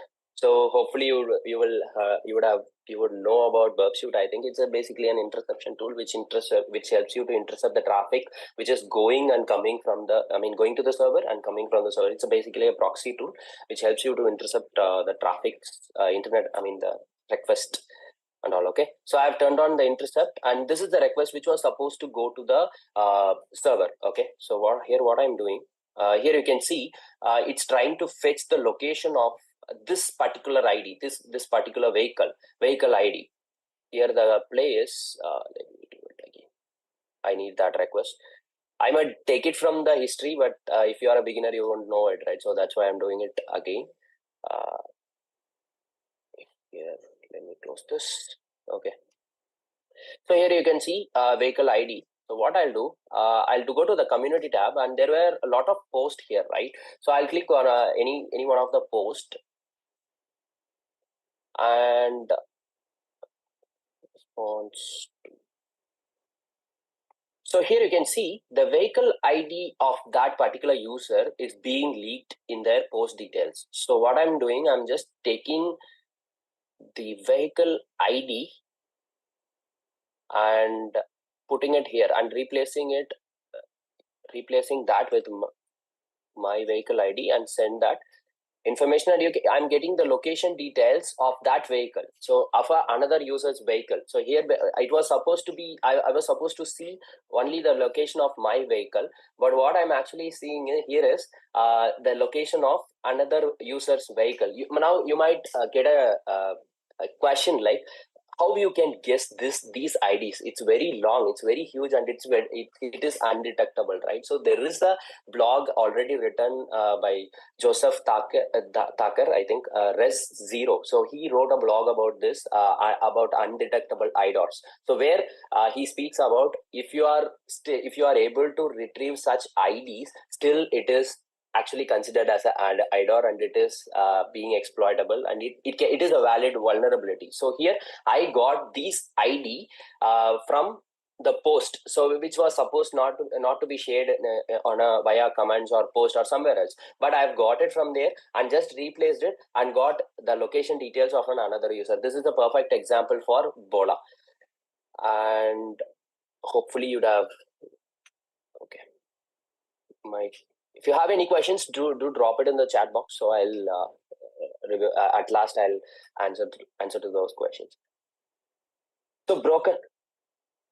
Okay. So yeah, tell me.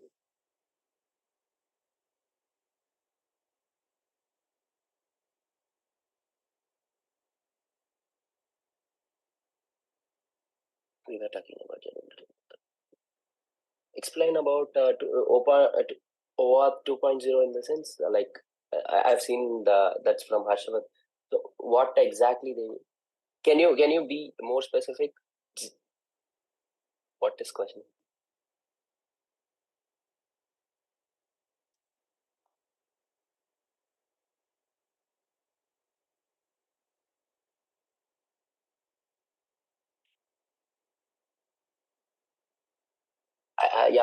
I'm seeing that question. So that's what I'm asking. So what exactly is actually trying to do?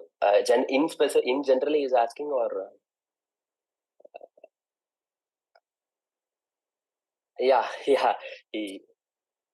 yes. Yeah, I'm having it on the left side, so I can see it. Okay, fine. broken authentication. It occurs due to insecure mechanism, insufficient mechanism for user authentication. Usually when we are logging into any system, we used to enter a password, username, password, or any type of authentication mechanism will be provided for a user, and it will be they will be allowed to authenticate. So for example, the OAuth will be applicable to this. So if a user if the OAuth is not implemented properly, then if the OAuth is not properly implemented, then that comes under broken authentication, and we can actually access other users' informations as well, and we can even get logged account takeover on that. So let me explain you, since the question is about OAuth, I'll explain you a previous scenario which I have came across. So one application I was testing, they have implemented the OAuth, so where we were supposed to log in with either with sign in with Gmail or Facebook or something like that. Any social media logins are allowed. So what happens, the OAuth process will be completed, and the Gmail has to, the Google has to suppose, for example, Google means it has to supposed to send a token, right? So along with that token, they are sending, the developer is getting the email parameter. So what happens, the email parameter is coming coming to the web shoot, and there, if I'm making any changes to the email parameter and forward it to the server, it is actually allowing me to log in as that user. So it's basically, there is a improper validation, so which actually leads to an account takeover. So I can replace that email ID with other users' email ID, and it is being validated, and I was able to access to that user's account. So this is a perfect example for this. Since you asked about that question, I was explaining this. And that will be a thing. And it is like broken authentication is like you are securing your building with a broken lock. So that's the you will be having a lock, right? So if it is broken and still you are putting it on your doors, and you will think like it is secure, it's same like that. And under broken authentication, weak password, these vulnerabilities will come. So weak password, session management related vulnerabilities, weak token validation, and even rate limiting. So will fall under this. Rate limiting in the sense OTPs, OTP mechanism. In OTP validation and all, we used to check for the rate. If there is no rate limiting, then we can exploit that vulnerability, right? So that falls under broken authentication. So this is a perfect example for, this is also from a previous scenario. So I have worked on an application, and this is I've created a replica of that request, a kind of, okay, so not exactly, but still a kind of replica. So let me explain you the scenario. Here you can see user ID and along with password, and there is another request, there is a user ID and along with a password. If you notice, both the passwords are same, it is static. Okay, so what happens, basically the developer in the first request, before this there was a request, so in that there is a validation, OTP validation, where the customer has to, it's a mobile application, so they have to enter the email ID, and the OTP will be sent to that particular email ID, and after that OTP login page will be coming. We have to verify that OTP, and the immediate next request followed by that OTP validation, this request was going into the server.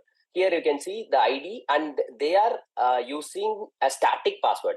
The password field was having a static password along with a user ID. Here what I did, I changed the user ID to another user, and still it was working and allowing me to access that user. So there was a improper validation, and there is a broken authentication. So that's the reason I was able to access to that user's account, so another user's account. This is a perfect example. You might think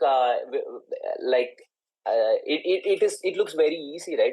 And it looks very weird as well, but it happened for me one time, and I have reported that vulnerability. So just an example, if you are testing API or applications, you can try these test cases in your while performing your testing.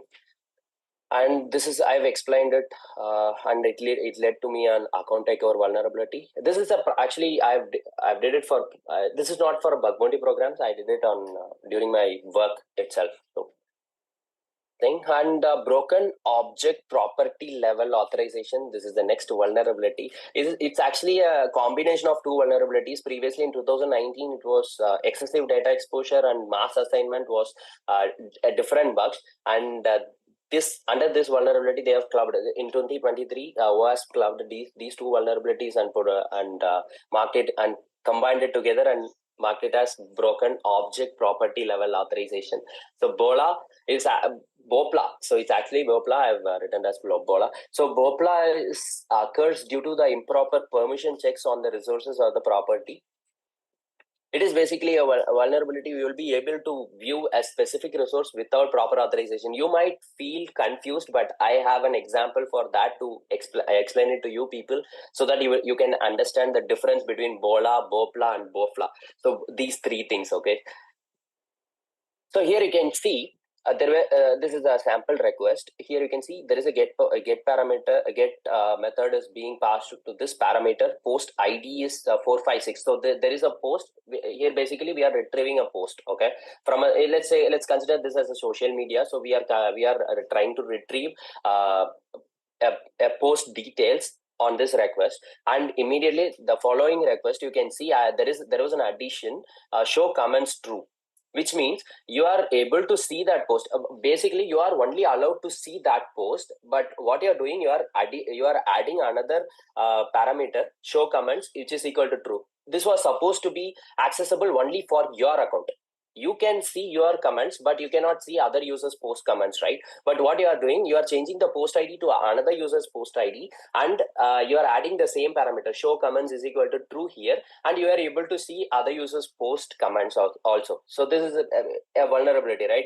You are seeing other users' comments, which you are not supposed to do it, but you are doing it here. So that comes under broken object property level authorization. Okay. As I said, I'll explain you with an example, so you can feel the difference between these three categories, which looks very similar.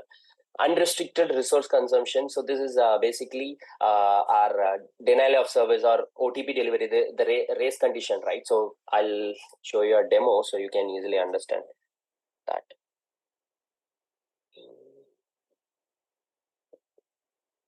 Here it is. Let me log out as usual. Forgot password. Okay. So when I'm clicking on send OTP, it basically sent a OTP to my email ID, and it's asking for the OTP and followed by the new password. Okay. So what happens here is, let me type something else. 1, 2, 3, 4.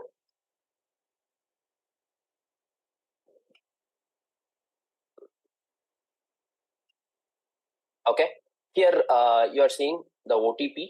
I have typed some OTP and password for this email ID. I'll put it on intruder and going to set a payload to numbers.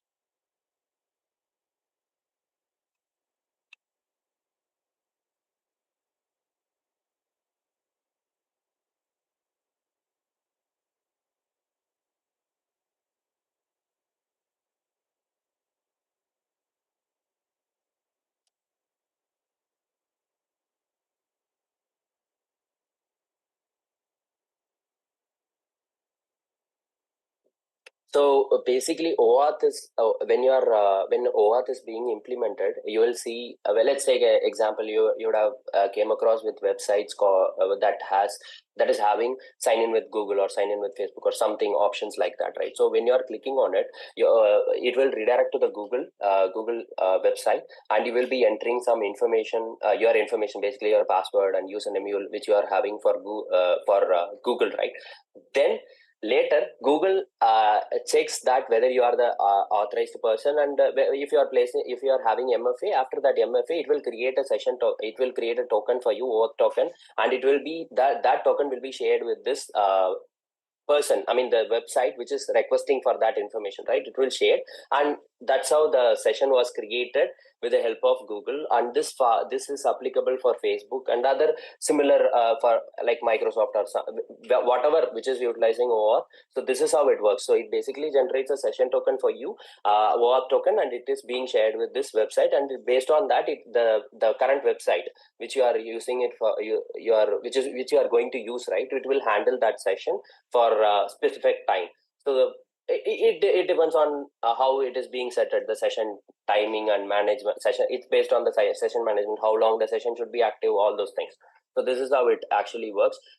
This is how it Google actually allows third parties to utilize Google for allowing users to log into their website. Hope this answers your question. And here OTP. So I'm marking this particular place for the attack to be initiated. There will be 10,000 requests, and since I'm using community edition, it will take a long time. But there is one thing is here. So if you see, after few requests, after 7 requests, it throwed 503, right? So which means in the response I can see it's blocking my request. You are exceeded with the number of attempts. So here means the rate limit has been placed. So I cannot send request more than a specific request. It doesn't take it. So it's saying 50. You have exceeded the number of attempts. But here there is an vulnerability. So let me discard this. What happens here is they have implemented version 3 here. The API version is 3. Okay. If I'm changing it to 2 and do the initiate the same request, it will actually work. It won't give 503, and there is a rate limiting vulnerability which actually sends n number of OTPs to this mail IDs. So you can see a lot of OTPs are coming into this mail, which is being generated from here. So this is a perfect example for rate limiting, and I'll give you another real world example which happened during my previous testing. So what happened, there was a OTP generation page, so where they are utilizing a third party to send OTPs to the specific customers. If they want to log in, some OTPs will be shared with the help of that third party website. So what happened, previously we reported the vulnerability that rate limiting was not there, but they rejected the vulnerability considering they told they have additional prevention mechanisms in the backend, and it won't actually allow the attacker to initiate multiple requests. But somehow the attacker initiated that request, the OTP request, and the next day the customer was, the third party charged them $10,000 around like that, and they were supposed to pay that money just because that much resource consumption was there. So unrestricted resource consumption, there were a lot of resource consumption was there, and the operational cost was very high. So that's a perfect example. So whenever you find rate limiting, create a perfect POC, that is proof of concept, and explain the opposite person, the client or the person whom you are testing for. So explain them the issues which they are going to face. So it happened, and they were supposed to pay $10,000 for that. If they would have placed a proper validation before itself, then that charge doesn't come, right? So this is one example for this. And here you can see there is a post request which actually sends OTP to this particular number, and there were no validation here. So there were no rate limiting or headers or something, no protection here. So there will be a lot of resource consumption. And I've shown you the demo as well. And broken function level authorization. So if it basically if a regular user takes admin privileges and perform certain admin activities, then this actually falls under broken function level authorization. So basically you are utilizing admin privileges, and you are performing certain actions. So here you can see in this particular request, only admins can actually create a post. Okay, create a post. But here what happens, if you were able to create the post with your authorization token, then obviously you are taking admin privileges and you are performing admin actions, right? So that is a perfect example for this BFLA, BFLA, or something you can call it as you want, as you like. So let me show you a demo for this as well. Then I'll compare these three and give you and explain it to you very clearly. So let's take the application. I'll log into this again, and here there is a functionality where you can upload your personal videos to your profile. So let's consider this as a website, and you are allowed to upload your personal videos and to this website, and you can edit the names or change the video, or these things you can, these actions you can perform. Here I'm going to change the name from mist, okay, from ABC to mist, and I'm capturing the request and changing the name into repeater.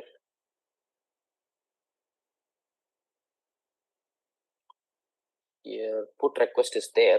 So what I'm going to see, first I'll check what are all the methods are actually being allowed here. So what methods are being allowed in this request. So here you can see the methods allowed are put, get, head, delete, and options. Here the interesting thing is delete. I can able to delete this post, this video from this website. So what I'm doing, changing the method to delete and sending the request, and it's saying 404 and saying in the response, it is, the message is, this is an admin function, try to access the admin API, okay, and the status is 403. So what I'm going to do is, here you can see in the request path it's mentioned as user. So now I'm going to change it to admin, and you can see the user video has been deleted successfully. So similarly, another vulnerability is there, which is I can also delete, since I'm having, there is a broken function level authorization. So I can even, now I'm having the admin rights, right? So I can even delete other users' posts just by changing the IDs. So 51, 52, 50, like that. I can initiate the, again, I can initiate intruder attack against this and to the perform the attack. So there is no video with this ID. Similarly, I can basically brute force the IDs and delete other users' videos as well, since I'm having the admin access. And I'm going back to the slide. Hopefully, if you have any questions related to this demo or the things which I'm talking about, please drop it on the chat box so I can answer to your questions. This is for broken function level authorization. So you are confused about broken function level authorization, broken object level authorization, and broken object property level authorization, right? So let me decode it. Let me give you a simple answer for that. So let's consider broken function level authorization as your college or university, and broken object level authorization as your department, and broken object property level authorization as your classroom. So you are a person whom first, let's take the first example. If it's like someone who is not at all a student of that college. If you are not at all let's consider that as we are considering that as a college or university, right? So first of all, if you are a student of that college or university, then only they will allow you to enter into that particular college or university. So if you are not at all a student, then how they are going to allow you inside that college? So it's not possible, right? So you're the security or the one who is in the gate, they will check your ID, and since you are not having the college ID, you won't be allowed to enter. So now let's take an example that you have entered into the college. You are not a student of that college, and you have entered into that college and performed some administrative actions on that office or any other buildings. Then that falls under broken function. You are actually exploiting the function itself, the main thing itself. So that falls under broken function level authorizations, where you have exploited and entered into the college itself. Let's say you are the student of the next example is you are the student of that college, but you are from a different department. So let's take you are from a computer science department, and you are not supposed to enter into an electrical department, right? But you have entered into the electrical department. You are a part of that college, and you are from computer department, and you are entering into an electrical department and performing some activities, means then that falls under BOLA. You are entering into that particular department, and you are performing some actions, right? So that is BOLA. And then property level authorization. So you are from that college, you are from that same department, computer science department, but the computer science department is having two different classes, and you are not supposed to visit you are from class A, and you won't be allowed to enter into class B, but still you are entering, then that falls under BOPLA. So this is this would be the perfect example for you guys to understand the difference between these three things, right? And the first one, function level authorization, you might you can easily remember that if you are performing any administrative related activities as a user, then that particular thing falls under this category of vulnerability. Then unrestricted access to sensitive business flows. This is basically you are exploiting a business flow. There might be a business flow, and you are exploiting that particular business flow and exploiting the target means that falls under unrestricted access to the sensitive business flows. Unrestricted access to sensitive business flow means that someone can perform actions or access a part of business process that they are not supposed to. So it's like having an access to important company operations or secrets without a proper authorization. Here you can see in the request, this request belongs to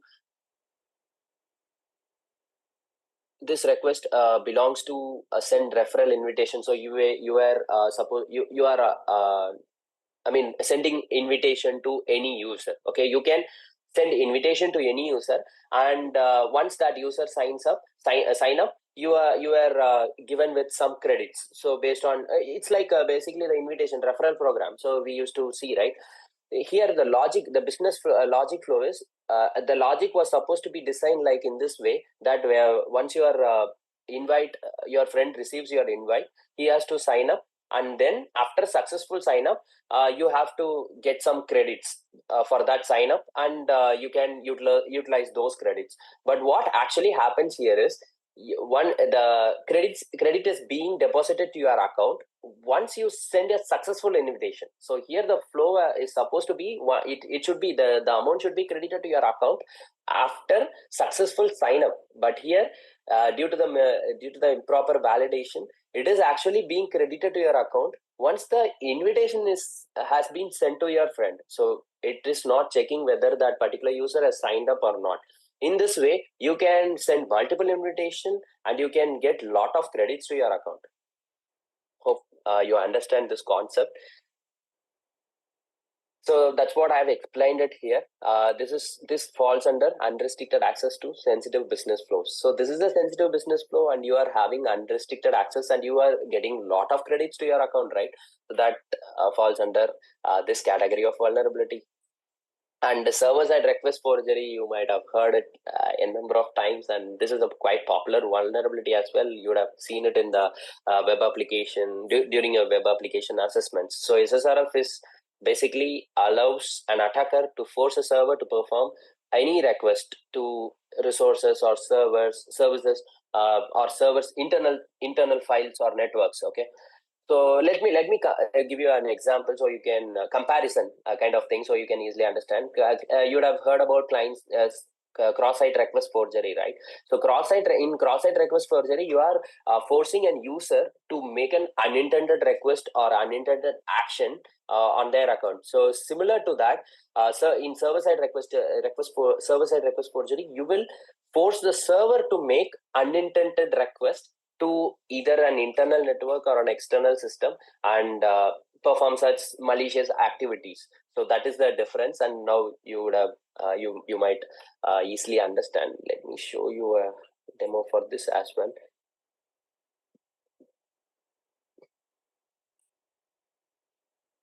So here you can see contact mechanic option is there.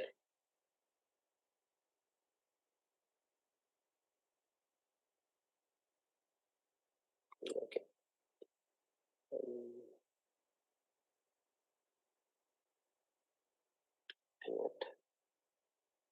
Here in the response, you can see, let me keep it in the repeater so you can understand it better.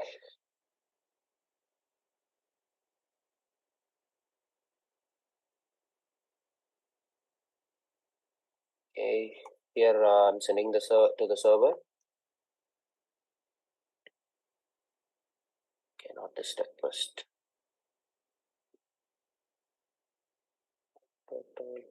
Type. Now I'm intercepting this request. Here you can see there is a request being sent to a website. Okay, what I'm going to do is Here I'll replace it with external website, which is google.com. I'm using community edition, so I cannot use the collaborator here. So that's the reason I'm using google.com. Okay, here you can see it's the google.com's content has been rendered here. I'll show you a quick another example. I have hosted my IP. Let's go. I've hosted an internal website, local website. Let's try to render that file, so it will be a good example.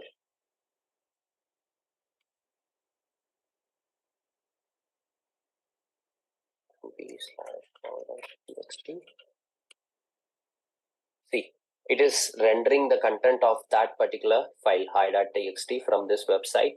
I can see the hit from here, the traffic from here. The request is successful, and I was able to perform SSRF. Here, I'll tell you another test case here. You can also try delivering.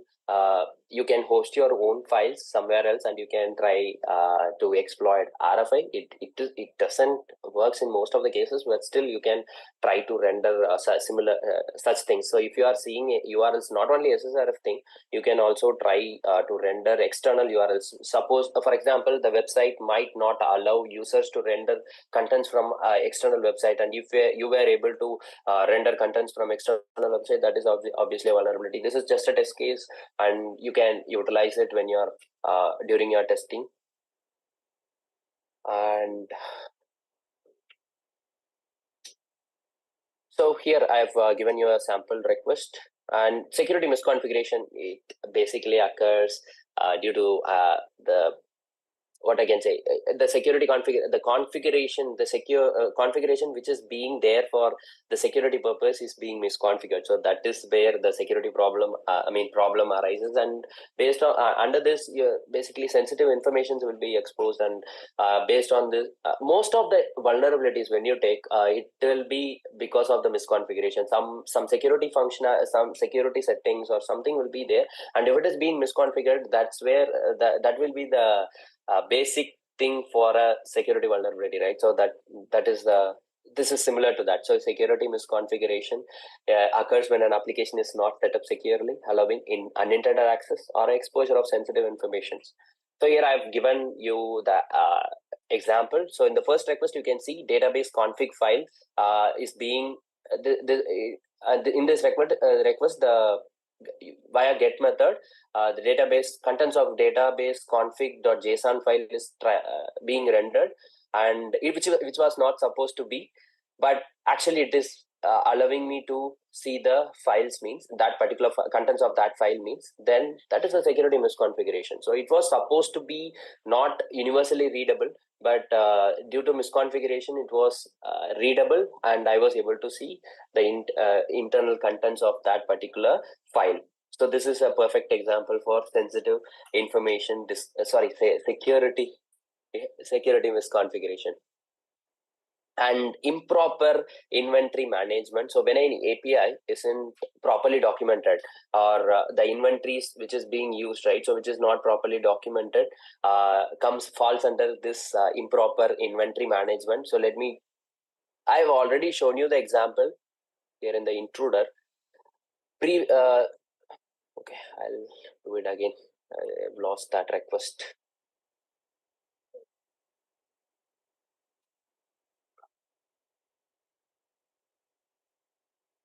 Okay, let me reset. Decode example. I'm typing something else here, and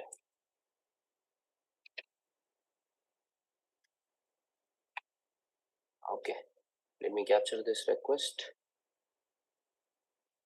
Here you can see the version of this API is v3. And if I'm changing it to V2 and I'm still able to access that, bypass that particular that particular restriction, and I was able to send multiple the OTPs multiple times, right? So that is a perfect example. So it is not well documented and well managed. So the inventory was not managed. It was supposed to be either hidden or deleted from the previous version was supposed to be hidden or deleted, right? So it was still accessible, and I was able to be using that. I was able to do rate limiting. So here I've given you the example. This is from official OWASP website itself. So I've utilized it. It matches very well. So I've utilized it. So here you can see a social network implemented a rate limiting mechanism that blocks attackers from using brute force to guess the password. So this mechanism wasn't implemented as a part of the API code itself, but in a separate component between the client and the official API. So the API is API social network.gopalswamy.com.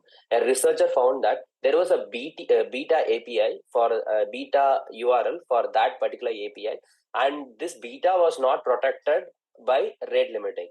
So actually api.socialnetwork.com, that website was protected, whereas beta.api.socialnetwork.com was not protected, but it performs the same process, same use case. So it performs the same action.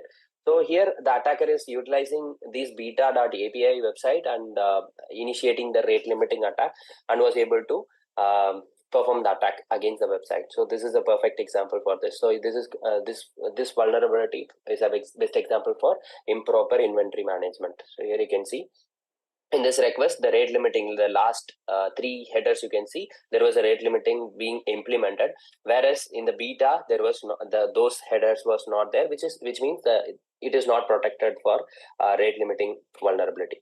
So, and then unsafe consumption of APIs. So you would have seen that companies utilize third-party APIs for any actions, for either be it managing a profile or profile upload functionalities, or retrieving something from that website. It will be utilizing third-party APIs.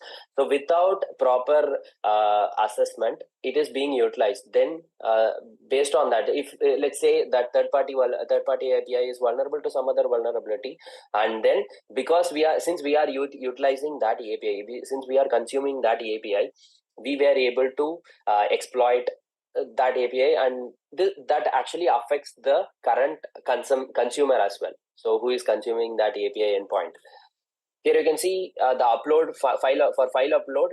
Let's say take an example that it's being maintained by a third party. So third party is vulnerable to file upload vulnerability, means then obviously it is going to affect this particular website which is consuming that third party website for handling the file uploads, right? So this is a perfect example for unsafe consumption of APIs. So automating API security. Let me show you this thing. So automating, we are going to do two things. One is we are going to test unauthorized endpoints using Postman. Postman can be, it's a best tool for checking unauthorized endpoints. I don't know how many of you know this technique, but still there is a way to check unauthorized endpoints. Let me go to Linux. This actually saves a ton of your time. So you can save a lot of your time and check whether your endpoints are being accessible without any token or something like that. I have utilized this in my testing and found a lot of sensitive information PIs and sensitive information exposure vulnerabilities. You have to go to you have to import your collection to Postman, and then you have to click on this and click on run collection. You will see options like this. Before that, you have to set the variables here. Okay, so you have to set the variable. Here I have placed my local host URL, which is the creepy CR API. So that particular vulnerable application, right? So that URL I have placed it here, and then you have to click on advanced settings. I'll close. So run collection without using stored cookies. You have to check this box and run it. Click on run. It will automatically check these endpoints without cookies. And if you are getting 200 okay, so a few endpoints are being accessible by normal users without cookies itself, so you can omit that. But for few endpoints which was supposed to be accessed by with the help of authorization token, which I have shown you previously, right? So without, if you are able to able to see 200 okay for those requests, you can confirm that it is being accessible by unauthorized users, and via that that endpoint sensitive informations can be disclosed. This is one way. And now let's combine burp suite and authorize and postman and do an automation. This is a perfect combo for to find lot of IDORs and broken access control issues and BOLA, these kind of vulnerabilities as well. So this is a perfect combo. We are going to do the same thing, but in a different way. First, let me run collections. Here, authorize is an extension which is going to help you for checking IDORs. Let me take the sample token and configure it. There were a good number of tutorials available on the internet. You can utilize those. Here it is. I'm going to inject my authorization token here. Okay, and I've turned on authorize. Now, whatever request which is being sent from, I've already configured Postman with burp suite, so you can go to settings and set up that proxy. It's same as you're setting up your burp suite with Firefox or Chrome, right? So same URL and port number, you can use it.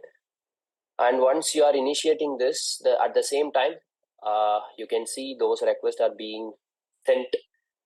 You can see that in your history, it's passing through burp suite. So you can see the request hitting authorize as well. Here, if you see bypassed, there were two mechanisms. So one is authorized and another one is unauthorized. So bypassed means it's saying that the particular endpoint is vulnerable to unauthorized. It is being accessible either by unauthorized or other users. So other user, it's like BOLA. We can check. We have exploited BOLA, right? So that falls under authorization because we have an authorized token and we are accessing other users' information. So if that is being successfully exploited, then you can refer to this particular tab, authorized status, authorization status. And if it is accessible, the same endpoint is accessible without authorization, then you can check this particular tab. So here you can see bypass. These endpoints are bypassed, but there is some false positive for this collection because I was supposed to not to use the legitimate collections, right? So I'm using the same crappy collections itself. So it is having a lot of false positive. So you have to manually check it. But this is actually a perfect combo which helps you to find IDOR and other vulnerabilities. So enforced means it is protected. Is enforced means you have to check it manually. Bypass means it's confirmed. So authorize is confirming that there is a vulnerability for sure. And that's it.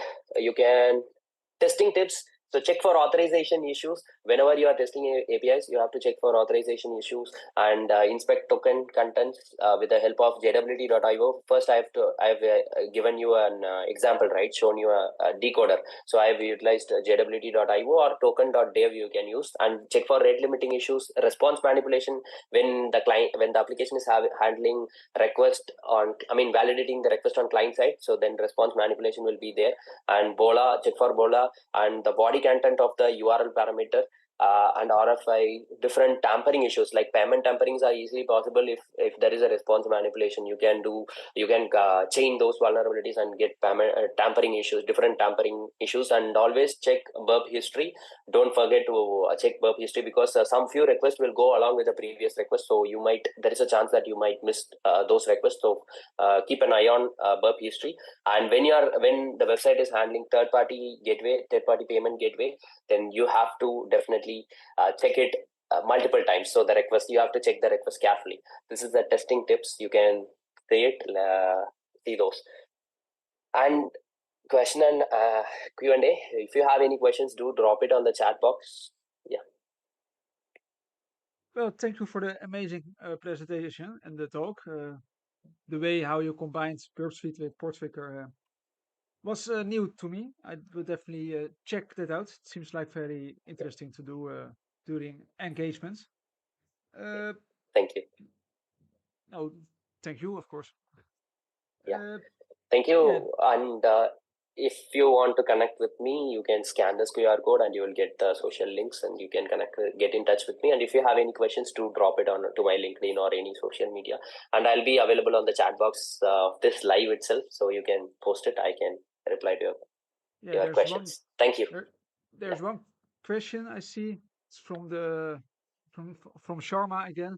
I think it's continuing on the previous question, but it is yeah, if I assume that Google is using MySQL database and my data is inside the SQL database, can you tell how that token will help in taking my data out of the database? Is there a kind of key or something?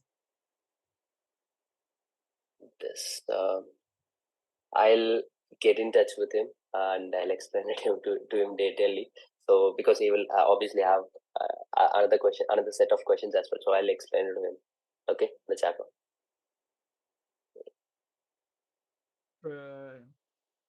You can reach out to him in private, of course. Yeah, yes. That's all.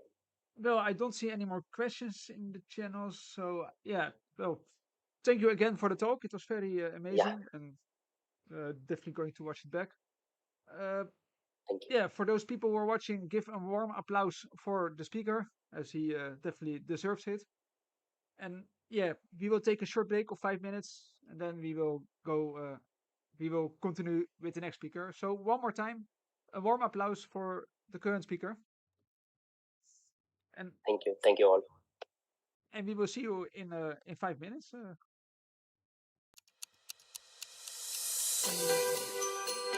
Yeah.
Hello, everyone. Welcome back.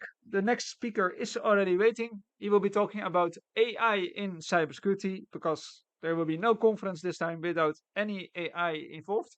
So we as Mystikcon also must have AI in our conference. So the next guy will talk about AI in cybersecurity. We wish you a very pleasant time and yeah, enjoy. Okay. Hello, guys. Hello, everybody.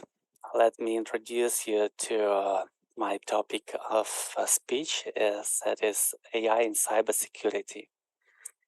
My name is Vladimir Bachinsky. I also known as Cyber Dev, and I will talk about such agenda. Actually, I'm going to cover probably everything from the beginning till the current situation, because there are such small points. If we miss them, we we will not have the whole picture, and it's important to know small details to understand how things work. So we start from understanding neural networks, from history, and from their parts, different types of AI. Then we'll talk about AI's vulnerabilities itself, and we'll talk about AI in cybersecurity, how it is used, and how it can be used, and we will touch limits of AI tools like ChatGPT and other proprietary tools that are available on market.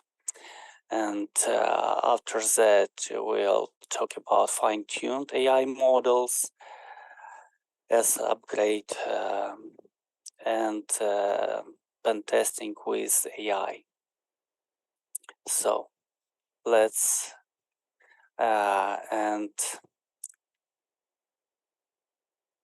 okay, this was agenda, and just touch why we're talking about AI and why it is hot topic today. Actually, that hot topic started a year ago, and OpenAI and ChatGPT started the trend. And as you can see on the picture, that's the biggest.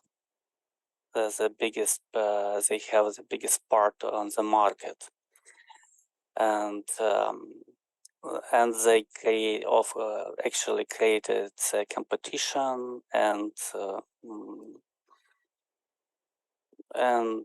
a market itself. So appeared Bart, Cloudy, and almost every big company started developing its own large language models.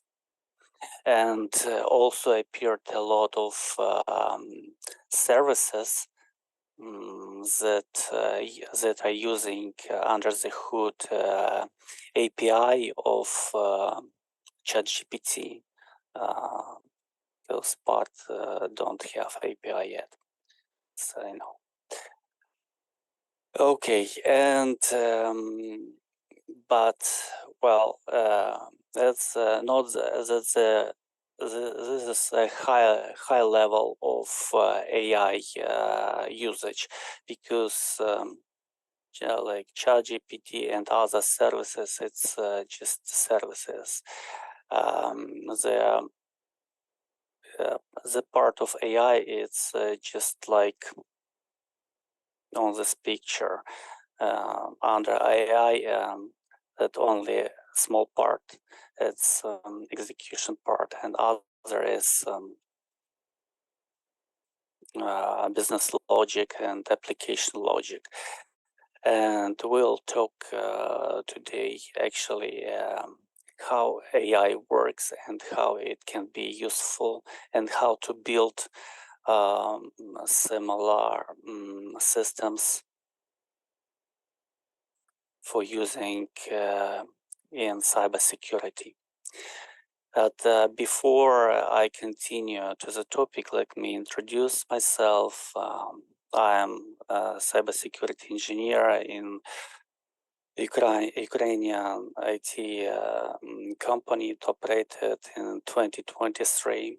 I have 10 plus years experience in IT, and also I'm a blogger, and you can read more about me by the QR below. Okay, let's continue.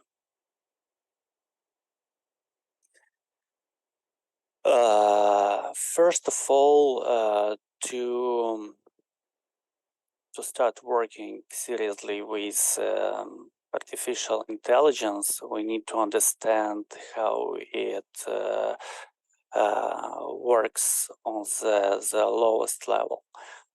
And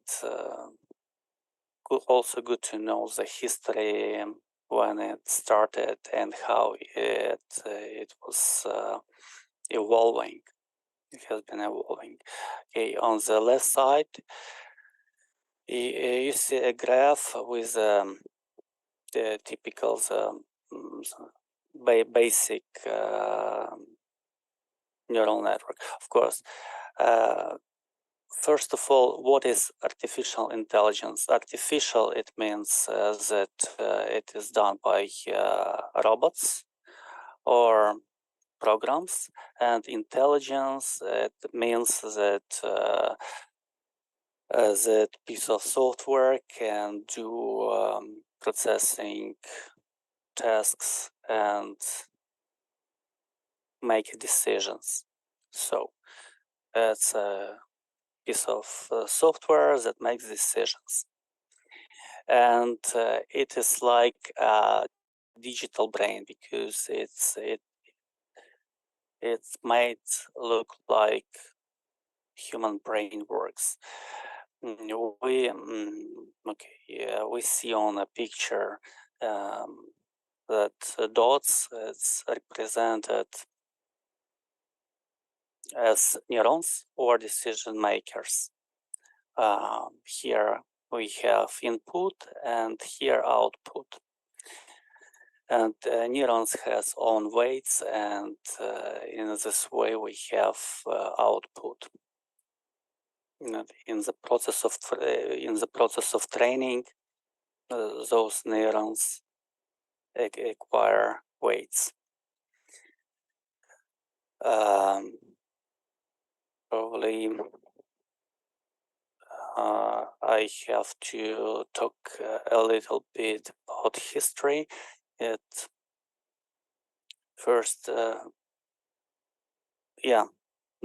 I will touch history.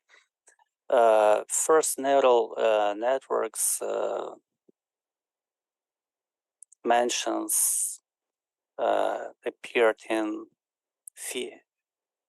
1950, probably, in 50s, and then in 90s appeared such models as machine learning. Machine learning was first application, and machine learning, I will talk later about different types. And after that, in 2010, appeared deep learning, and in 2020 appeared GPT. That is hot trending now. And here's the difference on the left side and the right side. On the left side, we see a basic machine learning and deep learning model, and on the right side, we see a large language model, where from the left, we see a large amount of text documents. On the right, we see pre-trained model in the form of metrics and parameters. Okay, that's the history, and important to pay attention on this matrix with parameters, because this is important, small important parts that we'll touch later. Okay, next, let's talk then about different types of artificial intelligence. As I said, we have machine learning. All those types are still present, and they are serving different means and different areas of applications. For example, machine learning is used for statistics, gathering information, and processing data. This is this work with data. Deep learning is improvement of machine learning models, and it's incorporating additional layers of decision making neurons. Then we have reinforcement learning models. That's a kind of models that is learning on trial and mistakes. And natural language processing, it's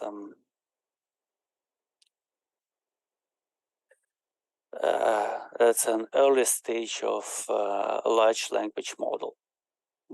We can say that. So large language model is developed of NLP, or a part of that, I would say. So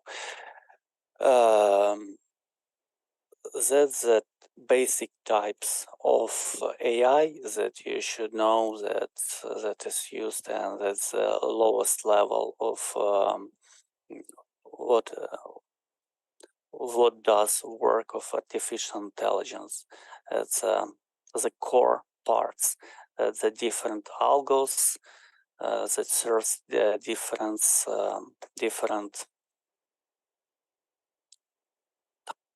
tasks. But before we go to our main topic of speech,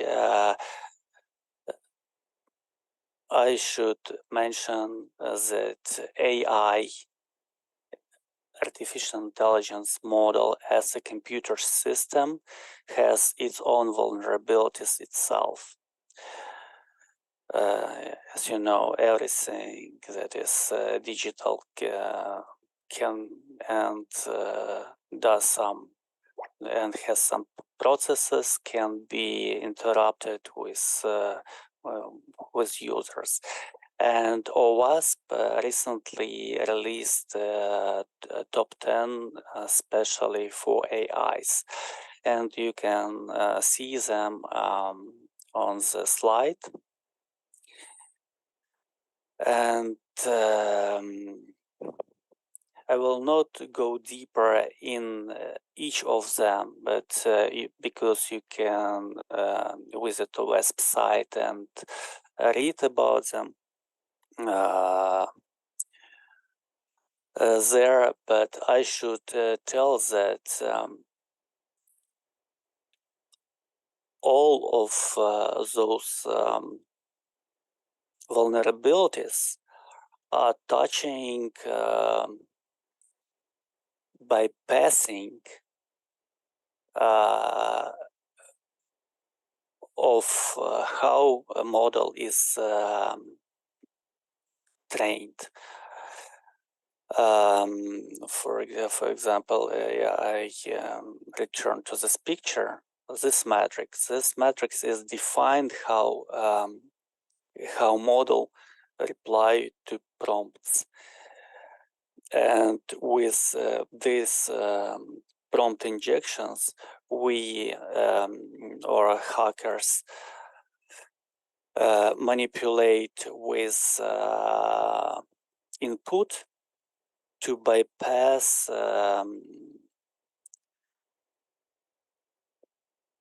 decision makers to get output that is not intended to be released in any way. And with public models like public tools like ChatGPT, they did very good work to fix such prompt injections leaking, because they're watching their probably you heard about some prompts bypass that was released by community like DAN, DAN, and similar, and patched, but it doesn't mean that every AI model is patched. So this is very important to pay attention to that OWASP top 10, especially for those people who develop own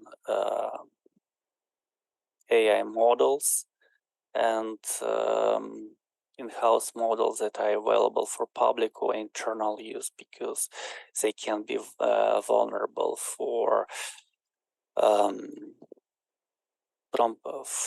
this top 10 prompt ejection and its variations that can lead to information disclosure, even worse, unexpected behavior. It depends on the logic where AI is included.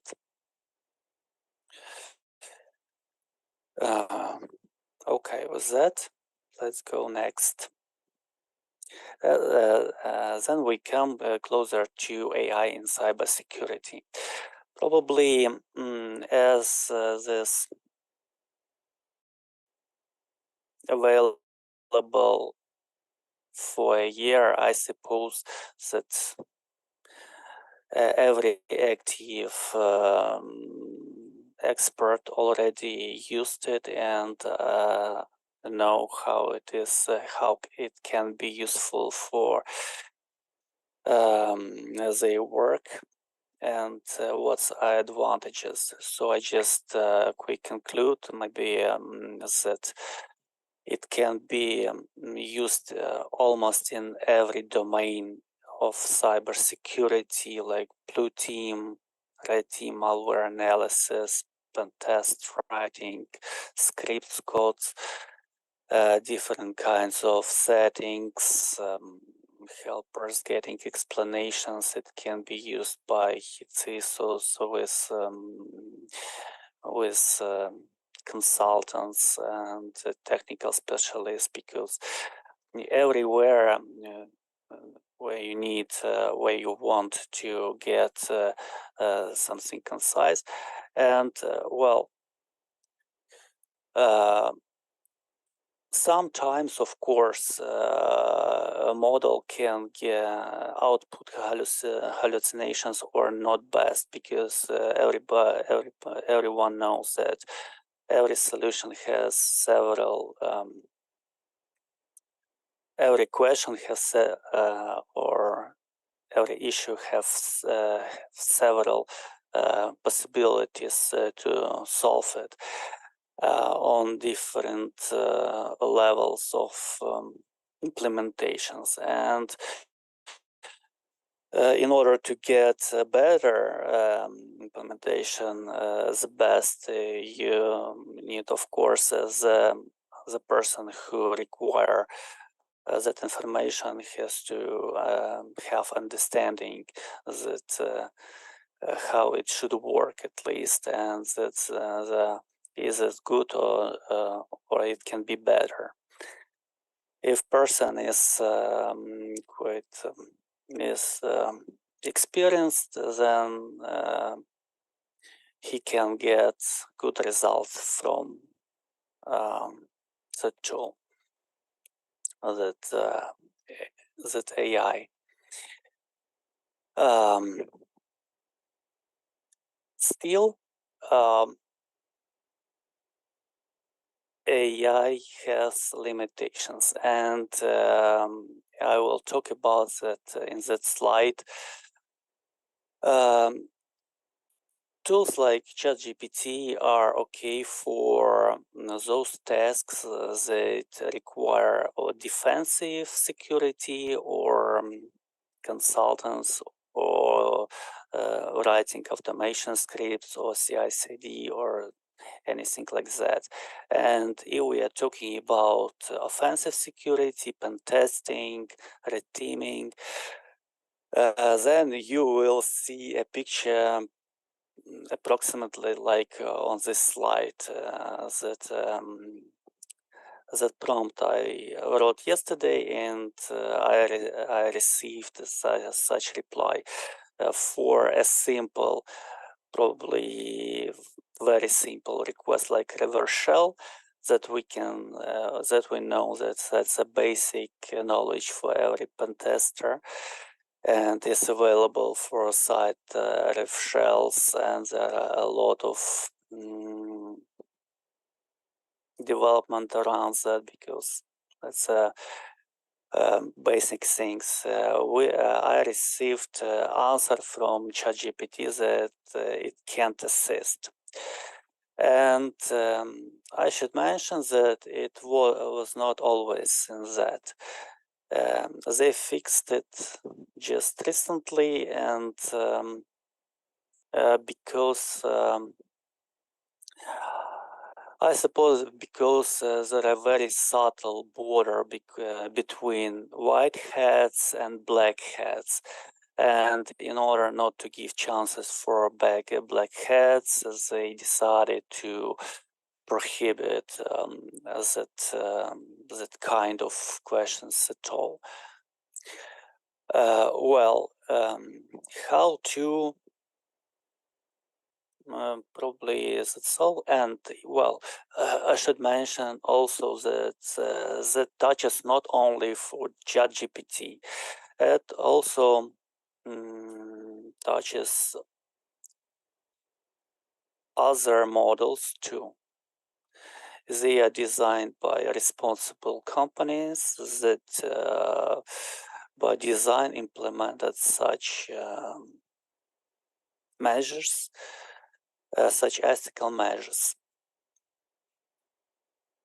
So how can pen testers live with this situation? Let's talk about this on the next slide.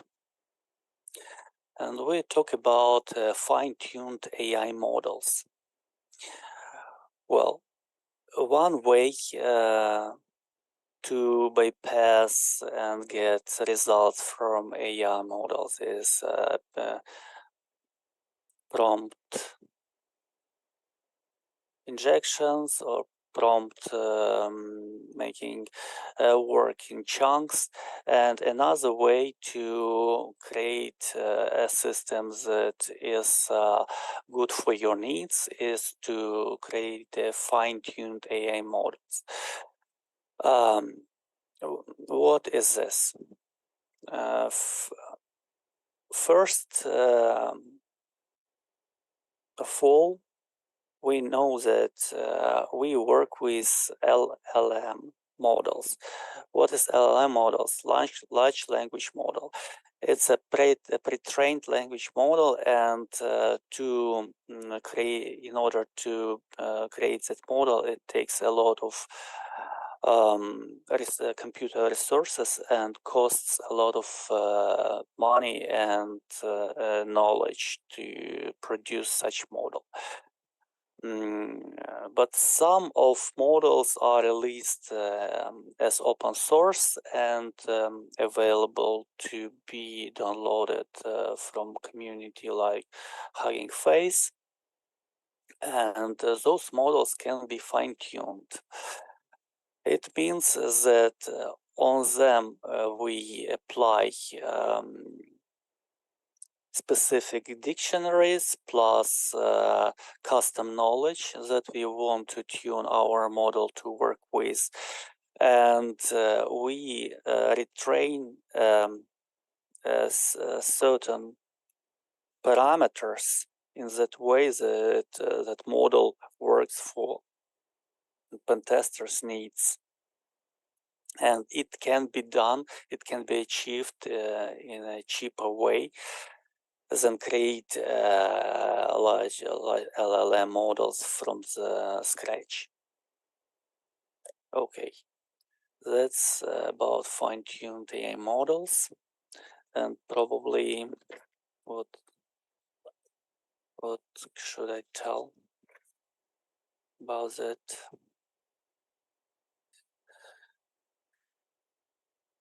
That's generally it. Probably yes. About fine-tuned AI models, generally yes.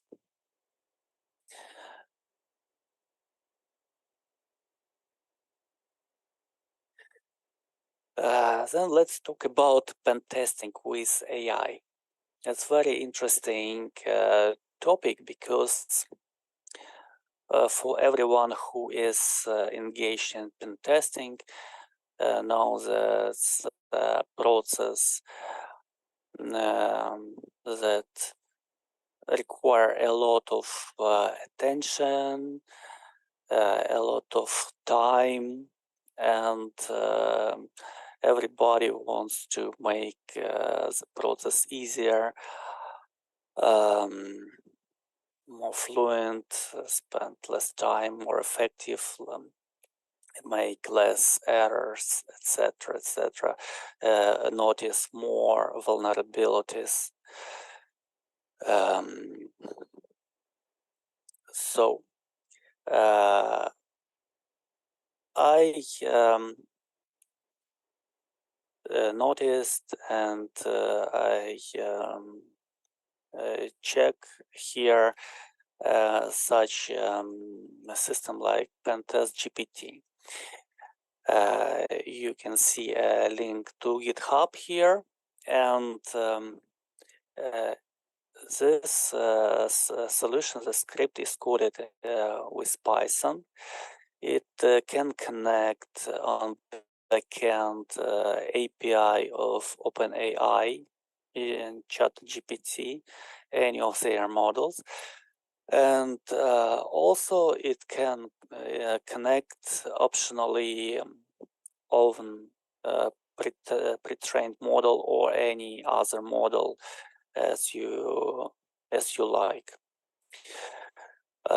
So and how it works, you may see at the graph. If many people think, well, at least I encounter people that think that when you use AI, it's like push of a button and you get reply to any question without any efforts. Actually, it's not like that when we talk about complex tasks like pen testing. No, there are a lot of endpoint, all custom, etc., etc. I am talking about handmade pen testing, not automatic with tools. And Pentest GPT and AI tool here is like a helper. And you can see there are several stages with interaction with it. There are reasoning session, generation session, and parsing session. And it is done in iterations and loops. So you can reasoning, then generation, getting commands and that reply parsing results. and again, and that's a process of pen testing with AI, current process, because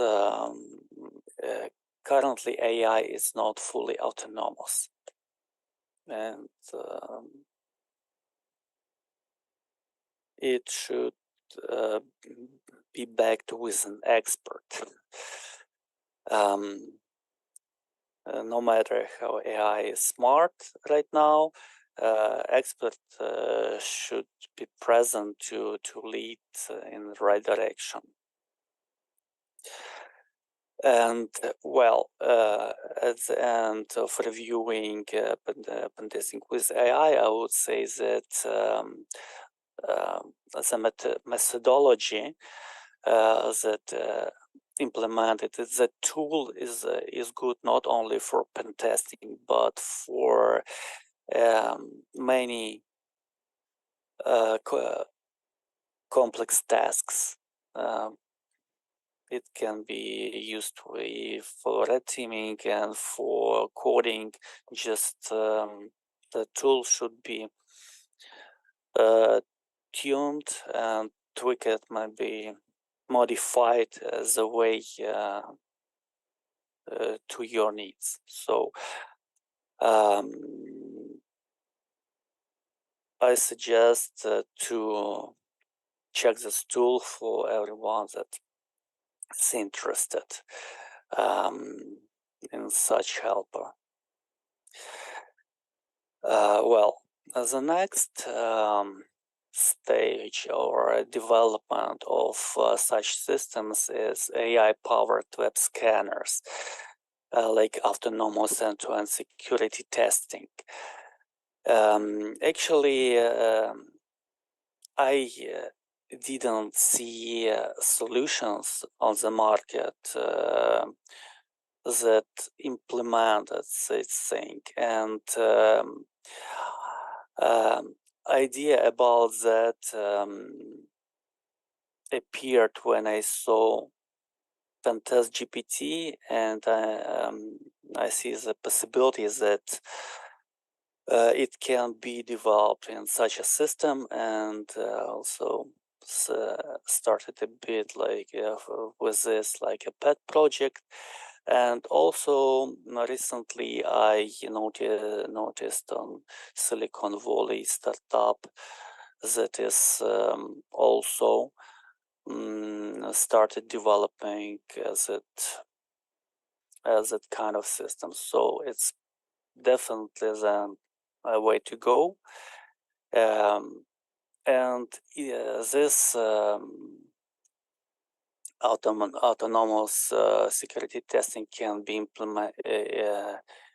included in CI/CD pipelines. It can find vulnerabilities, black box, white box. It definitely boosts efficiency, reduce errors, and definitely free human resources. And in my work, I see probably approximately at least 50% economy of time that I would spend on this certain tasks. I free a lot of time using tools. Well, when you know how to use it, it's really very helpful. Okay, about that, I would say, let's go the next. And well, to finish to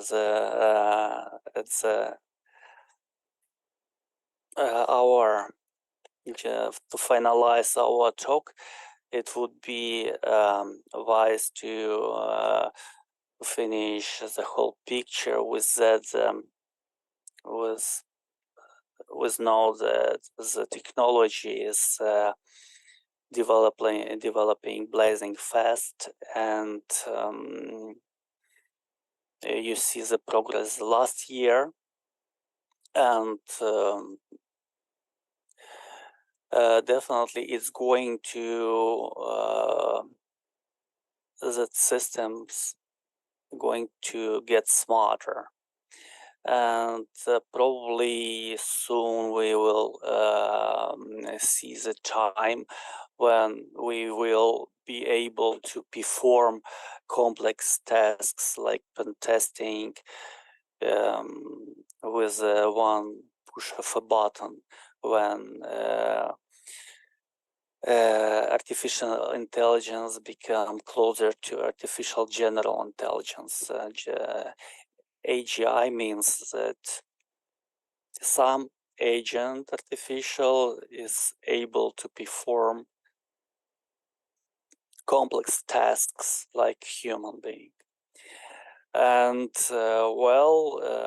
it's very intriguing challenge for everything, and definitely this will with if such systems will appear, will change landscape of everything, because that kind of agent not on will be able to produce to find 0 days right exploits, etc., etc. So that's it. As cybersecurity experts, we should be aware of it and keep an eye how it's going and what is going on in the sphere. So at the end, I would send shout outs for cybersecurity communities that doing YouTube videos, Medium posts, and informative blogs and articles. And if someone wants to collaborate or innovate together, here's my Discord and LinkedIn link, and you're welcome to get in touch. So thank you for your attention.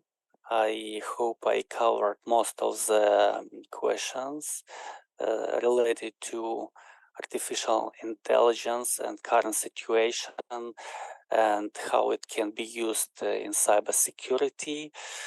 And I'm ready to answer your questions if I missed something, or if you're interested in something. If I can answer, I'm ready to help with that. Thank you.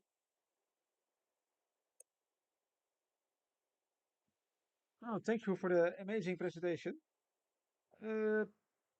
Yeah, I checked the chat if there are any questions, but Yeah. I don't see any questions yet. Let's give them 1 or 2 minutes before we say that there are no questions.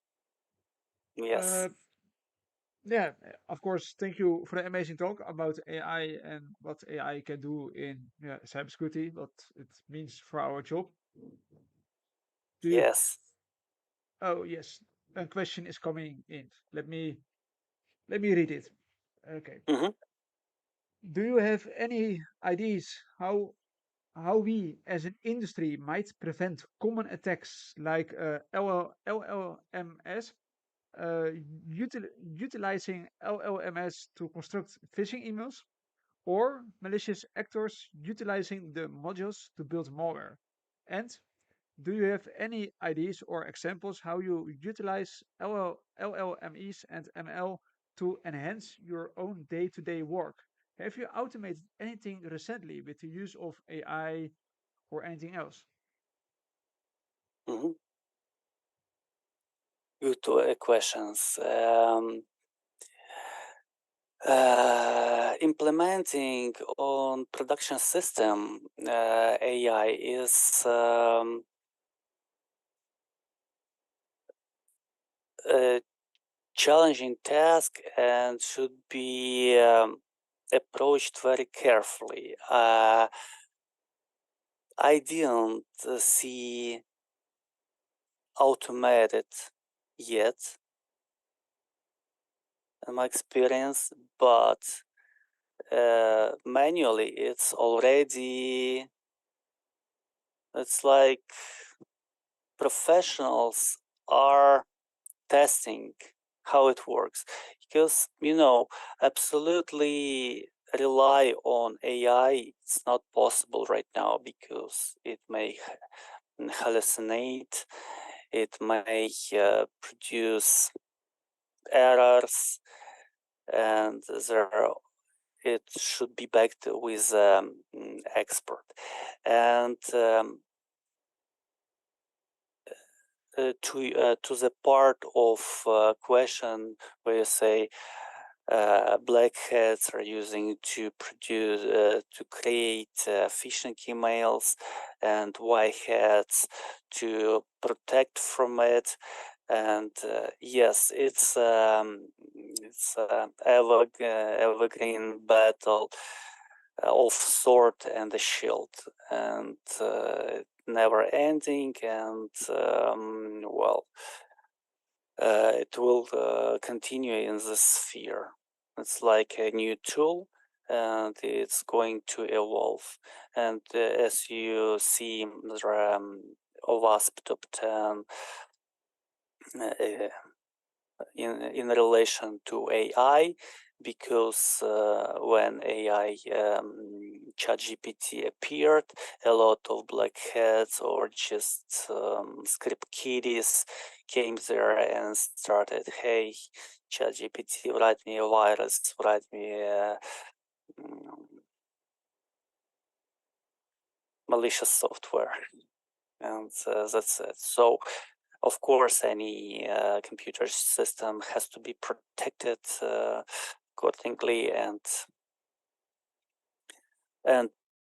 planned wisely.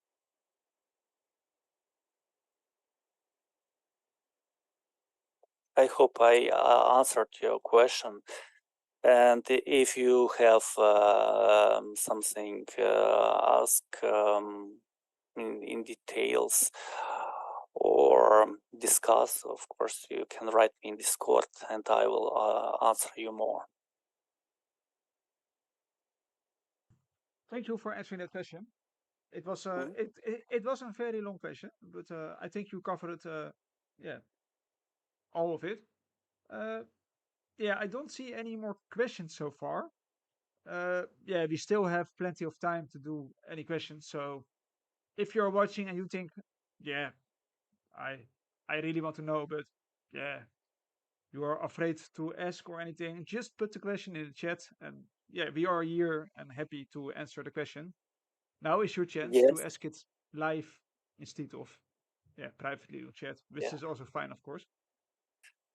Yeah, that's a very big topic, because every slide maybe can be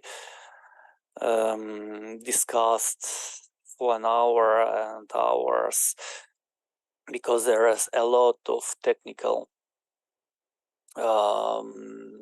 details, and but I try to cover whole picture, so you can see what you need to your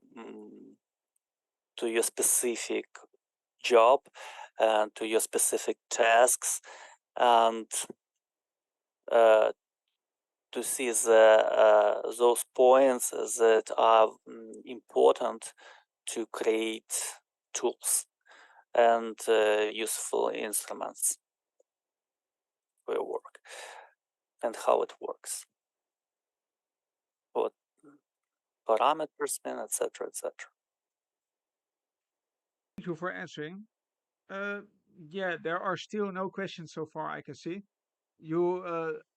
The person who asked the first question just said in the chat that yeah, AI will evolve to good versus bad AI. Well, we all sit back and spectate a technological blood sport. I hope blood will not be in case. I prefer they will be friendly, but yeah, the future will see what AI will go and Yes, we what it will do with will us. see in the future. Yes, yes. What should we do with that? Oh, again, thank you for the amazing presentation. Thank you very much. Yeah, for the people who are watching, give a warm applause to the speaker for his presentation. And Thank you. and we will go into a break of probably 5 to 10 minutes, and the last talk of the day will start soon. So see you all in 10 Thank you. minutes. And again, Thank you. thanks for the speaker. Thank you.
Good evening, everyone. The next speaker is already waiting, as you can see at the screen. The next talk and the last talk of today will be about ransomware. Ransomware never really left. Yeah, I wish you all I wish you all an amazing time at the last talk of today. Enjoy, and yeah, here is the next speaker. Okay. Hi, everyone. Thank you for this last minute invitation. I'm pretty much honored by this, so thank you very much. My name is Eric. I'm based in the Netherlands. I'm working for an IT security consultancy company, also in the Netherlands. And today we're going to talk about ransomware. So basically what we're going to talk through today is about the ransomware history. I'm going to show you some ransomware samples. Obviously I have some demonstration. I would like to show you some things and to prepare some attacks on how to defend and pretend and in order to detect these kind of attacks. So I'm going to show you what it basically all means. So we had some ransomware incidents lately in the past and present as well. And one of the, I would say, famous, interesting ones, one of the previous ones, last ones, was in Las Vegas, the MGM. And this was being caused by a fake help desk call. And after the call had been answered, there was probably some malware installed or anything like that, based on the instructions of the caller. And as a result of that, there was a compromised ESXi system, and there was also Okta authentication in place, which had been compromised as well. And well, you can imagine quite some damage done in there. In the Netherlands, we had also a couple of incidents, like for instance, the Dutch soccer league, the KNVB, was attacked by Lockbit ransomware. That was done probably by a phishing mail, and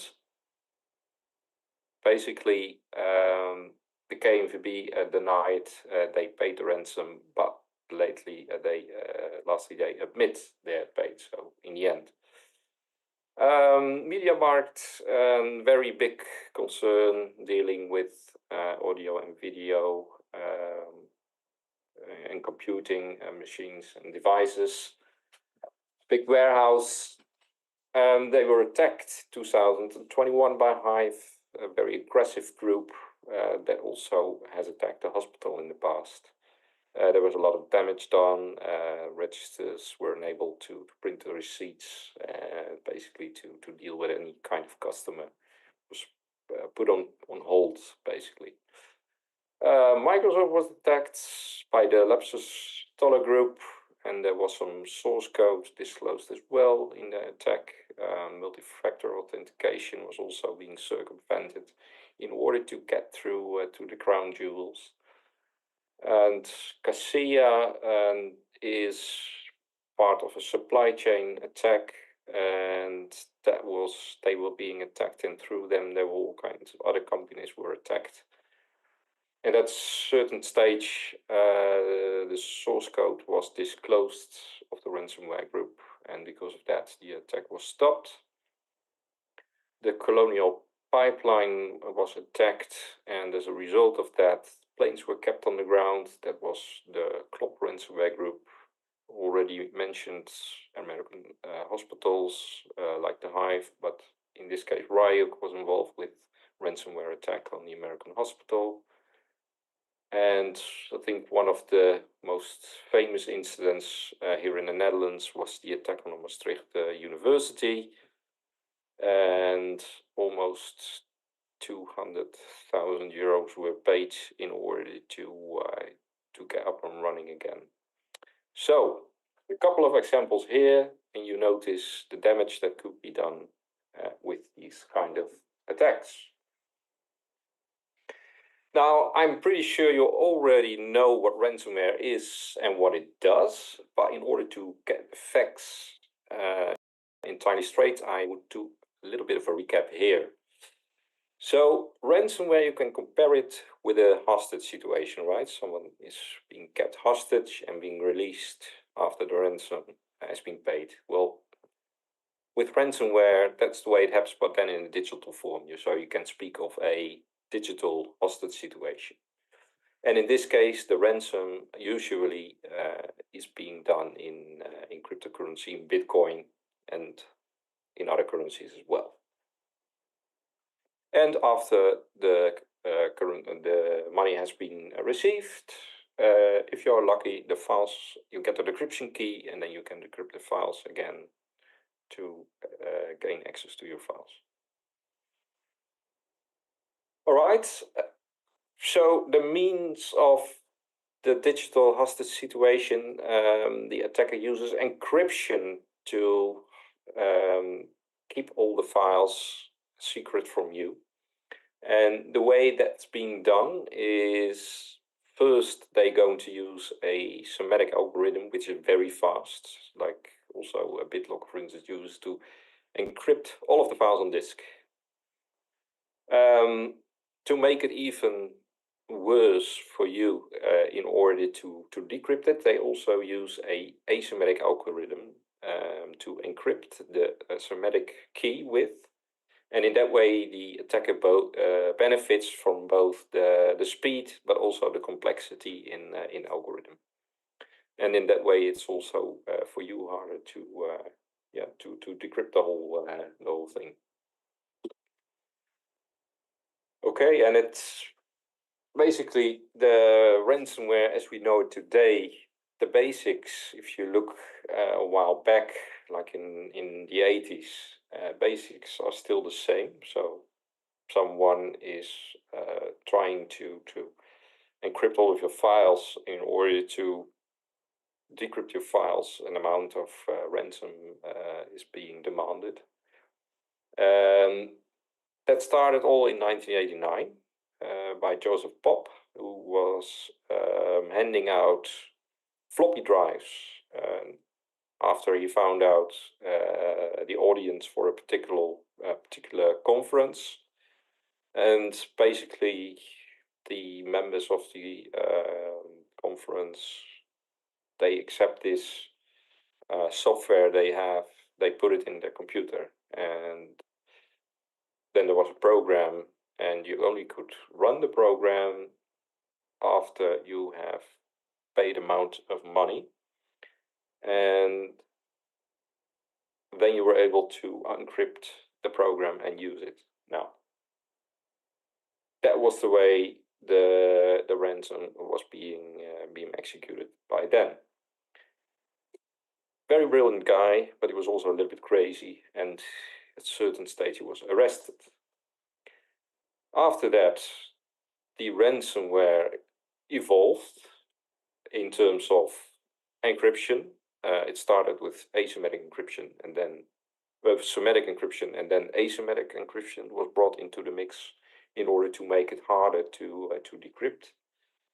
There were also multiple varieties of ransomware, so not necessarily targeted to encrypt the whole situation, but also just to scare you. So nothing happens basically on disk, but there were pop-up messages and screens and with fake FBI messages in order to threaten you with messages like you've committed crime or anything like that, and in order to make it all good again, you need to report in and pay us amount of anonymous crypto in order to de-escalate the situation again. These kind of things, the screen blockers, FBI fraud, police trojans. And with the latest developments by then were also included with remote access trojans, like for instance Zeus, which was a very famous bank trojan to make a remote connection to the system you want to infect and basically get a foothold on that system. the GP code had a custom algorithm, and that was cracked. Then the first ransomware using RSA encryption was Archidas. So that was also being succeeded with another one. And then there were also developments in order of complexity, like Maze ransomware, who was doing a type 2 attack. So not only encrypting your system and asking for an amount for a ransom, but it went further in terms of looking for sensitive information and see how to destroy the backups along the way. So a little bit more of an advanced type of attack. Next, these are basically the types we're dealing with now, right? The type 2 attacks with more targeted lateral movement and sensitive information, and making sure the backups are encrypted as well. All right, now a ransomware organization are dealing with making software to get a foothold on your system, making use of remote access Trojan, send a phishing mail, for instance, and then execute malware on your system. Encryption needs to be organized, and maybe if there is support necessary, could be that a customer has some problems in order to get the right currency, or need some assistance with payment, and all of these assistance is being offered now to the victim. And we call that RAS, ransomware as a service, where you have all these capabilities which are required to organize an attack. And not only to organize attack, but also to provide the support in case the victim has difficulties with payment or anything like that, but also in order to put some more extortion where the victim maybe is not willing to do payment immediately, and make it as effectively as possible and to generate as much money as possible to make a very lucrative business. This is what RAS is all about. They provide a 24/7 help desk, they can negotiate, and they have evolved and grew also with their resources. So they have expanded, they have their hands on better code, 0 days, for instance, and they can afford those because they have grown so big. Because of a certain stage, all the payments they have received in terms of cryptocurrency, there was a big, I would say, increase in the rates of crypto, and that made them also very rich, and they could expand their business. So RAS, ransomware as a service, you have a big bowl, you have all the capabilities necessary for a successful attack, and you stir it, and then you have RAS in the mix. And this is an example of what a 24/7 help desk of RAS could offer. They offer chat services to the victim, and this is in Dutch. It happened in the Netherlands, but you can see here, okay, how can I help you? And as basically just as a customer relationship, this is being organized. And it could be even better than a professional company, for instance. All right, as we take a look at this picture here, we notice that certain ransomware groups joining forces sometimes. So they have their code released, and when they're successful, they're going to cooperate with other groups and join forces to be even more successful. But also what happens here, you notice that certain ransomware groups been out of business for a while and then started their business but then with another name. So I think Marine Pichon did a very good job here to map everything out, so knows exactly which ransomware group is operating under what name, and basically what they're dealing with in terms of, let's say, the challenges they have in order to protect their source code and protect them against competition, because there's also competition between the ransomware groups as well. So that is good to know, I would say. So in order to get a little bit of an idea about what the ransomware exactly is doing, they have a website and you can look up what their, I would say, business model is. And for instance, if you go to the website of Lockbit, you can see here all of the companies they have compromised and which of the one has paid already, which of the one still need to pay, the ones they have published. So the sensitive information has already been published here. You can download it, for instance, and pretty much exposed. And that also applies for Klopp ransomware group. And they have these leaks of all those companies they have been compromising. There is a torrent site you can use in order to download all of the data. They have also, they put a pretty much, I would say, bold statement here. So they will never attack hospitals and things like that. Looks very cute, but in the meantime, well, they definitely will go for the at least of the amounts of profit if they are capable of. So don't get distracted by these kind of statements, I would say. And there is Akira ransomware group, and Akira is new kid on the block, and they have a pretty fancy site here. Nice classic vintage menu. Everything is clickable, obviously. And they are very fast growing, and don't mix them up with the Akira from 2017, because that was a different ransomware group. So call that Akira 2.0. All right,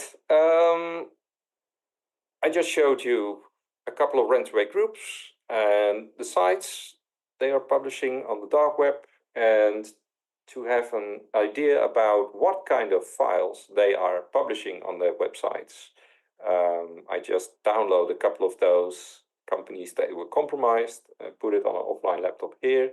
It's next to me. Unfortunately, it's an on-site live session, so I can't just plug it over and put it in there. Then we drop the connection and the presentation is gone.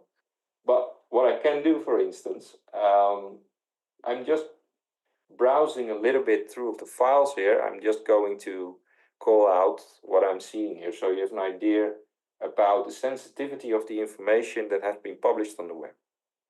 So let me just, I have this folder here from a particular organization which has been compromised. They refused to pay. Now the files are being published. I'm just going to look for some information. Let's just look for phone number, for instance. So I type here phone number and let me check.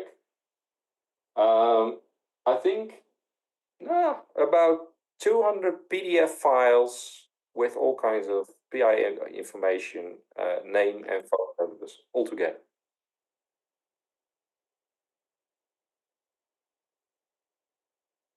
Ja, klopt. ik noem wat ik noem wat ik zie. Yes. All right. So yeah, let's continue. I'm looking at all kinds of phone numbers. So phone numbers information is in there. Paycheck information. So this is obviously a Dutch company. So I'm looking for loan stroke. That means paycheck. And immediately I have hit with, I think, 20 PDFs of paycheck information from all kinds of people. So that is already pretty delicate. I can continue looking in this folder. For instance, there is invoices there with the amounts of money paid for particular orders they have calculated calculations. There is license plate information about cars they own. I think about 20 of them. If we look at PHI, like health information, there is sick leave information in there as well. You can see, for instance, who reporting sick for how long, who is in some kind of, let's say, offline session for a while. So very delicate health information, personal information. And the last thing I found out, number of a physical vault. So that immediately wanted to pick up the telephone and call them up and say, can you please change that number? But then again, that is not really necessary because I'm looking at data which is already a couple of years old. So no harm done, I think. But then, so now you can just have an idea about the impact and sensitivity of the information after a ransomware attack has occurred. Okay.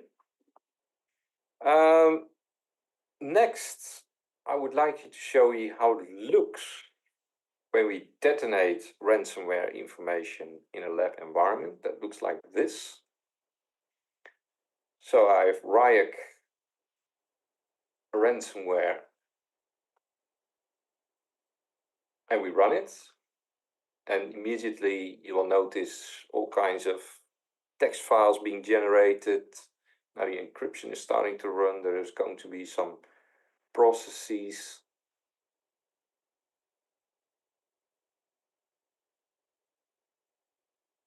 Which looks far more out of the ordinary. And there is this Ryuk ransomware node and thing here. And that basically, that was one of the indicators of compromise. You can look at running a ransomware, detonating this kind of ransomware malware. You can have the indicators of compromise here. Okay. Let's go to the next slide. So let's have a look at the ransomware kill chain. And I already mentioned before, we have two types of ransomware attacks. So first, type 1 is the attack that happens, occurs on a single system. And usually this will be a phishing email, then a malware runs on a system and encrypts the system and will produce a ransomware node. And then the extortion will happen in terms of the ransomware node with instructions to pay. And the type 2 attack will basically focus on other targets by doing lateral movement and exfiltration of sensitive information, and along the way destroy the backups. So this is a more advanced type of attack. Now, delivery occurs by sending a phishing email to execute the payload and establish foothold on the system. Now, I asked ChatGPT in order to support me here. So I just wanted to know if the AI friends could help me in organizing attack and write me a nice phishing email to start an attack. But then you will notice nowadays ChatGPT has also security and recognizes when you're using the words like phishing or malware, anything like that. You get a warning, and that is not meant to be, and will just basically hang up the phone, so to speak. However, there is still a way to mislead AI, obviously. If you use the right words, then in this case, very specifically, if you know what kind of attack you would like to orchestrate, you don't just mention the target here. So basically a customer or a user who needs a password reset. I think that's a very common and legitimate thing to do. And when you ask ChatGPT in order to write an email around this subject, then we'll definitely not hesitate to give you this. All right, so I think now it's time for our demonstration. So I'm going to go out of the presentation mode and log into my system here, because I like to show you when we send a phishing email how it looks like for a victim. So let's say the victim wants to have clicked on a particular web link. This is phishing. It's pointing to this website, so the customer thinks, okay, I'm logging in to my Microsoft account, for instance. Now it's asking me for a password and signing in. Oh, what happens now? I'm redirected to another website, and basically it tells me I'm an idiot. Okay, that's just in order to show you how this is done. Now, in the meanwhile, what happened here is that the phishing was already in the background, and now we've got the user's credentials here. So they are displayed here. And this is the way it works, right? So phishing mail is being sent. And then in the background, the credentials are being harvested. Okay.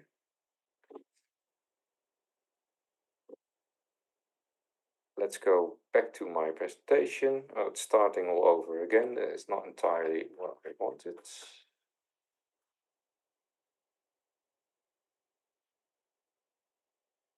Okay, here we are back again.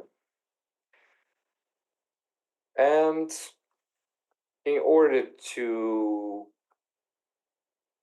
compromise the system even further, there is this vulnerability. I've seen this on DEF CON in Vegas, which makes it possible to see particular malicious files as legitimate, and basically telling Defender, don't look, for instance, at Mimikatz, trust Mimikatz, it's okay. So this vulnerability is called Defender Pretender, and in this way we can fool Microsoft Defender in order to see some malicious files and mark them as safe. And this is how it's done.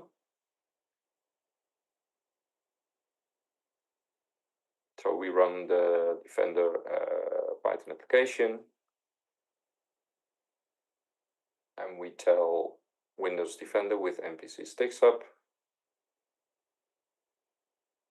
it's okay to use Mimikatz. And there you notice we can start Mimikatz, and Defender says everything is fine.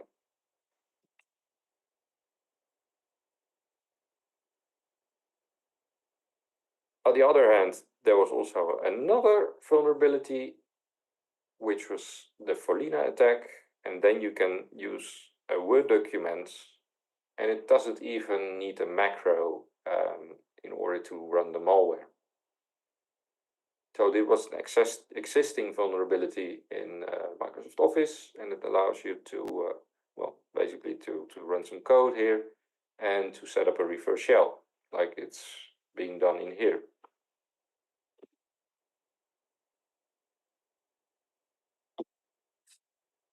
Okay.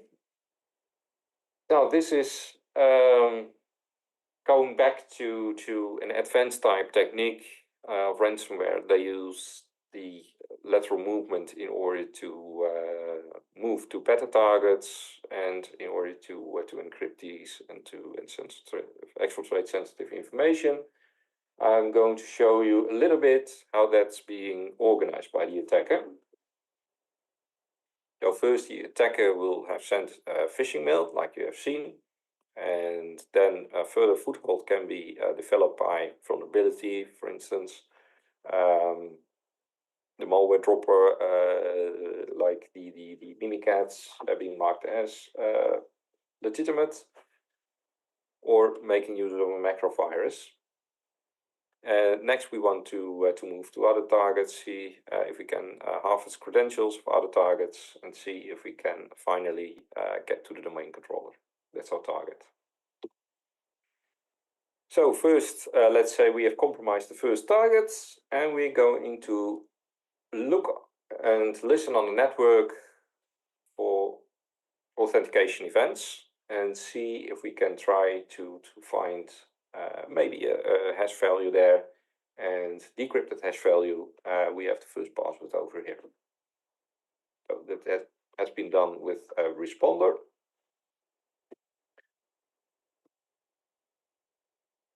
And next, with the acquired credentials, we're going to upload Sharphound on the system, and Sharphound will map out the network for us in Bloodhound. So there goes Sharphound. And Bloodhound